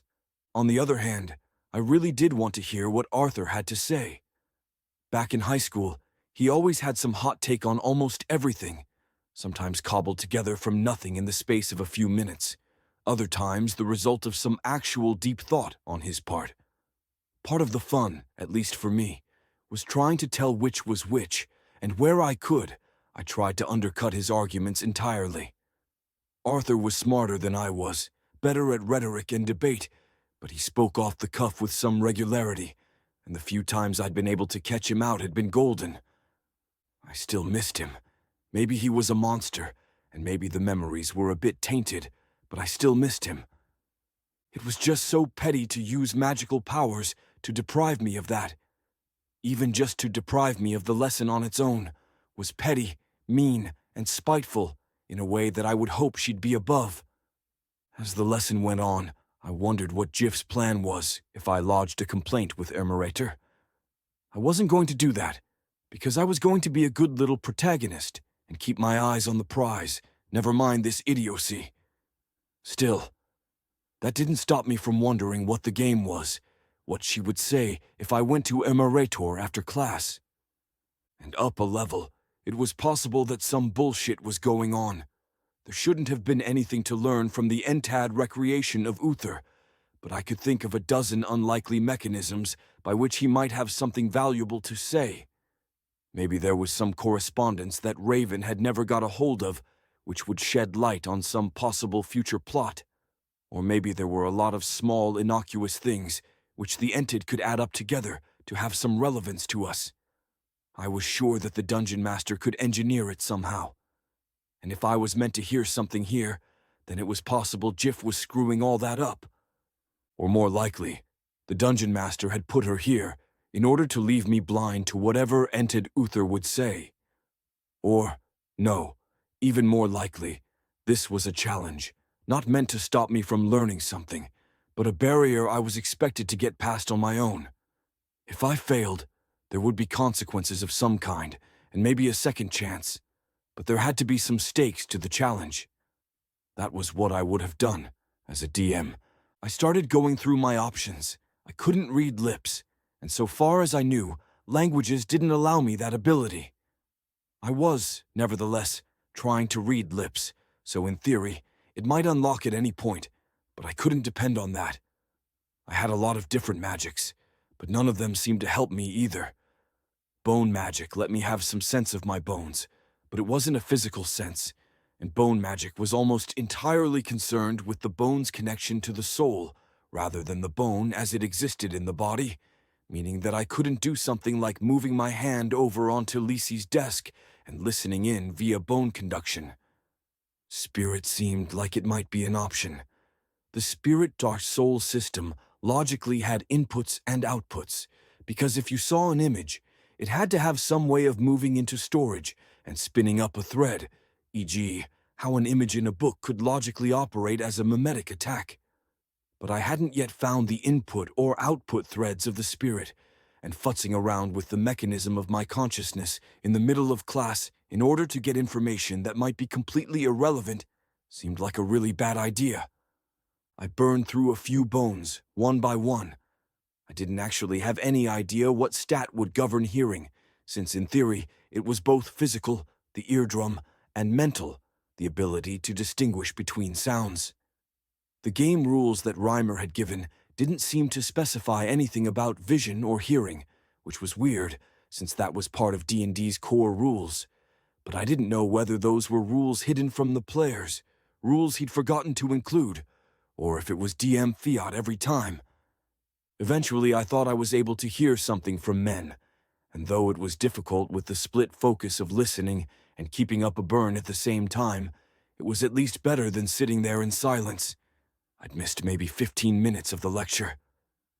Phenomenological, finished Uther, the start of the sentence completely unintelligible. In this case, the school of magic is extended, not through metaphor, but by deeper understanding of the phenomenological nature. Stillness, defined, is not the absence of kinetic motion, but the absence of change in any form. Now, I will grant that many forms of change are reducible to the kinetic movement of elemental particles, whether we consider heat, chemical reactions, or indeed light. Her Marator waved a hand, which she'd done a few times before, and Uther the sea monster stopped talking.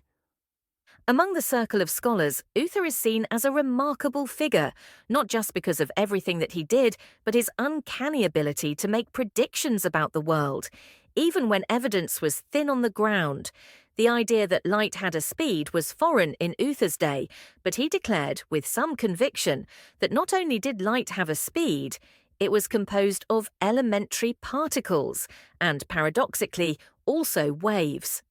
In the Battle of Alheim, against the Dread Radiance, Uther was able to use still magic to completely nullify the offence of the Dread Spears and bring an end to the reign of the Hallowed Shards, in a feat that was then thought impossible and only now fits easily within the modern frameworks. Typical Utherian bullshit, then. Still magic 100 or something like it. Maybe a virtue, maybe just raw skill, but Uther was like me, and could easily go beyond what was possible for everyone else. Uther continued on. If still magic, then, is the stopping of things, the halting of change, there are further applications outside the realm of traditional study. When we take the iconic view of the still mage, we think of a speeding cart barreling down the winding roads of Chisholm, stopped in its tracks with no damage to the passengers or goods. But there are other forms of change as well, beyond the mere physical. Still magic might stop a certain class of connections between an entid and its user, or at least those aspects which are dependent on change, rather than static in their nature. It might stop a chronomancer's clock, or a dibbler's spell, and though I have not yet found practical applications of it, a still mage can stop mental processes.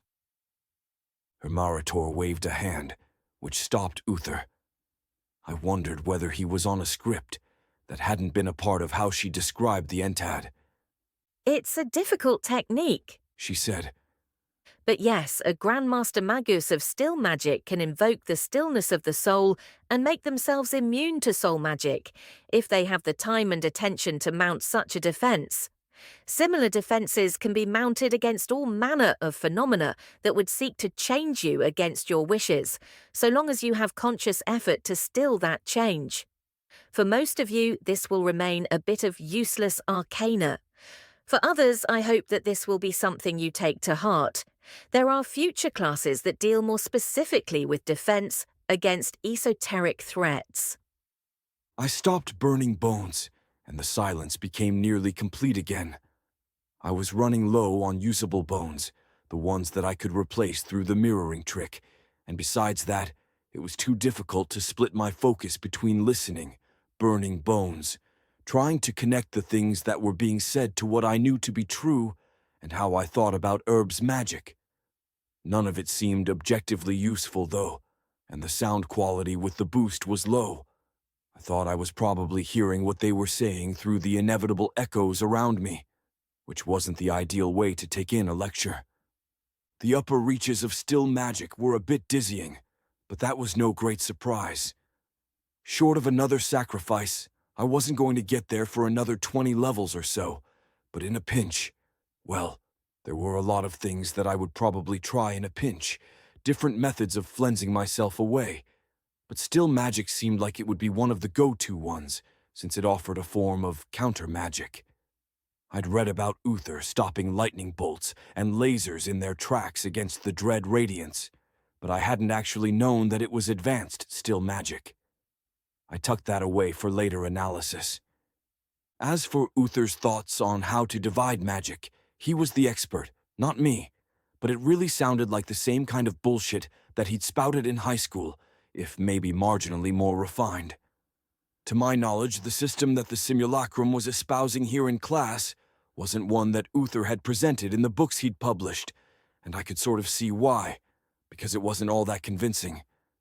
The only reason that you would see 4 clear categories of magic system is if there were 4 underlying mechanisms of design, or if they were all the result of 4 underlying rule sets. To start with, that wasn't how I designed magic systems, but even with that set to one side, it really didn't seem like you could chunk all the magic systems, some of which I knew more familiarly than others, into broad groups, especially not if you had to fit druidic magic in there somewhere. I really wanted to quibble over the definition of distinct, because if it were 4 categories that were overlapping, I might be a lot more willing to accept that he was describing something that was real and/or useful. To my way of thinking, you would be better off with different axes, though even there you would probably run into problems, and I wasn't sure that it would be that useful. You could put magic systems on scales according to how firm their rules were, what resources they used, where progression came from, which attributes they focused on, and so on, which would give you different quadrants, or octants, or whatever. But even if you did that, what would it actually show? I closed my eyes, fixed my bones, and then sat out the rest of the lecture, occasionally glancing at Lisi's notes in order to see if there was anything that I really wanted to listen in on, something about a conspiracy at S&S, or deep and previously unheard lore. I saw Lisi write down, "Still mages limited by range and power, not internal well," and I wondered to myself why this was being taught in class, why Uther would have felt the need to say that, and why Lisi felt the need to write it. Why would anyone ever come into this class without knowing that? Who would that come as a surprise to? Based on Lisi's notes, a lot of the remainder of the lecture was on the implications of those base limitations, and again, it seemed like the brain-dead sort of observations that I would doodle in my notes at school, rather than any deep insight. It was an intro class, and I was reading it instead of experiencing it, but I still wanted there to be more somehow, some vital secret revealed, instead of just stuff that I could easily have learned from a book. The higher levels of still magic were well outside the day-to-day of the average still mage, who worked primarily in either industry or disaster response. There were lots of applications for bringing things to a halt, and most of the people in the class with me would presumably be going into prestigious but mundane occupations of that nature. I was almost past the point of being amazed by Herb as I walked through its cities, but I had still been gobsmacked to see still mages casually holding girders in place at a construction site. "What did you think?" I asked Lisi, once the lecture had come to a close.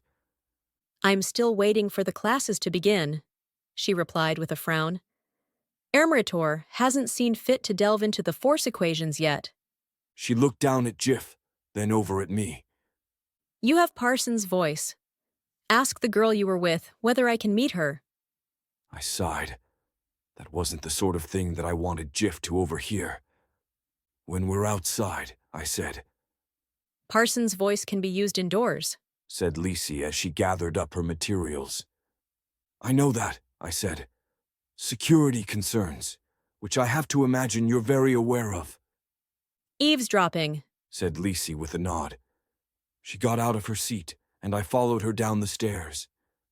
You still haven't explained who you are. It's complicated, I said. Really fucking complicated. Do you really not get this whole diplomacy thing? Lisi whirled around and looked at me. The family resemblance was particularly strong when she narrowed her eyes at me. Why do you say that? Keep moving. I don't want to be late, I said. Surprisingly, she did as I asked.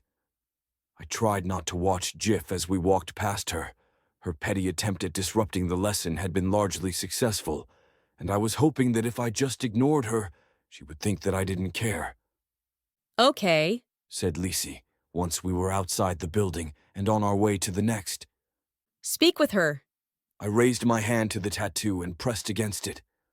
Unfortunately, if I wanted to keep my status as a tattoo mage secret, I was going to have to pretend that I couldn't move the tattoo, which left it sticking out slightly. The collar I was wearing was high enough to partially hide it, but it was still conspicuous, though not as conspicuous as moving the tattoo would be. Lysianthus Pendraig would like to speak with you, I said. I told her that I would ask. My old friend Reimer seems to have had an extended conversation with her. I was hoping that I could phrase things oddly in order to avoid giving too much away. Fine, said Amaryllis. Wait, really? I asked. I think that we should tell them both, replied Amaryllis. Not the full truth, but something substantially correct. They'll have made guesses, and those guesses may get back to Angelson. We need control. Well, we could have talked about this before now, I said. Yes, said Amaryllis. I assumed you asked because she's pressing the issue? I nodded, then remembered I was on comms. Yes, I said. And I do see your point, but Reimer...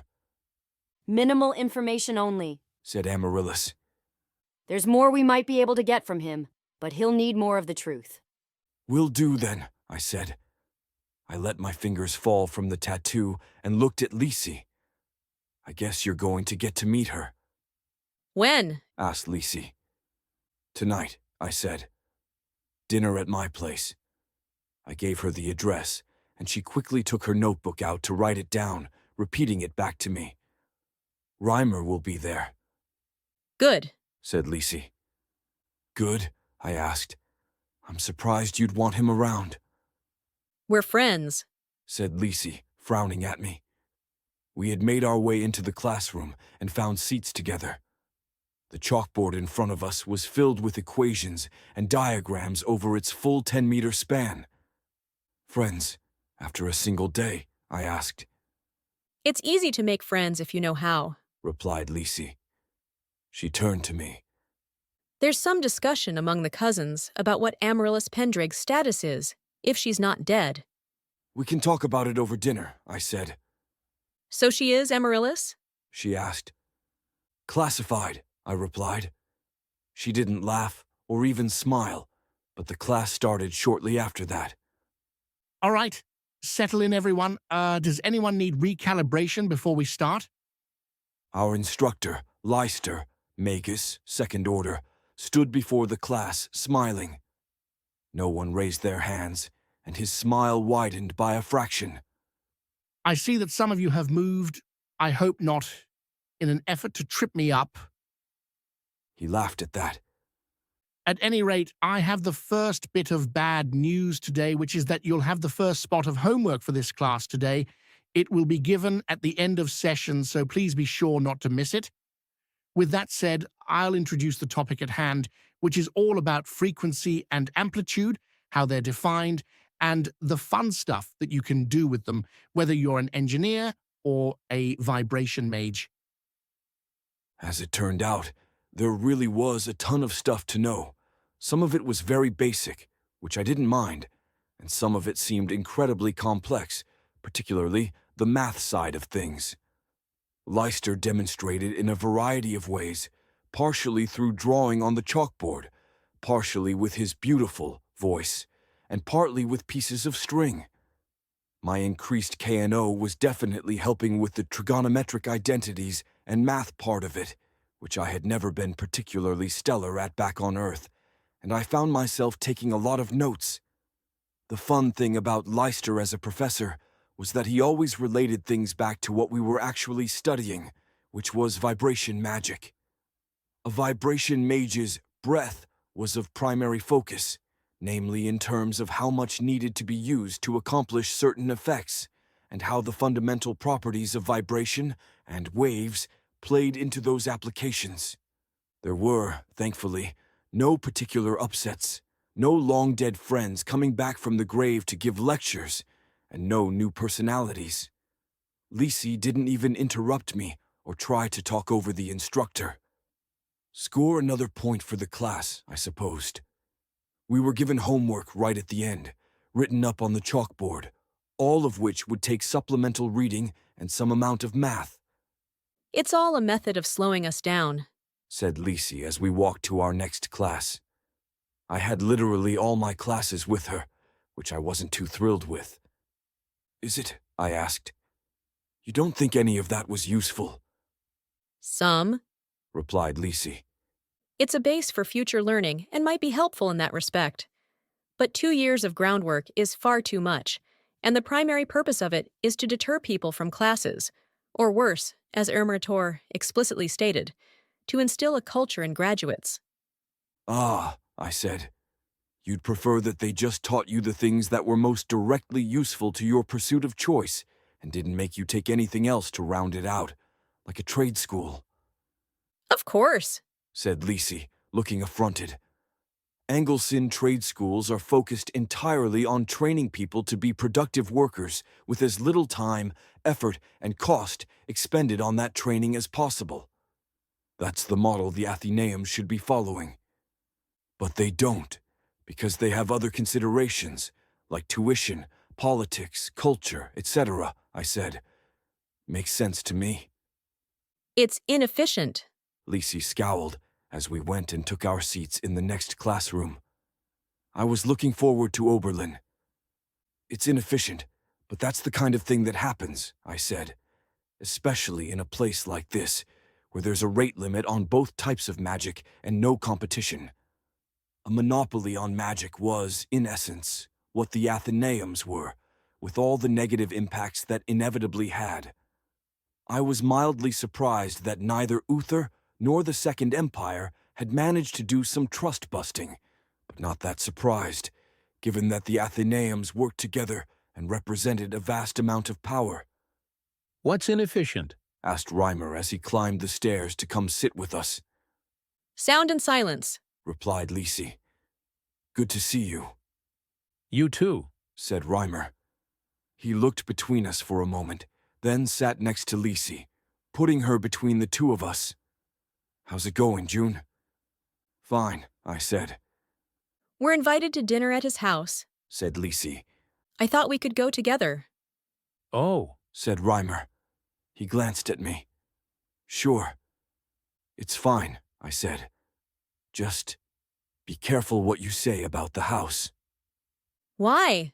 Asked Lisi, her eyes widening slightly. Either I hadn't used the right tone with that warning, or I hadn't meant to spook her. Oberlin came into the room shortly after the last of the students had, carrying something that looked like a mannequin, which he set down on top of the mats. It wasn't quite a department store mannequin that I was used to, though, since it had clockwork contraptions at the joints and far better workmanship. But it wasn't that far off. Given that there was no clockwork magic, at least that I knew of, I suspected that it was an entad. That hypothesis was mostly confirmed when Oberlin touched the mannequin on its chest, and glowing blue goop flowed out of it, surrounding its head, torso, and limbs, then becoming firm and opaque, changing color and adding features all the while. Eventually it looked human, so real that I would have struggled to tell it apart from a real person. It was also fully nude, and quite clearly male.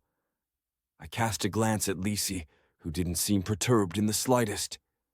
This is an entad, said Oberlin.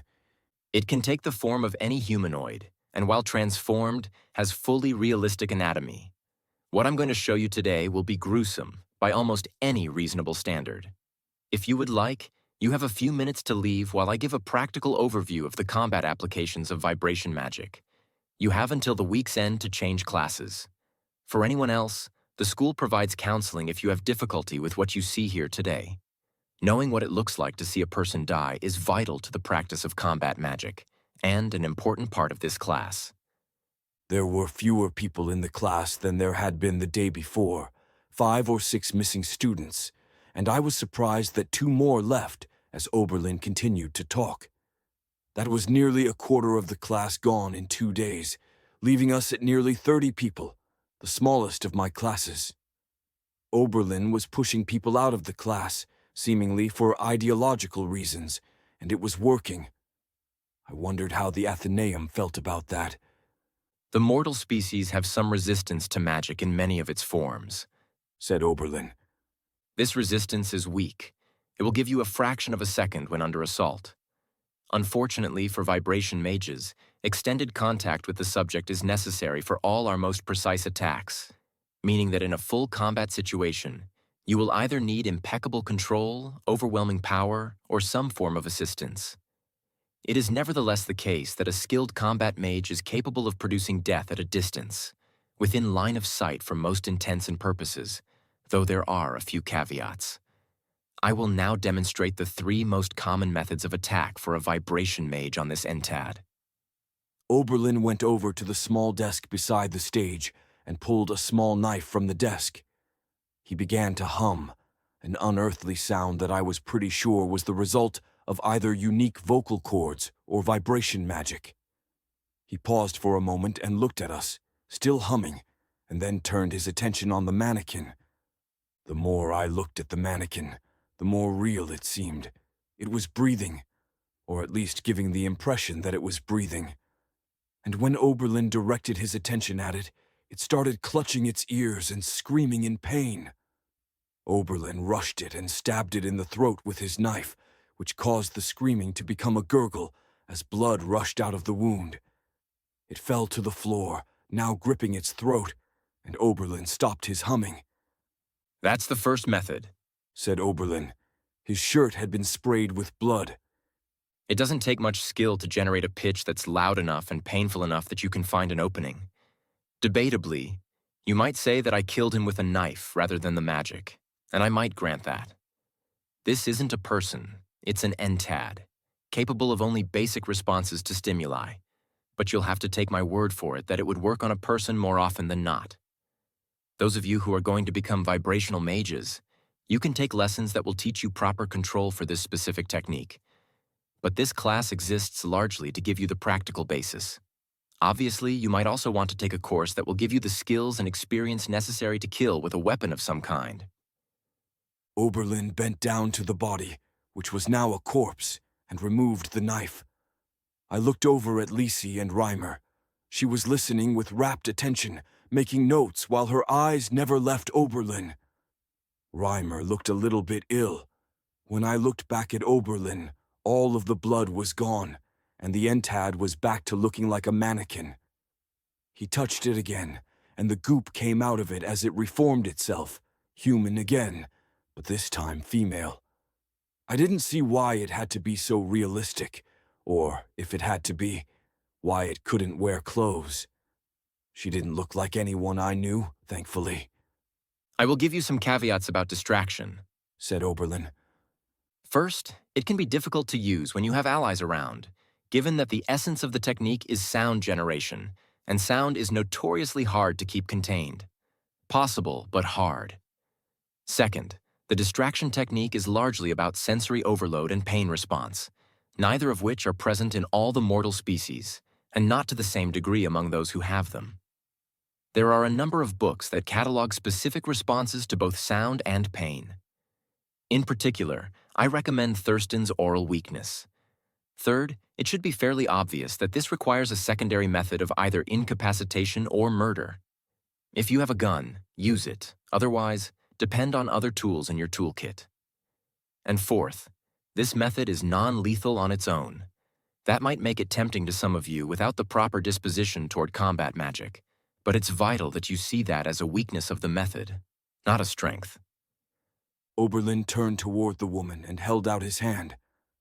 I would advise everyone to cover their ears. I did as he said as soon as he said it, because whatever else I was thinking about Oberlin at the moment, I was pretty sure that he wasn't fucking around. He began humming again, with the same tone as before, like a singer giving a pitch before the performance began. Then there was a loud bang, a rush of air that ruffled my hair, and the Ented woman fell to the ground. It was strangely bloodless. I slowly uncovered my ears. It had been considerably louder than a gunshot, but I didn't think quite loud enough that it would have caused damage. "Not like it is in the illustrations and stories, is it?" asked Oberlin as he looked out at us. "That was a directed pressure wave, raw force applied through vibration magic. Most of the damage comes from the boundary areas within the body, places where the differences in density cause different parts of the body to press against each other or shear rather than moving as one. In particular, the lungs will be harmed more than almost any other part of the body, enough to kill. To do it, like in the stories, and tear the head from the body would take the full breath of a skilled vibration mage. To vaporize flesh would take even more power that's not realistically available to us. A pressure wave is enough, though, at least for the majority of the mortal species." He went to the corpse, which was leaking fluids, and set it back up again, transforming it first into its clockwork form, then into another human woman, this one different than the first. Still naked, which still bothered me. "Pressure waves are deadly," said Oberlin. "but they take a significant amount of power to accomplish what they do. It does benefit from being the fastest, lethal method in the vibration mage's arsenal, but the requirements make it difficult to use at a distance with any efficacy. In addition to that, I've never found it that much more powerful than a firearm, and because the pressure wave is kinetic, most things that stop one will stop the other. Defenses against firearms are extremely common, at least in combat scenarios. A pressure wave is flashy, especially when you use it with power well in excess of what should be lethal, but I would liken it to a gun with 3 or 4 bullets, one that you need to spend years of study to master. It's rarely worth it. I was pretty sure that the woman standing behind him wasn't going to be alive for long. Somehow it was much harder to take than when it was male. I wondered whether the Entad picked at random, or whether Oberlin was trying to make a point about latent prejudice and how we needed to be ready to kill someone no matter what their gender was. It hadn't actually felt any different to kill women, but there was still a part of my Midwestern upbringing that instinctively recoiled at the thought. Tiff would probably have called that bigotry. Maybe the herb version of her would call me out on it, if and when we met, if and when she got the full story. All I could say in my defense was that I had killed a few women, which I thought probably counted for something, but that was a gallows humor way of making that argument. The last method is resonance, and as I said in our first class, that's my specialty, said Oberlin.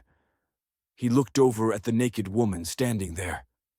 The resonant frequency of a human being is between 5 and 10 hertz, dependent upon magnitude of vibration. But resonant frequency, as a concept, is difficult to apply to a mass of different materials. For the purposes of killing, the heart and the skull are the easiest targets, though given how many of the mortal species have more than one heart, the skull has become the de facto method. The technique for resonance is a difficult one, because it has to be uniquely tuned, and because it takes a fair amount of time and observation, relative to a combat scenario where every second can be vital. He turned to the woman. "Starting now," he said. For a half-second, nothing happened. Then the woman began clutching her head. She fell to the ground and rolled slightly, before she had what looked like a seizure, and finally went still. It didn't take more than 4 seconds or so. I try my best to be humble, but this is beyond what can normally be expected of a vibration mage, should you face one in combat, said Oberlin. The primary benefit of the technique is its range, and the fact that it requires no line of sight, so long as you can feel the vibration at a distance, which any sufficiently skilled vibration mage should be able to do. On a clear, dry day, It takes me half a minute to kill someone a half-mile away. With a proper vibration sense, it can be done around corners, attacking someone behind cover, though in that case, range is more limited. He walked over to the corpse, and it reverted back to being a mannequin once more.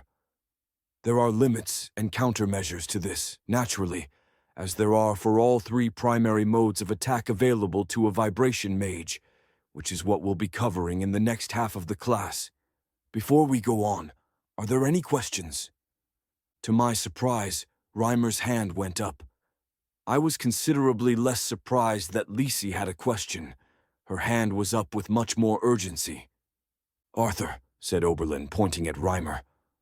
Reimer blinked for a second, but didn't correct the instructor. Not that Arthur wasn't his name, but that wasn't how he introduced himself, and no one back in Bumblefuck had called him that, and I was guessing that the same was true for Fumblebuck Reimer. "Vibrational mages can create and manipulate light," said Reimer. "Is it possible to create harmful radiation using vibration magic? And if so, is it possible to do so in a combat scenario?" Oberlin frowned. "There are a few hundred people who have attained the knowledge and power necessary to create light," he said.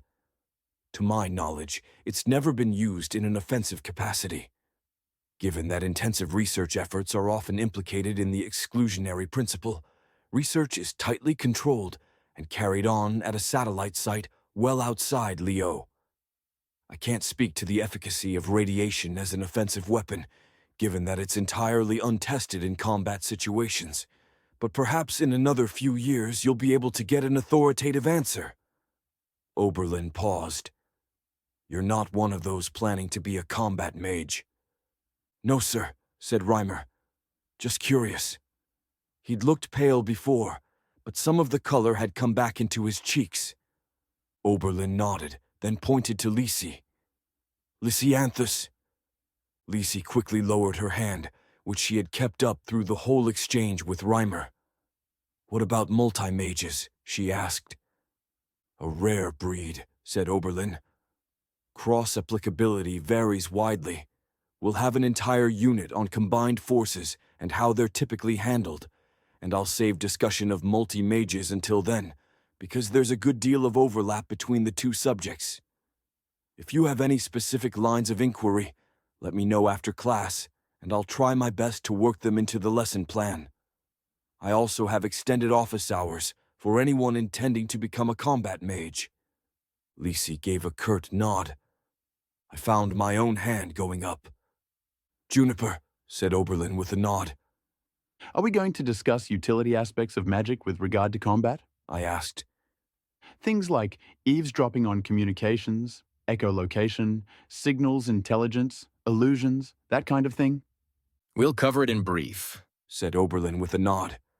There are other classes that better cover some of those subjects.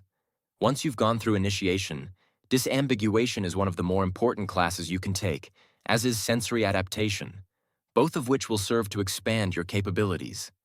Neither, however, will cover the combat applications, which I'll go over, likely as part of tomorrow's course. You're right that there's more to combat engagement than simply killing people. He took another 3 questions, none of them terribly illuminating, before moving on to the second half of the class, which was all about the typical defenses against vibration magic, with a lot of attention paid to how common they were in comparison to how effective they were. The primary opponents of a vibration mage were those brands of magic that could apply a counterforce of some kind, which could act to nullify either the sound, pressure wave, or resonance in some way. Warders were a definite problem, but they were largely immobile, so only a problem if you were attempting an assault, and apparently not worth much mention outside of that. Still, mages could stop both sound and pressure waves dead in their tracks, but attempting to still their head from vibrating was too difficult to be practical, because the human head didn't take kindly to having all motion in it stopped. Even if they did it, they'd be left with their head stuck in place. Velocity mages could produce a counterforce, and they were hard to target if moving at speed, but counterforce of any kind didn't come naturally to them. They needed to be prepared, and they had little in the way of control. Gold mages could use their tactile telekinesis in a similar way to still mages, and had a great deal of built-in instinctual defense against kinetic attacks in general, but they were more or less defenseless against the resonance attack, especially because applying telekinetic force to their own head was liable to result in injury. Revision mages could revert the damage, and the experienced ones could do so automatically, for which vibration mages had no real counter. That would lock a revision mage in place, but eventually the vibration mage would run out of breath, and the revision mage was unlikely to run up against any of their own fundamental limits. Passion mages under the influence of anger could tank the pressure waves and partially negate the resonance, but only a skilled one under the effects of some emotional influence, and not in a way that was sustainable. Rune mages could create wearable runes that absorbed both vibration and kinetic energy, but for that to protect them, they would have to position the runes at the proper points on their custom armor, which most wouldn't unless it was part of their modular kit, or they were specifically preparing for an encounter with a combat vibration mage. Vibration mages could counter each other, but there wasn't a perfect symmetry between offense and defense, because defense against any of the three attacks cost much less than the associated offense, and tended to be quite effective. The one sticking point there was the pressure wave, because if it was a single enormous wavefront, it was much harder to counter than something like a tone or vibration, and harder to detect as well. That was hardly exhaustive, but it covered the bases well enough. There were bloodline magics and specific magics to get into, as well as entads, but it was already a lot to keep in mind, even if I could have worked out some of it from base principles or my own experiences. I accumulated a page full of notes, then another, and finally a third. From what I could see of Lisey's notes, she was making at least twice as many as I was. I wasn't sure how much of this we were actually supposed to learn or remember. My impression was that the barrage of scenarios and information was Oberlin's way of weeding out more students, or maybe just getting us accustomed to a particular way of thinking in which there were manifold threats to consider, more than any one person could really be an expert in. If you went into an encounter not knowing what you were facing, or with the possibility that your intel wasn't correct, you would need to think on the fly. I could see where that would be vital to a combat mage, even one that was part of a national or international organization. We'll be on this topic for the rest of the week, said Oberlin. Your homework for tonight is 30 inches on the 3 primary forms of combat for a vibration mage, with arguments for when to use each of them. We'll talk more in depth tomorrow. Your assignments are due at the start of class and will be graded by the week's end with notes. Oberlin picked up the mannequin and left, though the bell hadn't rung yet. 30 inches? Asked Reimer. Is he insane? You can't do 30 inches? Asked Lisey. I can, said Reimer defensively. But I have other homework to do, and if I have to go through Lyo to get to June's, then a dinner of some kind there, it's going to be tight. I can help if you're having trouble, said Lisey. She hesitated. Did you read about using light generation for radiation somewhere? No, said Reimer. Came up with it on my own. It's moderately clever, said Lisey. Reimer beamed at her and raised an eyebrow at me when he caught my eye. I'm sure that someone else has already considered it, she continued, which deflated him somewhat. Do you know any cross-compatibility with other schools of magic? I asked Lisey. There's a reason that I'm taking blood, still, and vibration together, aside from just convenience, said Lisey. The bell rang, and she sat up as though she already had a Pavlovian response to it. I hadn't even put my stuff away, and I hurried to fill my backpack back up as I followed after her. Still, magic is the second most powerful defensive magic after warding, which makes it invaluable as part of a larger package. Unfortunately, it's touch or near touch, which limits it, a limit which can be overcome by spraying blood onto opponents in the course of battle or delivered with extensors in at a distance. Extensors? Asked Reimer, and I was glad he did, so I didn't have to expose my ignorance, especially since I didn't know whether my ignorance would be hard to explain or not, The blood contains the power of the soul. replied Lisi. An extensor is any of a variety of additives that allow that connection to last longer. Oh, said Reimer. It's also the same name of a particular type of muscle. Yes, I know that. Replied Lisi, frowning slightly. She continued on as we walked. Blood magic allows the application of still magic at a distance. It's technically possible, even without blood magic. But for someone who has no natural connection to their blood, the connection is so fleeting and difficult to use that it's practically worthless.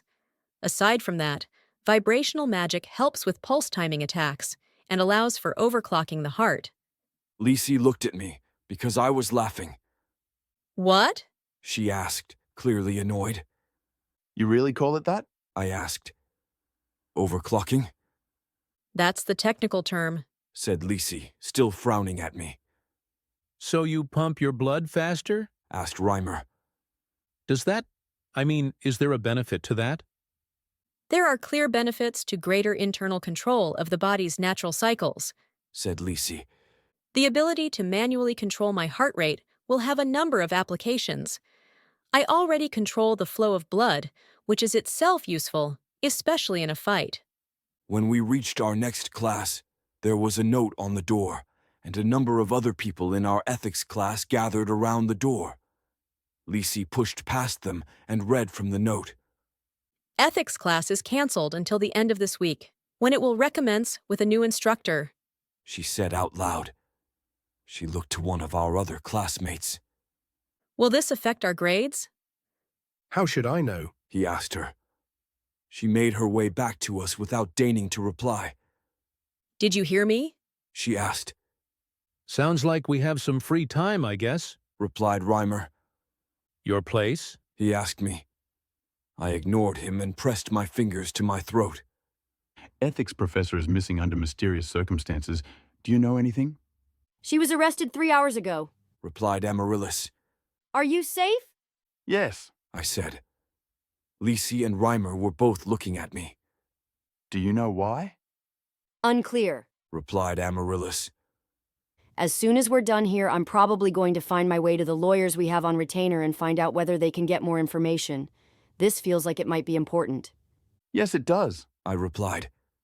Keep me posted, even if it means interrupting. You have meditation next, replied Amaryllis. Do you want me speaking into your ear during that? I guess not, I replied. Let me know if it's urgent. Stay safe. You too, replied Amaryllis. Reimer and Lisi were watching me as I brought my fingers down from my throat. Well? Asked Lisi. My people don't know much, I said. The rumor is that she was arrested, but what for is a mystery. Demon-blooded, said Reimer.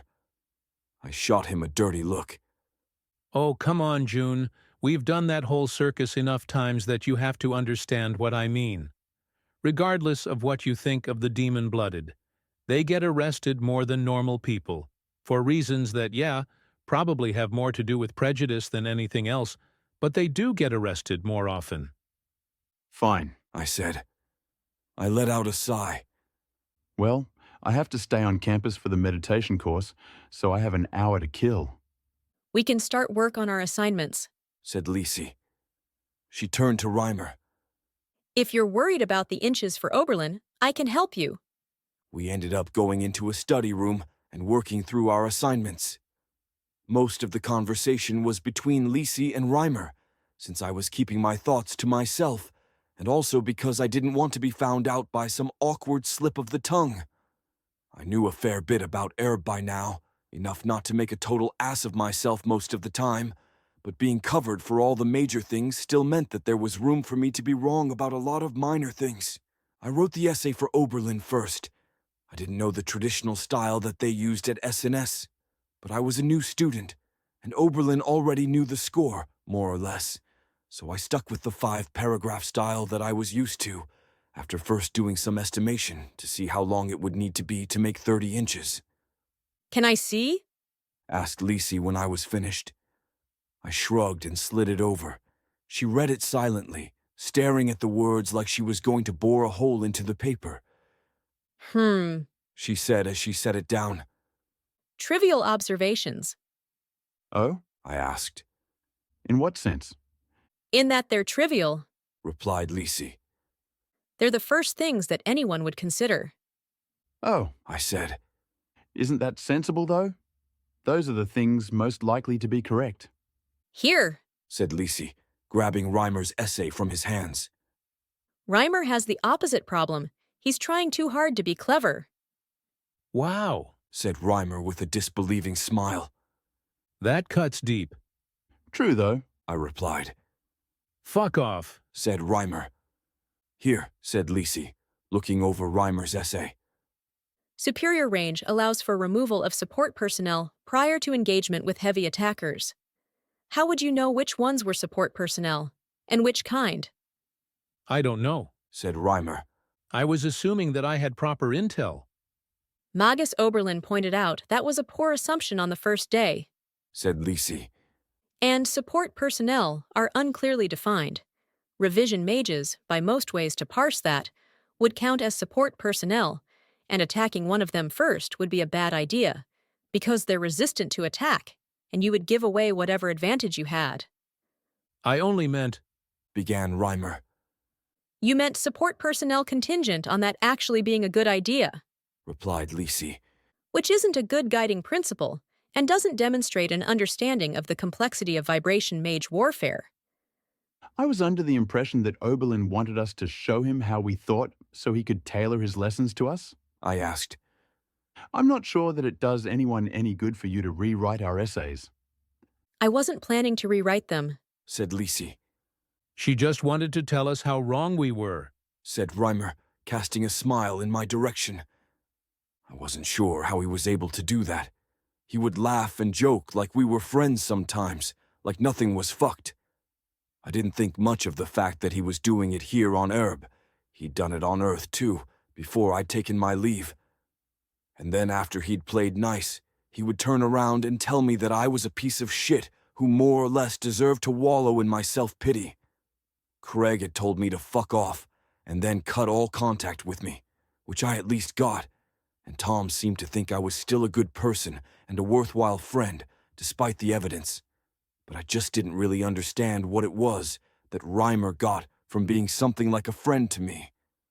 Well, I should get going, I said, grabbing my perfectly serviceable essay back. Ermarator is having me take a meditation class, and I'd rather get it out of the way sooner than later. Why are you taking a meditation class? Asked Reimer. Why does she want you to? Asked Lisi. Politics, I said, which wasn't quite a lie.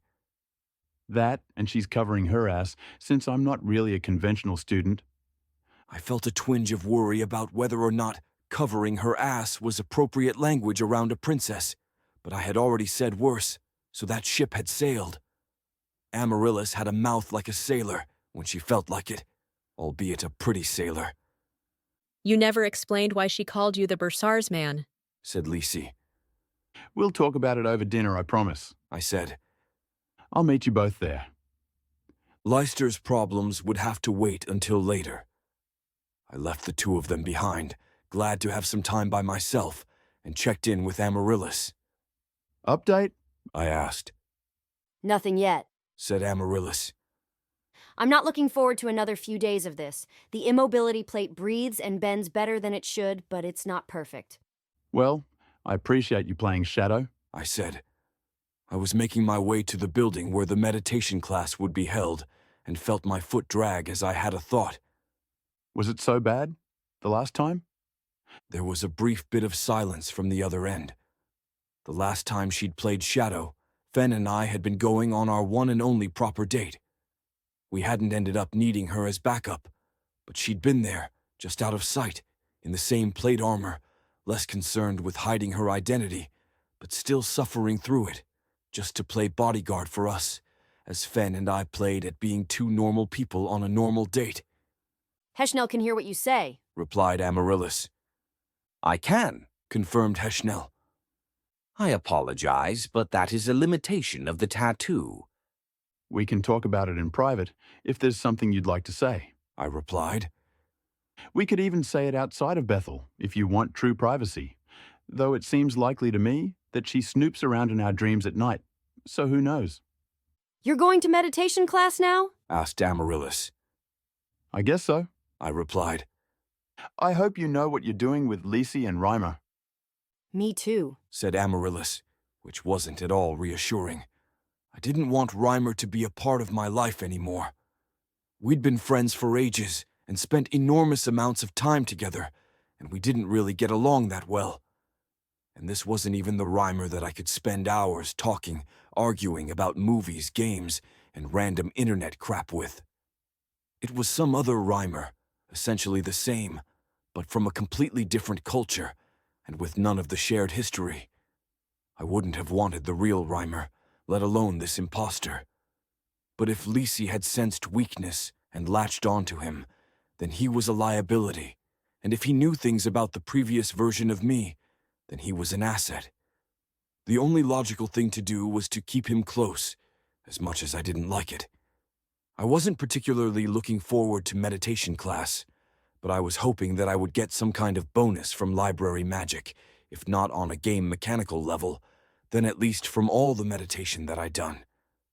There were other meditation-like aspects of other skills too, ways of shedding attention on other things in order to settle into a particular mindset, which I hoped would be helpful.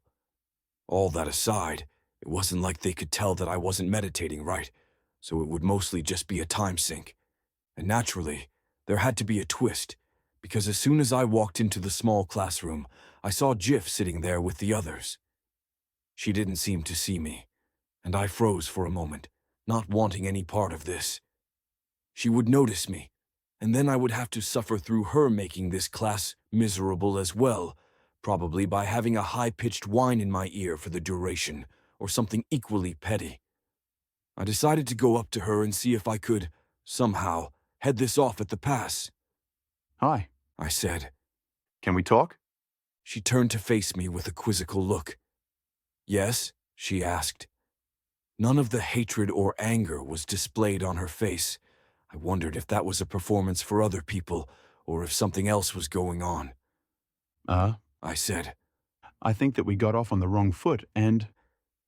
You met Jif, she replied. She placed a hand on her chest. So neat. Oh, I said. Sorry, She waved a hand. We get it a lot. In human terms, we'd be twin sisters. She gestured to her dress. We try to dress differently, but I have no idea what she was wearing today. Now that she'd said it, I could see that. Sony was wearing a light blue dress, while Jif had been wearing something closer to a pantsuit. If my mind had registered the difference, I must have immediately discarded it. People could change clothes, after all. Nice to meet you, I said, holding out my hand. Sorry for not realizing. That was a better recovery than I had ever made in my life, which was damning it with faint praise. You too, and it's fine, replied Sony. So, you had some trouble with my sister? Some, I shrugged. Half student council stuff, half politics. I paused slightly. Can I ask a potentially offensive question? Sure, said Sony. Her lips quirked up in a smile. If I understand Ranu right, you were split apart from the same individual? I asked. She nodded once, seeming slightly amused. Is it common for you to be so... different? It varies, replied Sony with a shrug. Assuming it's not a misfire, then no. Usually we end up pretty similar. We each get half, and on average, 2 halves of any person will be somewhat similar. She shrugged again. It happens. It's rarely pleasant. A misfire? I asked, as the woman I took to be our instructor came in. 1 half lives, the other dies, replied Sony, speaking quickly and quietly. Welcome, welcome everyone, called the woman wearing flowing clothes who had entered the room. It was a small class, not more than a dozen people, which wasn't surprising given that it was an extracurricular that was supposed to teach people how to meditate, something that apparently wasn't required to be let into the temple. The room was smaller than a lecture hall, but much larger than it needed to be for the dozen of us. This is Meditations on Meditation. She seemed entirely too pleased by that. My name is Henata, and I'll be your instructor. We're here to learn how to meditate. Officially, this course is recommended for those who have cause to think that they might have difficulty in the temple, though anyone is welcome to join. When I looked around, I realized that Hanada and I were the only two presumed humans. I thought maybe the reason for that was because of the variations in biology and psychology, which might lead to either more difficulty with meditation, or at least the perception that it might be more difficult. Hanada herself was only probably human, given that there were species like the L who were visually indistinguishable from human. If we were on Earth, I probably would have called her Asian, dark hair, epicanthal folds, short, darker skin. But there wasn't a clear counterpart to Asia on Aerb. I had always been terrible at guessing race with any specificity. This is not a class, She continued, forcing a smile. and provides no credit, just so we're entirely clear. Instead, we are here to better ourselves.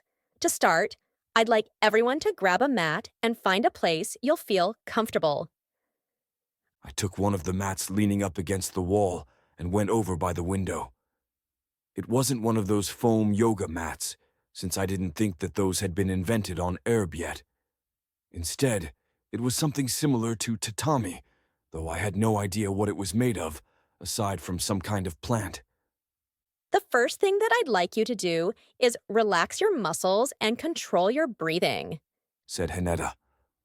We'll get to the meditation in just a bit, but for now, we need to speak about what meditation is at its heart.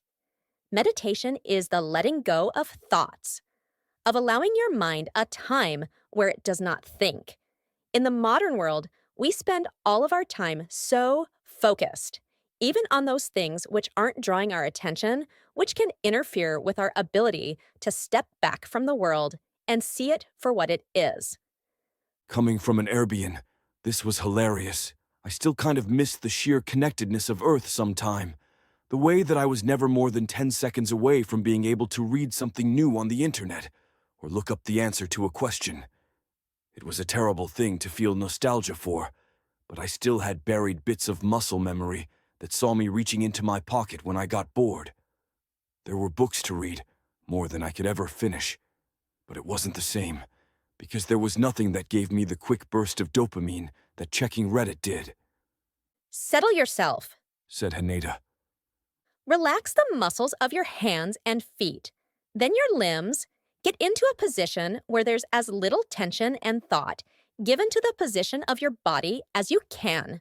This will vary from species to species, so do what works best for you. Relax the muscles in your face. Let everything go slack. Now, close your eyes. I did as instructed, though I was a bit skeptical. Now, focus on your breathing, she continued. Make sure that it's happening without effort. Sometimes it helps to breathe in through your nose and out through your mouth if you have a nose. Either way, make sure that your breathing is done without tension, completed without thought. I settled into my position and tried to let my mind be free, which I thought was probably the next step. Meditating for library magic felt kind of like trying to induce a sensory deprivation experience without actually going anywhere.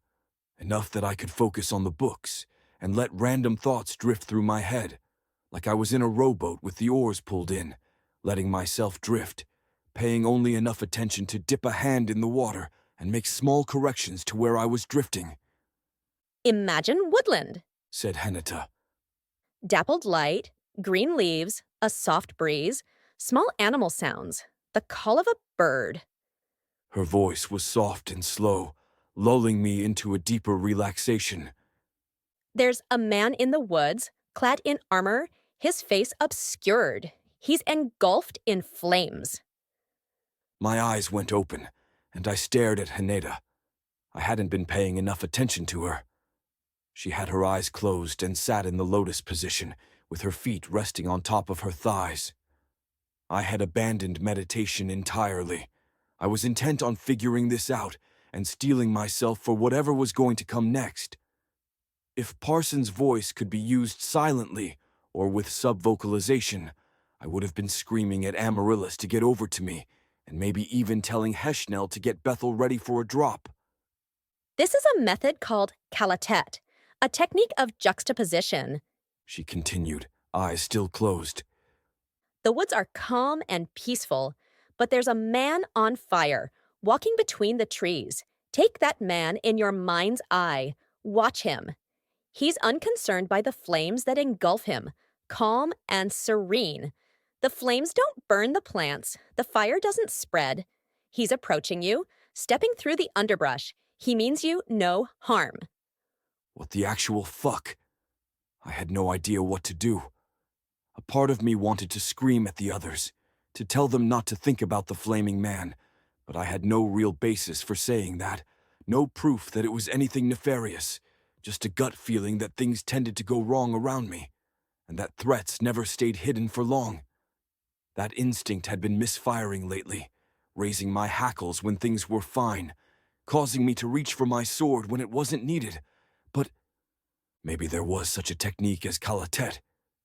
Maybe it was a dumb idea I'd had while waiting at my bus stop a few years ago that made it into herb despite the fact that I'd forgotten about it. Or maybe it was the natural consequence of a juniper-esque civilization I'd designed, one that explored the inherent tension between creation and destruction. The image seemed too clear to me, too focused, and it was a man, an entity, the kind that could invade thoughts and dreams if given half the chance. Haneda continued talking. I was making an active attempt to hold on to my senses, to stay as focused and tense as I could. Needless to say, I wasn't even remotely attempting to meditate anymore. Calatet is about the imperfection of the world, said Heneta. The woodlands are peaceful, serene, and your mind might feel them marred by the presence of the man, on fire, coming toward you. Know that this is part of the world. Come to accept that this, too, is the same as the woodland, that there are things we cannot change, problems we cannot solve. Her voice was calm and sedate. There is a tension, and we are embracing it, holding it, letting it soak into our understanding of what it means to live and to be. Meditation is not a retreat from the world, to a place where no thoughts exist. It is a way to reorient ourselves into a better place. Watch the man on fire among the tree. See how he is not harmed by the fire, how he knows not to react to it. Accept him as part of this world. The more she talked, the more unsure I became. If things were really going wrong, wouldn't I see some sign of it? Wouldn't there be, I don't know, bloody noses from the people meditating around me, seizures, something like that? All I saw around me were calm faces. All I heard was measured breathing. I closed my eyes and slowed my breathing. It was a weird form of meditation, one foreign to my concept of the practice, but that didn't mean that it was a threat or supernatural or anything to be worried about. More than that, if it was a threat, then I knew virtually nothing about it, and the fastest way to find out would be to get as minimal exposure as possible. I tried to weigh my options there, whether it made more sense to do the same meditation while surrounded by friends and allies, or wait to do research on the practice later, and decided to err on the side of action. I let Heneta's words wash over me, trying my best to ignore them, and put myself in the place she'd outlined, tranquil woods with as many of my own touches as I could think of, enough to let go of some tension. Birch and ash trees, small yellow butterflies, enough clouds to obscure the sun and let in shafts of light, soft moss, and miniature mushrooms. And there, in front of me, a man on fire, his features obscured by flame. I was thinking too hard for it to be anything like meditation, keeping the picture in my mind and looking for signs of malfeasance. I controlled my breathing and tried to relax, to picture the wrongness of the man on fire as something apart from me, a manifestation of the terrible things I couldn't change. He was Arthur's death, Fenn's death, the 9,000 hells, everything that I wished I could change. He walked closer to me, and it was hard to tell whether I had made him do that, or whether my mind was just following what it had been told on its own. I added to the scene, cladding myself in armor, giving myself the any blade laid across my lap, all as much without exiting the scene as possible. Hanetta droned on in the background. The flaming man took a step closer to me, and this time I was sure that I hadn't intentionally imagined it. There was a solidity to the scene now, and I wasn't just ignoring Hanetta. Her voice had become indistinct. It had shifted to being dreamlike, with a sense of unreality that went beyond the fact that it wasn't reality. It felt like being in a soul trance, the way that my mind kept turning away from other thoughts, focused on the burning man that was walking ever closer.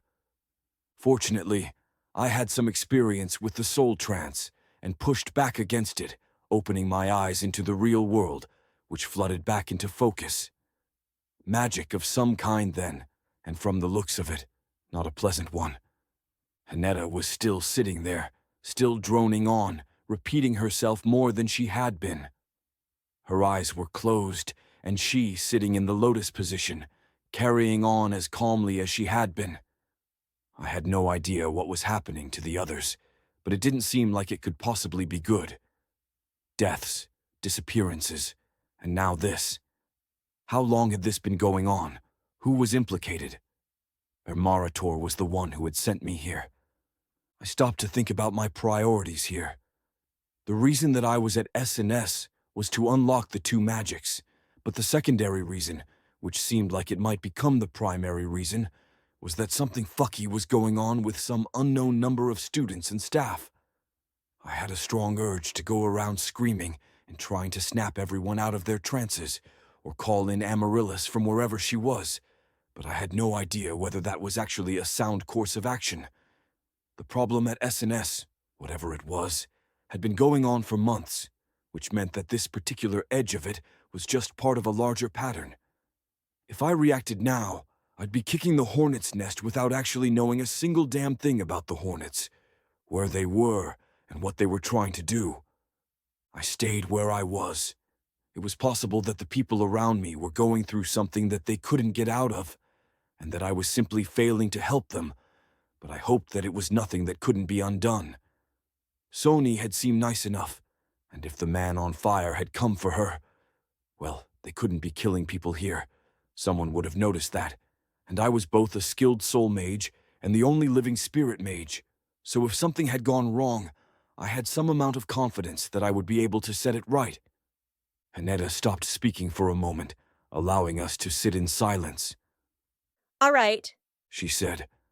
I want you to come up from the surface, return to the room, retether yourself to your worldly concerns. Touch those emotions that you left behind. Connect to that focus that we keep inside us. Open your eyes and see. I did as instructed. I looked at the people around me, trying to get some kind of clue that something had gone wrong with them, that they were possessed or controlled. There was nothing, not even someone who looked like they were puzzled by our instructor talking about a man on fire. "How'd you do?" I asked Sony, trying my best to be chipper, but not suspiciously chipper. Fine. She replied with a shrug. Different technique than I remembered, but it seemed fine. Weird, but fine. "Did he walk toward you?" I asked. Huh? She asked, staring at me. What are you on about? "It was part of the instructions," I replied. "Imagine that he's walking toward you," Oh, replied Sony. She relaxed slightly and shrugged. must have missed that part. I wasn't sure how that was possible, given that Hanetta must have said it a half-dozen times. I said my goodbye, disengaging as quickly as possible, and left the building, walking until I thought I could talk to Amaryllis in peace. Meditation class had given me the willies. To my surprise, she walked up beside me, wearing her immobility plate, before I could use Parsons' voice. Let's get home, She said. I'm itching to get out of this armor. Yeah, I said. One sec, I'm going to change into mine. I went for the vambrace and dialed it to oh crap, get away mode. Anything that I should know about? She asked. Oh, you know. Someone was going to attack me in my mind. There's a probable info hazard involved, and I once again have no idea who to trust or how to help, I said with a sigh. The usual. Sing for your supper. Chapter 1, 148. Sing for your supper. We sat around the big table together, with everyone assembled. Dinner was coming, and I was stressing about that, but we had a few hours to kill until Lisi and Reimer showed up, and that meant that it was time to debrief. Hopefully, I would get some information out of our elders.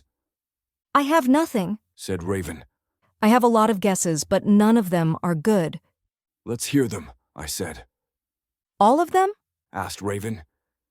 In descending order of how stupid they are, I replied. Should be ascending order, said Amaryllis with a frown. No, I asked. I want the smartest first, so as we go it would be... Wait, shit, I think you're right. Amaryllis gave me a nod. Fine, in ascending order of stupidity. First, and just to get it out of the way, it could be an entad, said Raven. The powers of entads vary wildly, and they can sometimes be used in combination, so whatever it was you saw when the flaming man was invited into your meditation, it's possible that was accomplished partly or mostly through entads. It's hard to say how likely that is, but it's possible. It explains nothing, said Heshnel, frowning at her. Yes, replied Raven. Uther always hated entads as an explanation, but it was always one that had to be considered. Heshnel waved a hand. It was never entads, incidentally. Never? I asked. Not once, said Raven. Unless something was kept from me. What a fascinating historical detail, said Pallida with a roll of her eyes. It has relevance, replied Amaryllis. It changes the probabilities. We must assume it's not an entad, said Grack. Yes, agreed, replied Raven. I just wanted to put that forward first, along with the obvious note about unknown unknowns like an entirely new variety of magic, because every other explanation I can think of has significant problems. She cleared her throat. To start with, the Lord of Dreams. He shut down the usual pathways 500 years ago, and it's possible that he's chosen now to open them back up. Obviously, meditation is distinct from dreaming, but at least one of his aspects was able to enter into the twilight realm of daydreaming, and maybe that would be close enough. The second issue is that Juniper's description of what he saw doesn't match with the Lord of Dreams, nor any of his aspects known to me, and it really doesn't seem like their modus operandi either. It's possible that the Lord of Dreams was usurped, or got new aspects, in the 500 years since our misadventure there, but it's very difficult to say. As a precaution, it would be good for Bethel to watch over us in our sleep. Done, replied Bethel. Does anyone have more to add on that? I asked.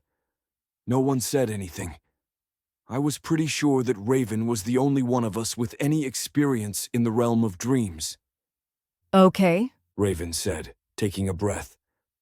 Well, the third thing I was thinking was expansion of some currently known magic. It would be helpful if that was the case because it would give us clues as to who or what is behind it. But there aren't any likely candidates. We also don't know what specifically caused the aberration, whether it's constrained to instruction from a practicing cultist or a mimetic effect caused by that specific imagery, prompting, or intonation. There might be geographic constraints, a practitioner on the other end. There's no real place to start research. I could do it again, I said. See if I could get another visit. I got some skeptical looks from around the table. And yeah, that might be feeding information to the presumed enemy. Alternately, we could convince one of the other students to get in a position where I can examine their soul or spirit, which might give us something usable. Amaryllis gave a polite cough, so perfectly poised and respectful about it that I assumed she'd been tutored on it at some point in her life. I want to state for the record that attempting the meditation in class was a bad idea. It ended up helping us, but it was unreasonably dangerous. Is there a record? Asked Pallida, raising an eyebrow. I keep transcriptions, yes, Replied Bethel with a serene smile. I was happy that she was sitting at the table with us like a normal person, instead of leaving an empty seat like she sometimes did. along with some notes on body language. Make sure there are never copies, said Raven. I don't believe the Infinite Library would. Assume that I'm not a moron, said Bethel, cutting her off, figuratively, not literally. Well, said Raven. Okay. She turned to me. do you want to hear the other theories? There are more, I asked. 18. Replied Raven. Jesus, I said. All right, go on. This consumed almost all of our time, with a heavy amount of crosstalk. I decided that I was going to have to pull Grack aside later that night and thank him for being circumspect in what he contributed, because there were too many fucking people in our house, and too many of them had disagreements with each other for too many different reasons. Grack spoke up when he had something productive to contribute to the conversation, and otherwise kept his own feelings on matters silent, which I wished everyone else would do too. Raven tried her best to go through the list quickly, and some of them were real dumb, so dumb that I would almost have faulted her for including them, except that we really did have to be looking at outside possibilities, and it helped me to learn something about the 30 years she'd spent with Uther. Uther and his knights once had to deal with a cult whose members would meditate in order to devote their brain power to an eldritch creature, who, in turn, operated primarily by possessing a single cult member as his avatar. All that would probably have been weird but fine, but this creature, the High Onism, had both a strong desire to subsume the world and some unsavory appetites of the flesh. The High Onism played Moriarty to Uther's Sherlock for 3 years or so, until Uther pinned it down so it couldn't flee for another host, then fed it a deadly meme. It had the meditation link and the puppetry link, but aside from being as confirmed dead as it could be, all the people that meditated to give it power did so willingly, and there was nothing about a man on fire. Uther had tangled with the Helesh, who smoked their emotions. More specifically, the Helesh kingdom had been overtaken by a novel herb that induced an altered state, one where they would see things that they would later forget. It was a shared delusion, a link between the smokers, which might not have been so bad, except that there were things within that shared delusion that had gone feral and could make some impact on the lives of the smokers. Uther had gone in and killed the hallucinatory beasts, then exterminated trade in the herb with extreme prejudice. It was notable in part because the bursar was Helesh, but other than that, there weren't many similarities. Late during Uther's time on Erb, there started to be disappearances. Raven became one of the missing. She was having a daydream of a shining palace on top of a cliff, and ended up there, leaving the prime material plane behind. As it turned out, one of the other planes, Zoltal, had been brought into collision with the material plane. Anyone who daydreamed about the place on Zoltal that was co-located with the dreamer's physical location on Erb would wind up on Zoltal, where they would be picked up by the insane hierarch who had set his sights on conquest. Uther had defeated the hierarch, naturally, then untangled the planes with star magic beyond anything anyone had seen before or since. Raven had 18 of these. She wasn't trying to tell us stories, just give us facts, but it was astonishing to me, even knowing what I did, that she could be given a prompt like, "I saw a guy on fire in the woods while I was meditating," and she could spit back so many possibilities related to flames, dreams, meditation, altered states, subverted will, memory erasure, and dissonance of effects. There were enemies that might come out of the woodwork, Enemies whose defeat had been less than total, and it seemed like Raven was slowly coming to grips with the fact that some of these plots could have sequels to them. I was thankful that I didn't get a barrage of quest prompts, though it would have been helpful to be pointed in some particular direction, or get guidance from on high. Some of those are real dumb, said Pallida once Raven finished. I did say that going in, replied Raven with a frown. As much fun as you two are, interjected Bethel. Our guests are walking down the street as we speak. I've begun preparing a traditional English dinner. And what are you going to tell them? Raven asked me. Amaryllis and I were talking on the way back from the Athenaeum, I said. She'd wanted to stop by the lawyers, which gave us more time to talk. The plan is to tell them both that Amaryllis is Amaryllis, and then deal with whatever complications come from that. The game system stuff. It might potentially be helpful to have Reimer in the loop, but he doesn't seem to have much loyalty to me, and the truth is, well, absurd. We'll see how some of the rest of it goes. We'd both rather not have Lisi and Reimer have all the same information, but it's not clear how avoidable that will be in practice. I didn't really want to tell Reimer everything, for a whole host of reasons. They're at the door, said Bethel. There's the matter of who's going to be present for this dinner, I said. Me and Amaryllis, naturally, but, well, some of you have physical appearances that raise questions. The young are ever persecuted, said Solace with a sigh. She was still holding on to her little green girl form, which I still found just a bit irritating, as much as she protested that she was still undergoing development, and there were some benefits to it. How much are we bringing them in? Asked Grack. Honestly, I'm partial to just laying it all out at once, for the fun of it, I began. They're here, said Bethel. And their argument appears to have reached its conclusion. I'm going to answer the door. She disappeared with a pop. All right, I said. I'm going to go meet with them. Executive decision. It'll be me, Amaryllis, Grack, Valencia, and Bethel. Bethel had shrunk down to a reasonable size, enough that she could pass for being a person, and when I came to meet them, she was standing next to Lisi and Reimer with a smile on her face. Bethel had changed her clothes, too, to something resembling a serving outfit.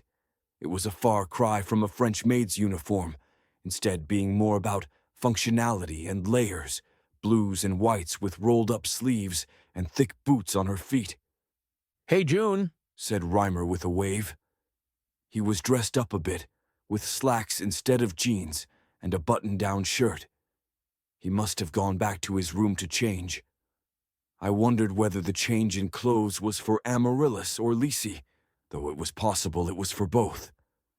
Juniper, said Lisi with a nod. She looked around the place. You asked for no comments on the house. You did? Asked Bethel with one raised eyebrow. Why, whatever for? Reimer, Lisi, this is Bethel, I said. She's my companion. I almost said that she was my house and caught myself in midstream. There had been a time when I would have stumbled and flubbed it, but those moments of sheer awkwardness were behind me, and whatever idiotic thoughts my brain was churning through, I managed to keep my composure. Lysianthus Pendrig, said Lisi, holding out her hand. Fourth of my name, second under Princess of Defense. Charmed, said Bethel, taking her hand lightly. It's just Bethel, only one name. Always a pleasure to meet a Pendraig. Her smile was feral. Arthur Reimer, said Reimer. He shook Bethel's hand, too. Everyone just calls me Reimer, though. Pleasant to meet you, said Bethel. Now tell me, honestly, what do you think of the house? I didn't think that Bethel was going to do anything to either of them. She was just fucking with them, and really fucking with me by proxy. Despite myself, I felt my heart rate rise. There wasn't a lot that I could do about Bethel going rogue, so I tried my best to keep calm. Is it special in some way? Asked Lisi, looking around. Is there a trick? Yes and yes, I replied. Then what's the trick? Asked Lisi. Here, said Reimer with a smile. He held out his hand. A glass of water. Nothing happened, Quite impressive. said Bethel. Can you do other drinks as well? Juniper, said Reimer as he frowned at me. He lowered his hand, then turned to Lisi. It was working last time I came here. He looked back to me. Did you tell the genie not to give me things anymore? No, I said. And it's not a genie. I just said it's like a genie, in that you shouldn't use it because maybe you would annoy it and wind up poisoned. So the house is an entad? Asked Lisi. Or it has an entad inside it? Something like that? Said Bethel with a raised eyebrow. Entads are common among the Pendraigs, aren't they? I have 4, said Lisi. She turned to me. I'll have more available to me as a combat mage, invested by members of the family. What do they do? Asked Reimer. That's an impolite question, said Lisi, folding her arms. She looked at me. I would like to meet with Amaryllis now. Sure, I said. Last I heard, dinner was being prepared. Still true, said Bethel with a nod. We went through the cozy little sitting room and into a dining room that was cramped by Bethel's standards, not too much larger than it needed to be to hold the table, chairs, and an extra bit of walking space. It was done in the same style as the sitting room had been, with an overly done, kitschy aesthetic to it. Dozens of small paintings on the walls, floral wallpaper, a chandelier of cut glass made to look like diamonds, doilies, and flower arrangements, all kinds of visual clutter. It was less charming than the sitting room, but I still kind of liked it. It reminded me of my grandparents' house, but without the smell. Amaryllis was standing behind one of the chairs with a set look on her face. I went around to stand next to her. Reimer, this is Amaryllis Pendraig, I said. Lisi, I'm given to understand that you two know each other. Yes, said Lisi. She pursed her lips. It's good to see you again, cousin. You'll have to tell me how you survived the trial by adversity. Inconsequential, said Amaryllis. I need to say some random words. Give me a few minutes. Words of what nature? Asked Lisi. To see what you know, replied Amaryllis. It's part of our threat assessment. Reimer, you too. He said. Sure. All right, said Amaryllis with a nod. She took a breath. Momi Rath, the Jub Bird, Arthur Isaac Blum, Valencia the Red, Gracuil Leadbraids, Urang Solace, Falatair Whiteshell, Heshnell Elec Fen Greenglass. The list went on like that for quite some time. Lisi sat there, stone-faced, while Reimer just looked bewildered. Running alongside the long list Amaryllis was going through, Bethel was thinking into our heads. She sent via thought speech, each one a half-step behind Amaryllis.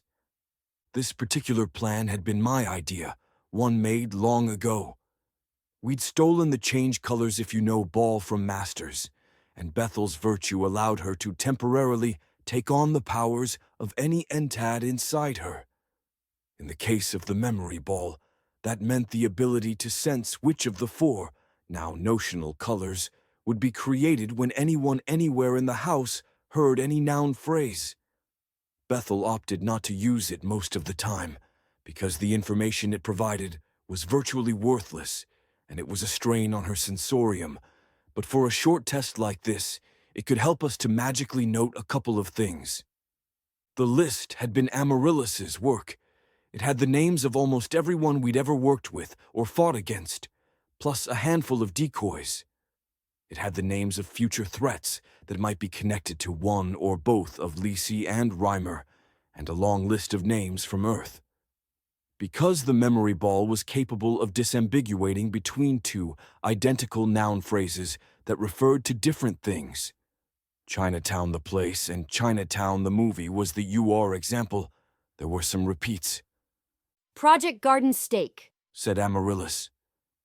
Aubergine steak, snow pea steak, cauliflower steak, replied Bethel. All right, said Amaryllis. That's the list. Those weren't random, said Reimer. They were names. Not all of them. Said Lisi, narrowing her eyes. An entad? Yes. Said Amaryllis. One that, among other things, confirms that you're both who you say you are. As well as confirming that you know what we expect you to know. With that, I think we can start. Amaryllis was wearing a purple dress, nothing terribly fancy. She was wearing makeup to match, light pink for the lips, and a touch of eyeshadow, plus probably a bit more that was too subtle for me to notice. On her hand, though, was Sable, the pitch-black glove. She tapped a finger against the table, and she must have practiced it, because a stack of papers instantly appeared there. This is a contract, said Amaryllis. It's legally binding in Leo, Angelson, and Munun. It doesn't have terribly much weight to it insofar as enforcement, but you signing it is a precondition of further conversation.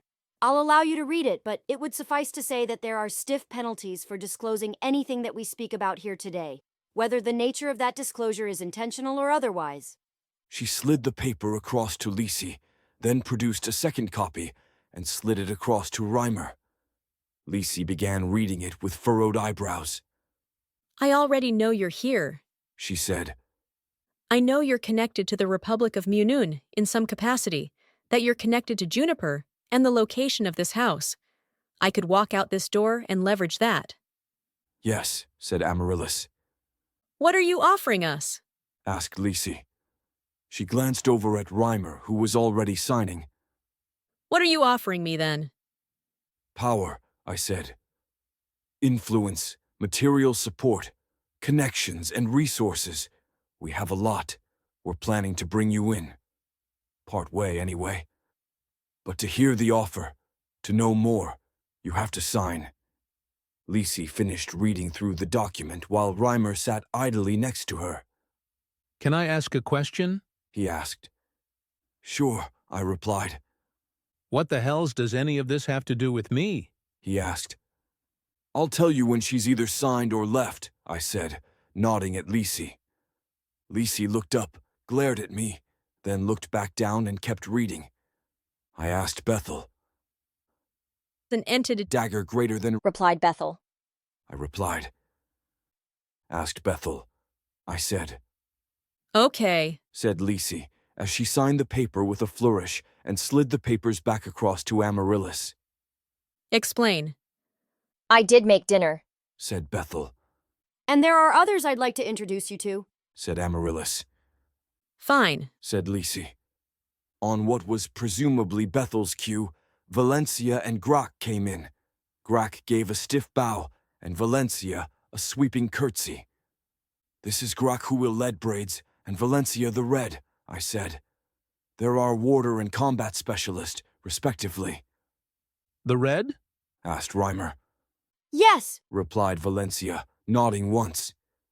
It's a name to let my enemies know they should run away. And now, food, said Bethel. Plates appeared in front of each of us, a small salad of bright greens with tiny, colorful flowers mixed in, and a miniature cruet on the side. I want to know how you escaped trial by adversity, said Lisi. Amaryllis took a slow, delicate bite of her salad, then used the cruet to distribute a thin vinaigrette onto the salad. There was an entad in Silmar City, said Amaryllis. Rather than going for the walls, where the host would be waiting for us, and where I would presumably have an attempt made on my life, we headed toward the center of the exclusion, found the entad, and escaped. Together? Said Lisi, looking at me. Yes, I said. We met when we hit the ground. I've been by her side since then. No, said Reimer. Bullshit. He was looking back and forth between me and Amaryllis. That doesn't parse. You, Juniper Smith, went through a trial by adversity, met the girl you had a crush on for years, somehow got jacked as fuck while also growing a few inches, and now you're here at S&S, getting not one but 2 schools of magic, all without Angelson knowing about it. And you're also part of some fish person island? He sat back in his chair, And that's aside from you paying absurd amounts of money for the rules to a game system that you designed, and the oh-so-convenient way you claim to have lost your memory. Number whatever you're selling, I'm not buying. I was eating my salad while he talked, and calmly put down my fork. You're right, I replied. I'm not Juniper Smith. Are you familiar with the phenomena called the dream skewered? Reimer frowned at me. I guess you're forgetting the group project we worked on. I nodded once. Well, that's what it was, a presentation about the dream skewered. It was a glorified book report of a not very great book. He narrowed his eyes. And that's what you're going with. The real Juniper Smith was dream skewered shortly after or before what usually serves as an execution, and you're just the poor, deluded fool that lives in his body? Except somehow, you know enough to talk and act like him. I'm from Earth, I said. But there was a Juniper Smith that lived on Earth, who was essentially the same person as the one you knew, just with all the details changed around. Reimer stared at me. Yeah, I know, I said. It sounds far-fetched. When presented with extraordinary claims, Said Lisi. It's always better to seek mundane explanations. To wit, it's more likely that you're lying about who or what you are for some unknown reason. An elaborate, pointless prank, for example. Okay, I said, spreading my hands. I'm pretty sure that with some time together, Reimer would see that I was telling the truth about who I am, or at least he would be able to figure out what I believe to be true. He has the capacity to test me. We can even lend some entads that might help with that, though I've been living on Erb for quite some time now, and I know a lot of things that a native would know. Your claim has no proof but your word, Said Lisi. Wait, Said Reimer. Why were you paying so much for the game system? I sighed. Because it's real. Reimer thought about that for a moment. No? Yes, I said. It's real, and it, or something like it, is affecting me. Prove it, said Reimer. I can't, I replied. All I can do is show you some of my abilities, but they're nothing that you couldn't replicate with either sufficient training or entads. You don't have a trusted warder to make sure that I'm not using any magic anyway. It wouldn't be proof, said Lisi. but it would give some bounds to the problem. She frowned. For the record, I don't think this is a particularly important point. You're wrong, said Amaryllis. It's the most important part of all of this. How about this? I said. I'm a blood mage, bone mage, and skin mage. I moved my tattoos around to briefly cross my face and hands, then stabbed myself in the wrist with my fork and caused the blood to arc under my concentration, before burning a bone to heal it back up. I wiped the remaining blood away with a napkin. You're a multi-mage, said Lisi, staring at me. If you were Juniper Smith, then you would be young enough that you went to Quills and Blood at the same time we did. He didn't have to, said Amaryllis. Wait, said Reimer. The game doesn't actually work. It's held together with sticky tape and reliant on house rules half the time, with the other half just being fiat. Yeah, I said. But who's the arbiter? He asked. Who's the dungeon master? I don't know, I replied. You don't know, but one exists? Asked Reimer. Yeah, I said. I met him, actually. He just wasn't someone that I knew.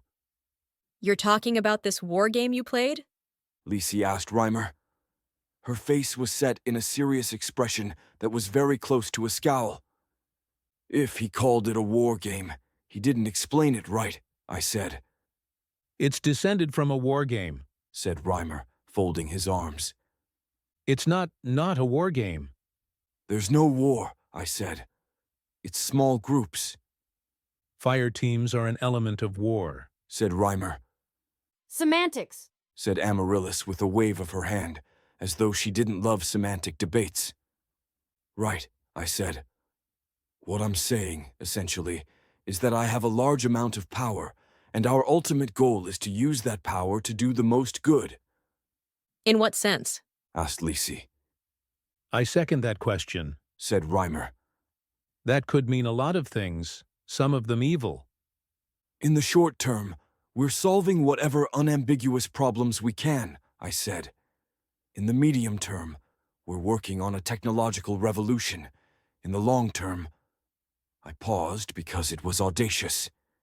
The plan is to solve problems that exist on the planar scale. How? Asked Lisi. This power of yours is that good? Wait, said Reimer. Are you leveling up? You have skills? That's why you wanted to know all the rules? Yes, I said.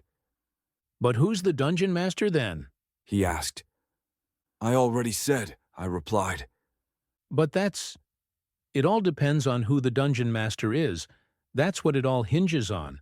Because the arbiter has all the power, and they can just say no if they don't like whatever it is you're doing. You can't rely on a sensible interpretation of the rules. Is that what you'd call it? I asked. Sensible? What's the mechanism this all works by? Asked Lisi. She turned to Grak. How does it map? It doesn't, Grak replied. It's invisible to Warder's sight. All his magics appear as they would for anyone else. There's no trace of his unique ability. Lisi raised an eyebrow. Wait, said Reimer. Then why the hells did you come to S&S? Like, let's say that I believe you became a skilled multi-mage in the space of 5 months, courtesy of some magical, not magic bullshit that happened to you. Why come here, where you're going to have to wait 2 years anyhow? Unless you can learn without getting inducted? But that would raise all kinds of questions. I'm fast-tracked, I replied. 1 week of classes, then I get to go down. Are you fucking kidding me? Asked Lisi, slamming her fist against the table. There's a special procedure in place, I replied. For someone with game powers? Asked Reimer in his most smart-ass tone. No, said Lisi. For special circumstances, Rahanu or Renachim or something like that. She stared at me. But you're human. And that's why the student council is a little displeased with me, I said. You're going to pick up 2 magics inside a week, said Lisi, staring at me. At what proficiency? Probably 4 to 8 years of study, I replied. Intensive study or regular study? Asked Lisi. I replied. It varies, I think, but regular study. Meaning with all of the normal classes that we're forced to take for no reason other than desire by the Athenaeums to make people take their time learning things? She asked. Yes, I said. Wait, said Reimer. What level are you? How high are your skills? Level 14, I said. Most skills in the 30s. What? Asked Reimer. Hold on a sec. He held out his hand. Paper. Nothing happened. June, get it to do the thing, said Reimer. Manners might help, said Bethel with the kind of smile a person usually had before engaging in cannibalism. Papers, please, said Reimer with a huff. Oh, I meant sincere manners, not the pretense of them, said Bethel. Oh, mighty magical thing. Could I please have some paper? Asked Reimer. A sheet of paper appeared in front of him, to the side of his neglected salad. He stared at it for a moment. Pen, too. A pen fell from the air above him and hit him in the head. Be more considerate next time, said Bethel. And eat your salad. Reimer picked up the pen and rubbed his head, then began scribbling on the paper. What are you doing? Asked Lisi. Math, said Reimer. Okay, level 14. Per the rules we played under, you should have 31 points. By the discounting rules, that's 17 total in the abilities, which would mean above 50 in all your skills. He looked up at me. Right? Juniper's points weren't all put into a single category, said Amaryllis. Reimer looked at me in disbelief. But why? I really didn't want to relitigate this. Is that really your question? I asked. Of all the things that you could be asking right now, that's what you want to focus on. I mean, said Reimer, looking a little helpless. Yeah? Multiple ability dependence is bad, I said. I'm fully aware of that. But when I came to Herb, it was in the Risen Lands, with undead all around me, and physical was the only thing that was going to keep me intact.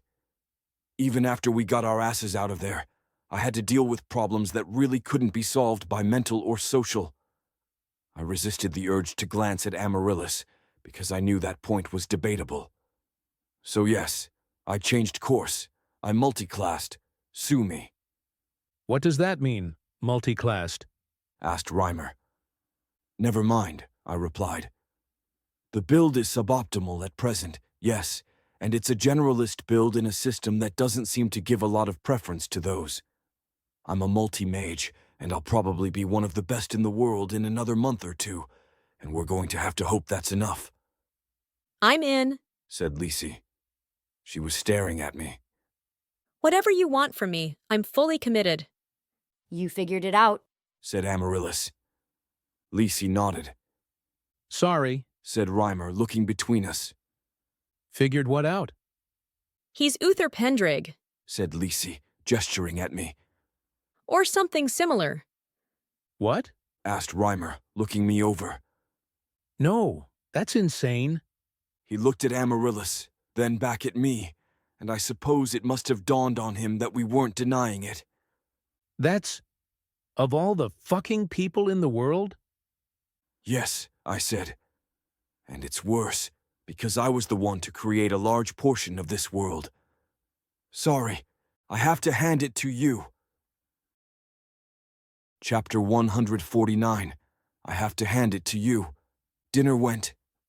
okay. There were questions and answers, but we avoided talking about some of the bigger stuff, like the narrative and the exact nature of Uther Pendraig. How Reimer hadn't made the connection to Arthur. Well, he'd grown up his whole life knowing about Uther Pendraig, the mythical figure who had done so much that a lot of it people were willing to believe was mostly mere legend.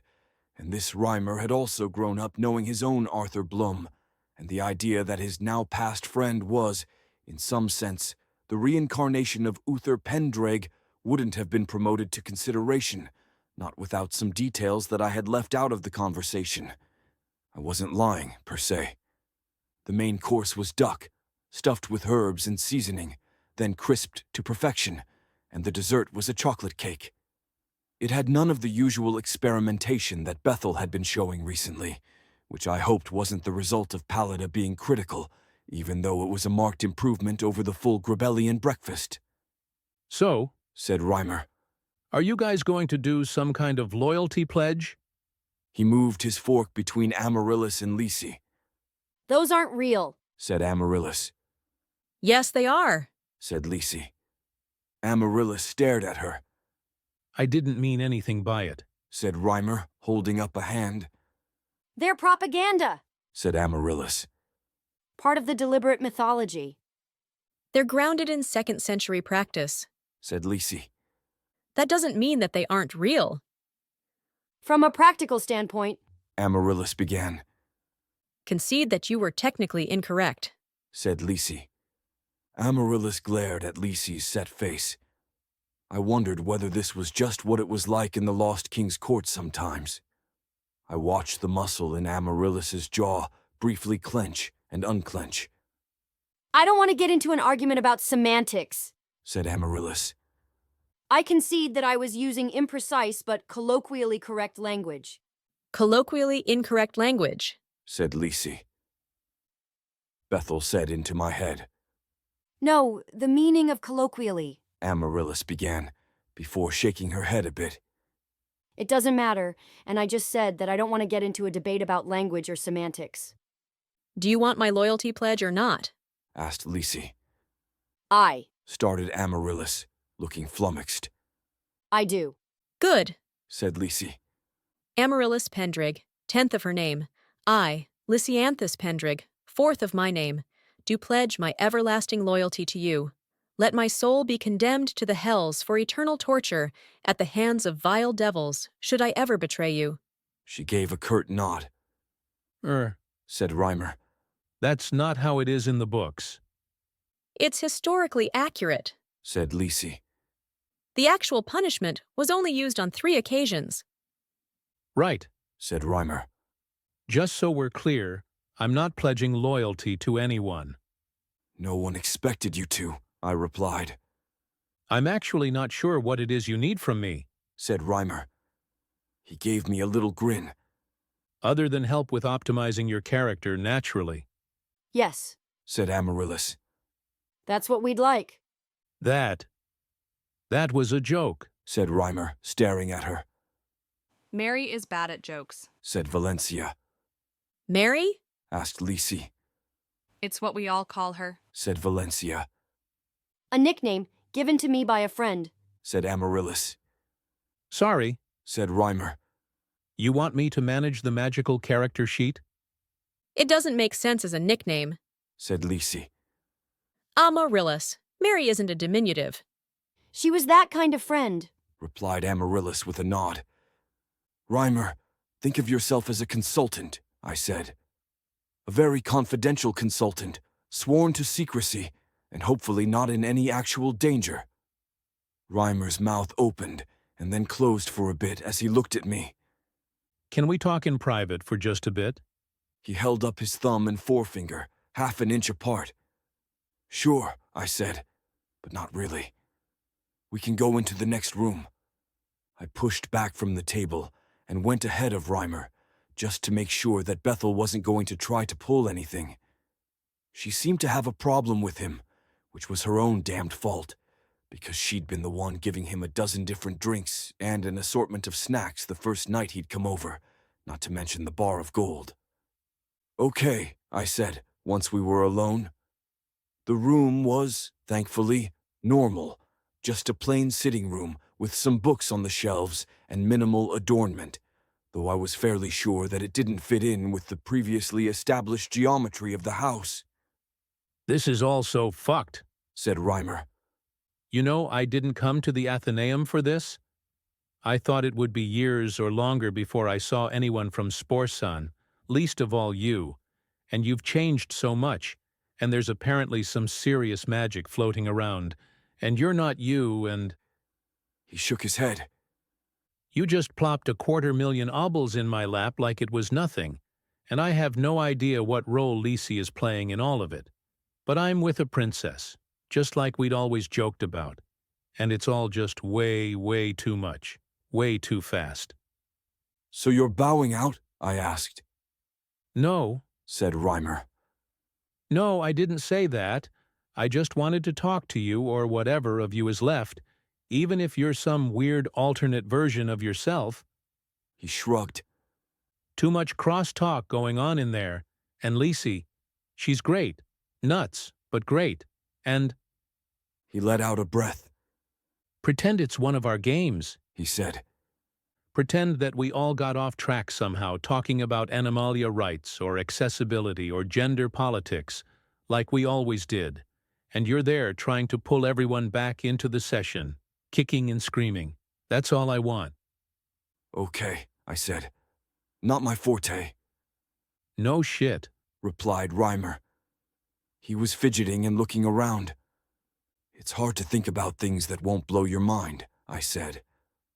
Or things that would be far enough off topic that they wouldn't just loop back to how crazy everything really is. I paused. Hang on a second. Okay, how about this? There's this world made up of islands that float through the sky, gentle places that have no predators, no harmful magics, no exclusions, nothing like that, just people farming. Always with the floating islands, said Reimer. Fine, so how does it go shitty? It doesn't, I replied, narrowing my eyes. It always goes shitty, that's just how you think, said Reimer. They're, what, facing resource scarcity. Their livestock have died and they can't replace them. The islands have another 10 years of fuel left before they crash into the monster-covered lands below. Those all did sound like things that I would have used in the past. It's not a setting for D&D, I said. It's just a scenario to think about. Then how do they keep everything balanced then? Asked Reimer. I don't know, I said. They've got some kind of biomanipulation going on, and they're capable of creating their own custom species to make more food than they need, which means that labor is what's limiting them more than anything else, in terms of what's expensive and what's cheap. Custom plants that they can weave the fibers of, custom homunculi for simple, unskilled labor, biomanipulation on people in order to cure diseases and prevent most aspects of senescence, that kind of thing. So, what's your character like? That was a classic DM tactic. People love to talk about their own characters, and if I needed Reimer to get his head on straight, I was hoping this helped. What kind of institutions of learning do they have? Asked Reimer. He moved over to the couch and sat down, and I took a seat opposite him. Ground seers and wind seers, I said. I'll grant that it's not a big community, so there are relatively few people involved, not anything like SNS or even our old high school. Ground seers are focused on the ground and the islands, the different species, the biomanipulation, that kind of thing, and the wind seers are focused on the skies, birds, and weather. Okay, said Reimer, taking a breath. But the ground seers are the more important of the two, right? He asked. Like, the bioengineering is how they keep everyone fed, how they grow trees to make wood for houses, how they make whatever flying mounts they have. No flying mounts, I replied. They've been trying for decades, but you can't just scale up a bird. Because of the square-cube law, yeah, nodded Reimer. Should still be possible to ride a flying creature of some kind, though. There are like 4 primary species of flying mount, and I don't think all of them use magic to do it. He caught me slightly off guard with that. Right, I said. Doesn't mean that it's trivial. So if you'd like, you can be between the two institutions, someone hoping to synthesize their disparate fields of knowledge. The Windseers train the birds that fly between the islands, and at least a fraction of them are veterinary experts. So maybe that could work for you. Reimer frowned. Except this isn't a game that we're ever going to play, is it? He asked. Because you're some kind of warrior mage now, in service to a princess, just like you always wanted. I can't speak for the other Juniper, but I never wanted to be a warrior mage, I said. Oh, I meant more the service to a princess thing, less the warrior mage part, said Reimer with a smile. Tiff used to call it monarch fetishism. I winced at that. Yeah, out of all of this, I keep thinking back to that poster, and how you're just casually standing next to Amaryllis Pendraig now, and it's just, let's say you're right about everything you've said. Well, then it's like some malevolent genie came in and granted you your dreams, at this absurd cost. You're more right than you know. He was obsessed with her, I asked. The other Juniper. Hey, said Reimer with a shrug. We didn't really talk about that kind of thing much. I mean, both Tiff and Maddie I found out after the fact. He was watching me. You think you're from Earth, yeah? Same thing over there? I nodded. I'm sure there's some universe where Juniper Smith isn't a shit. At least you know it, shrugged Reimer. I'll give myself a point for that. You really shouldn't, I replied with a sigh. You're feeling better, though. Calmed your nerves. Yeah, said Reimer. He rubbed his neck for a moment. Thanks. Sure, I said. You're a friend, I guess. Reimer laughed. Yeah, I know what you mean.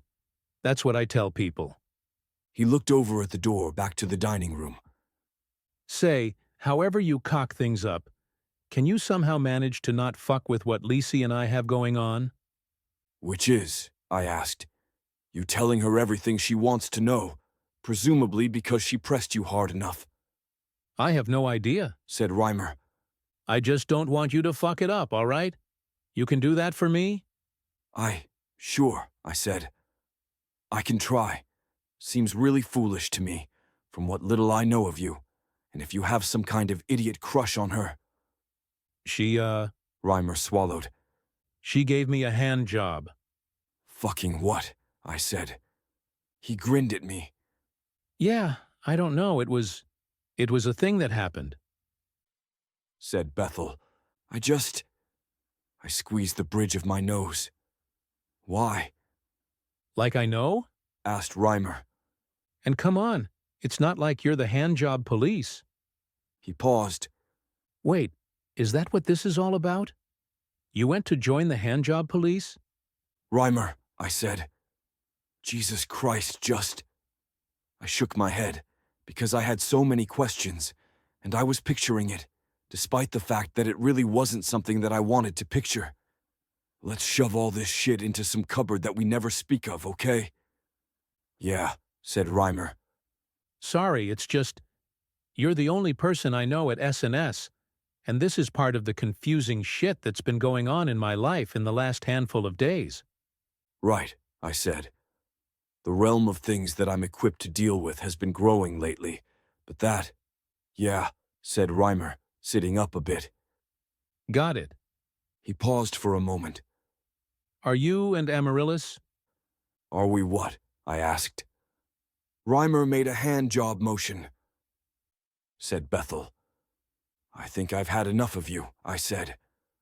Amaryllis will want your opinion on the best possible builds, given what's been done in the past and what our options are for the future. But I frankly think that tonight has gone on for long enough. We've got class tomorrow.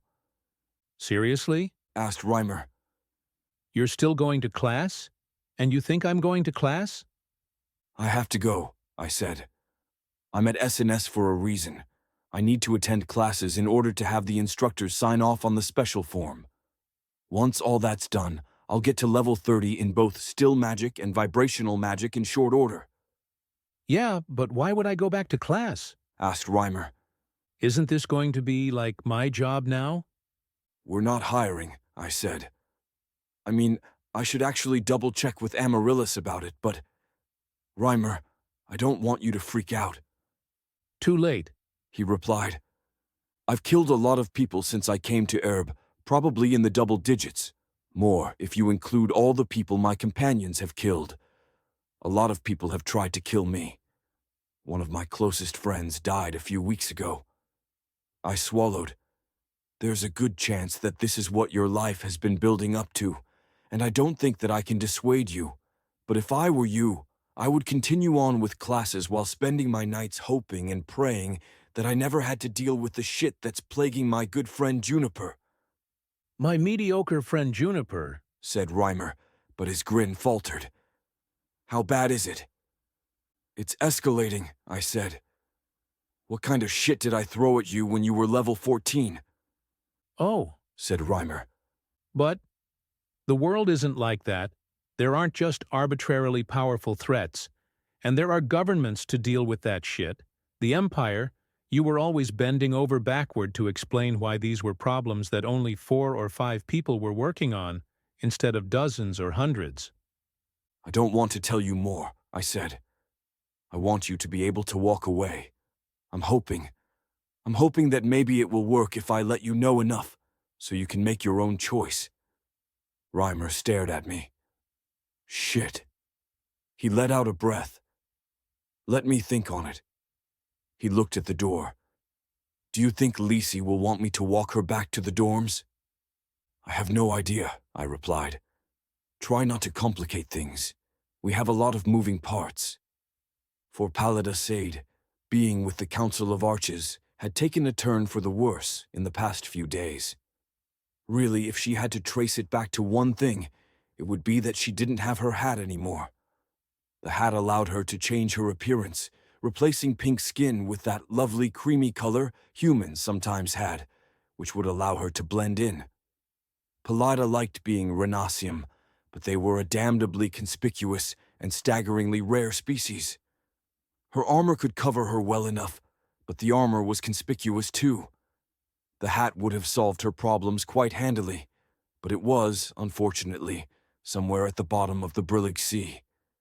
The ship she'd been traveling on had capsized and sank in a hurry, and while she was a strong swimmer, it was a stronger storm.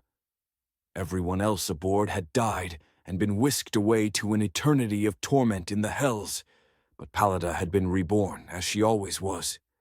It had been 300 years, and she still missed that damned hat. This whole life had been just a little bit off.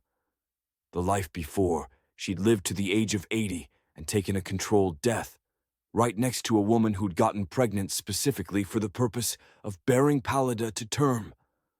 It was a truly, horrifically soft way of both leaving the world and coming back into it. Not that Pallida could remember anything of what she'd been like at 81 life ago, and not like she could remember the first few years of her life. But she was a strong believer that infancy set you up for everything else, and up until she was able to secure a release from the guardianship of the Renassium League at the age of 10, she'd had a coddled little life. There had been a few times when Pallida had considered herself the greatest thief in the world. She was close enough in age to remember a few of them, breaking into the most secure places in the world, stealing from the rich and famous, and dabbling in related arts like forgery or assassination. There'd been 2 times she'd been so successful in her criminal enterprises that she'd ended up becoming a de facto government, and thankfully both those times were well in the past, because there was no one around who remembered what a wretched ruler she'd made. This life, she had no great deeds to her name as yet. She'd barely done any training either, meaning nothing much that would be carried on to the next lives. Sometimes there were nothing lives, ones where nothing much happened. Nothing was gained for the future, nothing learned or experienced, and Pallida had made peace with that. But this life seemed to be at a critical juncture, the stars aligning just so, Uther, or someone like him, emerging back into the world, all the old threats rearing their heads. It wasn't a great time to be feeling off. Pallida walked through the streets of Leo, with her inky black armor engulfing her up to her throat and down to her fingers, but with her weapons left back in Bethel. The armor certainly made a statement, though for those who knew what a Renassium was, the pink skin said quite a bit more. She caught a few looks and a handful of stares, but not as much as she might have in the past. Leo was a cosmopolitan city in a cosmopolitan area, and there were so many species floating around that people just accepted the fact that not everyone looked alike. There were 200 mortal species, give or take, and some variations among them, enough that it took actual work to memorize them all. Most people didn't like doing actual work, and for everything that set Pallida apart, she didn't like doing work either. The trick for finding the underworld, so far as Pallida thought there was one, was that you had to work your way up from the absolute scum. There were bad neighborhoods, even in a magocratic city-state like Leo, and even bad neighborhoods had places where people gathered, usually for drink, drugs, or something similar. It was one of those places that Pallida slipped into, knowing that it was going to be rough, going for someone as clearly upper crust as she was. Officially speaking, Amaryllis hadn't given Pallida a task. Instead, what Amaryllis had said was that Bethel was one of their strongest members, and one that benefited greatly from entads, including those entads that were normally nearly worthless because of the restrictions on who could use them. Amaryllis hadn't told Pallida to go out and steal anything, but the subtext was there. And Amaryllis herself. Dahlia had left her mark on Pallida, that was certain. Pallida was old, not just as old as the hills, but older than them, as old as the world itself, by certain accountings, and Dahlia had been simply the best, the perfect complement, the perfect friend, the perfect lover, second to none. Or, at least, that was how it felt to Pallida in her 20s. Her 30s were indistinct, and she couldn't remember any of her 40s yet, from any of those lives, nor anything beyond that. But she also couldn't remember being young and reading about some great love in those past lives, which she surely would have recorded for posterity. Amaryllis wasn't Dahlia. Physically, they were nearly identical, and there was some overlap in their personalities, some of which was maybe because they were both Angelsin princesses. They had that same drive to them, that same ferociousness, the sense that if the end of the world was coming, they would be there with sword in hand. But there were also a lot of differences. Amaryllis was cold, sometimes in a teasing, mocking way that was really quite fetching, and sometimes simply in how she didn't respond to the things that she should have. Pallida was no stranger to seduction. She had lifetimes of experience to draw on. But with Amaryllis it all fell flat, and not in the ways that it typically did. Maybe it was that Pallida was trying to force it, or maybe it was complications with Juniper, but it all felt just a little bit off. And Raven was around too, which wasn't what Pallida would have preferred, even though they'd been friends once upon a time. She could remember the falling out more than the friendship. Not to mention that steadfast allies had died in the very recent past, Everett, Ocald, and Gurdela, not all close friends as such, but people that could be depended upon from one life to the next. There was the whole end-of-the-world thing happening again, too. That wasn't great. It was just a whole lot of not great things going on, frankly, and she was in a slightly off life. At least no one had called her Palisade, so she had that going for her. The bar was called the Errant Shaft, presumably for bawdy reasons, and Pallida Sade was better than anyone in it.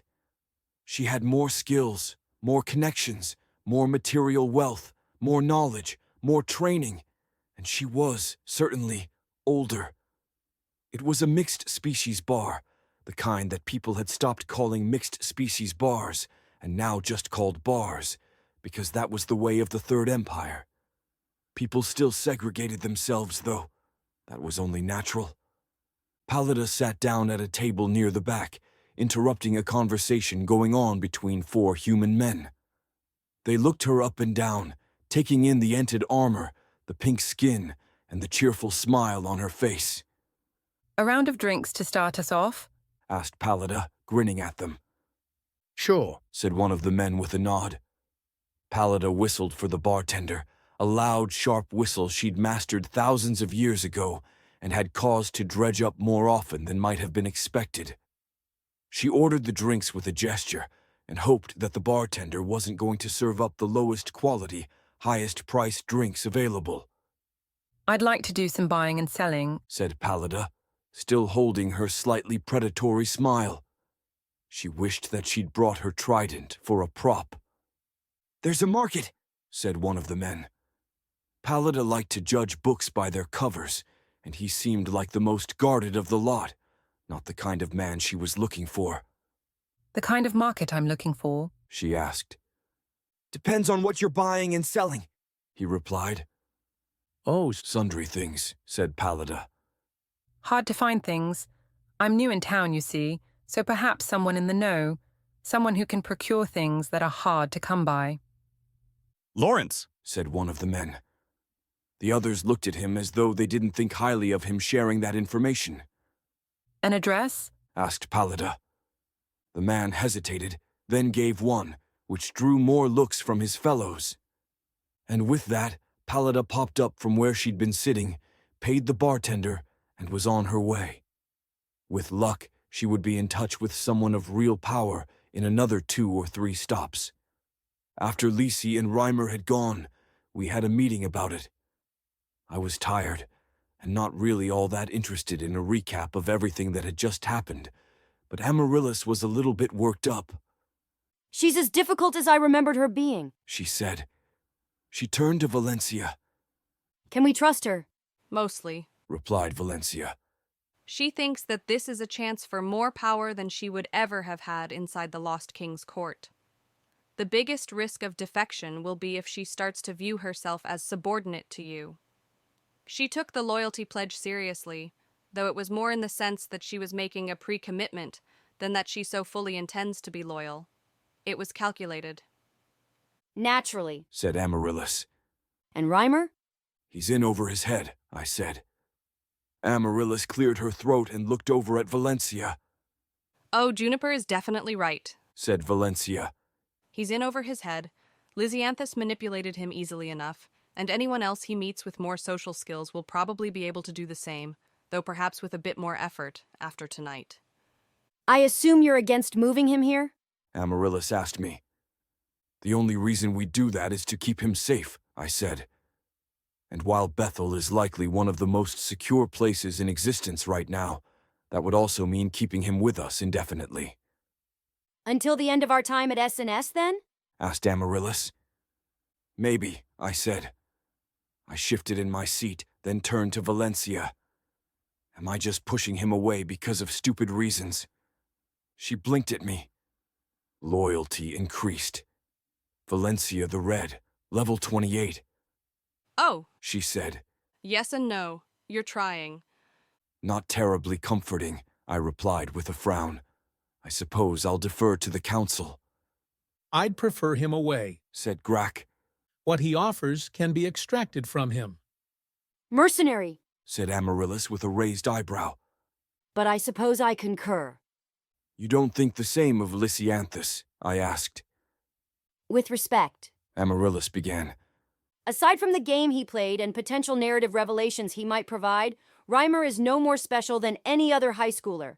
By comparison, Lysianthus, for all her problems, was given the same intensive education and opportunities that I was. She was groomed for power and importance.